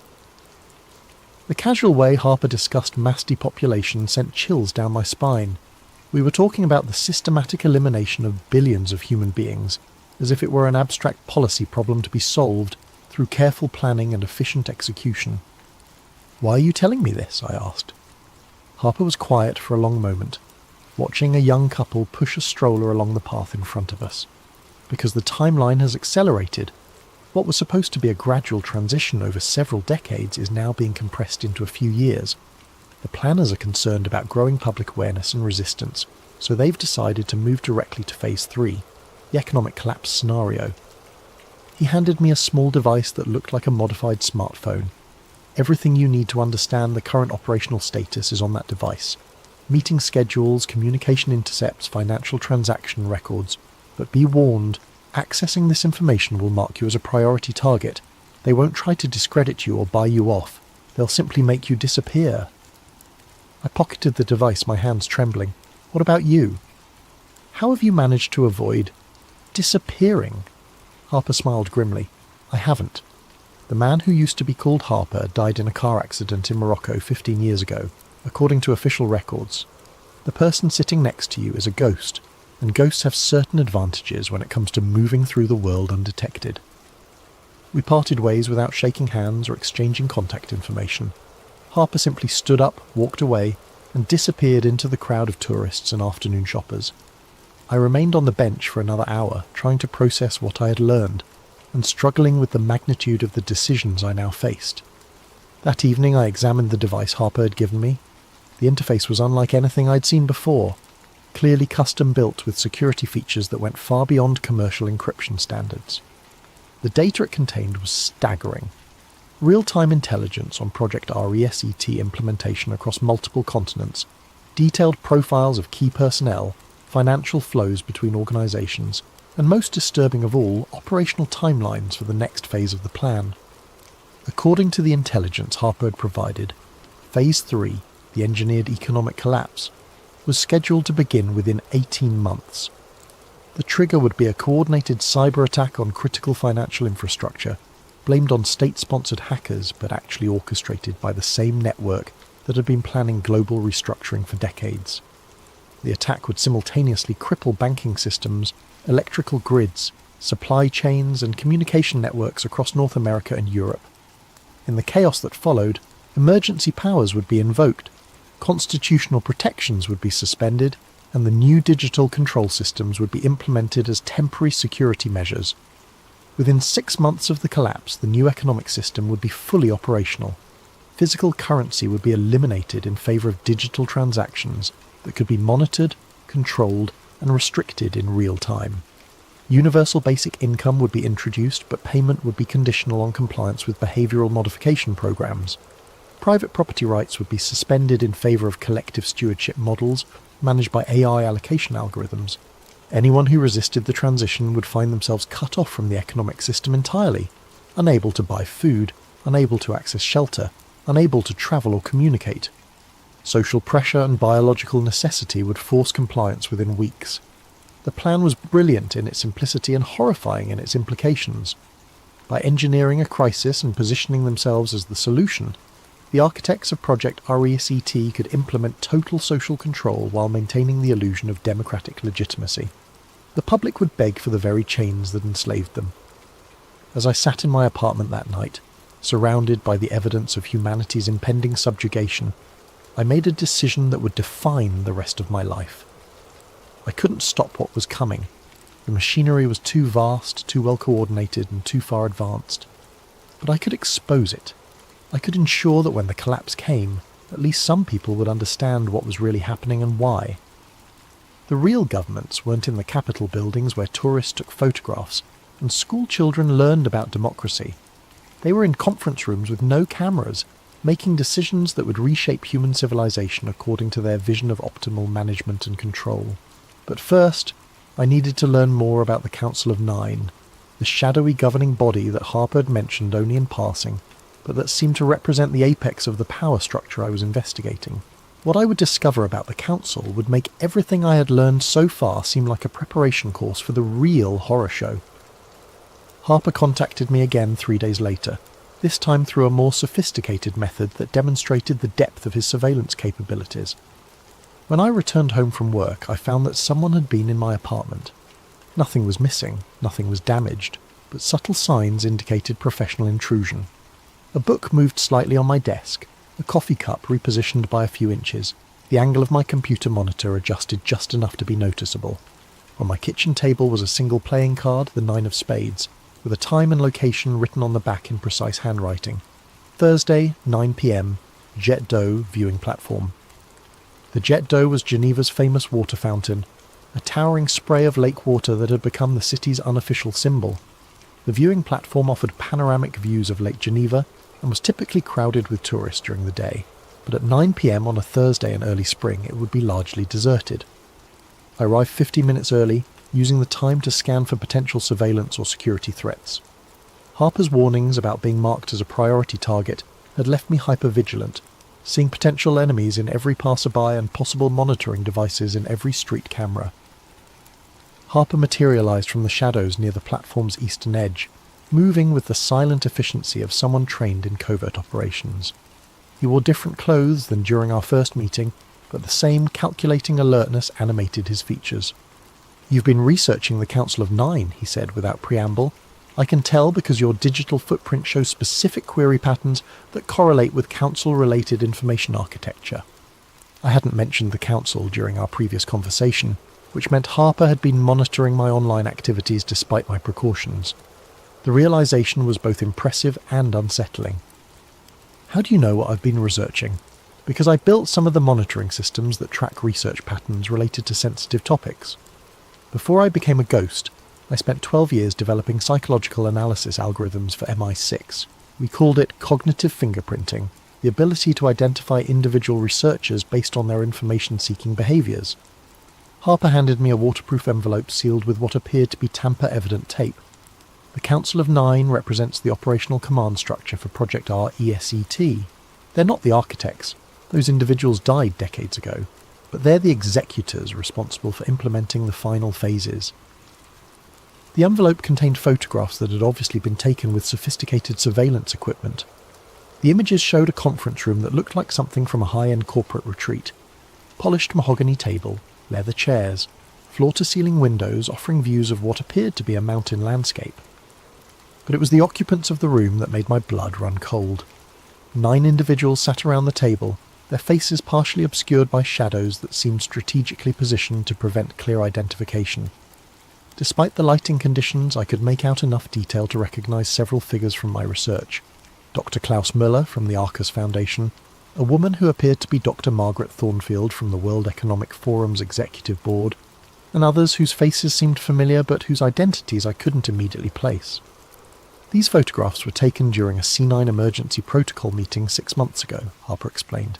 The audio quality from that particular session wasn't optimal, but we managed to capture enough to understand the current operational parameters. He handed me a small audio device with earbuds attached. This is a compilation of intercepted communications from various council sessions over the past 2 years. I should warn you, what you're about to hear will fundamentally change your understanding of how power operates in the modern world. I inserted the earbuds and pressed play. The audio quality was variable, ranging from crystal clear to barely audible, but the content was unmistakably authentic. The first segment featured a woman's voice with a slight Germanic accent. Phase 2, implementation is proceeding ahead of schedule in North America and Western Europe. Digital ID adoption rates are exceeding projections by 23%, and AI resource management pilots are showing promising compliance metrics. A male voice responded, "What about resistance indicators?" The psychological analysis models predicted higher levels of public pushback by this stage. "Resistance has been effectively channeled into harmless outlets," the woman replied. "Social media algorithms are directing dissent toward peripheral issues, cultural conflicts, partisan political divisions, environmental activism. The core infrastructure development continues without meaningful opposition." The recording shifted to what appeared to be a different meeting. The audio quality was clearer, allowing me to distinguish individual speakers more easily. "The timeline for Phase 3 has been moved up," announced a voice I recognised as belonging to Dr. Klaus Müller. "Recent polling data suggests that public awareness of systematic restructuring is approaching critical thresholds. We need to initiate the collapse scenario before organised resistance can develop." Another voice, older and more gravelly, expressed concern. "Acceleration carries significant risks. If the synthetic recovery process is implemented too quickly, it could trigger the kind of popular uprising that the entire operation was designed to prevent." "The risk analysis has been updated," Muller responded. "Current societal conditioning levels indicate that the majority of the population will accept authoritarian measures if they're presented as temporary responses to existential threats. The 2020 compliance experiments exceeded all expectations." The recording continued for over an hour, revealing operational details that confirmed Harper's earlier warnings. The cyber attack that would trigger Phase 3 was being developed by a contractor called Prometheus Systems, a private cybersecurity firm with deep ties to intelligence agencies in multiple countries. The attack would be sophisticated enough to cripple critical infrastructure while leaving forensic evidence pointing to foreign state actors. But it was the discussion of Phase 5, the population normalization protocols, that left me physically nauseated. "Demographic optimization cannot be achieved through voluntary measures," stated a voice, with what sounded like an Eastern European accent. "The behavioural modification programs have been successful in reducing fertility rates, but not to levels consistent with sustainability targets." "The healthcare integration protocols offer more direct intervention capabilities," replied another speaker. "Selective service rationing, modified treatment algorithms, and enhanced mortality acceleration for non-productive demographic segments." They were discussing mass murder with the same clinical detachment that I had once used to analyse statistical models. Billions of human lives reduced to data points in an optimization algorithm designed to achieve their vision of sustainable population levels. The final segment of the recording was the most chilling of all. It featured what appeared to be a briefing on something called the Consciousness Integration Project, a psychological warfare operation designed to prepare the surviving population for permanent subjugation. "Individual autonomy is incompatible with managed governance systems," explained a voice that seemed artificially modulated to prevent identification. "The transition to collective consciousness algorithms will be facilitated through neurochemical interventions delivered via water supply modification and atmospheric aerosol deployment." "What about cognitive resistance patterns?" asked another speaker. "Resistance requires individual identity coherence. The consciousness integration protocols will systematically deconstruct individual psychological frameworks, and replace them with collective identity matrices. Within one generation, the concept of personal autonomy will be psychologically incomprehensible to the surviving population. I removed the earbuds and handed the device back to Harper, my hands shaking with a combination of rage and terror.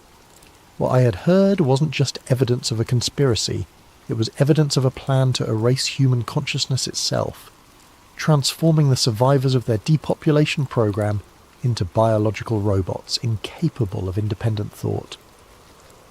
"Now you understand the stakes," Harper said quietly. "This isn't about political control or economic manipulation. It's about the fundamental nature of human existence. They're planning to transform our species into something that can be managed like livestock."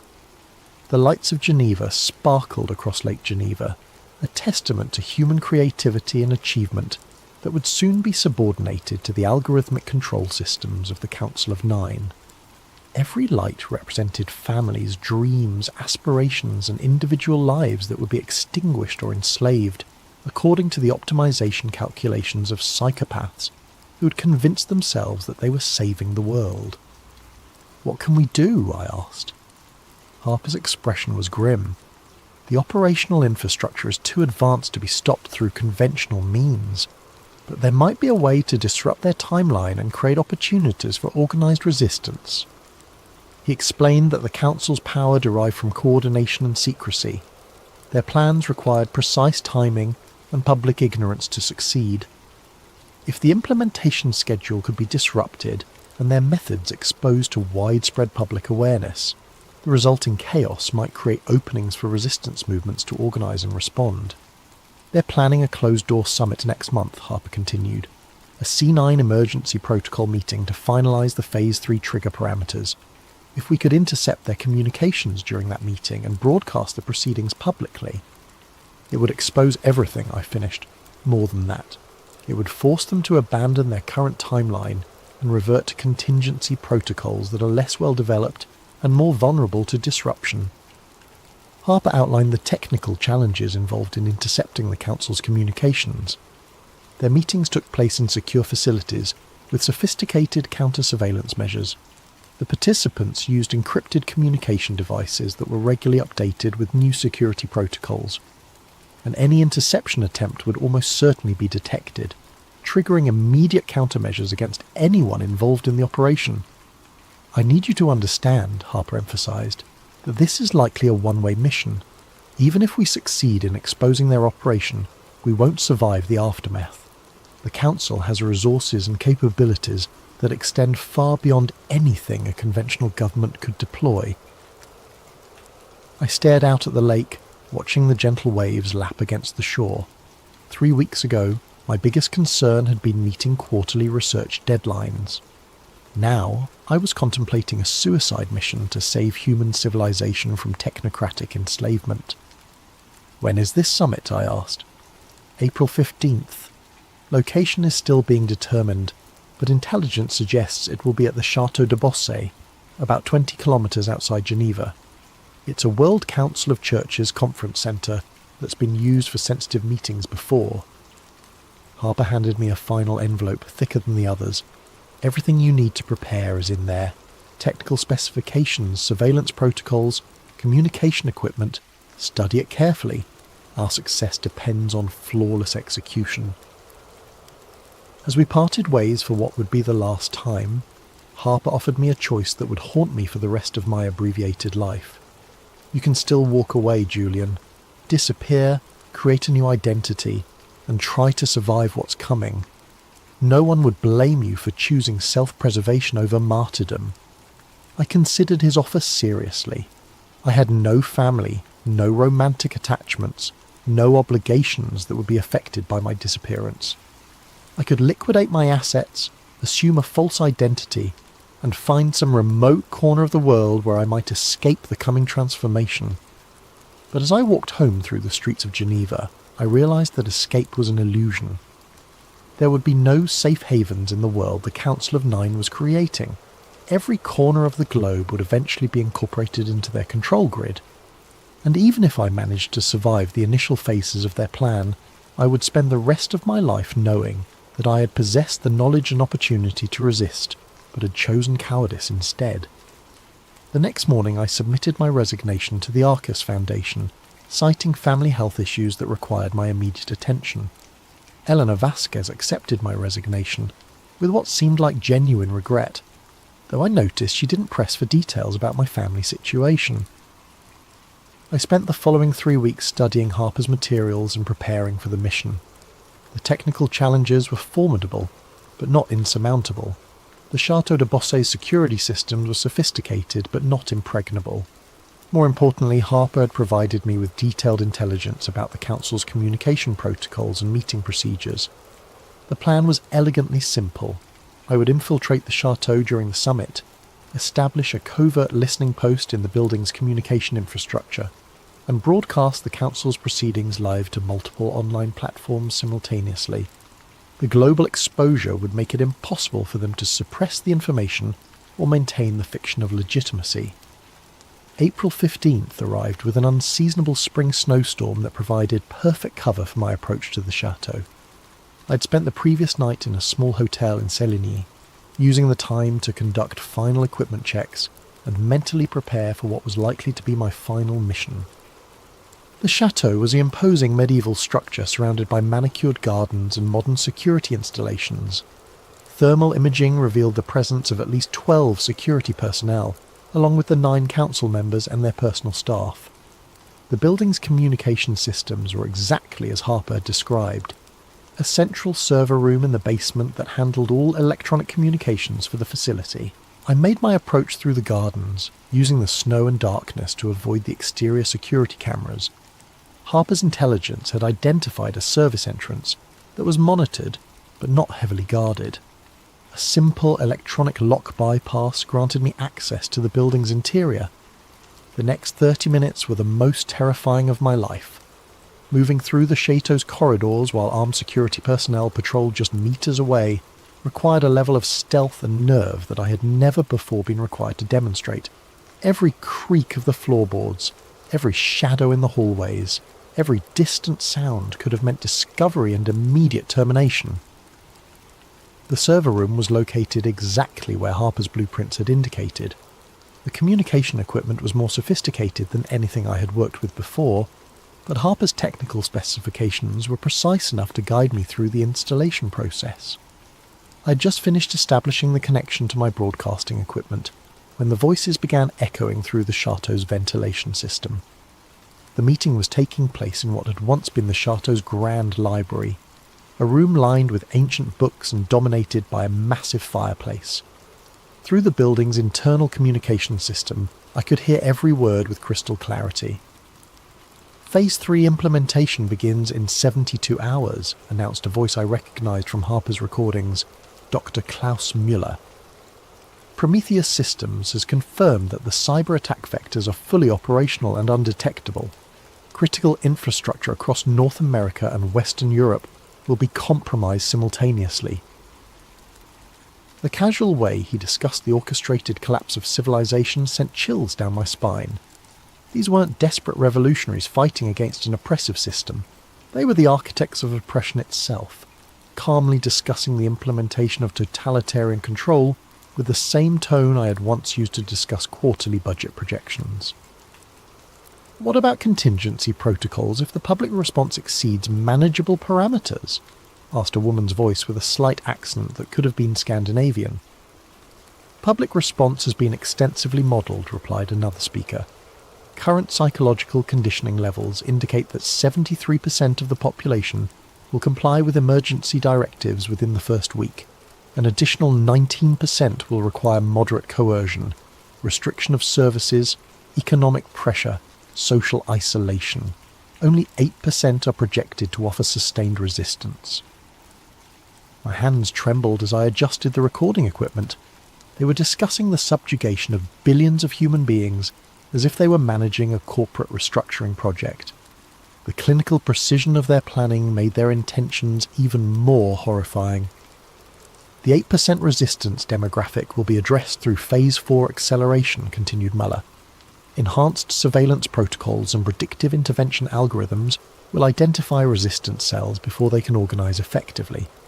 Those individuals will be transferred to controlled population centres for behavioural modification. And if behavioural modification proves insufficient, asked another voice. There was a pause before Muller responded.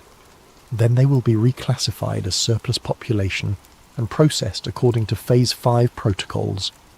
Processed? They were talking about mass murder using the sanitised language of industrial efficiency. The conversation shifted to technical implementation details that were even more disturbing than the broad strategic discussion. They had developed sophisticated psychological manipulation techniques designed to make people grateful for their own enslavement.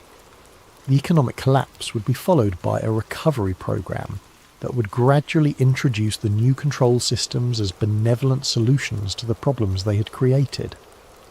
The consciousness integration protocols show remarkable promise, reported a speaker, whose voice seemed artificially modulated. Test populations in controlled environments demonstrate complete behavioural compliance within 18 months of implementation. Individual identity dissolution proceeds according to projections, with subjects reporting increased satisfaction and social harmony. They had been experimenting on human populations. Somewhere in the world, there were communities that had already been transformed into the kind of managed livestock that the Council envisioned for all of humanity. What about the intellectual infrastructure? Asked another voice. Scientific research, technological development, creative production. These activities require some level of individual cognitive autonomy. Managed creativity protocols have been successfully implemented, came the response. Intellectual production can be optimized through selective cognitive enhancement of designated individuals while maintaining overall population compliance. The creative class will be a managed resource, like any other essential service. Even human creativity would be subordinated to their control systems. Artists, writers, scientists, and inventors would be reduced to biological machines producing innovations according to centrally planned directives. But it was the next part of their conversation that made me realise the true scope of their ambitions. The interplanetary expansion protocols require careful coordination with Phase 5 implementation, announced a voice I hadn't heard before. Optimal population levels for Earth-based operations must be maintained while developing sustainable colonies for the management class. They weren't just planning to control Earth, they were planning to expand their control system to other planets. The population reduction wasn't just about sustainability, it was about creating a manageable labour force, while the ruling class established themselves as the founders of interplanetary civilization. Mars colony infrastructure development is proceeding ahead of schedule, reported another speaker. The first management class settlement can be established within 15 years, with full operational capability within 30. Earth-based population levels can be reduced to maintenance requirements, while interplanetary expansion continues. The vision was breathtaking in its scope and horrifying in its implications. Earth would become a managed preserve populated by enslaved humans whose consciousness had been technologically altered to ensure compliance.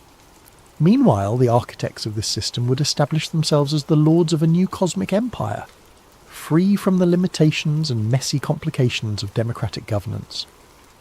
I was so absorbed in the horror of what I was hearing that I almost missed the sound of footsteps in the corridor outside the server room. My blood turned to ice as I realised that someone was approaching my hiding place. The door opened slowly, revealing a figure in dark clothing carrying what appeared to be a sophisticated detection device. He swept the room methodically, his equipment clearly designed to identify unauthorised electronic devices. For a moment our eyes met across the server room. He was younger than I had expected, probably in his 30s, with the kind of athletic build that suggested military or law enforcement training. His expression was professionally calm, but I could see the calculation in his eyes as he assessed the situation. "Dr. Julian Stone," he said quietly. "You're not supposed to be here." I had been caught, but the recording was still active. My mission could still succeed if I could delay long enough for the broadcast to complete. "Neither are you, I'd imagine," I replied, trying to keep my voice steady. "Unless you're part of their security detail." He smiled grimly. "I'm part of something else entirely. Someone who shares your concerns about what's happening in that room upstairs." The revelation that I wasn't alone in my resistance lifted a weight from my shoulders that I hadn't realised I was carrying. How many others are there? More than they know. Fewer than we need. He moved closer, keeping his voice low. The broadcast is working. The signal is getting through to multiple platforms simultaneously, but they're going to detect the transmission within minutes, and when they do, we're both dead, I finished. Probably, but the information will be out there. People will know the truth. From upstairs, we could hear the council's discussion continuing. They were moving into operational details for the immediate aftermath of the cyber attack. Emergency broadcast scripts, military deployment protocols, procedures for implementing martial law while maintaining the illusion of democratic legitimacy. The public messaging framework is critical, Mueller was saying. The population must believe that the emergency measures are temporary responses to an external threat. Constitutional rights can be suspended indefinitely as long as the suspension is framed as protective rather than punitive. My companion, he had never given me his name, was monitoring the broadcast signal on a handheld device. Upload is at 67% completion, he whispered, but they're starting to scan for unauthorized transmissions. The voices from upstairs were becoming more animated, suggesting that someone had noticed the security breach. "We have a problem," announced a voice I hadn't heard before. "Our communication systems are showing signs of external access. Someone is intercepting our proceedings." The response was immediate and chilling. "Lock down the facility, search every room, find the source of the breach and eliminate it." 78% complete, my companion reported. "Just need a few more minutes." But we didn't have a few more minutes. The sound of heavy footsteps was echoing through the corridors as security personnel began a systematic search of the building. It was only a matter of time before they reached the server room. 85% complete, came the whispered update. The footsteps were getting closer. I could hear radio chatter as the security team coordinated their search pattern. The voices were professional, efficient, and absolutely ruthless. 92% complete. A voice outside the door. Check the server room. Full scan for unauthorized equipment. 97% complete. The door handle turned. Upload complete, my companion whispered just as the door burst open. What happened next was a blur of violence and chaos that I'm still not entirely sure I remember accurately. Multiple armed figures poured through the doorway, their weapons trained on both of us with professional precision. My companion, the man who had helped me complete the broadcast, was shot immediately, his body crumpling to the floor without a sound. I raised my hands, expecting to join him in death, but the lead security operative spoke into his radio instead of pulling the trigger. "Package secured, bring him upstairs." They dragged me from the server room, through the chateau's elegant corridors, and into the grand library where the Council of Nine had been conducting their meeting. The room was exactly as I had imagined it, ornate, imposing, and filled with the kind of understated luxury that spoke of genuine power rather than mere wealth. The 9 figures were still seated around their mahogany table, but now their attention was focused entirely on me. In the better lighting, I could see their faces more clearly than I had in Harper's photographs. They were older than I had expected, mostly in their 60s and 70s, with the kind of well-preserved appearance that came from access to the best medical care money could buy. Dr. Klaus Müller rose from his seat, his expression combining disappointment with professional curiosity. "Doctor, Julian Stone, we've been monitoring your research activities for some time. Impressive work, actually. You identified patterns that took us decades to establish." I said nothing, focusing on memorizing as many details as possible about the room and its occupants. If I somehow survived this encounter, I wanted to be able to provide accurate descriptions to anyone who might continue the resistance. "The broadcast has been successfully contained," reported one of the security operatives. "All major platforms have been contacted, and the uploaded content is being systematically removed. Estimated public exposure was minimal, fewer than 10,000 views before suppression protocols were implemented. 10,000 people. It wasn't much, but it was something. Somewhere in the world, 10,000 individuals now knew the truth about Project RESET and the Council of Nine. Unfortunately, Mueller continued, your interference has created complications that require immediate resolution. The Phase 3 timeline cannot be adjusted. which means we need to implement enhanced security protocols to prevent further breaches. A woman at the far end of the table spoke for the first time. Her voice was cultured, with the kind of accent that suggested expensive education and international travel. The Harper problem has been persistent for too long. This incident demonstrates that we can no longer afford to ignore opposition elements, regardless of how marginal they appear to be. Harper. My heart sank as I realised that my mentor in resistance had probably been captured or killed. The network of opposition that I had hoped might grow from our exposure had been compromised before it could develop. Harper was terminated 6 hours ago, confirmed one of the security operatives, along with 12 associated individuals identified through communication analysis. The resistance network has been effectively neutralised. The casual way they discussed murder was perhaps the most chilling aspect of the entire encounter. These weren't monsters or fanatics.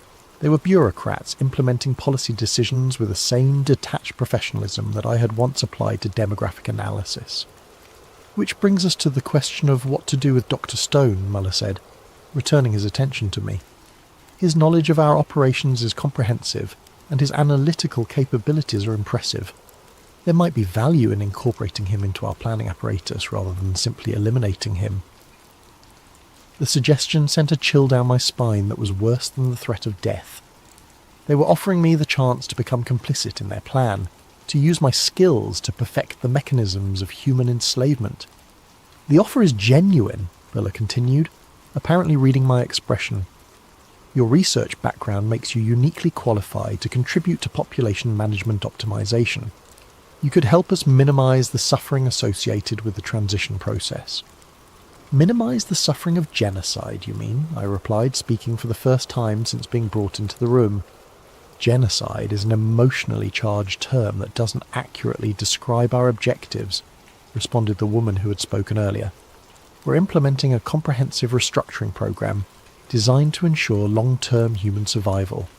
The current population levels are unsustainable, and democratic governance systems have proven incapable of addressing existential challenges. They genuinely believed they were saving humanity. The realization was somehow more terrifying than simple malice would have been. These weren't evil people. They were intelligent, educated individuals who had convinced themselves that totalitarian control and mass murder were necessary for the greater good. The current global population of 8 billion will be reduced to approximately 1 billion within 30 years, Muller explained, with the same tone he might have used to discuss quarterly earnings projections. The selection process will be optimized to preserve genetic diversity, intellectual capacity, and cultural heritage while eliminating redundant demographic segments. Redundant demographic segments. They were talking about 7 billion human lives as if they were excess inventory to be disposed of for efficiency purposes.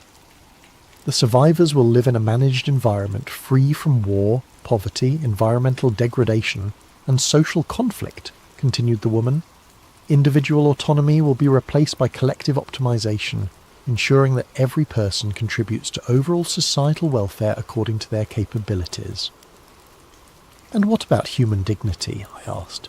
What about the right to make your own choices, to pursue your own goals, to live your own life?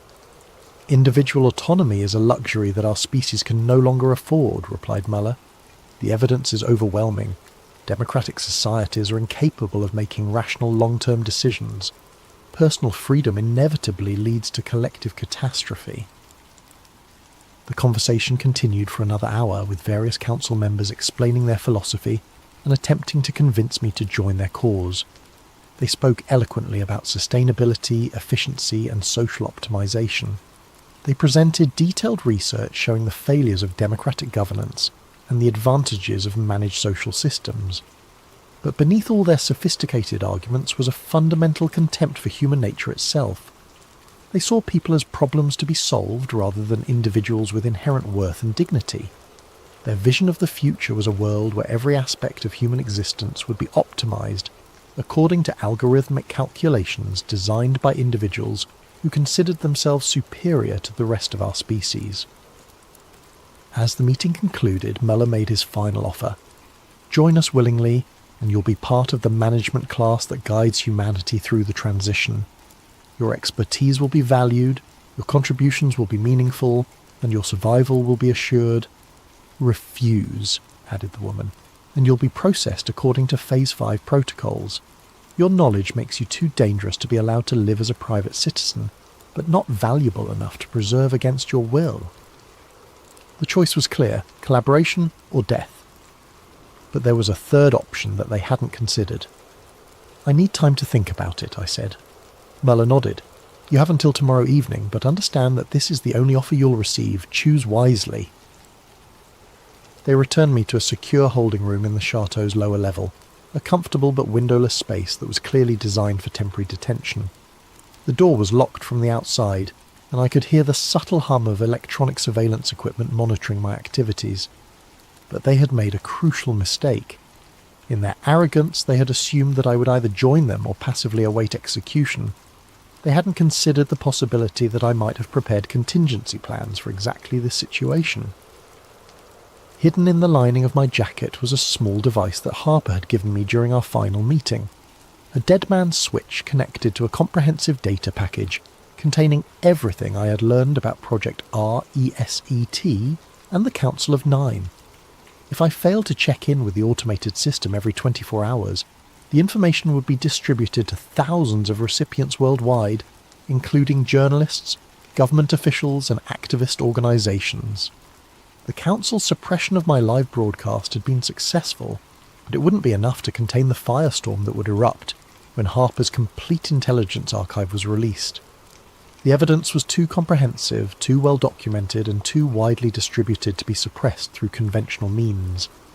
As I sat in that holding room, contemplating my final decision, I realised that the 10,000 people who had seen my broadcast were more significant than the Council understood.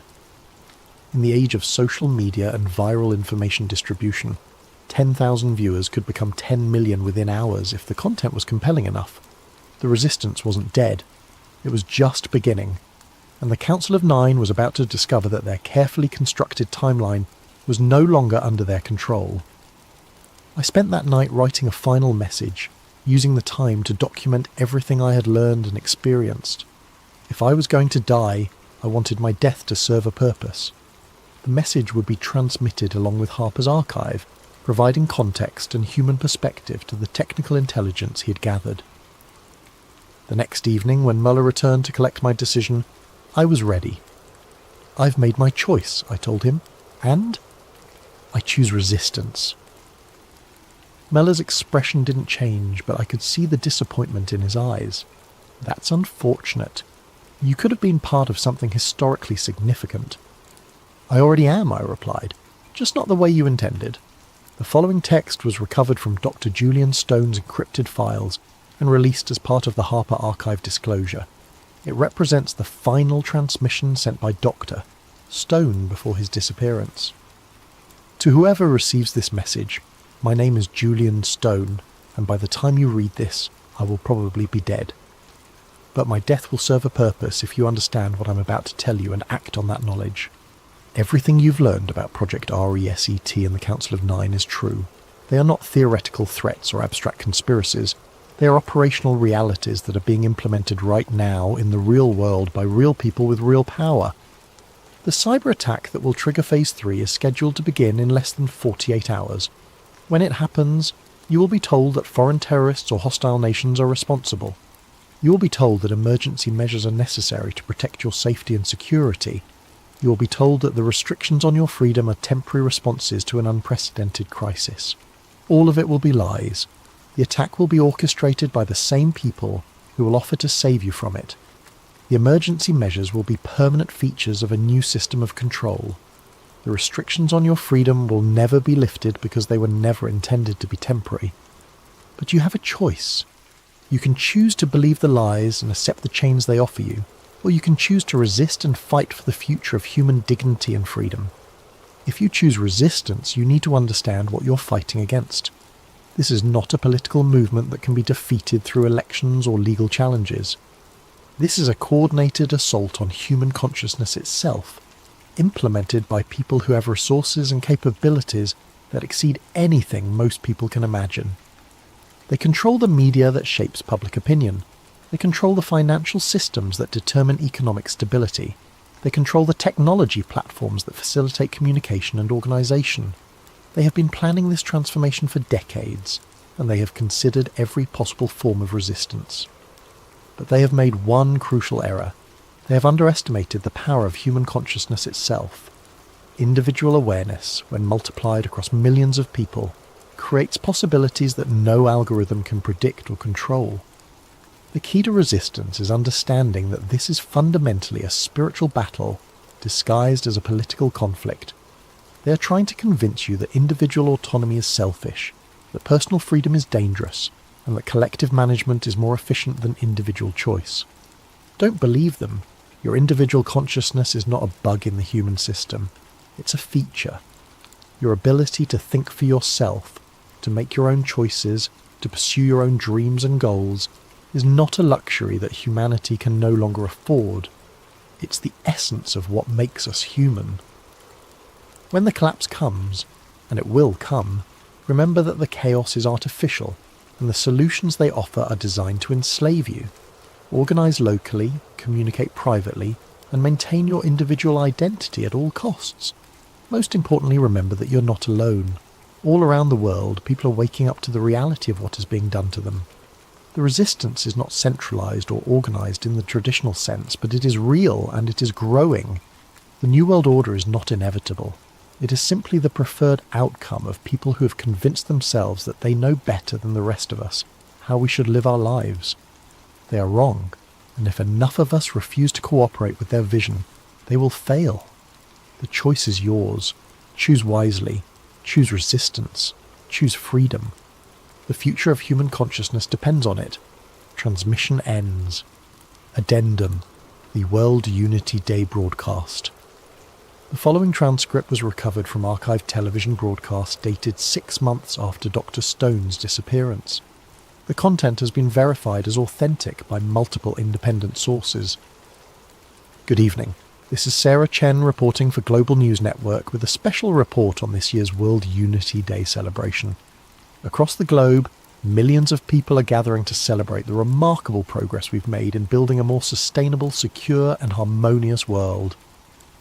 The past year has seen unprecedented cooperation between governments, corporations and civil society organisations in addressing the challenges facing our planet.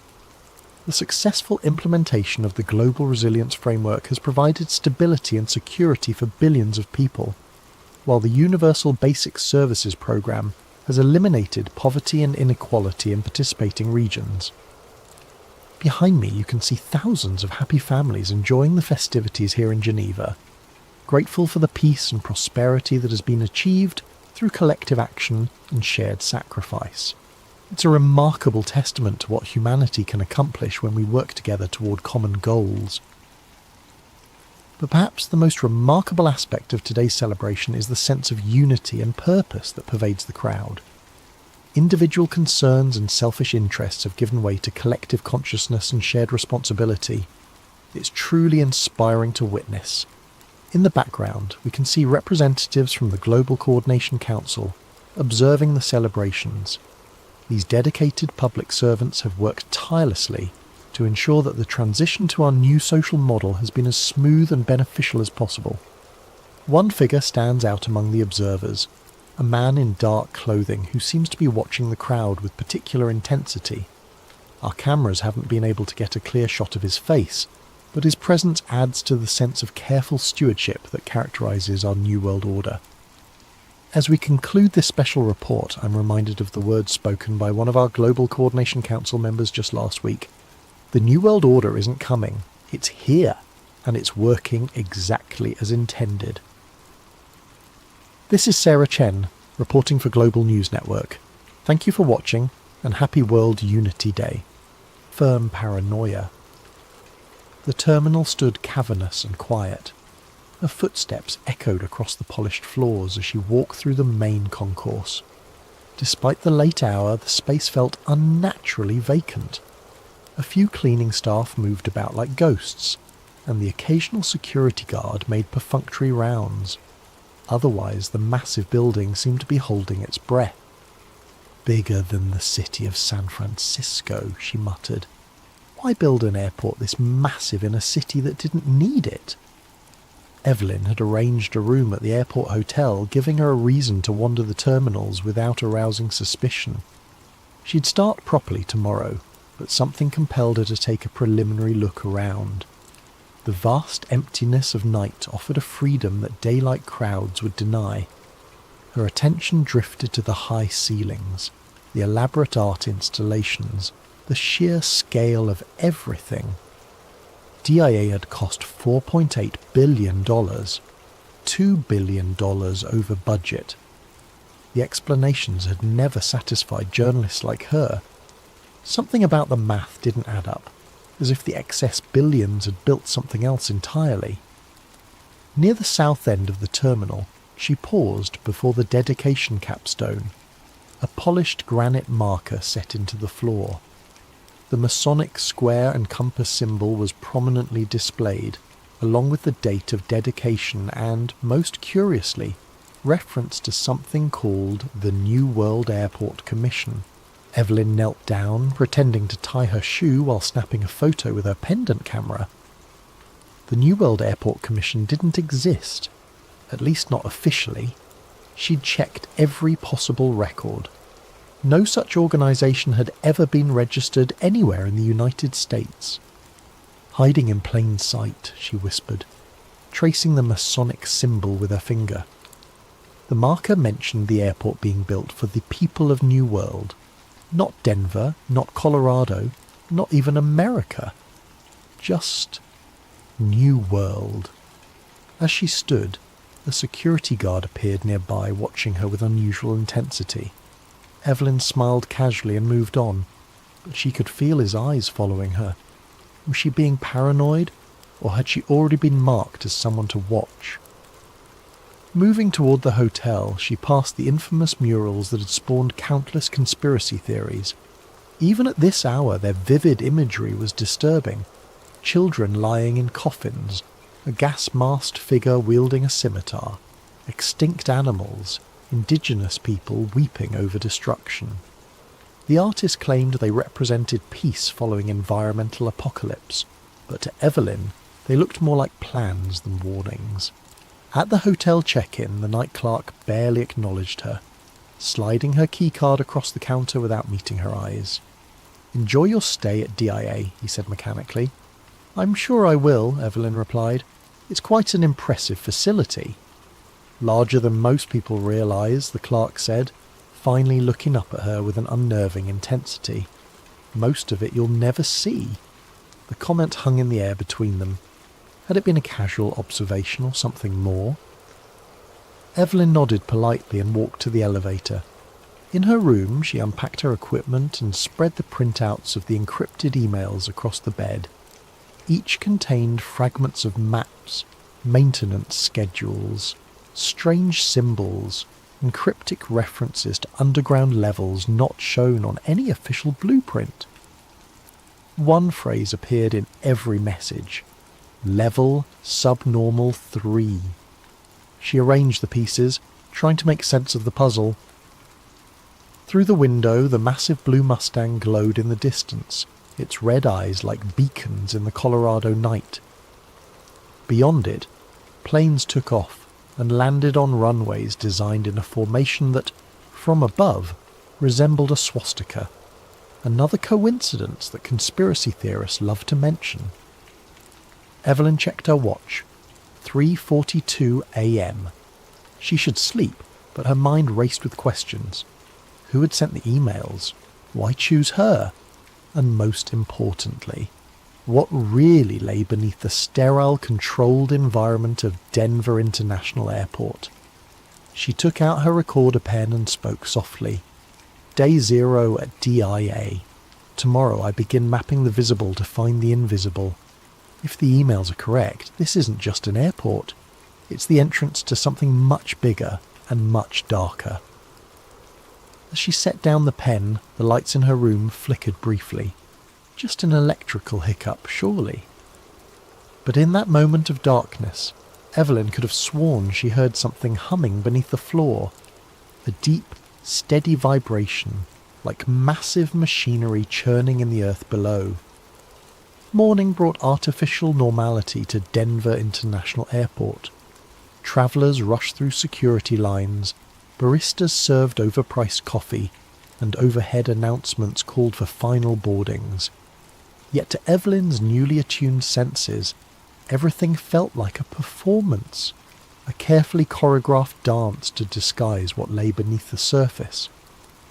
She sipped her coffee near the south atrium, pretending to work on her laptop while photographing the murals more thoroughly. The first, titled "Children of the World Dream of Peace," showed a massive military figure in a gas mask wielding a sword and an AK-47, stabbing a dove while surrounded by weeping mothers holding dead babies. Opposite this stood another panel where children of all races gathered around a central figure that glowed with supernatural light. Disturbing, aren't they? Evelyn startled as an elderly man settled beside her. His security badge identified him as Walter Simmons, Maintenance Division. "They're certainly unusual for an airport," she replied carefully. Walter nodded. The artist, Leo Tanguma, claims they represent the triumph of peace over war and environmental stewardship over destruction. That's the official story anyway. And the unofficial story, Evelyn prompted. The old man smiled, revealing tobacco-stained teeth. Every place has stories. This one more than most. He tapped his badge. 32 years in maintenance here, since before they even finished construction. Evelyn closed her laptop. "I'd love to hear more about your experiences." "Would you now?" His eyes narrowed slightly. "Most folks don't care about the opinions of old janitors." "I'm writing an article about unique airport architecture and art," she lied smoothly. "Your perspective would be valuable." Walter studied her for a long moment before nodding toward the dedication capstone. "You know what AUAG means in that cornerstone? The letters under the Freemason symbol? Chemical symbols for gold and silver?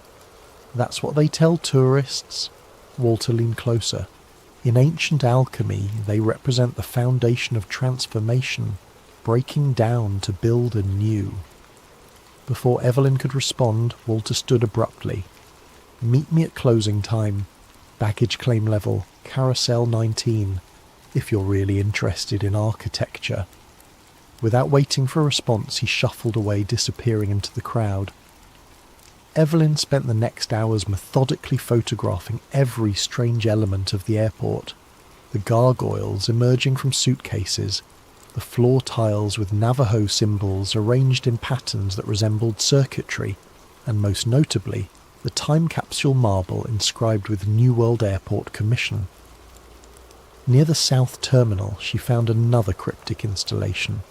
A small plaque depicting paper airplanes flying around tall buildings, installed years before September 11th. Below it, Freemason symbols were incorporated into the terrazzo floor. Each discovery confirmed what the emails had suggested. DIA was a tapestry of symbolic messaging hidden in plain sight. But who was sending these messages? And to whom? By late afternoon, Evelyn had mapped the entire public area, cross-referencing it with the fragmented information from her anonymous source. Something didn't add up. The airport's underground baggage system, famously dysfunctional, had cost hundreds of millions before being abandoned. Yet construction had continued below ground for years afterward. Equipment logs showed massive tunnel boring machines operating long after the official completion date.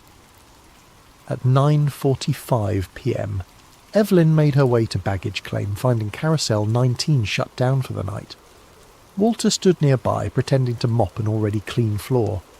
"You actually came," he said, sounding surprised. "Follow me, don't speak."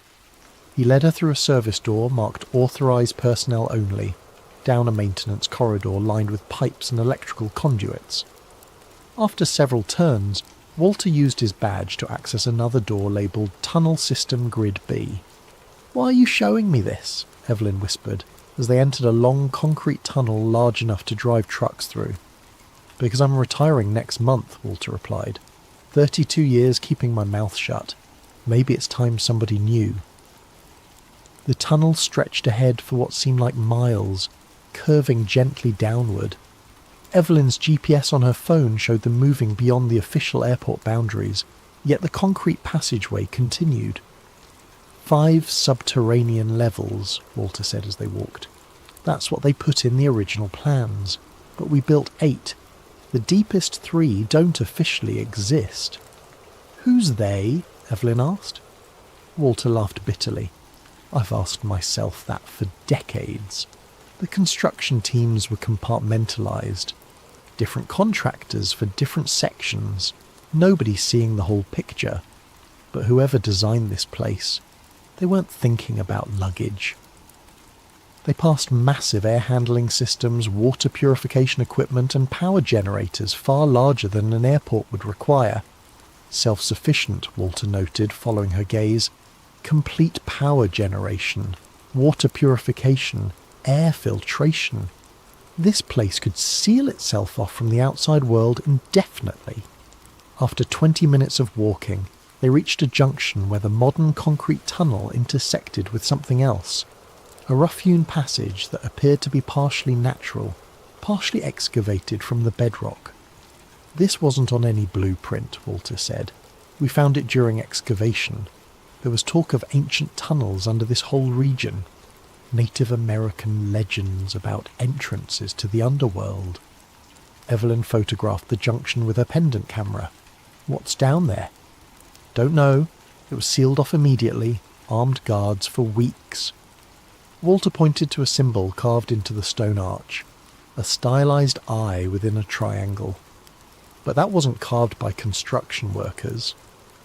As they stood there, a low humming vibration filled the tunnel, the same sound Evelyn had heard in her hotel room. Walter's face paled. We need to go. Now. What is that? Evelyn asked. But Walter was already hurrying back the way they had come. Night shift's coming, he hissed. If they find us here. They barely made it back to the public area before Walter's radio crackled to life. He answered it, speaking in clipped professional tones about a clean-up needed at Terminal C. Don't try to find me again, he whispered to Evelyn before leaving. And whatever you do, stay out the tunnels at night. Back in her hotel room, Evelyn downloaded the images from her camera and compared them with the diagrams from the anonymous emails. The strange carved symbol matched one that appeared repeatedly in her source's messages. Beneath it, her source had written, "The eye watches the gate." She was drafting notes when her laptop suddenly crashed. When it rebooted, all her photos from the underground tunnel were gone. Even her backup files had been corrupted. A new email arrived, sent from her own account to herself. Curiosity endangers more than cats. Level subnormal 3 is not for you. Evelyn stared at the message, her hands trembling. Someone had remotely accessed her computer. Someone was watching. Through her window, Lucifer's red eyes glowed in the darkness, patient and knowing. The horse that had killed its creator seemed to be sending her a warning. She closed the curtains but couldn't shake the feeling that she was still being observed. The hum she had heard underground now seemed to permeate everything. The walls, the floor, the very air of the airport hotel room. What exactly had she stumbled into? By her 3rd day at Denver International Airport, Evelyn had established a routine designed to make her presence seem ordinary. Breakfast at the terminal cafe, work on her laptop in public areas, occasional calls to her editor back in Chicago, discussing a mundane article about airport architecture that would never actually be written. All the while, she methodically pieced together the puzzle, cross-referencing Walter's information with her anonymous source's emails. The warning message on her laptop had only convinced her that she was onto something significant. Someone with access to sophisticated hacking tools didn't want her digging deeper, which meant she absolutely had to. The key came in an unexpected form. A maintenance schedule left carelessly on a break room table when Evelyn accidentally entered the wrong door. A quick photograph with her pendant camera captured what she needed. Access codes for the lower service levels, and most importantly, shift change times when the tunnels would be momentarily unmonitored. At 2:47 a.m, dressed in a custodial uniform stolen from a supply closet, Evelyn swiped a copied maintenance badge at a service elevator near the East Terminal. The badge wouldn't pass close inspection, but might work for automated systems. Her heart pounded as the reader flashed green and the doors slid open. Inside, instead of the usual floor buttons, there was a keypad. Evelyn entered the code from the maintenance schedule, 794503. The elevator began to descend. 1 floor, 2 floors, 3. It continued past the standard basement levels into depths that shouldn't exist according to official blueprints. When it finally stopped, the display read simply S3, subnormal 3. The doors opened onto a dimly lit corridor unlike anything in the upper airport. The walls were bare concrete, lined with thick pipes and bundled cables. The air felt different, cooler with a faint metallic taste. And there was that hum again, stronger now, vibrating through the soles of her shoes. Evelyn stepped out cautiously, her pendant camera recording. The corridor stretched ahead, branching into multiple paths. Ventilation ducts large enough for a person to crawl through ran along the ceiling. Every 50 feet, red emergency lights cast an ominous glow. She followed the main passage, noting that unlike service areas meant for maintenance, these corridors were designed for regular foot traffic. The floors were finished with resilient industrial coating. Directional signs pointed to areas labelled with codes rather than names. QB7, processing long-term containment. After several minutes of walking, the corridor widened into a large circular hub with multiple doorways. In the centre stood a scale model of the airport, but not as it currently existed. This version showed DIA with 6 runways instead of 5, additional terminals, and expansive underground structures depicted in cutaway view. Evelyn photographed it from every angle. According to the model's date stamp, this was Denver International, as it would exist in 2030. An expansion already planned but not publicly announced. A doorway labelled Observation drew her attention. Through its small window she could see a darkened room with control panels and screens. Evelyn tried her badge, and to her surprise the door unlocked. Inside, monitors displayed camera feeds from all over the airport. Public areas, service tunnels, even the surrounding airfield. But other screens showed locations she couldn't identify. Underground chambers filled with rows of empty bunks, warehouses stocked with supplies, what appeared to be hydroponic gardens under artificial light. One monitor showed a massive circular room with a strange black structure in its centre, a monolith of some kind, at least 20 feet tall, with a polished obsidian surface. Around it, technicians in white coats took measurements with specialised equipment. Evelyn stared at the scene, transfixed. This was unlike anything she had expected to find beneath an airport. A logbook lay open on the control desk. Recent entries referenced resonance testing and frequency calibration. One notation particularly caught her eye. Portal stability at 87%. Requires additional anchoring before Phase 2. Portal? The sound in the corridor snapped her attention back to her surroundings. Voices approaching. Evelyn quickly turned off her pendant camera and slipped behind a server rack just as the door opened. 2 men in dark uniforms entered, continuing a conversation already in progress. 3rd shipment this week. That's more than the previous 6 months combined. Orders from above. Accelerated timeline. Because of the seismic activity? Partially. Intelligence suggests we may have competitors accessing the network. Shanghai facility reported unusual readings. They moved to the control panels, their backs to Evelyn's hiding place. What about the upper levels? Security protocols. remain in place, limited access, need-to-know basis. And the journalist? Evelyn's blood ran cold. Being handled. Her breach of the service tunnels was expected. Walter played his role perfectly. He doesn't know he's an asset. Of course not. Carefully cultivated over decades. Retirement package includes memory modification. The men fell silent as they focused on the monitors.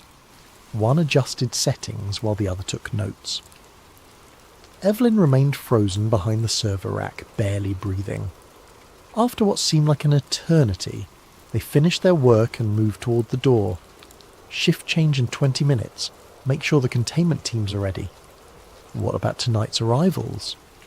Processing as usual. The VIPs go directly to level S5.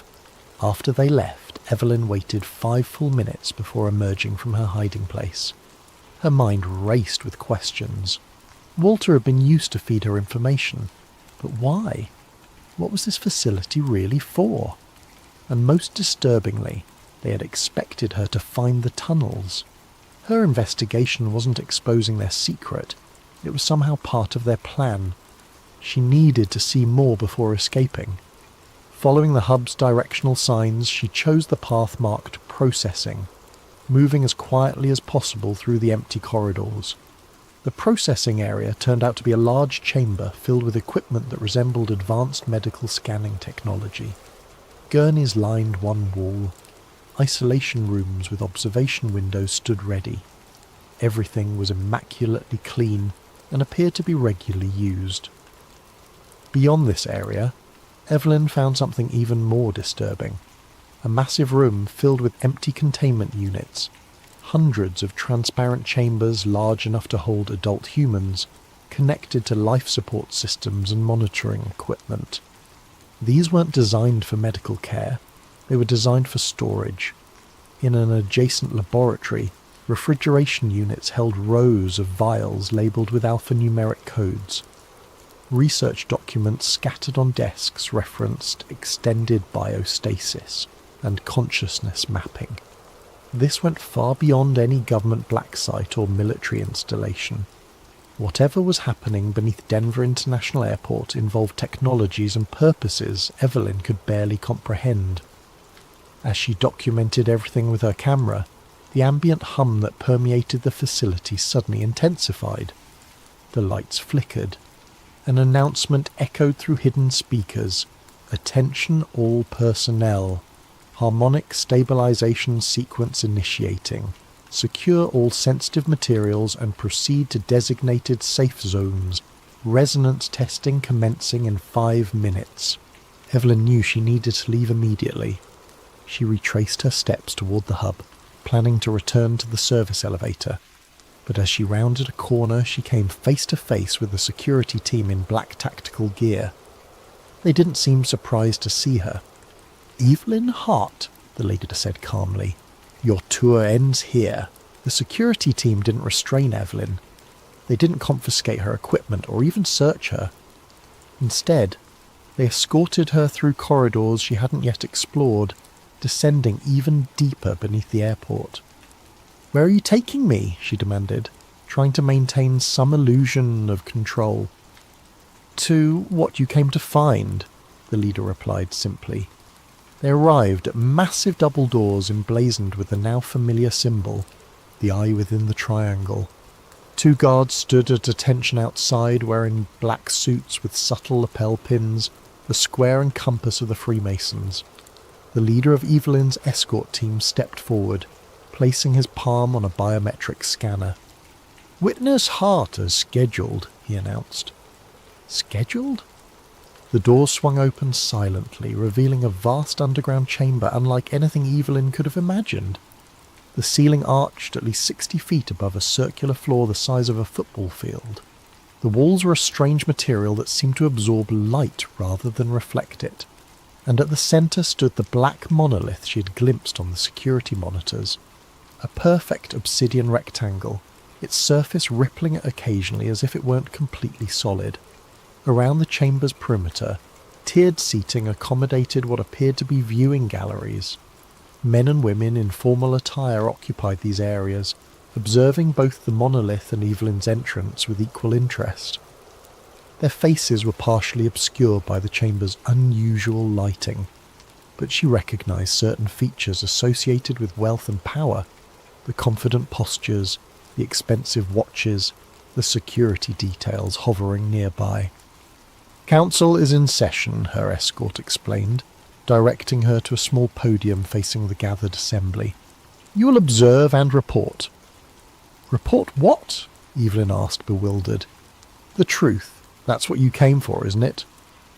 Before she could respond, the lights dimmed further and a resonant tone filled the chamber. The black monolith pulsed in rhythm with the sound, its surface becoming increasingly fluid. The assembled observers fell silent. A figure in elaborate ceremonial robes stepped onto a platform near the monolith. Though his face was shadowed by a hood, his voice carried effortlessly through the chamber. "The convergence approaches. Phase alignment has reached optimal parameters. The gateway prepares to receive." Digital displays materialized around the chamber, hovering in mid-air. They showed real-time data on geological activity, atmospheric conditions, and various measurements Evelyn couldn't interpret. One screen displayed a global map with pulsing points of light at specific locations. Denver was one, but she also noted similar spots in Antarctica, Siberia, the Gobi Desert, and beneath the Atlantic Ocean. "Our facilities report ready status," the robed figure continued. "The network is synchronized. When the moment arrives, transition will commence according to protocol." Another figure rose from the assembly, this one dressed in a modern business suit. "The controlled destabilization proceeds as designed. Economic indicators confirm system stress points have reached critical thresholds. Social fragmentation indexes are at predicted levels." "And the narrative control?" asked a woman's voice from another section. "Operational through all channels. Contradictory information continues to neutralize truth seekers. Those who approach genuine discovery are redirected through our asset network." With sudden clarity, Evelyn understood her role. She wasn't exposing a conspiracy, she was being used to shape the narrative around it. Whatever was happening here, they wanted it partially revealed, through her, in a way they could control. The robed figure gestured toward her. "The witness has arrived as arranged. Her presence completes the documentation requirement." All eyes turned to Evelyn. She felt exposed, manipulated, yet strangely empowered by her new... Tonight's story is called Storm Protocol, and it explores a scenario both startlingly plausible and deeply unsettling.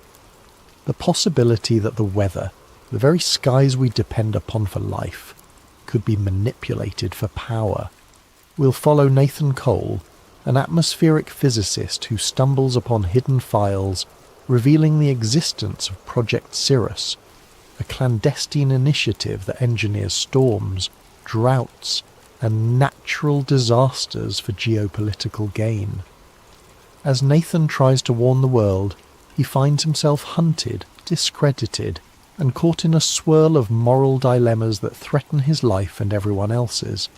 Sit back, turn the lights low, and prepare for a journey through 5 chapters of tension, paranoia, and shocking revelations. Whether you listen attentively to every detail, or simply let the words wash over you as you drift off, this is your space to relax and unravel a story that might just leave you questioning the next thunderstorm you see. Now let's begin. May you find both rest and wonder in this tale about secrets hidden behind towering clouds, in a world where not all storms are as natural as they seem. Nathan Cole had never considered himself a whistleblower. At 36, he was a meticulous scientist with a passion for analysing cloud formations and weather systems, working for a government-funded climate agency in a mid-sized city. He spent his days among swirling data sets and satellite imagery, focusing on how storms evolve and how the atmosphere changes across the globe. He believed wholeheartedly in the agency's mission, understanding climate shifts to protect communities from environmental disasters. It was Tuesday morning like any other when the first crack in his reality appeared. Nathan was poring over satellite data from the North Atlantic, a swirling mass of clouds that was intensifying into what meteorologists expected to be a mild tropical storm. Yet, in an older, theoretical predictive model, stored on an internal server, Nathan saw something odd, an exact projection of the storm's path that deviated significantly from the official forecast. More bizarrely, the model was labelled Cirrus Class Tier 4, a classification he'd never encountered, and it showed the storm making a sharp, unnatural turn, intensifying into a Category 3 hurricane. Curiosity piqued. Nathan cross-referenced live data. The real-time satellite feed indeed showed a suspicious shift in the storm's trajectory that aligned perfectly with the model's predictions that no one was publicly citing. If the storm turned out to be as strong as the Tier 4 model suggested, entire coastal regions would be unprepared. He tried to mention it to a senior colleague that afternoon, a data specialist named Ingrid. She gave him a polite smile, then stiffened when she saw the model's label. "Where did you get that file?" she asked quietly, her tone suddenly guarded. "It was in the archived server folders," Nathan replied. "But I've never seen references to Cirrus Class in our usual forecasting. We should alert the Hazard Management Department if this is accurate." Her face grew pale. "Nathan, I suggest you delete that file and forget about it. Sometimes old simulations are just mislabeled or inaccurate. If you talk about it publicly, you'll cause a panic." Something in her eyes told him she was terrified. He nodded numbly, though the numbers in that model were too precise to be accidental. As Ingrid walked away, he felt a chill creeping up his spine. Later that evening, still uneasy, Nathan delved into the server again. He found an entire folder labelled Project Cirrus, restricted behind multiple passwords. He managed to bypass some security protocols, partly out of curiosity, partly out of mounting concern. Inside were numerous references to stratospheric aerosol injections, ionospheric heating, and artificial precipitation triggers. The documentation included scheduling for weather events in regions that, according to official narrative, had been hit by natural disasters. These logs dated back years, some referencing wildfires, others referencing drought patterns in farmland-rich nations. All of it implied a deliberate hand in steering or intensifying these phenomena. His heart pounded. This couldn't be real, could it? The possibility that the government or some clandestine branch was actively engineering weather events for undisclosed purposes defied everything he believed in. The sense of moral betrayal was overwhelming. He scanned more files, discovering reference after reference to manipulations that matched major storms of the past decade. Could it be a hoax or a conspiracy hidden inside official channels? But the data was too consistent, the language too methodical. Each major unpredictable storm, each bizarre drought anomaly, correlated with logs describing successful atmospheric seeding. He realised with dawning horror that he might be looking at evidence of the government's capacity to weaponise the weather. Struggling with the magnitude of it all, he decided to approach his immediate superior the next morning. That was Dr. Malcolm Ashcroft, the director of the Climate Research Division. Ashcroft was a disciplined, no-nonsense official with top-tier security clearance. If anyone could confirm or deny these findings, it would be him. Nathan scheduled a private meeting in Ashcroft's corner office, heart in his throat. The next day, upon entering the office, he felt the tension. The blinds were closed, giving the space a claustrophobic feel. Ashcroft listened to Nathan's account, flipping through the printed examples of the data, his face expressionless. When Nathan finished, Ashcroft leaned back, eyes cold. Cole? We're a climate agency, not a secret weather manipulation outfit, Ashcroft said with practised calm. Those files must be mislabeled or part of some out-of-date project that never got off the ground. I'll have them archived properly. In the meantime, I suggest you focus on your assigned tasks. The words were benign, but a subtle threat underlined them. Nathan insisted, but these references to aerosol injections match the storms from the last year. This can't just be a leftover project. Ashcroft's gaze hardened. You're reading too much into it. Let it go. Dismissed from the office, Nathan left with a sinking feeling that he'd stepped into a hornet's nest. That evening, he returned to his desk only to find all references to Cirrus class or Tier 4 models wiped from the server. Ingrid avoided his gaze, looking frantic and pale. He attempted to log in with his clearance, only to find it revoked. A terse email labelled him for administrative leave pending a departmental audit. The message's subtext was clear: keep quiet. As the day ended, Nathan exited the building under a darkening sky. A storm front loomed on the horizon, thunder rumbling ominously. It felt symbolic. His world was about to shift, perhaps irreversibly. Searching the online world from home that night, he discovered countless conspiracy theories about weather control, but none that matched the systematic detail of Project Cirrus. Some articles mentioned HAARP or cloud seeding, but all were dismissive. Yet Nathan knew the truth might be hidden in plain sight. The real question was, how far would the perpetrators go to keep it hidden? And could he, an ordinary scientist, find the courage to expose it? 2 days of enforced idleness left Nathan Cole in an anxious whirl. Officially on leave, he was barred from the climate agency's premises. He spent his time combing through personal backups, notes, old research proposals, weather anomaly charts. Tucked among them, he found earlier versions of the Cirrus-class references, not labelled as such, but hinting at advanced geoengineering. The idea weighed heavily on him. Maybe Project Cirrus had roots in the agency's past under different names. Huddled in his small apartment with a mug of coffee gone cold, he typed weather manipulation into countless search engines. The results were mostly sensationalist. Wild claims of chemtrails, HAARP conspiracies, or microwave weapons used by shadowy groups. He had always dismissed such theories as fringe paranoia. Now he suspected they might contain grains of truth.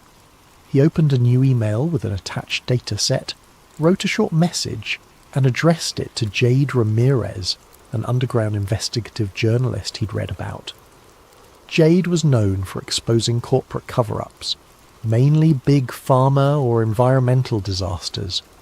She had a reputation for chasing suppressed stories, ignoring official denials. But contacting her carried risks. If she proved untrustworthy, he'd be handing explosive info to the wrong hands. If she was legit, she might become his only lifeline. An hour later, to his surprise, Jade replied with a terse, "Meet me. District 7 coffee shop. 3 p.m. Bring your evidence." The directness made his pulse quicken. It was happening. Someone was taking him seriously, or maybe it was a trap.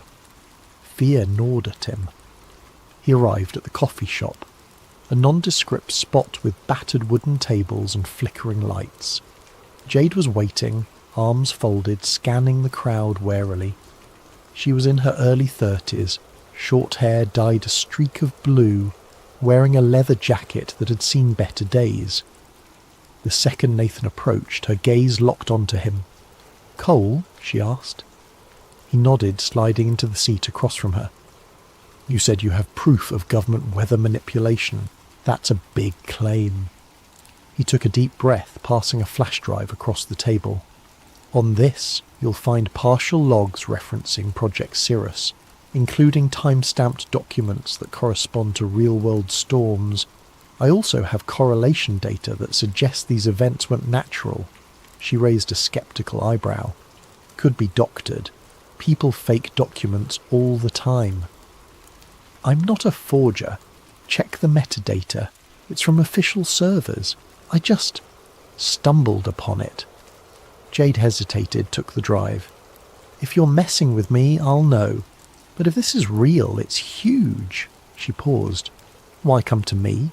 Why not mainstream media? Nathan grimaced. They'll bury it or brand me a crank. My own office tried to muzzle me. You have a history of exposing cover-ups. She leaned back. Look, I'll investigate. But I can't guarantee an immediate story. If it's genuine, we'll need proof stronger than a flash drive. We'll need interviews, logs, an angle the public can't dismiss. He nodded, heart pounding. I'll help in any way I can. They parted with an unspoken understanding. If Jade verified the data, they'd blow the lid off Project Cirrus. He felt simultaneously relieved and terrified. He walked home in the drizzle, scanning for suspicious onlookers. Every silhouette on the sidewalk or parked car seemed menacing. That evening his phone buzzed, an unknown number. He hesitated but answered. A clipped voice said, Nathan Cole, we advise you to withdraw your claims or face consequences. The line went dead. His blood ran cold. The watchers were on him. Days blurred into nights. Jade remained silent, presumably verifying the files. In that time, Nathan tried to unravel more threads. He recalled references to hot air pattern injections that preceded certain wildfires. Searching wildfire data, he saw a suspicious pattern of intense dryness in spots soon ravaged by flames.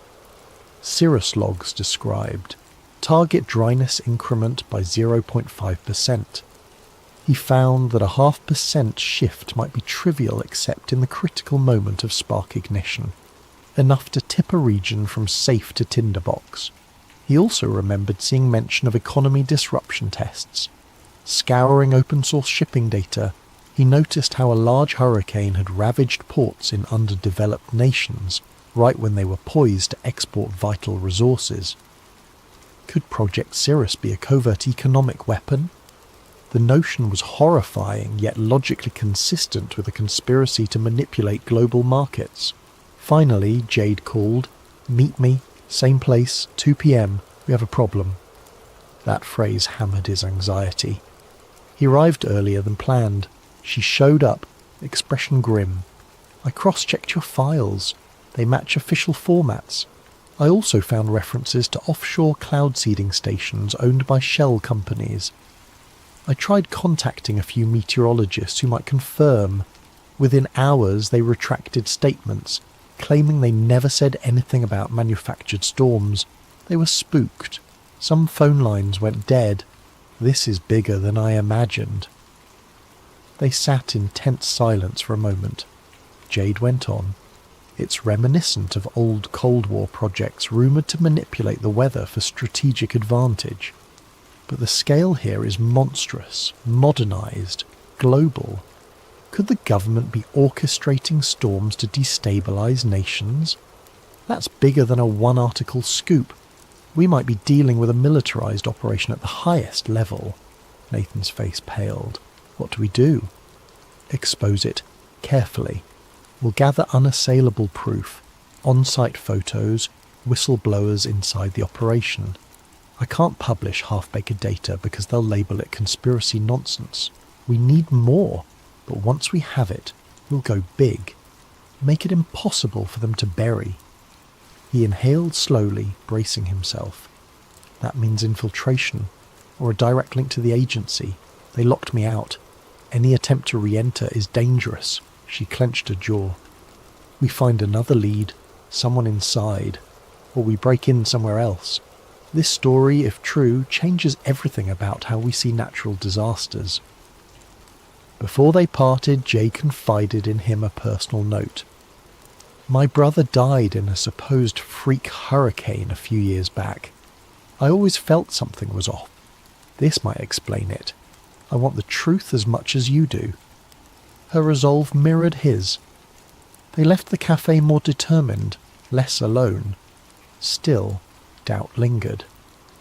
The forces behind weather manipulation likely had near limitless resources. Could two individuals, a disgraced scientist and an underground journalist, truly unmask it? And if they did, would the public accept such a monstrous possibility? Another beep from his phone cut through the gloom. A new text from an untraceable number. "You've been warned. Stop now." The intimidation was intensifying, yet it only fueled his conviction. They were on a collision course with a hidden power capable of rewriting the planet's skies. Surrender wasn't an option, not after glimpsing the scale of harm inflicted upon innocent lives. That night thunder rolled again outside Nathan's window. He wondered if it was a naturally occurring storm or another artificially steered system. In either case, the storm brewing inside his own life was about to get fiercer, driving him deeper into the shadows of a conspiracy that threatened the entire globe. Nathan Cole's days turned into a blur of covert meetings and frantic internet searches, each new revelation pulling him deeper into a labyrinth of conspiracies. Jade Ramirez, juggling her own investigations, collaborated with him on a plan to gather incontrovertible evidence. The stakes escalated when Jade stumbled upon references to Project Stormgate, a decades-old initiative rumoured to be the predecessor of Cirrus. Her findings: Stormgate started in the Cold War era, an attempt to use weather as a silent weapon, spawning floods, droughts, or storms in target regions without direct warfare. It was tested in small-scale scenarios, but never publicly acknowledged. Now it seemed Project Cirrus had modernised Stormgate's mission with advanced technologies like ionospheric heating and aerosol deployment. As Jade pieced together old FOIA, Freedom of Information Act documents, Nathan found corporate ties, shell companies that owned private cloud seeding stations in remote oceans. The trail led to a nondescript facility near the coast. Eyewitness accounts from local fishermen described unmarked planes releasing chemicals into the sky at night. Jade's eyes glinted. That might be our key vantage point to capture them in the act. Their plan was risky. Slip onto the restricted coastline, photograph or record the planes, and cross-reference flight data. Jade had the gear: a high-zoom camera, a drone for overhead shots. If they caught a plane in action, it could corroborate the logs describing ChemLab 7 deploying aerosol injections. But infiltration carried the risk of immediate arrest or worse, especially if armed guards patrolled. Yet neither Nathan nor Jade hesitated. The storm battered the region, ironically providing them with a cover of gloom and thunder. One drizzly night, they navigated the coastline by a battered off-road vehicle, headlights off. Each minute that passed felt like an eternity. Rain battered the windshield. Jade skillfully drove, guided by the GPS coordinates from local rumours. Eventually they reached a chain-link fence topped with barbed wire. Beyond it lay a row of hangars and a short runway. Faint lights glowed from within. Jade parked behind a natural dune, pulling out a pair of binoculars. "We see if anything moves. If a plane takes off, we record. This is the only runway for miles. If they're launching secret ops, it's gotta be here." Nathan's nerves were raw. Hours ticked by in the humid darkness, hearts pounding with each new lightning flash. At around 2 a.m. they spotted activity. Hangar doors slid open, revealing a cargo plane with no visible markings. Workers wearing hooded raincoats hustled about. Through the binoculars, Jade glimpsed canisters being loaded into the plane's cargo hold. She snapped pictures, leaning forward with hushed excitement. As the plane taxied out, Jade launched a small drone. The drone soared up, capturing thermal signatures. A live feed on her laptop showed the canisters inside the hold. The plane took flight, slicing through storm clouds overhead. Jade followed with the drone as best she could. capturing aerial footage of suspicious aerosol jets spraying from the plane's underside. The night vision feed revealed a chemical trail dispersing into the storm. They had proof that matched the Cirrus documentation referencing mid-storm aerosol seeding. Suddenly, warning lights blared on the drone's interface, some kind of jamming signal. The drone feed cut out, the device spiralling. Jade cursed as the laptop screen flickered to static, but they'd already recorded a few minutes of incriminating footage. Gritting her teeth, she saved the partial data to multiple drives. Then came the wail of sirens. Spotlights erupted across the runway, scanning the perimeter. "Time to go," Jade muttered. Nathan nodded, adrenaline surging. They retreated, hearts pounding, water splashing underfoot.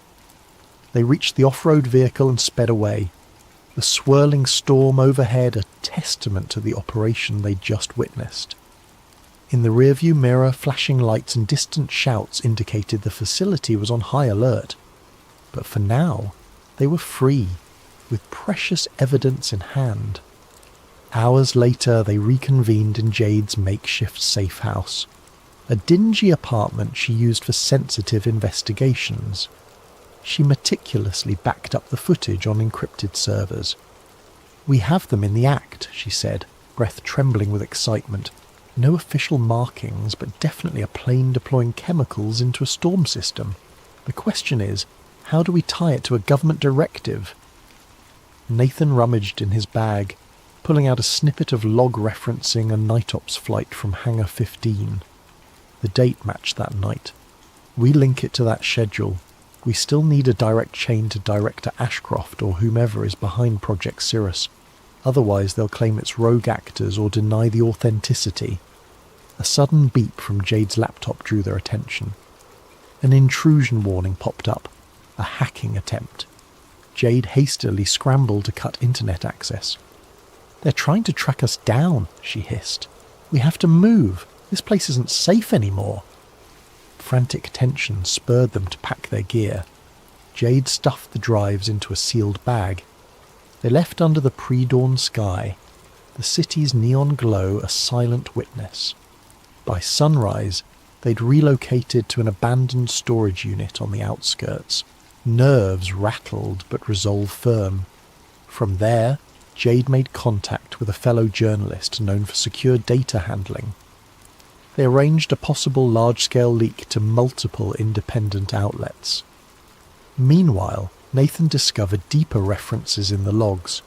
Storm weapon test, drought expansions, wildfire expansions, hurricane targeting. The text explicitly mentioned impacting global commodity markets, resource control and political leverage.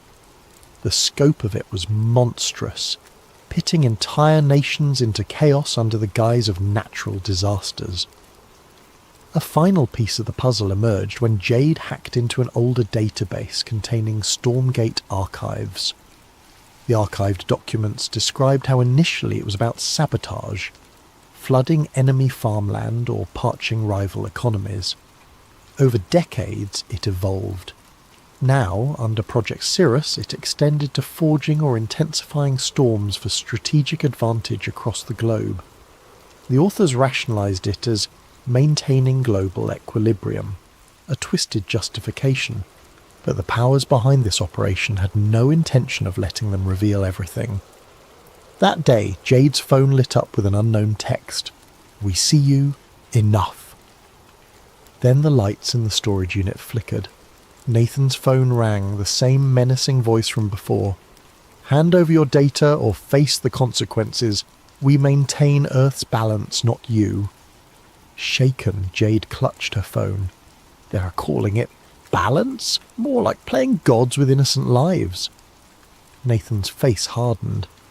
"We leak it now, or we lose the chance, but we must go big, or they'll just bury it again." Yet they also sensed that a direct leak might provoke a catastrophic distraction. More than once, Nathan had read references to false flag storms. If cornered, Project Cirrus might create a massive weather event to overshadow the news or discredit their revelations. Could it be done? All the data suggested yes. That realization weighed heavily on them as they prepared to risk everything for the truth. The decision was made. Nathan and Jade would hold a live-stream press conference revealing the existence of Project Cirrus, accompanied by a data dump across multiple independent platforms. The plan: go public at a set time so that even if their feed was cut, many mirrored sites would have the files. Over the next days, they arranged a safe location for the broadcast. A concealed studio belonging to one of Jade's contacts in the alternative media scene. Every hour that passed felt like waiting for an explosion. They received more threats. Online harassment escalated, with trolls labelling Nathan a climate kook, attacking his credibility. Jade's background was smeared with rumours of criminal activity, the typical discrediting tactics. Meanwhile, they fine-tuned the evidence. The Redwood documents, flight footage, satellite patterns, internal logs referencing spiked wildfires, even personal testimonies from 2 ex-technicians who refused to appear on camera but provided voice-distorted statements. During a tense planning session, Jade's phone buzzed. She glanced at it, then shared a sobering look with Nathan. A new storm was forming in the Atlantic, unexpectedly. Meteorologists were baffled by its rapid intensification. Forecast agencies predicted it might reach Category 5 within mere days. Jade's eyes darkened. This is it. They're launching a major event to overshadow our story, or to threaten the entire region if we proceed. Nathan's throat constricted. Jack Calloway was never one to stay up late. His farm in rural Nebraska demanded an early rise, so he typically shut off the lights by 10, drifting to the lullaby of distant crickets. But on this particular night, the restlessness wouldn't leave him. A strange heaviness pressed against the humid summer air, as if the land itself was holding its breath. Shortly after midnight, Jack found himself on the back porch, sipping lukewarm coffee and staring at the star-studded sky. Clouds drifted over the moon, turning the farmland into a patchwork of shifting shadows. He almost retreated inside, deciding he was imagining the tension in the atmosphere, when a sudden glow flickered above the distant treetops. At first, Jack assumed it was an airplane. He lived near no major airports, yet small planes occasionally passed overhead. But the glow brightened too quickly, blossoming into a searing white flash that tore across the sky.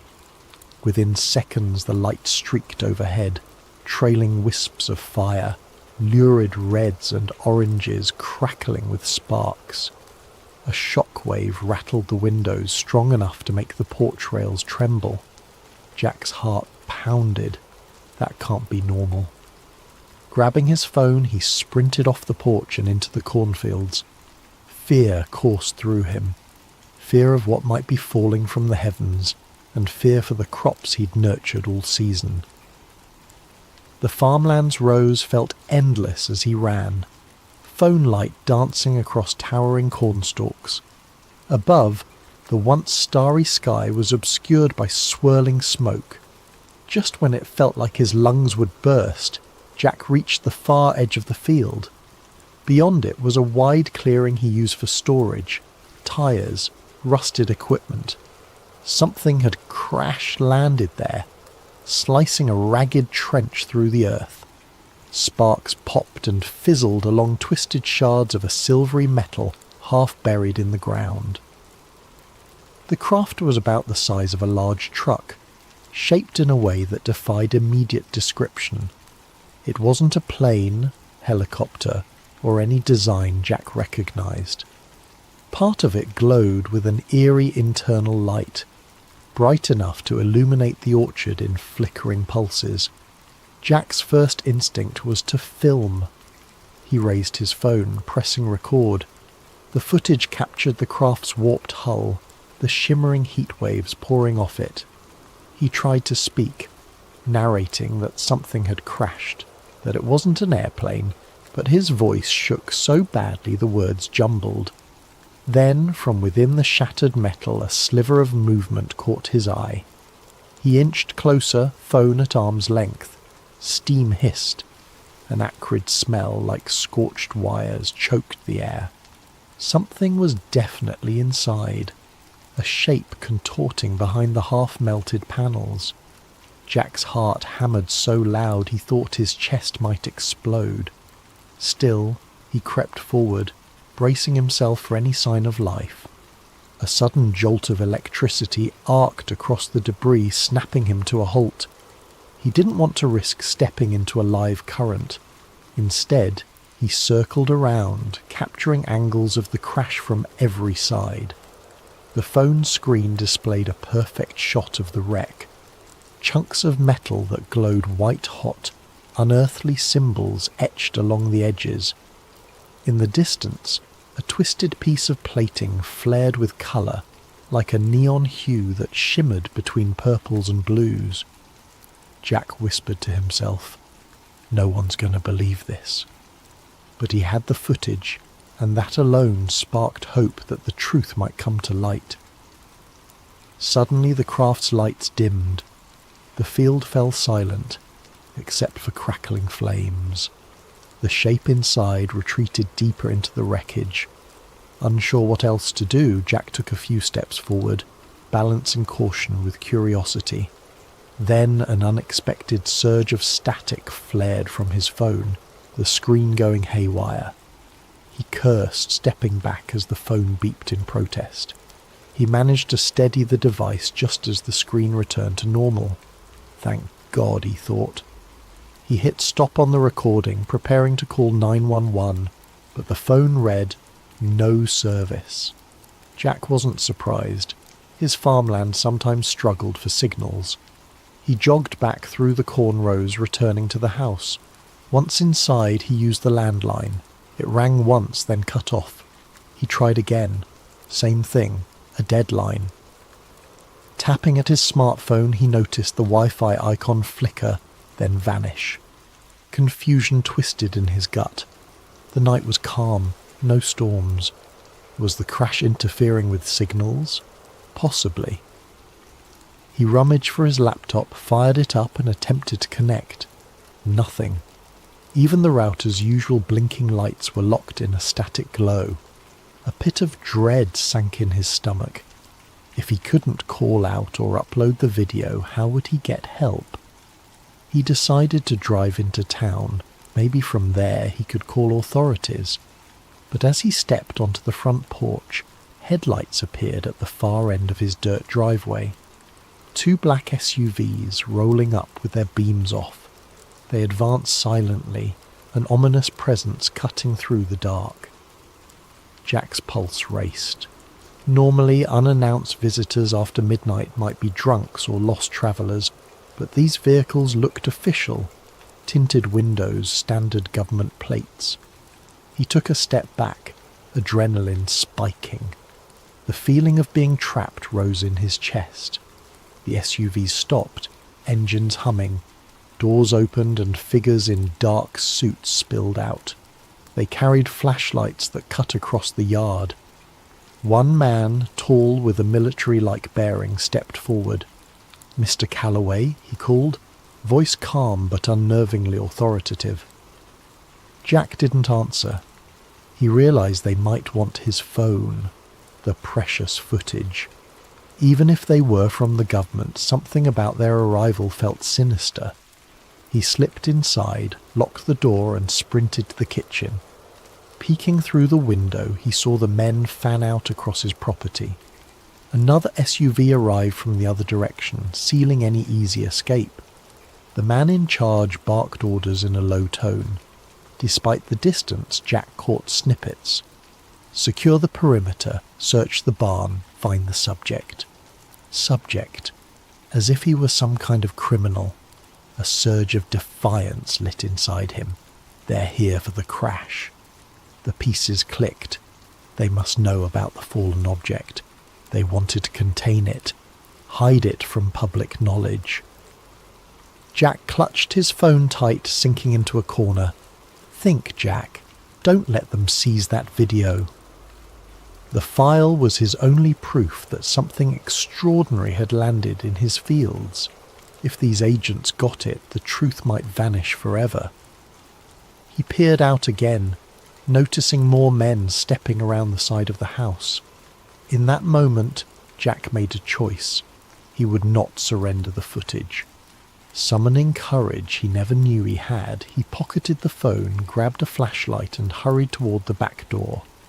They hadn't reached the house's rear yet. Maybe he could slip away. The world beyond was ablaze with tension. He sensed it wasn't just about a crashed craft. It was about a revelation bigger than anything he'd ever imagined. Now, forced to stand alone against these black-suited strangers, Jack felt a spark of determination. He was a simple farmer, but he'd stumbled upon something that defied reason.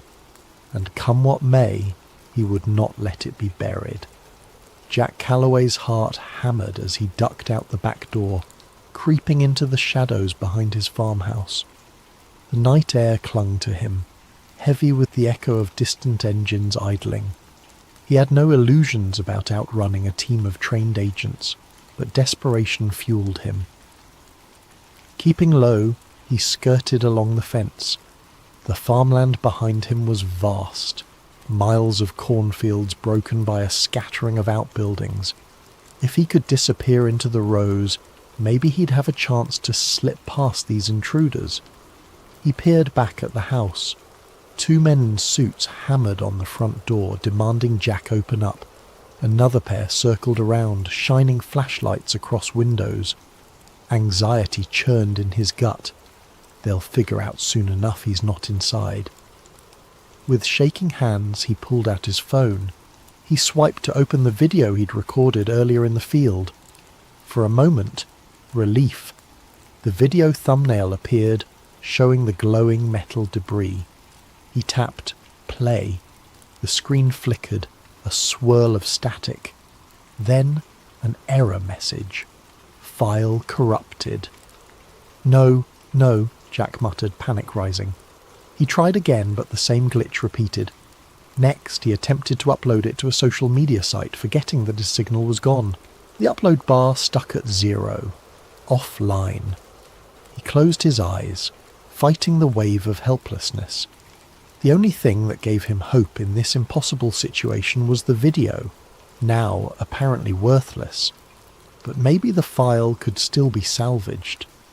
He retreated deeper into the farmland, aiming for the rickety old barn he used for storing equipment. Inside the barn, dust motes drifted in the faint glow of his flashlight. Jack rummaged for an old laptop he sometimes used for tractor diagnostics.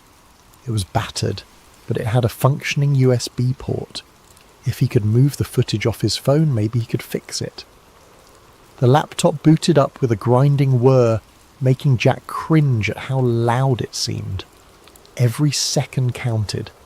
In the barn's gloom, the beams overhead creaked, and outside he caught the faint silhouettes of flashlights sweeping across the property.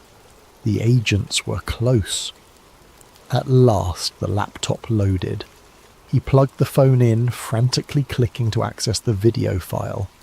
The software recognized the phone, but the video thumbnail displayed a warning icon. Corrupt file. Even the laptop spat out an error. Jack cursed. Trying a half-dozen times, the footage refused to open. He sat back, trembling. So that's why they're so confident. Something about the crash or the craft's energy had garbled the data. For all he knew, it might be salvageable, but he didn't have the technical know-how. I need an expert. Remembering the commotion outside, Jack eased a peek through a gap in the barn wall. The black SUVs sat near the farmhouse, headlights illuminating part of the yard. Agents combed the area, scanning with thermal gear. Fear pinched his chest. If they had advanced tech, he'd be as visible as a heat signature behind these wooden walls. Quietly, he powered down the laptop and stuffed it into a battered tool bag. He had to get out of here. He grabbed an old hunting rifle from a rack just in case and made for a side exit.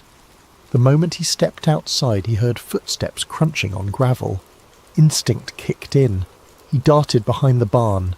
A voice, low and commanding, called out, "Hold!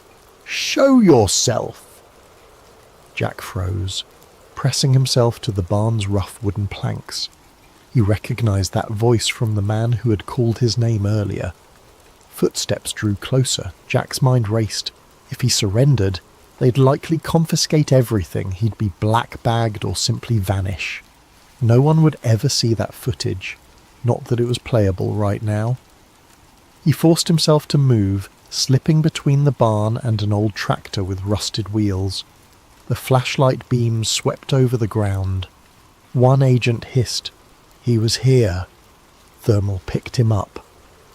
Another responded, "He can't be far, spread out." Jack waited for a break in their pattern, then bolted into the cornfield. The tall stalks enveloped him, rustling as he stumbled between rows. He cursed each time his shoes snapped a twig or crunched dried leaves. Any sound could give him away. The overhead clouds parted, letting a faint moonlight highlight his path. Behind him, the agents' voices grew more distant. They were branching out, but the field was vast, and Jack knew its layout intimately. He used that knowledge to navigate a diagonal path, eventually emerging by a narrow dirt road at the far edge of his property. Breathing in ragged gasps, he paused behind a tree. The phone in his pocket remained lifeless. No signal. The laptop in his bag was all but useless if he couldn't fix the corrupted video. He needed someone with hacking or data recovery skills, someone who understood digital forensics. But who? A memory surfaced. During a county fair last year, Jack overheard a rumour about a reclusive tech wizard who lived 2 towns over, a woman named Olivia Carter, though folks called her Liv. She had once worked for the government in cybersecurity, then left under murky circumstances. Maybe she could salvage the footage. Deciding that was his only shot, Jack took the dirt road leading away from the farm. He hopped into his old pickup truck, which he'd parked out near the tree line for hauling feed earlier. The keys were still in the ignition. Country living had made him lax about locks. The engine sputtered, then roared to life. As he drove, he risked a glance back at his property. The headlights from the agent's SUVs glowed, and faint figures moved across the farmland. A pang of loss hit him. This farm was his home, his life. Now it was seized by faceless men in black suits, but he refused to let them bury the truth. Hunched over the steering wheel, he pressed the gas, determined. If Liv Carter existed, if she truly had a gift for hacking, maybe she could fix the file. Jack allowed himself the faintest glimmer of hope. He had no illusions about outrunning the government forever, but he'd at least put up a fight. The truck rattled along the back roads, dust kicking up behind. He spotted no immediate pursuit, which unsettled him more than comforted him. The entire fiasco felt unreal. Aliens in his field, men in black SUVs. His phone's footage turned useless, yet the memory of that smouldering, unearthly craft lingered. As he turned onto the highway, Jack thought about the object's occupant. Something inside that craft had moved. Was it alive, injured, already contained by those agents? The questions multiplied in his mind. He clenched the steering wheel, jaw set. One thing at a time, he told himself. If the video was truly salvageable, it might blow open everything, if they didn't get to him first. Dawn broke over a lonely gas station on the outskirts of a neighbouring county, where Jack Calloway huddled by a payphone. The overhead fluorescent lights buzzed, half of them flickering. A battered vending machine spat out stale snacks. Exhaustion weighed on Jack's eyes, but he forced himself to remain alert. He used the payphone's directory to find a listing for Olivia Carter. The number rang endlessly until a groggy voice answered. "Who is this?" it demanded. Clearing his throat, Jack identified himself, explaining that he got her name through local rumour. that he needed urgent help with a corrupted video. A pause followed, then the voice turned suspicious. "You got the wrong line, buddy," it said, starting to hang up. Jack insisted. "I have proof. Something that crashed. I caught it on camera. The government's after me. I was told you used to do NSA-level security or something." Another stretch of silence, then a half-laugh. "So you're the kind of paranoid who calls a random woman with a UFO story. I'm not that gullible." Desperation clawed at Jack. He quickly described the craft, the men in black suits, how his phone's file was corrupted after the crash. He added details about the signal jamming around his farm. The voice on the other end grew quiet. Finally it said, "Meet me at the old train depot outside Rockville, near mile marker 114. Be there in 2 hours, alone." Then it clicked off.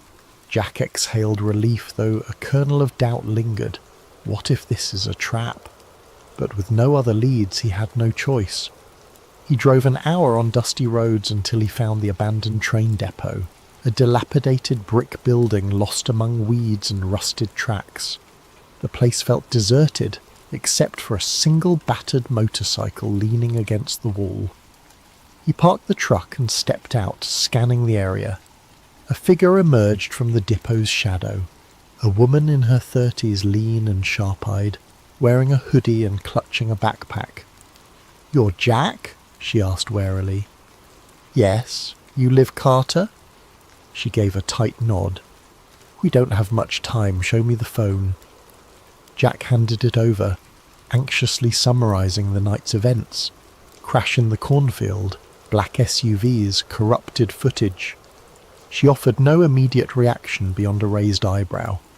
Settling on a crumbling bench, she booted up a compact laptop from her backpack, hooking Jack's phone to it via cable. "Your data's scrambled," she muttered, eyes flicking across lines of code. "Could be electromagnetic damage or some advanced jamming tech." Jack paced, scanning for signs of watchers. The old train tracks vanished into the horizon. No other vehicles in sight. Liv typed furiously, occasionally murmuring about header corruption or audio anomalies.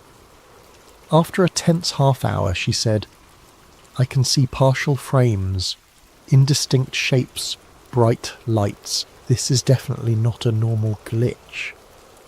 A flicker of hope ignited in Jack. "Can you fix it?"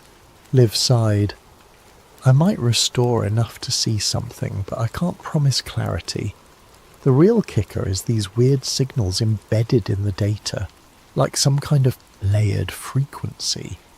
I've never encountered anything like this in normal phone footage." Jack's stomach tightened. Something about the crash evidently messed with the electronics. Before he could respond, the roar of engines drew their attention. Down the deserted highway, a convoy of black SUVs approached, just like the ones at his farm. Liv snapped her laptop shut, eyes widening. "Who the hell are they?" Jack's pulse surged. "FBI, CIA, I don't know," he said. "But they're after Moore." Liv snatched her gear. "We have to move." The two sprinted to their vehicles.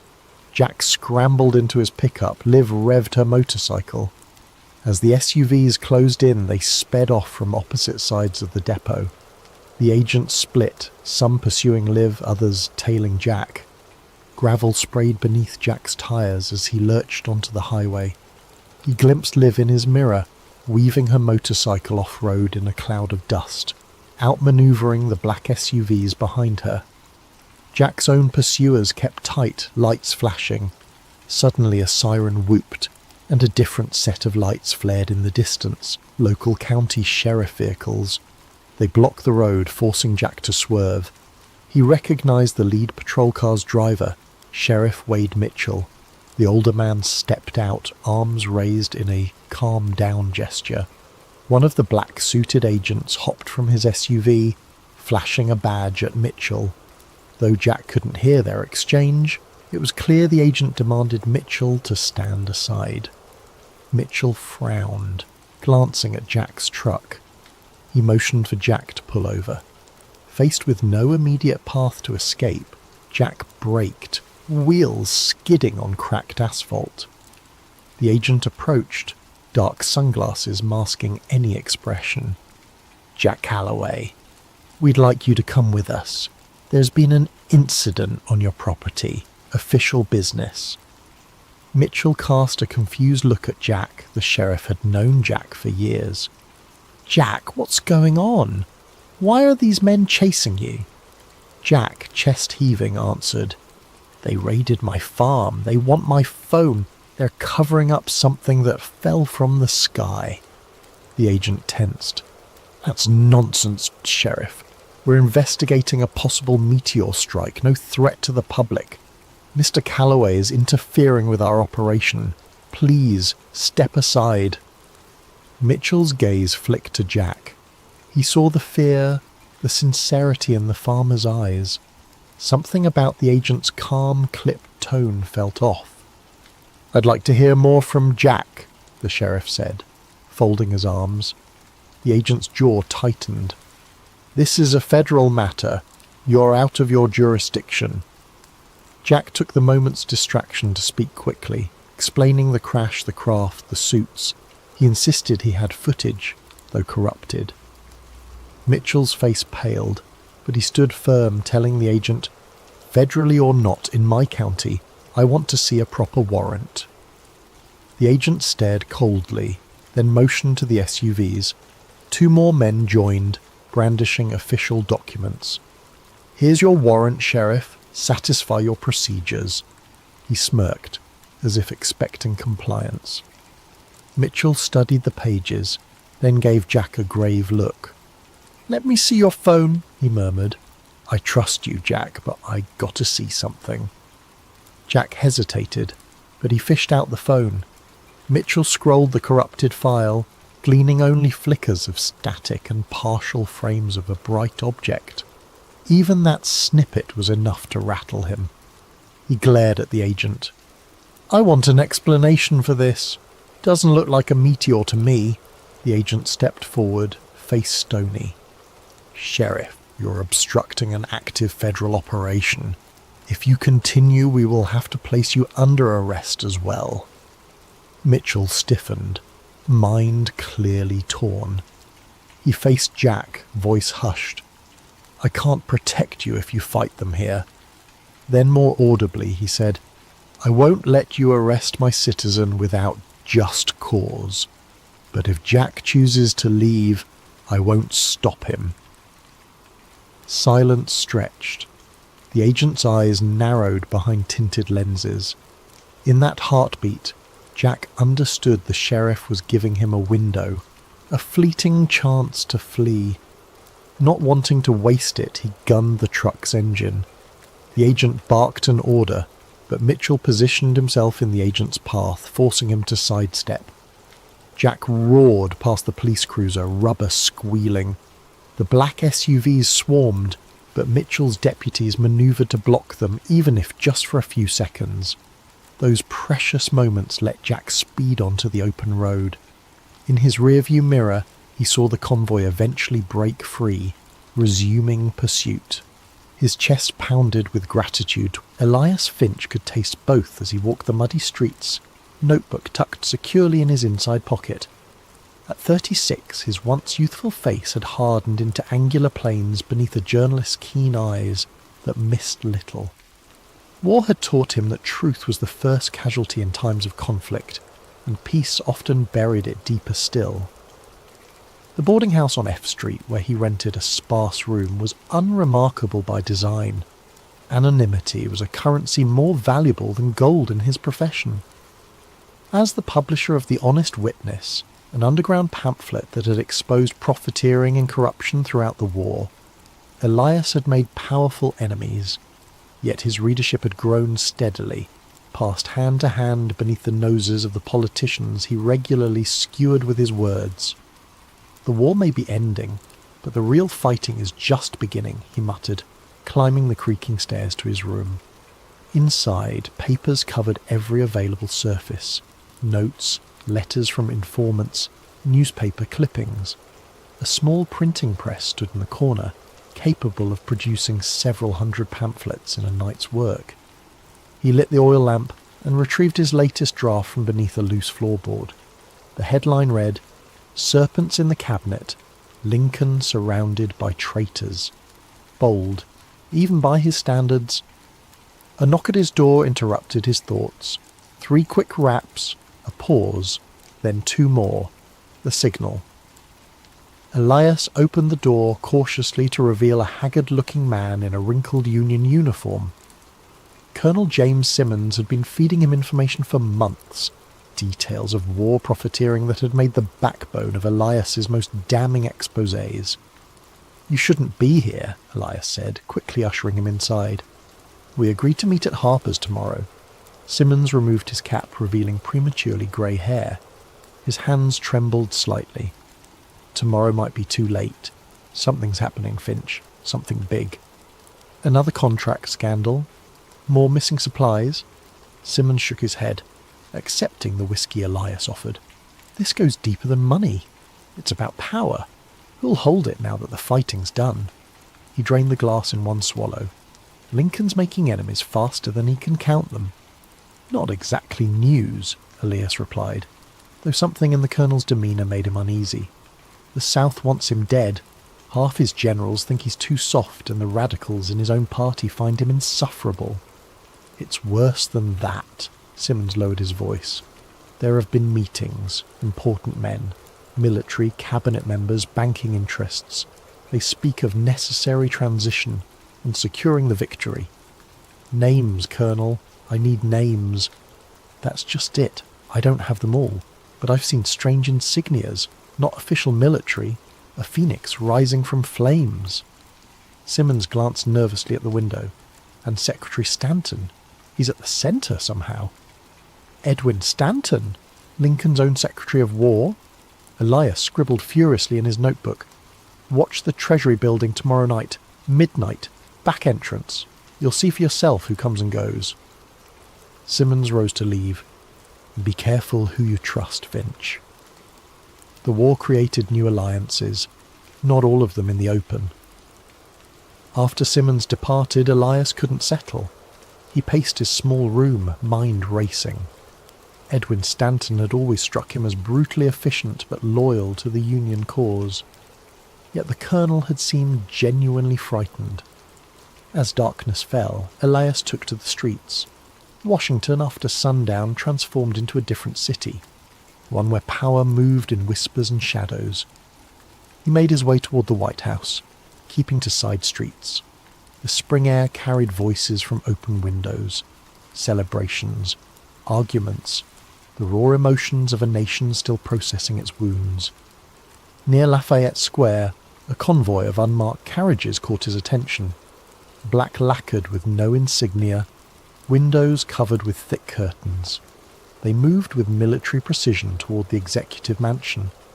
As they passed a street lamp, Elias glimpsed something on the door of the lead carriage, a small emblem of what appeared to be a bird with outstretched wings. Following at a distance, he watched the carriages disappear through a side entrance of the White House grounds. A figure emerged briefly to greet them, tall, bearded, with the unmistakable profile of Secretary Stanton. Elias made a note of the time, 11:17 p.m. The following day brought news that General Lee had formally surrendered at Appomattox Courthouse. Washington erupted in celebration. Impromptu parades formed on Pennsylvania Avenue. Bottles of champagne appeared from nowhere. Soldiers embraced in the streets. The long nightmare of war was officially over. But beneath the revelry, Elias sensed something else. A current of uncertainty, of plans being whispered behind closed doors. That evening, as promised, he positioned himself near the Treasury building, hat pulled low, collar turned up against the spring chill. At precisely midnight, carriages began arriving. Not the marked conveyances of government officials, but private vehicles with drawn curtains. Men emerged quickly, faces obscured, and disappeared inside a door Elias knew to be a service entrance. He counted 12 in total, recognizing a few profiles despite their attempts at anonymity: a Supreme Court justice, 2 generals, what appeared to be Vice President Johnson himself. Last to arrive was a smaller carriage. When its occupant stepped out, Elias had to stifle a gasp. Senator Lafayette Baker, head of the National Detective Police, Lincoln's own spy master, was unmistakable even in the dim gaslight. Before entering, Baker paused, scanning the darkness as if sensing Elias's presence. On his lapel glinted a small pin, a phoenix rising from flames. For 3 hours Elias waited in the shadows, fighting the cold and his own growing dread. When the men finally emerged, their expressions were solemn, purposeful. Something had been decided in that room, something that would never appear in any official record. Back in his lodgings, Elias worked feverishly until dawn, connecting threads, forming theories. His hands shook as he sketched out the emblem he'd seen, the Phoenix insignia. Below it he wrote, "The Order of the Phoenix, secret society or military faction." As morning light crept through his window, Elias heard newsboys already crying the headlines. Victory complete. Lincoln to attend Ford's Theatre tomorrow night. An odd chill ran through him as he recalled Simmons's warning. Something big is about to happen. He glanced at his notes, the mysterious meetings, the Phoenix emblem, Stanton's involvement, the timing of it all. A terrible suspicion began to form in his mind, one he dared not even write down. But one thing was certain. He needed to be at Ford's Theatre tomorrow night. April 14th dawned bright and clear, a Good Friday that seemed to herald the nation's rebirth after its long crucible of war. Flags hung from every building on Pennsylvania Avenue. Church bells rang throughout the day, not in mourning as they had for 4 years, but in celebration. Elias spent the morning visiting contacts, trading information in the back rooms of taverns and print shops. The name, Order of the Phoenix, drew blank stares, or nervous glances.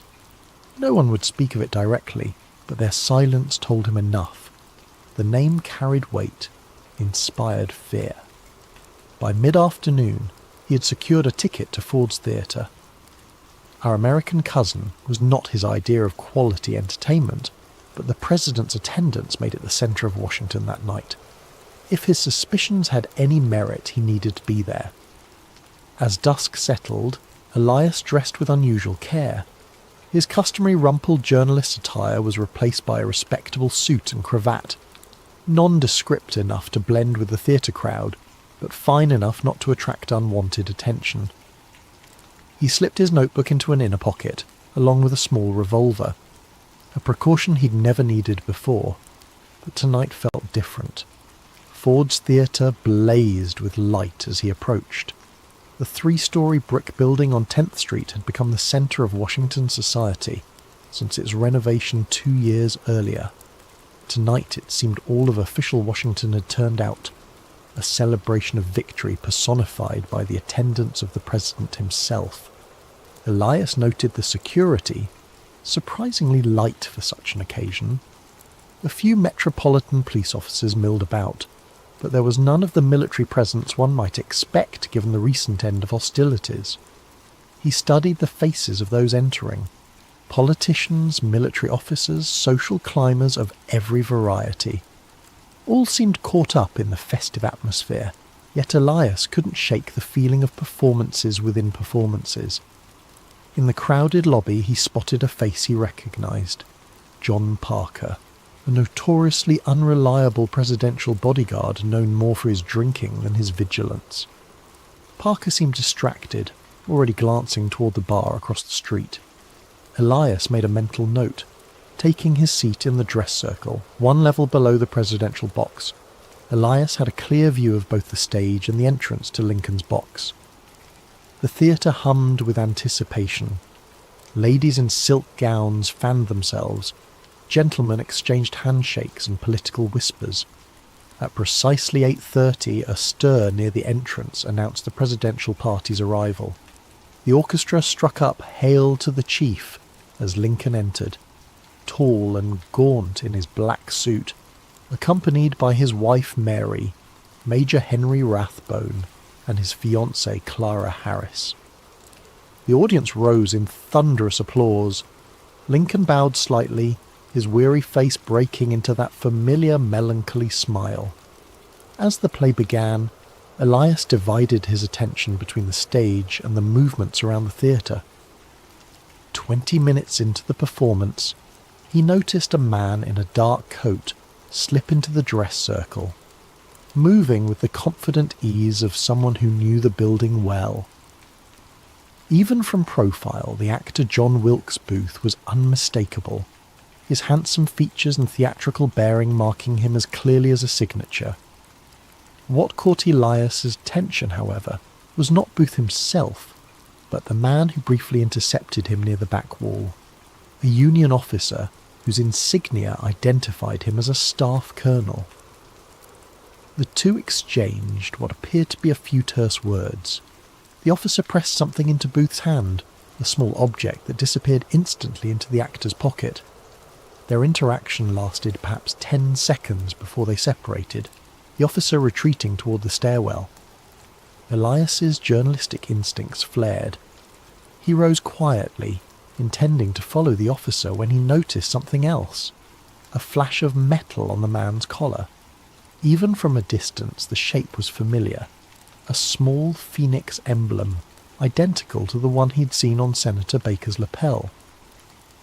Before Elias could process this, Booth had already moved toward the president's box. With growing alarm, Elias watched the actor pause outside the entrance. The expected guard, Parker, was nowhere to be seen. Booth seemed to check the corridor before slipping inside. What happened next would forever burn itself into the nation's consciousness. The sharp crack of a pistol, Mary Lincoln's piercing scream, Booth leaping from the box to the stage, catching his spur in a Treasury Guard flag, landing awkwardly but still managing to brandish his knife and shout words that would echo through history. Sic semper tyrannis. The theatre erupted into chaos. Women fainted, men shouted.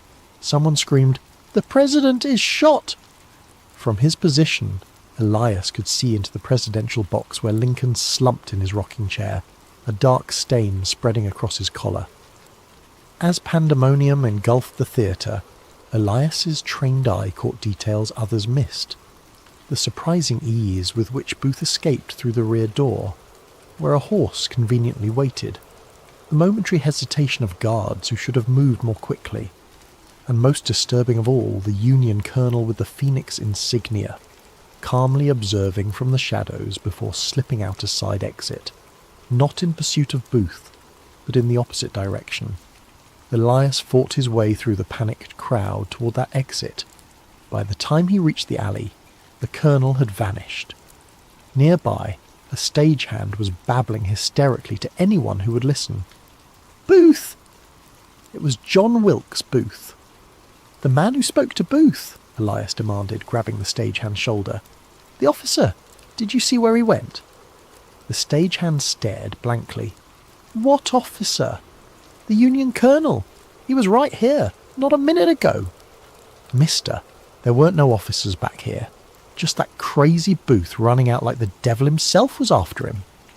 Elias pushed past, scanning the alley. Nothing. It was as if the man had evaporated into the night air. Behind him, the sounds of chaos poured from the theatre. Someone was shouting for a doctor. Someone else was calling for soldiers. As military personnel began arriving, Elias melted into the crowd gathering on 10th Street. His mind raced, attempting to process what he'd witnessed. Lincoln shot, Booth as the trigger man. But that exchange, the missing guard, the convenient horse, the colonel with the Phoenix emblem who'd spoken to Booth moments before, none of it felt like the act of a lone madman. By midnight, the city had transformed. Troops patrolled every street. Crowds gathered outside the Peterson house across from the theatre, where doctors fought to save the president's life. Rumours flew like startled birds. The vice president had also been attacked. Secretary Seward had been stabbed in his bed. Confederate sympathizers were storming the city. Elias worked his way through the crowd, gathering fragments of conversation, watching which officials came and went. Shortly before 1 o'clock, he spotted Secretary Stanton arriving, his face a mask of controlled fury. As Stanton pushed through toward the house where Lincoln lay dying, Elias caught a glimpse of who accompanied him. The same colonel from the theatre, now openly wearing his Phoenix insignia, as if it were an official military decoration. Their eyes met briefly across the chaotic street. The colonel's gaze was cold, evaluating, and unmistakably warning. Then he disappeared inside behind Stanton, where the fate of the nation was being decided while its leader slipped away. By dawn, when Lincoln finally surrendered to his wound, Elias had filled his notebook with observations that contradicted the narrative already forming in official circles. As the bells of Washington began to toll, he slipped away from the crowds, certain of only one thing: what he had witnessed at Ford's Theatre was not the impulsive act of a Southern sympathizer, but the opening move in a much larger game. The city awoke to church bells and black crepe. By noon on April 15th, Washington had transformed into a city of mourning. Black fabric draped from windows and balconies. Women wept openly in the streets. Men stood in stunned silence outside newspaper offices, reading the bulletins posted every hour. Elias moved through this landscape of grief like a ghost, his journalist's mind cataloguing the discrepancies that were already appearing between what he had witnessed and what was being reported. The papers called Booth a Southern fanatic acting alone. No mention of the officer who had spoken with him, no questions about the convenient absence of the president's guard, no curiosity about how easily the assassin had accessed the box. Most telling was how quickly the official narrative formed. Before Lincoln's body was cold, before any real investigation could begin, the story had already solidified. A vengeful actor, driven by Confederate sympathies, had struck a final blow for the lost Southern cause. Elias made his way to a small printing shop off E Street owned by a German immigrant named Müller, who had printed The Honest Witness throughout the war. The old man's face was grave as Elias entered. "I cannot print for you any more, Herr Finch," Müller said before Elias could speak. "Men came this morning. Government men." "What men? What do they want?" Müller's hands trembled as he rearranged already perfectly ordered type. "They asked about you, about your pamphlet. They took my customer ledger," he lowered his voice. "They had that look, Finch. The look of men who break things that cannot be fixed. Did they threaten you directly?" "They didn't need to." Müller glanced nervously at the window. One of them said, "The country needs unity now, not troublemakers." Then he put his hand on my printing press and said, "Beautiful machine. Would be a shame if something happened to it. Or to your immigration papers." Elias felt a familiar anger rising. "I need to print what I saw last night, Heinrich. The truth about what happened at Ford's." "Not here you won't." Müller pressed a key into Elias's palm. "Back room of Kennedy's tobacco shop. My brother's old press is there. It's yours if you need it. But, Finch," his eyes were pleading, "be careful. These are dangerous times to question powerful men." By late afternoon, Elias had established himself at Kennedy's. The small press was outdated but functional. As he arranged his notes, preparing to write, a knock came at the door. His hand moved instinctively to the revolver in his pocket. A woman's voice called softly, "Mr. Finch? Adelaide Booker. I was at Ford's last night." Elias opened the door carefully. Adelaide Booker was in her 40s, a seamstress who had worked at the theatre for years. They had spoken several times when Elias was researching a piece on wartime entertainment. "I saw you following that officer," she said without preamble once inside. "The one with the strange pin." Elias's pulse quickened. "Tell me exactly what you saw." "I was mending a curtain backstage when Mr. Booth arrived. He seemed anxious, checking his pocket watch. Then that officer came in the stage door, which was unusual itself. They spoke briefly. The officer gave him something small, metallic. Her voice dropped to a whisper, and he said, "Remember, wait for the laugh line in Act 3, Scene 2, not before." Then he left through the same door. "Would you recognise this officer again?" Adelaide nodded. "Colonel Atticus Wade. He's been to the theatre before, always asking about who sits where, studying the layout." She clutched her shawl tighter. "I shouldn't be here. My sister says men have been asking questions about everyone who worked last night." After Adelaide left, Elias worked furiously into the evening, writing an account of what he'd witnessed, including the seamstress's testimony. He titled it simply, "Questions about Ford's Theatre." By midnight he had printed 200 copies ready for distribution. As he stepped out into the alley behind Kennedy's, a shape detached itself from the shadows. Elias reached for his revolver, but a familiar voice stopped him. "I wouldn't, Finch. There are 3 rifles trained on you right now." Colonel Simmons stepped into the dim light of the gas lamp, his uniform immaculate, his expression unreadable. "You said something big was coming," Elias said. "You knew?" "I suspected. There's a difference." Simmons glanced at the bundle of pamphlets under Elias's arm. "Those won't see daylight. The city's locked down. Every street corner has a soldier or a detective. Since when do you care about suppressing the truth? Since Secretary Stanton declared martial law an hour ago." Simmons sighed heavily. "The official story is that Booth acted with Confederate conspirators. Anyone suggesting otherwise is undermining national security in a time of crisis." Elias stared at him. "You're part of it. The Order of the Phoenix." Simmons flinched almost imperceptibly. "That name isn't to be spoken aloud, especially now." He stepped closer. "Listen to me carefully, Finch. What's done is done. Lincoln was too soft for what comes next.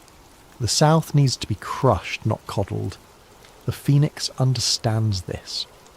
And Booth? Just a convenient madman you could manipulate? A useful patriot who believed he was serving the Confederacy when in fact he served a greater purpose." Simmons looked genuinely sad. The country needed a villain, and he provided one. Now the real work begins. Stanton? Wade? Baker? How deep does this go? Instead of answering, Simmons handed him a folded paper. "This was left for you. I'd burn it after reading." The paper contained just 5 lines in a flowing script. "The Phoenix rises from necessary fire. What seems an ending is merely transformation. Those who see too clearly become blinded. EF. Choose wisely where blindness falls. April 16th, midnight. Congressional Cemetery. Hamilton plot." When Elias looked up, Simmons had vanished. The alley was empty, save for a stray dog nosing through garbage. Above, the stars were obscured by clouds that promised rain. That night, Elias returned to his lodgings to find it had been searched, thoroughly and professionally. Papers rearranged, floorboards loosened, even the mattress sliced open. His latest notes were gone. On his desk sat a newspaper, folded open to a small item. Adelaide Booker, seamstress at Ford's Theatre, tragically took her own life this evening, overcome by grief at witnessing the president's assassination. Elias felt cold sweat break out across his forehead. Adelaide had been fine mere hours ago, determined, clear-eyed. The message was unmistakable. Witnesses could be erased as easily as words on paper. For the next 24 hours, Elias moved cautiously through a city transformed. Military checkpoints had sprung up overnight. Men in plain clothes, but with the unmistakable bearing of detectives, watched from street corners. Newspapers printed identical accounts of the assassination, as if working from the same script. Booth was now the most hunted man in America. But Elias noticed the search seemed strangely performative. Lots of visible activity, little actual progress. On the evening of April 16th, as the first drops of rain began to fall, Elias made his way to Congressional Cemetery. The Hamilton plot was easy to find, a grand marble obelisk marking the resting place of a forgotten congressman. As midnight approached, Elias waited in the shadows of a nearby mausoleum, revolver ready. At precisely midnight a carriage arrived. A solitary figure emerged carrying a lantern. Tall, distinguished, instantly recognisable despite the darkness and rain. Secretary of War Edwin Stanton himself, the second most powerful man in the government, now effectively ruling the nation while Vice President Johnson floundered in his new role. Mr. Finch, Stanton called, his voice carrying clearly despite the rain. I know you're here. Let's dispense with theatrics. If I wanted you dead, you would be. Elias stepped cautiously from his hiding place. Like Adelaide Booker? Stanton's expression didn't change. Regrettable, but necessary. Some people cannot adapt to changing circumstances. He studied Elias with shrewd eyes. You, I think, are more practical. Is that why you're here? To discover my price? To offer you perspective? Stanton set the lantern on a nearby grave marker. What do you think you know, Mr. Finch? I know Lincoln was assassinated by conspiracy, not by a lone madman. I know the Order of the Phoenix, whatever it is, orchestrated it. I know you're involved. Stanton nodded slowly. Not inaccurate, but incomplete. The Phoenix is not what you imagine. Not some cabal of power-hungry monsters. We are patriots who understand that sometimes surgery is required to save the patient. And Lincoln was the disease. Lincoln was an obstacle. Stanton's voice softened slightly. A good man, but one whose compassion would have destroyed what we fought for. His plan for malice toward none would have allowed the same southern aristocracy to reclaim power within a decade. The war would have been for nothing. A cold certainty settled in Elias's stomach. So you had him killed. We had him removed, Stanton corrected, for the greater good. Now reconstruction will proceed as it must, with the firm hand the South requires. He stepped closer. History is shaped by those who control its narrative, Mr. Finch. You could be part of that shaping. You want me to be your propagandist? I want you to be realistic. Your talents are considerable. The Honest Witness showed that. The country needs unity now, not discord. Stanton reached into his coat and produced a leather portfolio. Inside is a commission as special correspondent to the War Department, along with enough evidence to suggest you've been working for us all along. The choice is simple. Join us and write the history we need, or fight us and be written out of it entirely. He placed the portfolio atop the grave marker and returned to his carriage. Before entering, he paused. One day, when passions have cooled, the truth can emerge, but not now, not for decades. The rain intensified, nearly drowning his final words. Choose wisely, Mr. Finch. By tomorrow, there will be no other choices left.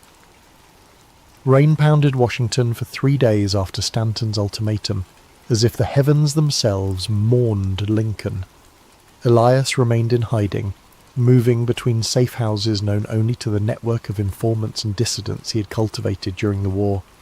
The portfolio Stanton had offered remained unopened in his coat, Pandora's box of temptation and compromise. On the third night, as thunder rolled across the capital, Elias met with Muller in the cellar of a church, whose minister had secretly treated wounded Confederate soldiers during the war. The street papers say Booth has fled south, Muller reported, shaking rain from his coat. But I heard from my cousin who drives a supply wagon. Soldiers searched the Surratt boarding house again today, tore up floorboards, broke down walls. They're looking for something, Elias mused. Something they think Booth left behind. Or something they planted that they now need to recover. Muller hesitated. There are rumours about a diary. This caught Elias's attention. Booth kept a diary? So they say. A small red leather book where he wrote his thoughts, his plans. The kind of thing that might reveal who he spoke to, who gave him orders. Elias's journalistic instinct flared. Such a diary would be the evidence he needed. Who told you this? A clerk at the War Department. He was drunk, talking too freely at Hannigan's Tavern. Said Stanton himself ordered every inch of the boarding house searched. Said the secretary was white as a ghost when he gave the order. The implications were clear. If Booth had recorded his contacts with the Order of the Phoenix, with Wade or Baker or Stanton himself, such evidence would shatter the carefully constructed narrative of a lone assassin. Elias made his decision. "I need to get into Surratt's boarding house." "Impossible," Muller protested. "It's guarded day and night." "Nothing is impossible," Elias countered.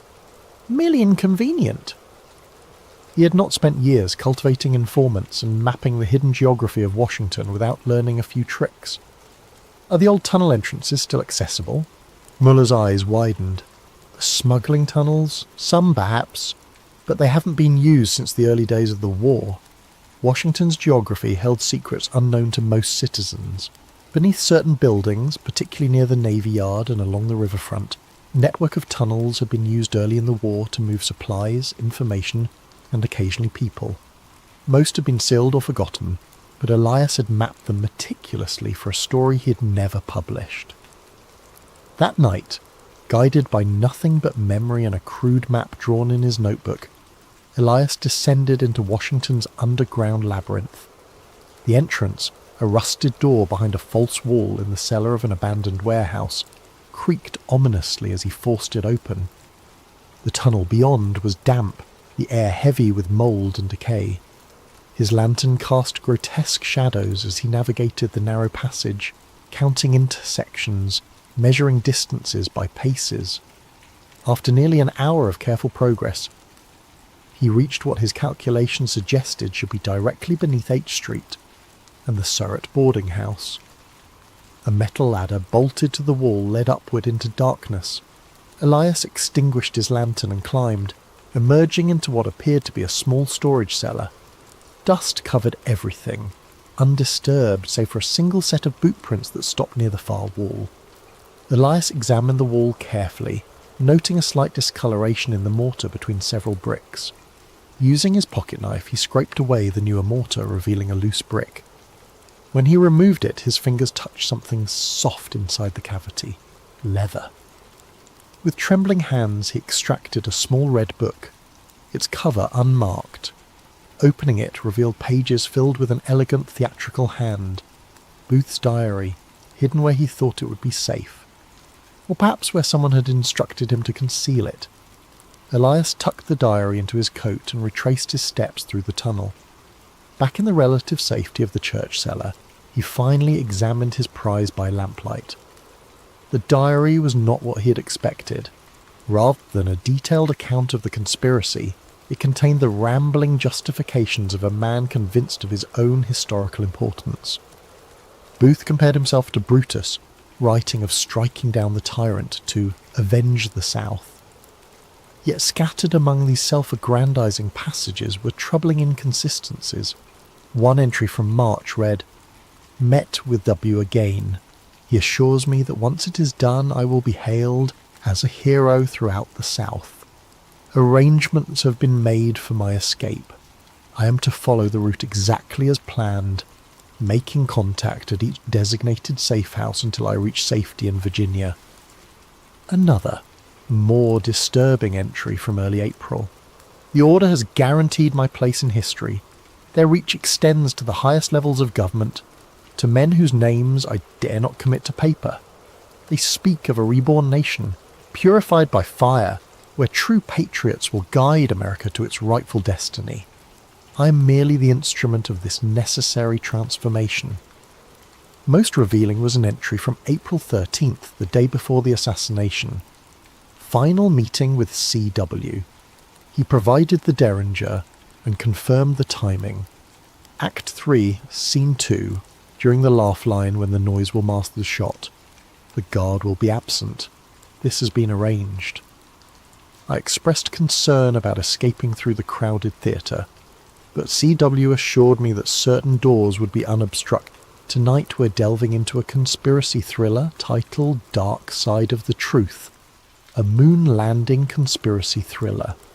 It's set in the year 2025, yet it digs into events that occurred more than half a century ago, or so the official history says. Our protagonist, Elliot Graves, isn't the typical tinfoil hat conspiracy theorist. He's a rational investigative journalist who's built his reputation on skepticism and fact-checking. But his life takes a sharp turn when he receives a mysterious reel of 16mm film, suggesting that one of humanity's greatest achievements, the 1969 moon landing, was staged on a secret set. As we progress through the story, you'll meet characters with their own moral compasses, locked in a deadly dance. There's Sam Reyes, a sharp-witted former NASA engineer who knows more about the organization's secrets than is probably safe.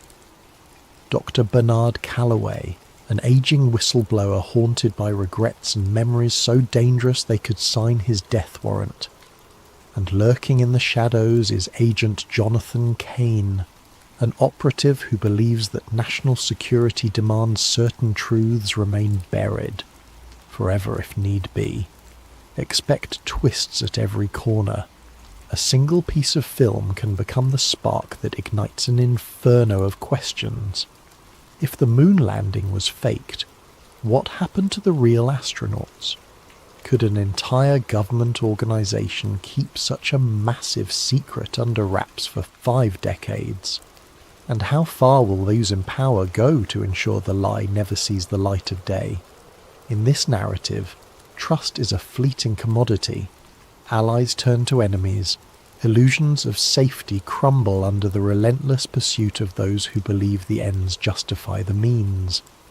Most of all, this is a story about the cost of truth. Is it worth risking one's safety, peace of mind, and very identity to challenge one of history's most iconic moments? Would you stand your ground if the price were everything you hold dear? So sit back, whether you're at home, in the office, or on a midnight train to somewhere distant. Let yourself be pulled into a reality where the lines between historical record and government-engineered fantasy blur, leaving only one certainty, that once you learn the truth, there is no going back. Ready? Then let's begin. In just a moment, we'll step into part 1, where a mysterious package arrives on Elliot Graves's doorstep, sending him hurtling into a hidden world of secrets and illusions. Keep your wits about you, and don't forget to keep the lights on. Welcome to Dark Side of the Truth, a moon landing conspiracy thriller. Elliot Graves had no reason to suspect the night would bring anything unusual. He sat in his small book-lined apartment in downtown Philadelphia, finishing an article on local corruption, a typical piece for his modest but dedicated readership. A coffee mug stood half empty beside him, thick smudges of ink marking the final edits on his notes. It was the kind of moment he usually relished, quiet, focused, and free of the outside world's chaos. Then came the knock, 3 sharp raps, unannounced and oddly urgent. Elliot glanced at the clock. 10:47 p.m. He wasn't expecting anyone. The hallway light flickered as he opened the door, finding nothing but a single battered cardboard box at his feet. No note, no name, just his address scrawled in black marker. It could have been a source dropping a tip, though most of his informants were digital ghosts, rarely venturing into the physical realm. Curiosity piqued. Elliot brought the box inside. It weighed more than he expected. Taped across the top, a plain sheet of paper read, "Watch immediately." The handwriting was jagged, as if penned in a hurry or under duress. Carefully he cut the tape, half expecting a bomb or a rig device. Instead, inside lay a vintage 16mm film reel in a metal canister, the label partially peeled off. He gently tilted it back and forth, hearing the soft shift of film spooled inside. Elliot felt a jolt of excitement. He'd handled old film reels before, but never one that found him in the dead of night. An archaic machine in his study closet passed down by his grandfather might be the only way to view it. He rarely used the projector, but he was determined to see what was on this reel, if only to figure out who had gone to so much trouble to send it. Setting up the projector took nearly half an hour. Dust motes swirled in the beam of a single lamp as he threaded the film carefully.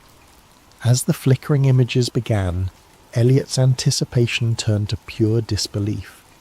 The footage was in black and white, shaky in places, but unmistakably capturing a large, elaborate set. A moon-like surface crafted on what looked to be a soundstage. Stage lights hung overhead, cables snaking across the floor. He squinted, recognizing the shape of a NASA lunar module prop, like something out of a historical documentary. But it wasn't a documentary. He saw men wearing astronaut suits, one of them bearing an uncanny resemblance to Neil Armstrong. Off to the side, a group of technicians hovered, adjusting cameras that weren't from 1969. They looked older, yes, but not quite from the era. A man stepped into view clapping a film slate. On it was scribbled, Apollo 11, Take 3. The adrenaline spiked through Elliot's veins. This reel showed the moon landing being filmed on a set. His rational mind scrambled for explanations. Could this be a Hollywood recreation or some kind of promotional footage? But the detail was too raw, too disorganized for a typical behind-the-scenes doc. There were sections where the astronauts removed their helmets, revealing sweaty faces. The lander and flag props looked hastily put together. One of the men off-screen shouted, "Watch the reflection, we can't show the lights," as if aware of how a real moon environment should look, no visible reflections of rigging in an astronaut's visor. By the time the reel ended, Elliot's hands trembled. He remembered hearing about the moon landing conspiracy theories, wild claims of stage sets and Kubrick involvement, but he'd always dismissed them. He prided himself on debunking such nonsense. Yet here was tangible evidence, or the best fake he'd ever seen. A single question throbbed in his mind. Who would send this to me, and why now? He reached for his phone, intending to call a trusted colleague, only to find the screen black. No power. He was sure it was charged. Strange. He tried to boot up his computer to search for any reference to lost Apollo footage, but the internet connection was dead. He felt his chest tighten in a wave of paranoia. Was he imagining things, or was this more than a coincidence?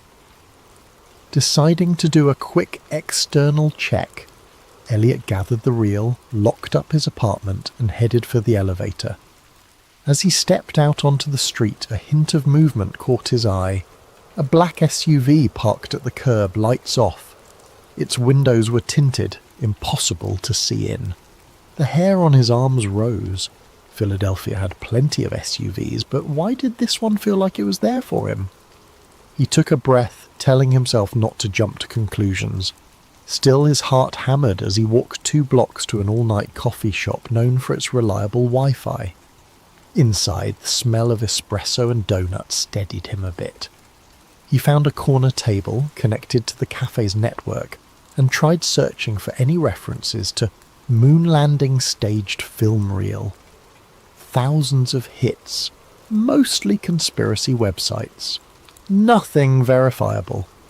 Minutes later, he typed a cautious email to a colleague, attaching a single grainy screenshot from the reel. He pressed send. An error message blinked back. Message undeliverable. He tried again. Same result. He wondered if his phone or laptop had been compromised or if there was a bigger net around him. The idea of being watched in real time chilled him. Returning to his apartment would be a risk, but he had nowhere else to analyze this film. As he left the shop, the black SUV was gone. Instead, a grey sedan sat across the street, engine running. Elliot inhaled sharply and hailed a cab. If someone was tailing him, best to lose them in traffic. The entire ride he cradled the film canister on his lap, heart pounding. He found himself muttering under his breath, "It can't be real, it can't be real." Yet some buried part of him whispered that it might be. If so, everything he understood about American history was about to unravel, and he was holding the thread that could unspool it all. Little did he know that before sunrise he'd be a fugitive in his own city, hunted by forces who had protected this secret for over 50 years. And the package was only the beginning. Elliot's morning came too soon, and with far more chaos than he could handle. He hadn't slept. Fear and excitement drove him to sift through every frame of the film reel, making notes, snapping photos with a spare camera he'd found in an old drawer. Perhaps he could create a digital copy? But his attempts to digitize the reel via his laptop repeatedly failed. Some hidden glitch kept corrupting the files. He cursed under his breath. Was it sabotage or just outdated hardware? At first light, he ventured to his usual contact for obscure intel, a quiet archivist named Harriet, who worked at the local historical society. He hoped she might authenticate the film's physical materials. Harriet was meticulous with details, and if anyone could confirm the reel's age, it would be her. The society's building was a grand relic, all marble floors and dusty exhibits. Elliot found Harriet in a back office, squinting through a magnifying glass at a centuries-old map. She looked up, alarmed by his frantic posture. Without preamble, he passed her the film canister. "I need to know if this is genuinely from 1969, he whispered, glancing around as if the walls had ears. Harriet frowned at his secrecy but began her inspection. She murmured something about the film's brand markings, the chemical composition of older film stock, and how certain colour-coded edges could pin down the manufacturing date. Within half an hour she had her verdict. "This reel does appear to be from the late 1960s. "Where'd you get it?" Elliot let out a breath he hadn't realised he was holding. "Somebody sent it to me last night." He hesitated, debating how much to reveal. Before he could continue, Harriet's phone rang. She picked it up, and her expression clouded as she listened. Yes, he's here," she said, a tremor in her voice. He backed away, panic flaring. Was Harriet being told to stall him? He mouthed, "Hang up," but Harriet just stared at him wide-eyed. Elliot snatched the phone from her hand.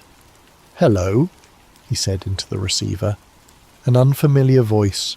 "Elliot Graves. Step outside, we just want to talk." He froze. A second later the line went dead. "Who was that?" Harriet whispered, her complexion pale. Elliot shook his head, realizing he'd dragged her into danger. "I have to go." He grabbed the film, thanked her in a rush, and bolted out a side entrance. Immediately he spotted two men in dark suits stepping out of a black sedan. They scanned the area, eyes sharp and purposeful. Elliot ducked behind a parked delivery truck. He rummaged for his phone. It still wouldn't connect to a network. He couldn't call for help. Glancing around, he saw a narrow alley. He sprinted for it, ignoring startled pedestrians. The men noticed and gave chase. Footsteps echoed behind him as he weaved through the maze of back streets. He didn't stop until he was sure he'd lost them. Leaning against a graffiti-stained wall, he gulped the cool morning air. The reality sank in. I'm being hunted. His mind raced. Who had the power to track him within hours? Some fraction of NASA, the FBI, or an even more clandestine outfit? He remembered Harriet's stunned face and felt a pang of guilt. Was she safe? With his phone compromised, Elliot needed a secure communication line. That's when he remembered Sam Reyes, a former NASA engineer turned freelance tech wizard. They'd crossed paths a year ago when Sam leaked documents exposing flawed satellite software. She'd proven resourceful and cautious, someone who operated in the grey areas of government secrecy. He rummaged through his wallet for her old business card, typed the number into a borrowed flip phone he'd bought for emergencies. 2 rings, then Sam answered with a wary, "Who is this?" "Elliot Graves," he said quietly, trying to steady his voice. "I need your help. It's urgent." Sam let out a short laugh. "You're the reporter who debunked that UFO fiasco. Are you calling to do another piece?" He glanced around to make sure no one was listening. "This is bigger than UFOs. I have an old NASA film that suggests the moon landing was not what we think." Silence on the line. Then Sam hissed, "Don't say another word. There are ears everywhere. Meet me at the Redwood Garage, level 3, in an hour." She hung up. He had no time to question her abruptness. He made his way to Redwood Garage, a concrete structure on the outskirts of the city. Ducking beneath security cameras, he took the stairs to level 3. Only a few cars were parked, the area echoing with the hum of overhead fluorescent lights. He found Sam leaning against a pillar, arms folded. She was petite, with sharp eyes and a laptop bag slung over her shoulder.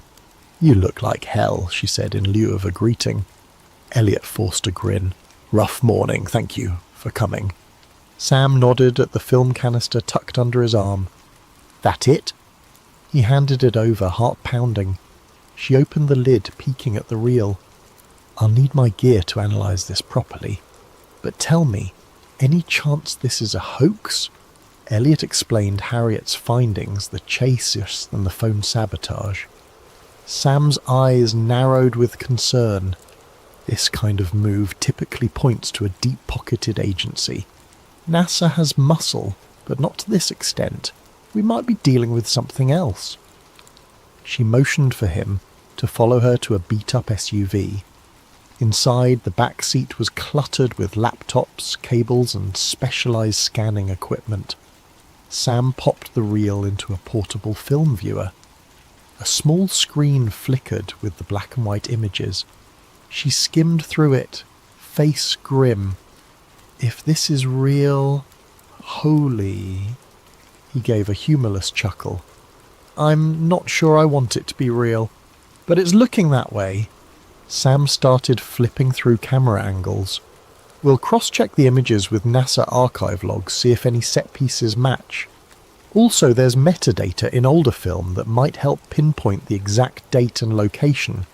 But if whoever's hunting you has the resources to block your phone and track you so fast..." "Yeah," Elliot said, swallowing hard. "I'm in trouble, aren't I?" Sam gave him a look that said, "You have no idea.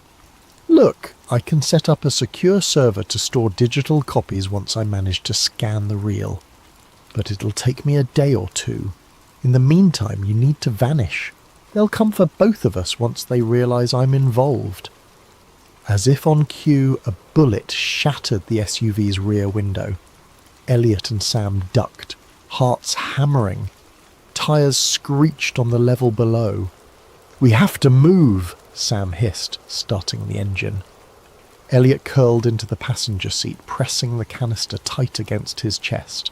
Another shot rang out, pinging off the concrete pillar. The SUV lurched forward, screeching around corners, headlights glaring on dull grey walls. Behind them, at least 2 dark sedans roared up the ramp. The chase was on. Elliot felt the cold sweat on his brow. This was no longer about verifying a piece of film. This was survival. More bullets clanged against the SUV's metal frame. Sam cursed under her breath, twisting the wheel. The exit ramp loomed ahead, a single security arm blocking the exit. Sam ploughed right through it, leaving splinters behind. They burst into daylight, weaving into the city traffic. Horns blared. The sedans kept pace, engines revving. As Sam careened down a busy street, Elliot realized just how far he'd fallen into this conspiracy. He'd started the night as a skeptic receiving a curious package. Now he was on the run. uncertain if he'd live to see the next morning. The real question: was the truth worth this cost? He clenched the film canister as if it were his lifeline. Maybe it was. Once they lost their pursuers, thanks to Sam's clever shortcuts and the chaotic labyrinth of city streets, Elliot and Sam took refuge in a deserted warehouse by the river. It was a space Sam sometimes used as a safe house, its electricity powered by a makeshift generator. Old crates littered the corners. The air smelled of dust and stagnant water. They parked the SUV inside, headlights slicing through the gloom. Elliot exhaled shakily, stepping out and checking his jacket for bullet holes. Miraculously, neither of them was injured. Sam followed, film canister in hand. "We have to lie low," she said. "I'll do what I can with the real. But first we need to figure out who can confirm or deny the authenticity. Some old NASA folks might still be around, or people from the Apollo era." That jogged a memory for Elliot. "I know someone, Dr. Bernard Calloway. He was part of the Apollo program. Wrote a few obscure papers on lunar orbit complexities. I interviewed him years ago for a piece on NASA bureaucracy. He might know if any of this is real." "Let's hope he's still alive and willing to talk," Sam replied grimly, setting up her scanning equipment. "Meanwhile, I'll start digitizing. Go call your guy." She tossed Elliot a burner phone, a cheap flip phone with no internet capability, just voice and text. "Keep conversations short. We don't want to leave a trail." Elliot nodded, stepping away for some privacy. He dialed a number he hadn't used in years. The call rang on, and just when he thought it would go to voicemail, a gravelly voice answered. "Yes? Who is this?" "Dr. Calloway, it's Elliot Graves. Remember me?" A tense pause. "Graves? The journalist? Why are you calling me?" Elliot cut straight to the point. "I have a film reel suggesting the Apollo 11 landing was staged. I need your perspective." He expected outrage or disbelief, but Calloway only muttered a soft curse. "Damn it, you kids never learn. Where are you?" "Too dangerous to say over the phone," Elliot replied. "Can we meet?" Another heavy silence. "You must be insane. Do you have any idea who might be listening to our conversation right now?" Calloway let out a shuddering breath. "Look, there's a small diner off Route 47 near a truck stop. Tomorrow, noon. If I don't show up, assume I got spooked." Elliot thanked him and hung up, anxiety coiling in his stomach. The man's reaction was more dread than disbelief. That alone spoke volumes. He returned to Sam's makeshift workstation, where the reel was half fed through a specialized scanner. The process was laborious, each frame captured in high resolution. "How's it looking, Elliot asked. Sam frowned, studying the images on her laptop screen. Grains consistent with 1960s film stock. Some coding on the edges indicates a manufacturing batch from around 68. Also, I've spotted certain NASA emblems in the background that weren't publicly revealed until the mission ended. And see that console there?" She zoomed in on a screenshot. "That's an Apollo guidance computer, but an early prototype version. Only a handful existed. This is not your average hoax. It's either the most elaborate one in history or it's real," Elliot finished, his voice hollow. Sam gave a grim nod. "I'm leaning towards real. Our next step is to confirm. If your Dr. Calloway can give us any leads, we might find definitive proof." They spent the rest of the day in anxious waiting. Sam pored over the scanned film frames, while Elliot paced, trying to piece everything together in his head. Every so often he'd remember the chase, the bullets, and the unwavering stares of those men in suits. Just how large was this conspiracy? Night fell, bringing a sticky heat that made the warehouse air oppressive. Sleep came fitfully. with Elliot dozing in a corner, propped against crates. He dreamed of astronauts drifting in a stage lit by fluorescent tubes, their voices echoing with lines fed by hidden earpieces. He woke with a start to find Sam tapping him on the shoulder. "Time to go," she said softly. "We have to meet your whistleblower." By noon they'd driven 2 hours south to a truck stop just off Route 47. The diner looked vintage, a chrome exterior, peeling neon sign and a handful of big rigs parked nearby. They left the SUV behind a closed service station, walking the rest of the way under the scorching sun. Inside, the diner was half empty. The waitress behind the counter gave them a bored glance. In a corner booth, an elderly man sat facing the window, wearing tinted glasses and a hat pulled low. Elliot recognized him, Dr. Bernard Calloway. He looked older and thinner than their last meeting, as though carrying a burden too large for his frail frame. Calloway, the Elliot said, quietly, sliding into the booth. Sam took the seat beside him. Calloway's gaze flicked to them, fear etched in the lines around his mouth. "You brought someone else. I told you to come alone." "This is Sam Reyes. She's helping me verify the film." "Film?" Calloway's voice trembled. He removed his tinted glasses, revealing tired eyes. "I hoped I'd go to my grave without seeing it again. Lord knows I was done with those days." Elliot swallowed. "You've seen it before?" Calloway exhaled a long, shaky breath. "I was part of Apollo 11's operations team, unofficially. My real job was ensuring the broadcast feed from the moon looked authentic. We had technicians in a secret studio capturing angles that would pass as lunar footage. It was a matter of national pride and also, ironically, fear. Needed to beat the Soviets. When the actual craft encountered catastrophic issues, NASA and the government decided it was safer to fake the landing for television. The real rocket never made it out of Earth's orbit safely. The astronauts eventually landed in the Pacific under the pretext of returning from the moon, but what the public saw was a carefully crafted illusion. Elliot's head spun. There it was, spelled out. The conspiracy in all its horrifying clarity. Sam leaned forward. "Why have you stayed silent all this time?" Calloway closed his eyes. "They threatened my family. I was briefed that revealing the truth would be an act of treason. Others who tried to speak up, well, they disappeared. I've lived under watch ever since, exchanging my silence for a quiet retirement. But I always knew this day might come." Elliot retrieved the film canister from his bag. "So the footage we have?" "It's partial," Calloway said, scanning the diner nervously.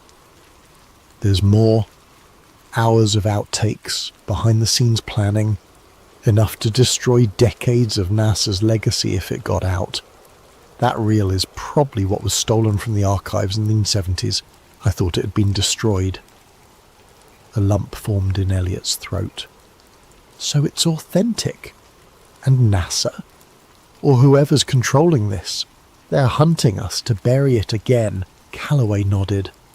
"They'll kill you, no question. They've killed for less." He glanced around, lowering his voice. "I can direct you to someone else who was there. A colleague named Walter Pierce. He escaped overseas, but you might track him down. He has a copy of the mission logs." Sam and Elliot exchanged looks. Every new piece of evidence upped the stakes. If they could find Pierce and get those logs, they'd have undeniable proof. Suddenly the diner's door swung open. Agent Jonathan Kane stepped in, though Elliot didn't know his name yet. The man wore a crisp suit and surveyed the room calmly, his gaze lingering on each patron. Elliot's heart seized. Calloway's face turned ashen. "That's one of them," he whispered, voice trembling. "We have to go." They slipped out the back exit, hearts pounding. Behind them they heard the waitress greet the newcomer with a polite, "Welcome, sir." Elliot glanced over his shoulder to see Kane's cold eyes scanning the booths. Outside, the scorching afternoon felt claustrophobic. They hurried toward the dusty parking lot.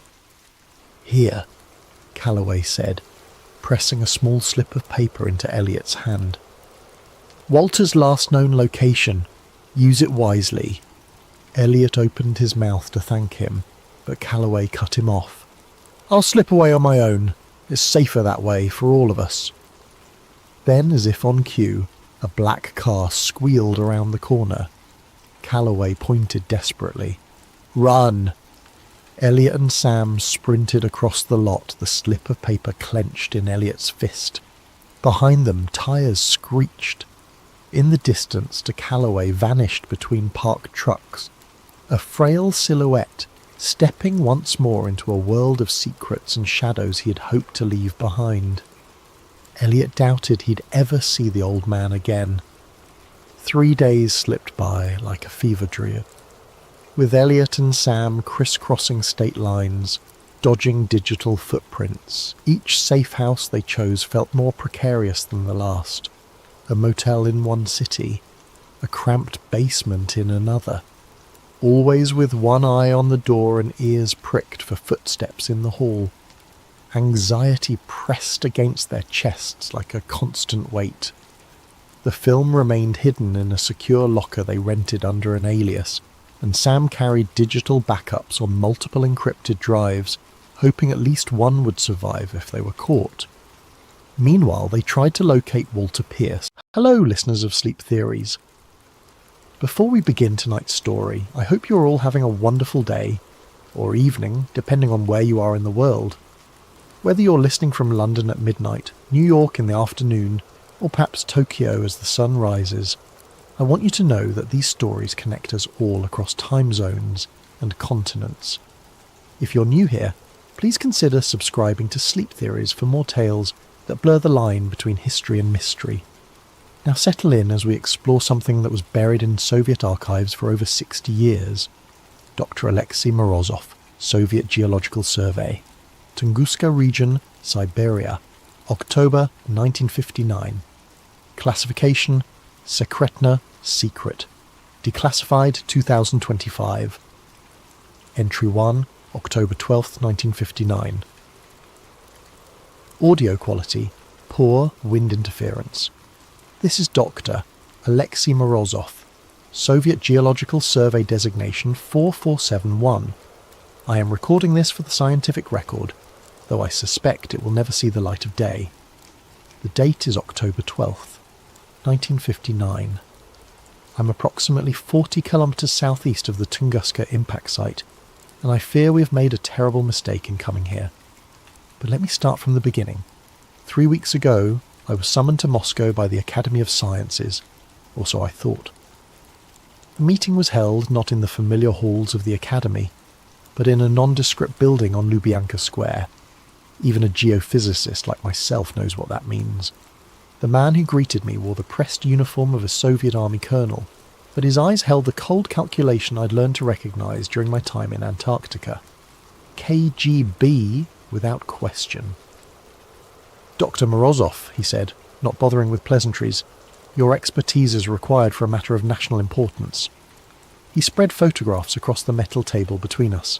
Satellite imagery, clearly recent given the resolution quality I'd never seen before.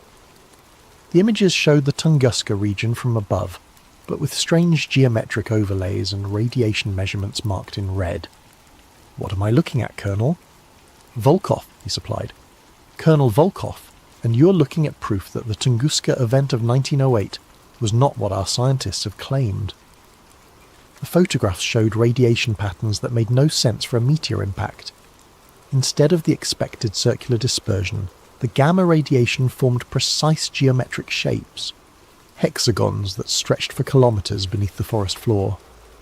"Our Cosmos satellites detected these anomalies 3 months ago," Volkov continued.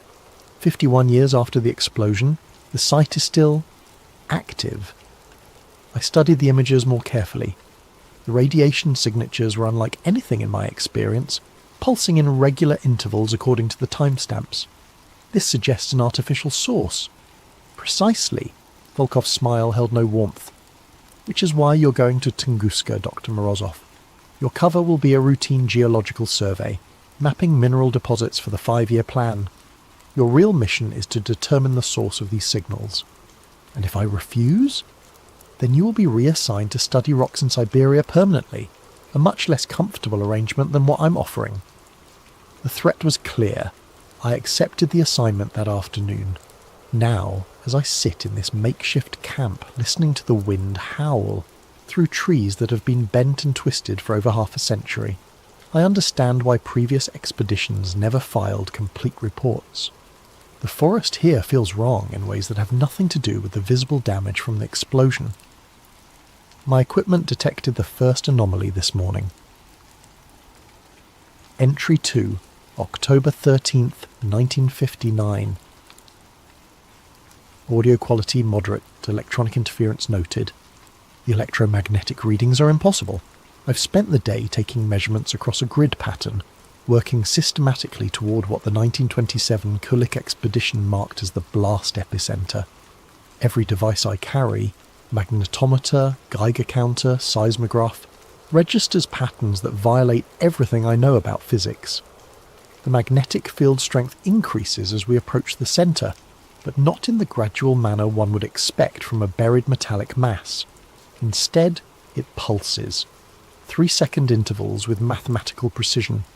Pulse, pause, like a heartbeat. My Geiger counter tells an even stranger story.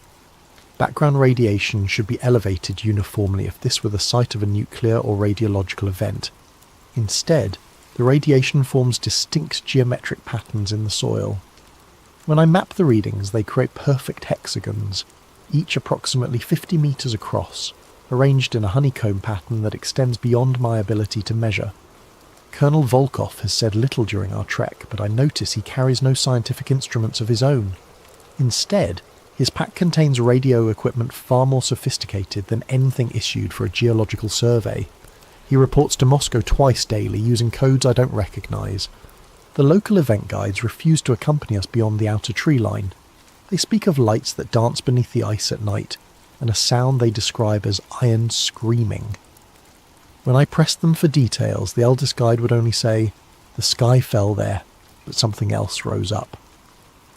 I dismissed this as folklore until we made camp last night. At 0300 hours, I was awakened by a sound I've never heard before. A deep, rhythmic vibration that seemed to come from the earth itself. It lasted exactly 3 minutes, then stopped abruptly. Volkov was already awake, standing at the edge of our camp with his radio in hand. "Did you record that?" he asked. I had not thought to record it, which now strikes me as a significant oversight for someone trained in scientific observation. The sound was so alien that my mind initially rejected it as impossible. "What was it?" I asked. Volkov's expression in the moonlight was unreadable. "The reason we're here, Doctor. This morning I discovered that several of my instruments had malfunctioned during the night. Not broken, malfunctioned in very specific ways. The magnetometer now reads magnetic north as pointing directly toward the blast epicenter, regardless of our actual position. The seismograph recorded seismic activity every 3 seconds throughout the night, perfect sine waves that should be impossible in stable geological conditions. Something is calling from beneath the permafrost. Entry 3, October 15th, 1959. Audio quality, poor, severe electronic interference. We have reached the epicenter. I understand now why Kulik's expeditions found no crater. This was not an impact. It was an emergence. The blast zone stretches for kilometers in every direction, trees flattened in the perfect radial pattern that has puzzled scientists for decades. But at the precise center, in a circle roughly 100 meters in diameter, the forest is untouched.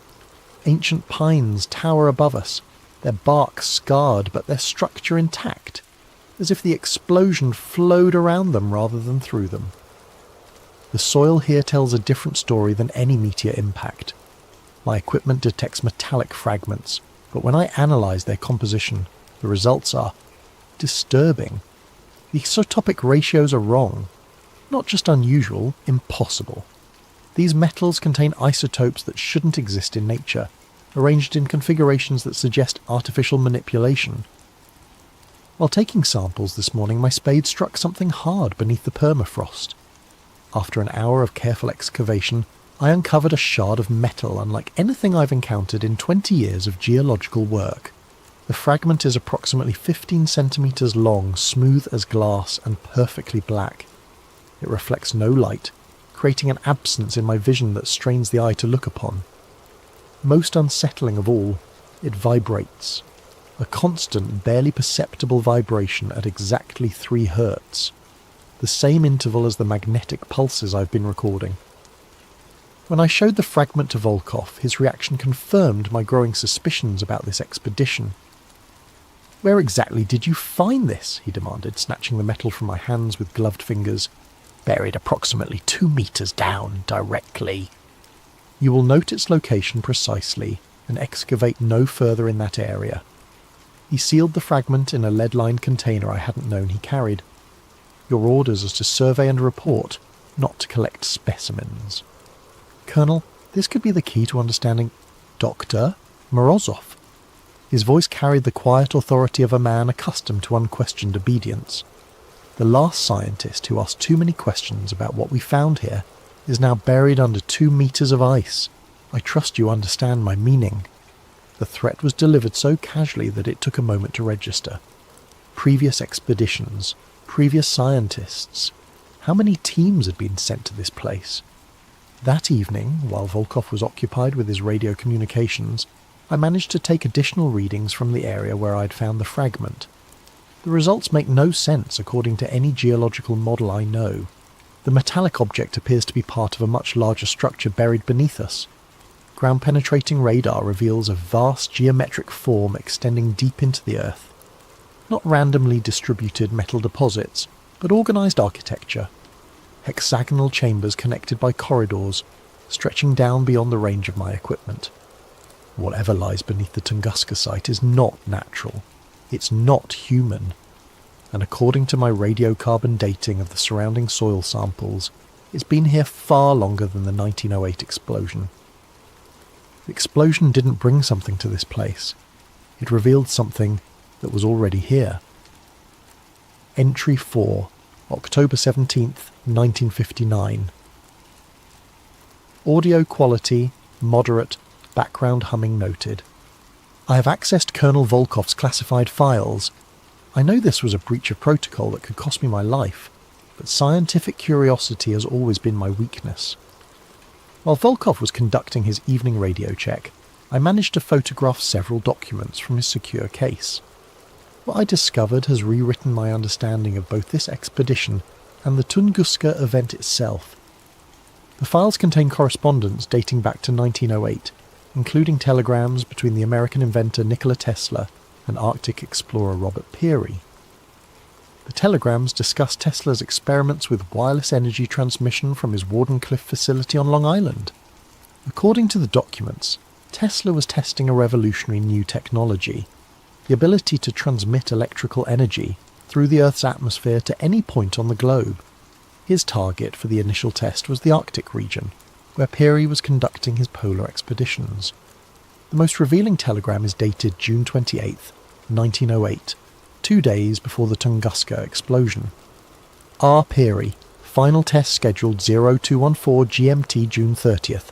Expect atmospheric disturbance Arctic region. Exercise extreme caution. Energy disbursement may exceed calculations. Nikola Tesla. Peary's response dated July 2nd. Tesla. Your test successful beyond measure. Sky over Siberia lit like day. Effect visible from Greenland. Indigenous populations report ground shaking 800 miles from target zone. Whatever you activated, it responded. Recommend immediate cessation of experiments as R. Peary. But the most disturbing document is Tesla's private journal entry, included in the KGB files through means I cannot determine. The transmission was successful, but not in the manner intended. We have awakened something that was not meant to wake. The energy beam penetrated not just the atmosphere, but the ancient ice. What we interpreted as successful power transmission was in fact a response signal. We are not the first to wield such power. We are merely the first to do so blindly. Tesla's Wardenclyffe facility was shut down and demolished just days after the Tunguska event. Official records claim financial difficulties, but the classified Soviet documents suggest otherwise. Tesla himself wrote to a colleague, "Some discoveries are too dangerous for the world as it exists." The KGB files contain additional evidence that Soviet authorities have known the truth about Tunguska for decades. Geological surveys in the 1930s detected the same anomalous structures I've been mapping, but the research was classified and the scientists involved were reassigned to other projects, or, as Colonel Volkov implied, disposed of entirely. According to the files, at least 3 previous expeditions have been sent to investigate the Tunguska site since 1945. None filed complete reports. 2 teams vanished entirely. The 3rd team's leader, Dr. Yuri Petrov, was found frozen to death in his tent, his final notes describing hexagonal chambers that extend beyond measurement, and a sound like the Earth itself breathing. The current expedition was authorized after satellite imagery revealed increased activity at the site. The geometric radiation patterns I've been studying have been growing stronger since 1957, suggesting that whatever lies beneath the permafrost is becoming more active. As I write this, I can hear that deep rhythmic vibration again. It begins every night at exactly 0300 hours and continues for precisely 3 minutes. But tonight, it's different, stronger, and I swear I can detect patterns within the sound, mathematical sequences that suggest intelligence. Volkov has been monitoring my activities more closely since I questioned him about the metal fragment. I suspect he knows I've accessed his files. If something happens to me, I hope this journal will survive to tell the truth about what we found at Tunguska. The explosion in 1908 was not a meteor impact. It was not even Tesla's wireless energy transmission, though that may have been the trigger. It was something far older responding to our signals, something that has been waiting beneath the ice for millennia, and now we've woken it up. Entry 5, October 19th, 1959. Audio quality excellent, all interference ceased. The silence is worse than the sounds. For 3 days, the electromagnetic interference that has plagued our equipment has been growing stronger. Radio communications with Moscow became impossible. My instruments registered readings that exceeded their calibrated ranges. The deep, rhythmic vibrations from beneath the earth increased in frequency and duration. Then, at dawn this morning, everything stopped. The sudden absence of electromagnetic activity is more unsettling than the anomalies themselves. It suggests that whatever has been transmitting from beneath the site has achieved its purpose. Volkov received new orders during the night via emergency radio protocol. We are to begin excavation immediately, using equipment that was airdropped to our location under cover of darkness. The machinery includes drilling apparatus far more sophisticated than anything required for a geological survey. "We're going down," Volkov informed me without preamble. "Moscow wants to know what's beneath us." "Colonel, I must advise against aggressive excavation. The structural integrity of whatever lies below is unknown. If we damage it..." "Dr. Morozov, you are here to provide scientific observation, not strategic planning. The decision has been made at the highest levels." The drilling began at 0800 hours. We penetrated the permafrost easily, but at a depth of 5 meters, the drill bit encountered something that sent vibrations through the entire operation. Not rock, not metal, but something that rang like a bell when struck. By midday, we had exposed the upper surface of a structure that defies geological explanation. The surface is composed of hexagonal plates, each roughly 2 meters across, fitted together with seamless precision. The material is unlike anything in my experience. Harder than steel, but with a crystalline structure that suggests organic growth rather than mechanical manufacture. The most disturbing discovery came when we cleared debris from one of the hexagonal plates. Beneath the ice and soil, the surface is not damaged or corroded despite its apparent age. Instead, It gleams as if newly made, with patterns of light that pulse through the material in the same 3-second intervals I've been recording. The structure is active, alive perhaps, though I hesitate to use that term for something clearly artificial. As we work to expose more of the surface, I noticed that my instruments were registering new types of activity. Electromagnetic pulses were emanating from the structure, but these were not random signals. They followed mathematical sequences, prime numbers, Fibonacci progressions, and other patterns that suggest deliberate communication. "It's trying to talk to us," I told Volkov during our afternoon break. His response chilled me. "No, Doctor, it's talking to something else. We're just listening in." That evening, while reviewing the day's data, I made a discovery that has shaken my understanding of human history. The electromagnetic patterns I've been recording match perfectly with radio signals detected by astronomers at the Jadrell Bank Observatory in England. The signals, dismissed by most scientists as background radiation, have been recorded intermittently since 1908. But the signals don't originate from space. They originate here, at Tunguska, and they're being transmitted outward at regular intervals. Whatever lies beneath us has been sending messages to space for over 50 years. Entry 6, October 21st, 1959. Audio quality poor, voice shows signs of extreme stress. We've broken through. After 2 days of careful excavation, we created an opening large enough to lower equipment into the structure below. The chamber we've accessed is vast, with walls that curve away into darkness beyond the range of our lights. The air inside is not stale as one would expect from a sealed underground space. Instead, it carries a metallic taste and a barely perceptible electric charge that makes the hair on my arm stand upright. Most unsettling of all, the air is warm, several degrees above freezing despite the permafrost that has covered this place for millennia. The chamber walls are covered in the same hexagonal plating we discovered on the surface, but here the patterns of light are more complex. Entire sections pulse in synchronized sequences, creating cascades of illumination that travel around the perimeter like waves. I descended into the chamber using mountaineering equipment, against Volkov's direct orders. The colonel wanted to wait for specialized personnel from Moscow, but scientific curiosity overcame caution. What I found below has convinced me that we are dealing with something far beyond human understanding. The chamber is not empty. It contains machinery, though that term is inadequate to describe what I observed. Geometric structures rise from the floor like crystalline trees, their surfaces covered in components that shift and reconfigure as I watched. The machinery, if it can be called that, appears to be self-repairing, self-modifying. At the centre of the chamber stands a pillar roughly 3 meters in height, composed of the same dark material as the fragment I discovered earlier. But this pillar is not inert. It pulses with internal light, and as I approached I could feel vibrations in my bones that matched the 3 Hz frequency I've been recording.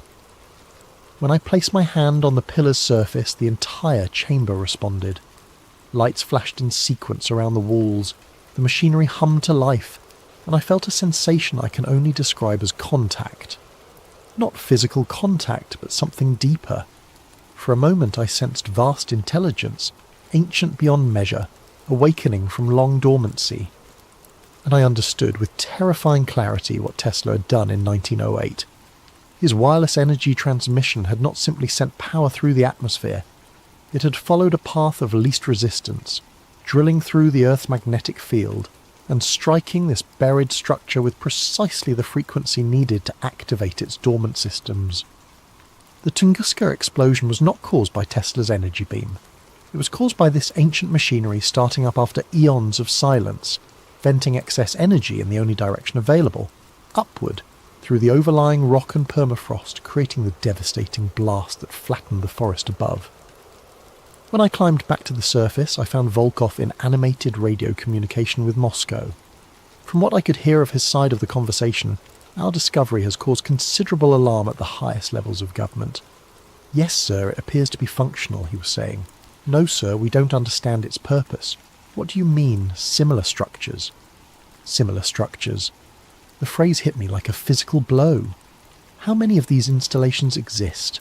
How long have they been buried beneath the Earth's surface? That night, as I attempted to process the implications of our discovery, the chamber below us began transmitting again. But this time, the signals were different. Instead of the regular pulses I'd been recording, the electromagnetic emissions formed complex patterns that my equipment interpreted as modulated communications. The ancient machinery was not just awakening, it was calling home. Entry 7, October 23rd, 1959. Audio quality, good, voice controlled but tense. They're coming for me. Colonel Volkov received orders this morning to terminate the expedition and return to Moscow immediately. But first he informed me, all physical evidence must be secured and all personnel debriefed according to special protocols. I know what special protocols means in KGB parlance. The equipment we brought to the site has been supplemented by specialised gear that arrived with a new team of personnel during the night. These men wear no insignia and speak with accents I cannot place. They brought with them instruments I don't recognise and chemicals whose purpose I can only guess. Dr. Morozov, Volkov informed me over breakfast. Your valuable contribution to this expedition will be properly recognised in our final report. However, the sensitive nature of our discoveries requires that certain security measures be implemented. What kind of security measures? The kind that ensure state secrets remain secret. I have hidden this journal and my personal recordings in a cache approximately 1 kilometre northeast of our primary camp. If I don't survive to retrieve them, perhaps someone else will find them and understand what we discovered here. Before they seal me away from the world, I want to record what I believe happened at Tunguska, based on everything I've observed and documented. The structure beneath us is not human in origin. The materials, the construction techniques, the technology, all of it speaks to a civilization far more advanced than anything we've achieved. Based on geological analysis of the surrounding rock, I estimate the installation has been here for at least 10,000 years, possibly much longer. The machinery I observed in the chamber appears to be some kind of communication array, designed to send and receive signals across vast distances. The regular electromagnetic pulses I've been recording are not random transmissions. They're a beacon, announcing the location of Earth to whoever might be listening in the depths of space. Tesla's 1908 experiment accidentally activated this beacon after millennia of dormancy. The massive energy discharge that created the Tunguska explosion was simply the ancient machinery powering up, like a generator that had been offline for geological ages suddenly roaring back to life. But the most terrifying aspect of this discovery is what it implies about our planet's history. If one such installation exists beneath Siberia, how many others lie buried across the Earth? Who built them? And why? I fear we are not alone in the universe. Worse, I fear we never have been. The electromagnetic signals emanating from the Tunguska site have been growing stronger and more complex since we began our excavation. What started as simple mathematical progressions has evolved into what can only be described as conversation. Questions and responses, acknowledgements and confirmations. Something is answering the beacon's call. Last night I observed lights in the sky that bore no resemblance to any natural phenomenon I know. They moved with purpose and intelligence, geometric formations that pulsed in synchronization with the signals from below. They hovered over our campsite for nearly an hour before disappearing beyond the horizon. Volkov pretended not to see them, but I noticed he spent the rest of the night in radio contact with Moscow. This morning he informed me that our mission was complete. Complete? I asked. We've barely begun to understand what we found here. We've confirmed the presence of anomalous structures and documented their basic characteristics, he replied. That was our objective. Our objective was to determine the source of the satellite readings. We've discovered something that could revolutionize our understanding of human history, of our place in the universe. We can't simply walk away. Volkov's expression remained impassive. Dr. Morozov, there are forces at work here that extend far beyond your scientific curiosity. This site will be classified at the highest levels and placed under permanent monitoring. Your role is finished. And if I refuse to remain silent about what we found, then you will join the other scientists who asked inconvenient questions. The threat was delivered with casual finality. I understood that my choice was between compliance and death, but I refuse to let this discovery be buried along with me. Entry 8, October 24th, 1959. Final entry. Audio quality, whisper, recorded in secret. They think I'm asleep. The debriefing began this afternoon with injections they claimed were vaccinations against Arctic diseases. I recognised the symptoms immediately. Memory suppression drugs, designed to fog recollection and make coherent testimony impossible. But my time in Antarctica taught me certain tricks for maintaining mental clarity under adverse conditions. I forced myself to vomit up the medication before it could take full effect, though I had to maintain the appearance of compliance. While the others believe I'm unconscious, I've managed to recover my hidden cache and record this final entry. In a few hours they will transport me back to Moscow for extended debriefing. I know I will not survive that process, but before they take me, I want to record my final observations about what lies beneath Tunguska. The installation is not just a communication array, it's part of a network. During my last descent into the chamber, I discovered additional passages leading deeper into the structure. Following these corridors as far as my equipment would allow, I found evidence of similar installations at vast distances, electromagnetic signatures that suggest a global network of ancient technology, all connected by underground transmission lines that follow the Earth's magnetic field. Whatever civilization built these installations was not indigenous to Earth. The mathematical principles governing their construction are based on physical constants that suggest an origin in a different stellar environment. They came here, established this network, and then vanished. But they left their machinery behind, dormant but functional, waiting for the right signal to reactivate it. Tesla provided that signal in 1908, not through malice but through ignorance. His wireless energy transmission found the path of least resistance through the Earth's magnetic field and struck the Tunguska installation with precisely the frequency needed to bring it online. Now the beacon is active, sending its signal into space, and something has heard it. The lights I observed in the sky are not natural phenomena. They are reconnaissance, preparation for something much larger.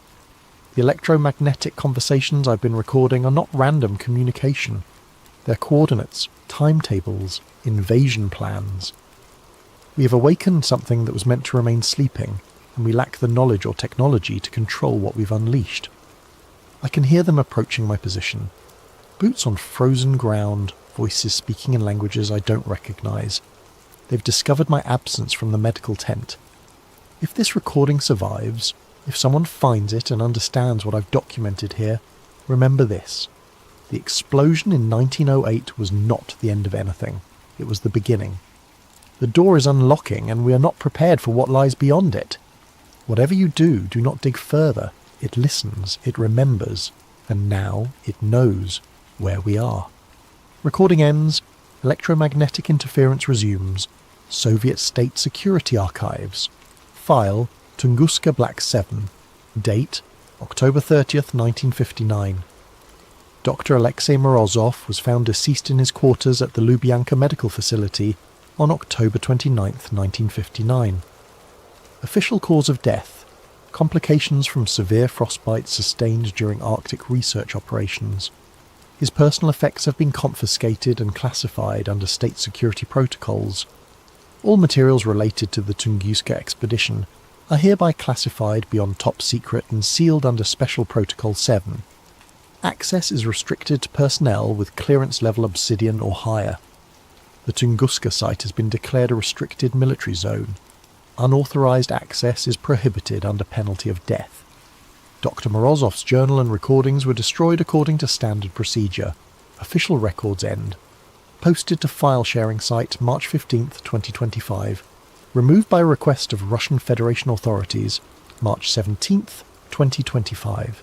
The above documents were discovered in a cache of declassified Soviet files, released following the collapse of certain government archives. Authentication is ongoing, but preliminary analysis suggests genuineness. Dr. Morozov's journal was not destroyed as claimed in official records. It was hidden, preserved in the permafrost, waiting to be found. Satellite imagery from 2024 shows renewed activity at the Tunguska site. electromagnetic anomalies detected by multiple international monitoring stations, construction of unknown purpose observed at the coordinates Morozov identified. The lights have returned to the Siberian sky. Whatever Tesla awakened in 1908 was only the beginning. The door is not just unlocking, and it's opening.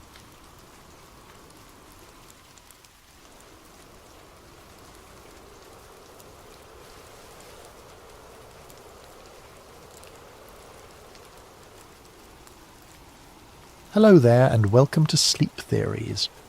Before we dive into tonight's tale, I hope your day has been treating you well.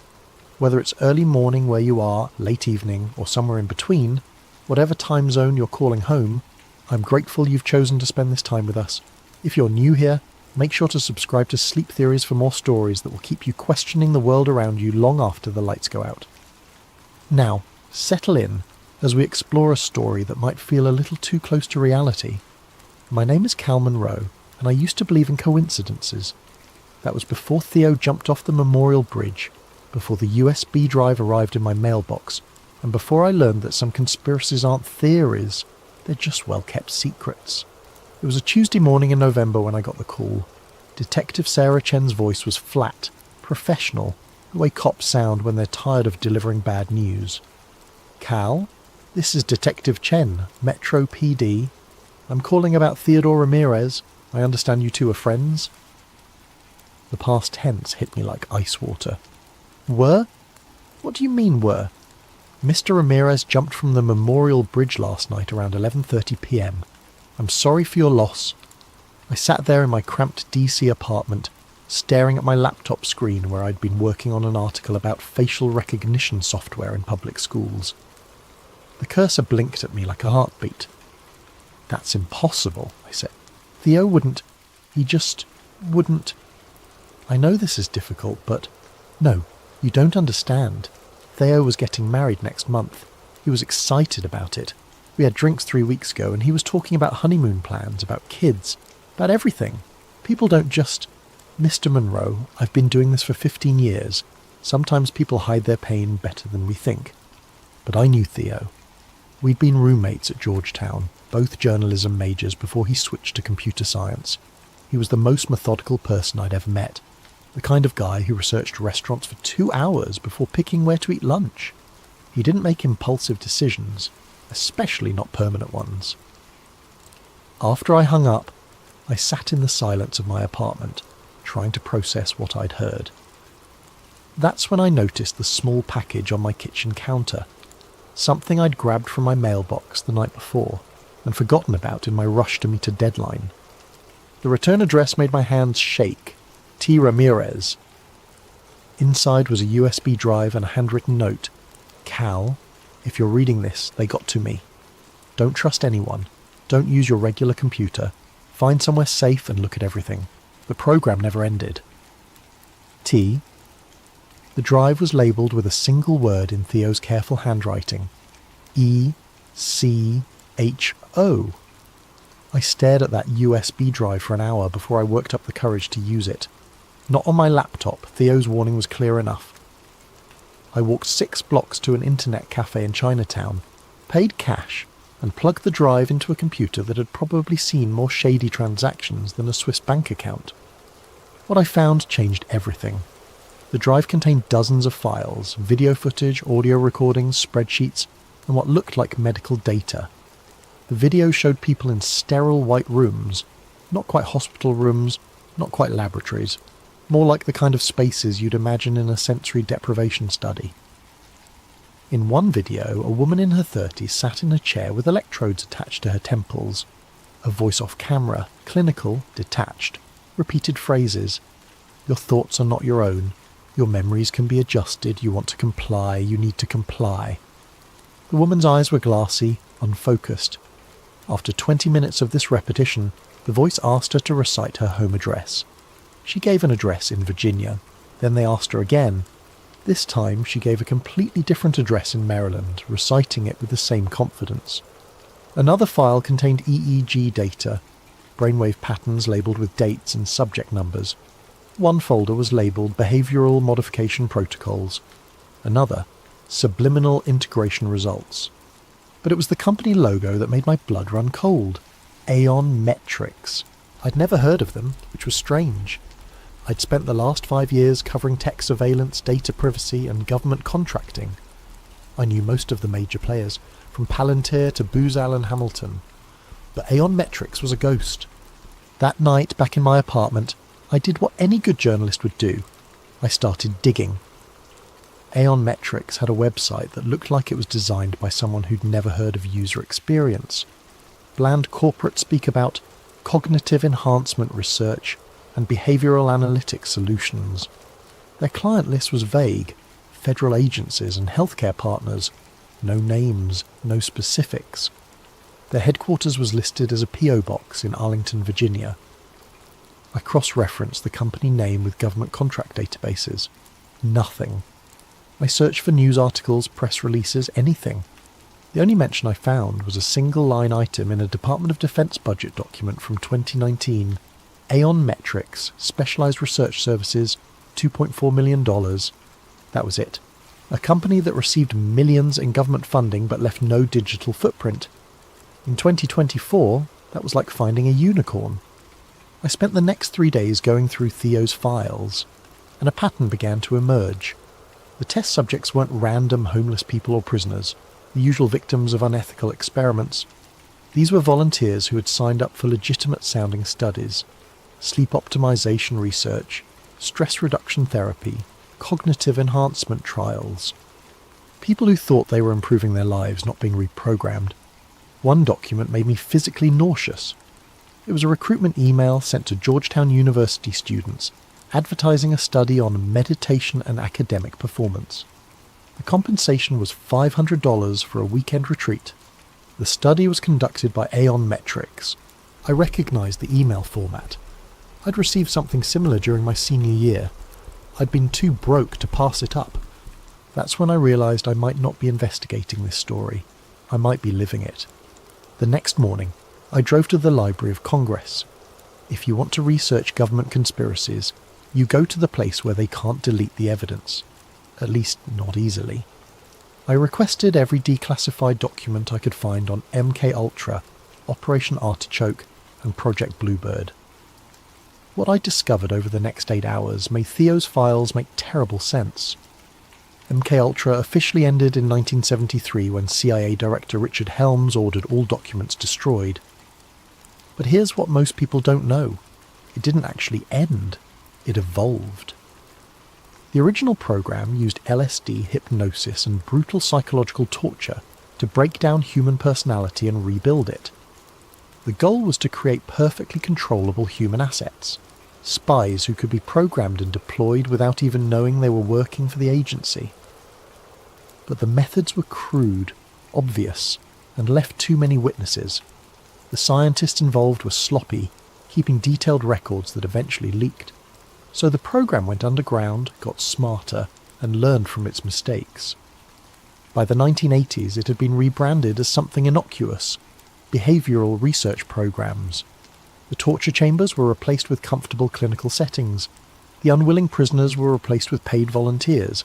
The obvious mind control was replaced with subtle manipulation. Instead of breaking people's minds with LSD, they learned to influence thoughts through carefully crafted media exposure. Instead of hypnotizing subjects in laboratories, they developed techniques to implant suggestions through social media algorithms. Instead of creating obvious zombies, they learned to nudge behavior so subtly that people thought they were making their own choices. I found a 1987 memo from a CIA psychologist named Dr. Helen Marsh. One line stood out: "The future of behavioral modification lies not in force, but in consent. If subjects believe they are willing participants, they will never question the process." That was 37 years ago. Imagine what they could do now, with smartphones that track our every movement, social media platforms that know us better than we know ourselves, and AI that can predict our behaviour with frightening accuracy. Theo's files suddenly made perfect sense. Echo Protocol wasn't a resurrection of MKUltra, it was its natural evolution. The recruitment process was genius in its simplicity. Instead of kidnapping people, they advertised legitimate-sounding studies through universities, healthcare providers, and wellness apps. The kind of studies college students and cash-strapped adults would jump at. Improve your sleep quality while earning $200. Help advance meditation research, free sessions included. Participate in groundbreaking stress reduction therapy. The subjects thought they were helping science and improving their lives. They signed consent forms and waivers, making everything perfectly legal. They were even paid well, which made them feel valued rather than victimized. But according to Theo's documentation, the real experiments began after the official study ended. The subjects returned home with subtle implants, not the science fiction kind, but behavioural implants. Carefully crafted memories, embedded suggestions, modified thought patterns. They'd been exposed to subsonic frequencies, targeted electromagnetic fields, and neurological programming disguised as relaxation therapy. More importantly, they'd been tagged. Their phones received updates that modified the algorithms they encountered. Their social media feeds were carefully curated to reinforce the programming they'd received.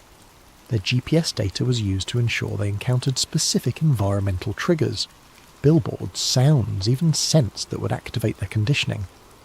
It was MKULTRA for the digital age, and it was everywhere.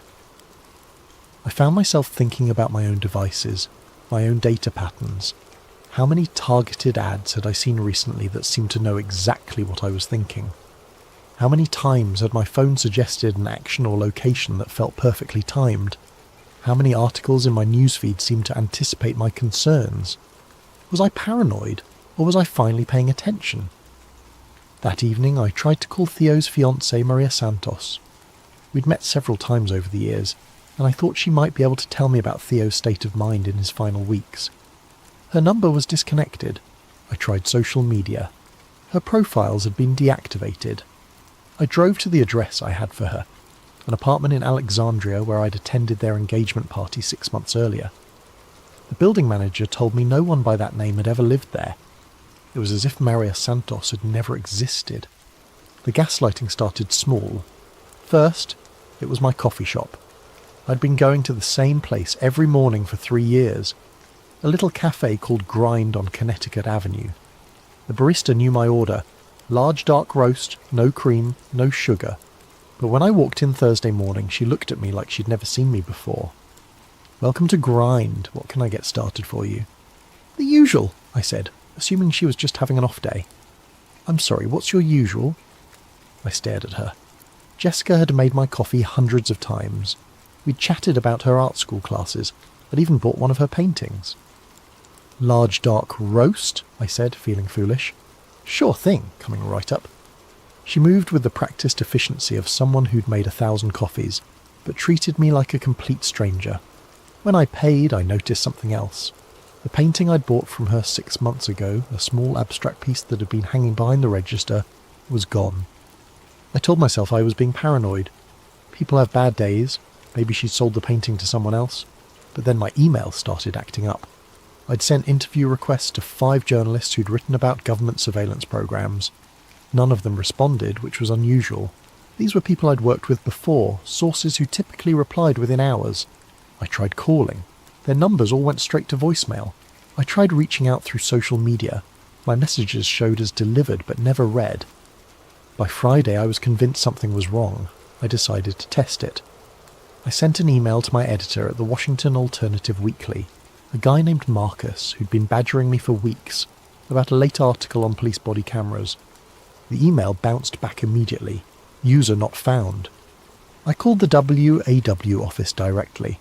"Washington Alternative, this is Rebecca." "Hi, this is Cal Monroe. I need to speak with Marcus about..."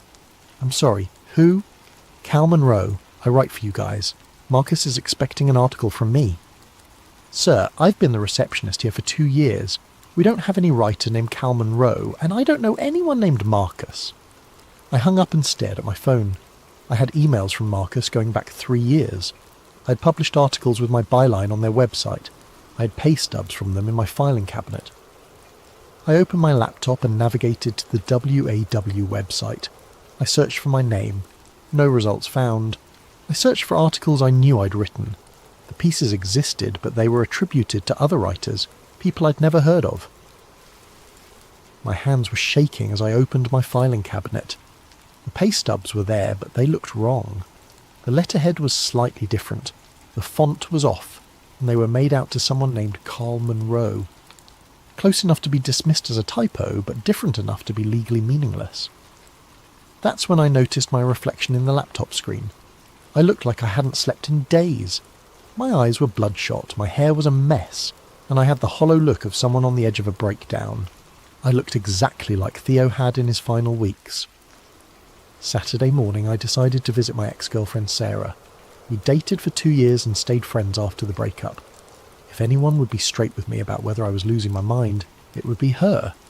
Sarah lived in a duplex in Tacoma Park. I'd been there dozens of times, but when I knocked on the door, a stranger answered.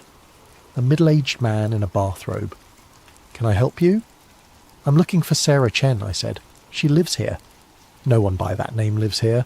I've been renting this place for 5 years." "That's impossible. I was here 3 months ago for her birthday party." The man looked concerned. "Son, are you feeling all right? Maybe you're thinking of a different address." I walked away, pulled out my phone and called Sarah's number. It rang twice before she picked up. "Hello?" "Sarah, it's Cal. I'm at your house, but some guy says..." "Cal? Cal Monroe?" "Yes. Who else would it be?" There was a long pause. "Cal, we broke up 2 years ago. You've called me maybe 3 times since then, and each conversation was strange. Are you okay? You sound like you did the last time you called, talking about conspiracies and people following you." "What are you talking about? We had dinner last month. We've been staying in touch." "Cal, I think you need help. You're talking just like..." She stopped. "Like what?" "Like Theo did, before he killed himself. The paranoia, the confusion about basic facts. He called me too, near the end, asking about things that never happened." The line went dead. I stood on the sidewalk for 20 minutes trying to make sense of what was happening. Either everyone I knew was lying to me, or I was having some kind of psychotic break. But there was a third option, one that terrified me more than madness. I was right, and they were already in my head. That night I found a note slipped under my apartment door. It was written on plain white paper in block letters. "Your memory is next. Leave now." I packed a bag and drove to a motel in Baltimore, paying cash and using a fake name. I needed time to think, time to plan, and most importantly, time to figure out how to prove I wasn't crazy. Because if I was right about Echo Protocol, then my mind was already compromised. They were just calibrating how much to take. The Aeon Metric Sleep Clinic was located in a generic office park in Herndon, Virginia. From the outside, it looked like any other medical facility. Clean, professional, boring. The kind of place you'd trust with your health. I'd found the address in Theo's files, cross-referenced with online reviews. People praised their cutting-edge sleep studies and life-changing therapy sessions. The reviews all sounded genuine, which somehow made them more disturbing. I'd spent 3 days in that Baltimore motel planning my approach. I couldn't just walk in and start asking questions. If Echo Protocol was real, they'd be expecting that. But I could volunteer for a study. I created a fake identity. David Miller, a 28-year-old freelance graphic designer with chronic insomnia. I'd seen enough of Theo's documentation to know what kind of subjects they preferred. Young, educated, financially stressed, and socially isolated. People who wouldn't be missed if something went wrong. I called their intake line and spoke with a woman who sounded like she'd done this conversation 1,000 times. "We're currently enrolling participants for a sleep optimization study," she said. "It's a 3-day program that combines traditional therapy with advanced monitoring technology. Participants receive $800 compensation plus access to our ongoing support network." What exactly does the monitoring involve? Nothing invasive. We use EEG sensors to track your sleep patterns, some biometric monitoring to measure stress responses, and brief cognitive assessments to measure improvement. Many of our participants describe it as the most restful experience of their lives. She scheduled me for the following Monday. I spent the weekend reading everything I could find about counter-surveillance techniques and memory preservation. If they were going to mess with my mind, I wanted to be as prepared as possible. I wrote down everything I knew about myself, my real name, my address, my work history, my relationships, and hid copies in multiple locations. I recorded a video message to myself, explaining what I was doing and why, and uploaded it to a secure server with instructions to email it to me if I didn't check in within a week.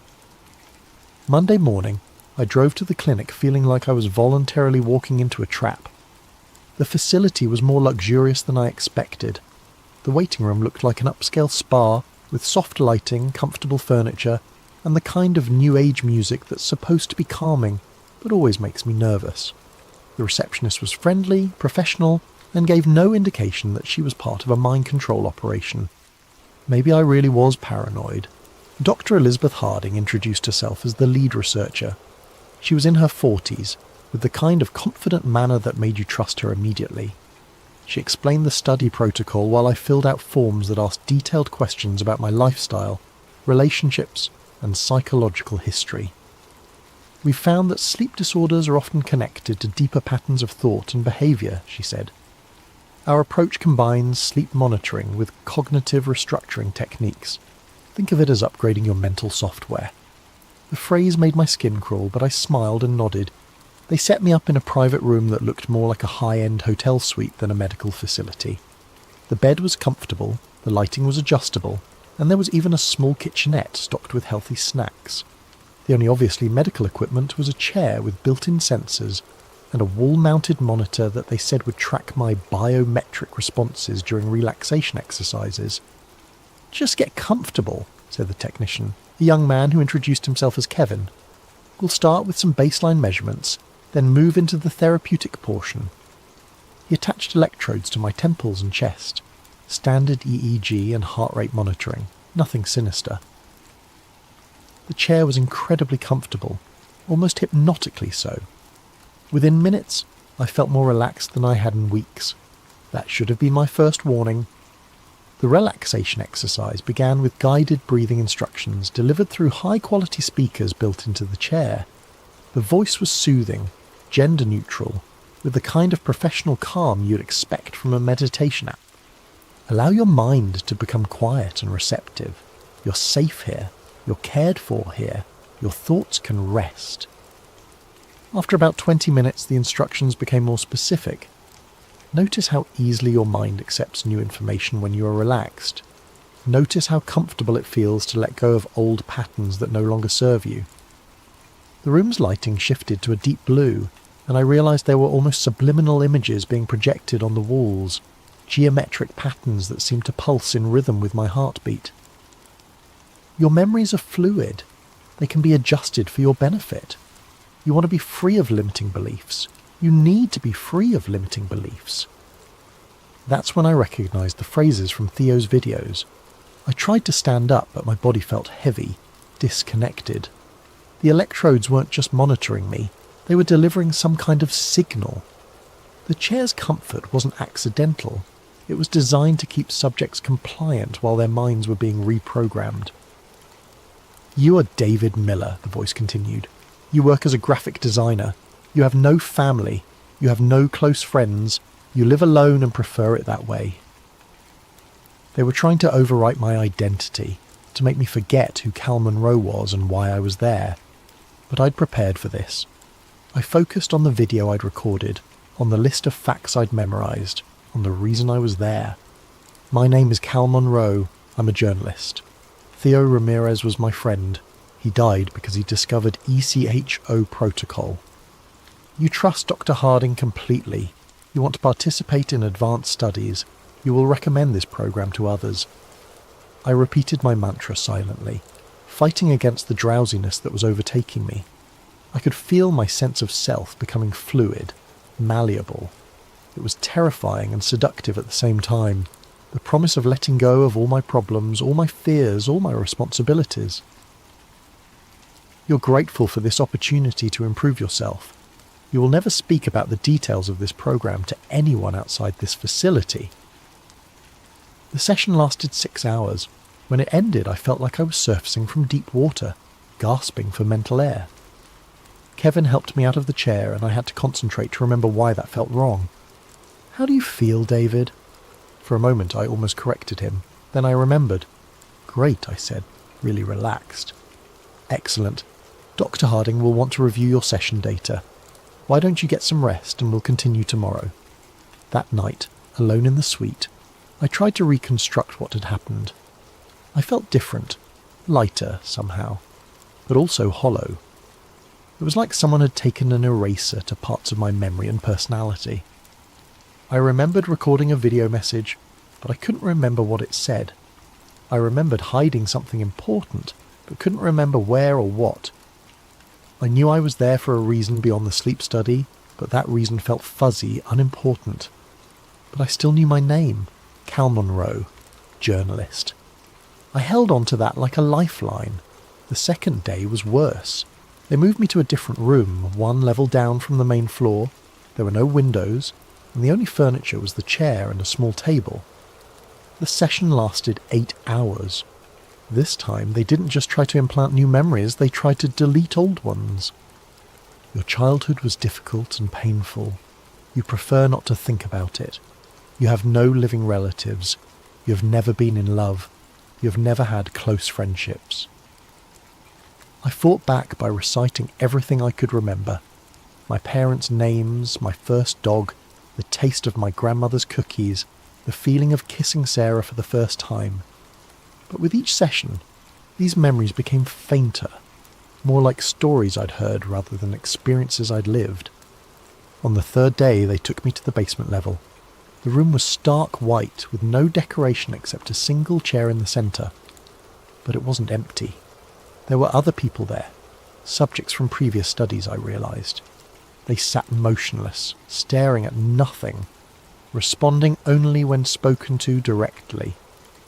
One of them was a woman in her 30s with short brown hair. When Dr. Harding introduced us, she looked at me with vacant eyes and said, "Hello, David. It's nice to meet you." Nothing unusual about that, except for one thing. She used my full name, including my middle initial. "Hello, David C. Miller." My fake identity didn't have a middle initial. I'd never mentioned one. But somehow she knew it should be there. More disturbing, my real middle name is Christopher. C. "How do you know my middle initial?" I asked her. She looked confused. "I don't know. It just seemed right." Dr. Harding intervened smoothly. "Some of our participants develop enhanced intuitive abilities. It's one of the positive side effects of the program." But I knew what I was really seeing. This woman had been programmed with information about Cal Monroe, my real identity, not my fake one. They'd put pieces of my life into her mind, probably to test how thoroughly they could extract and transfer personal information. She wasn't developing psychic abilities. She was being used as a storage device for my stolen memories. That night I knew I had to escape. They were going to erase Cal Monroe completely and leave behind David Miller, a friendless, rootless graphic designer with no past and no questions. But first, I needed proof. I waited until 3 a.m, then used a maintenance keycard I'd stolen from a janitor's cart to access the lower levels.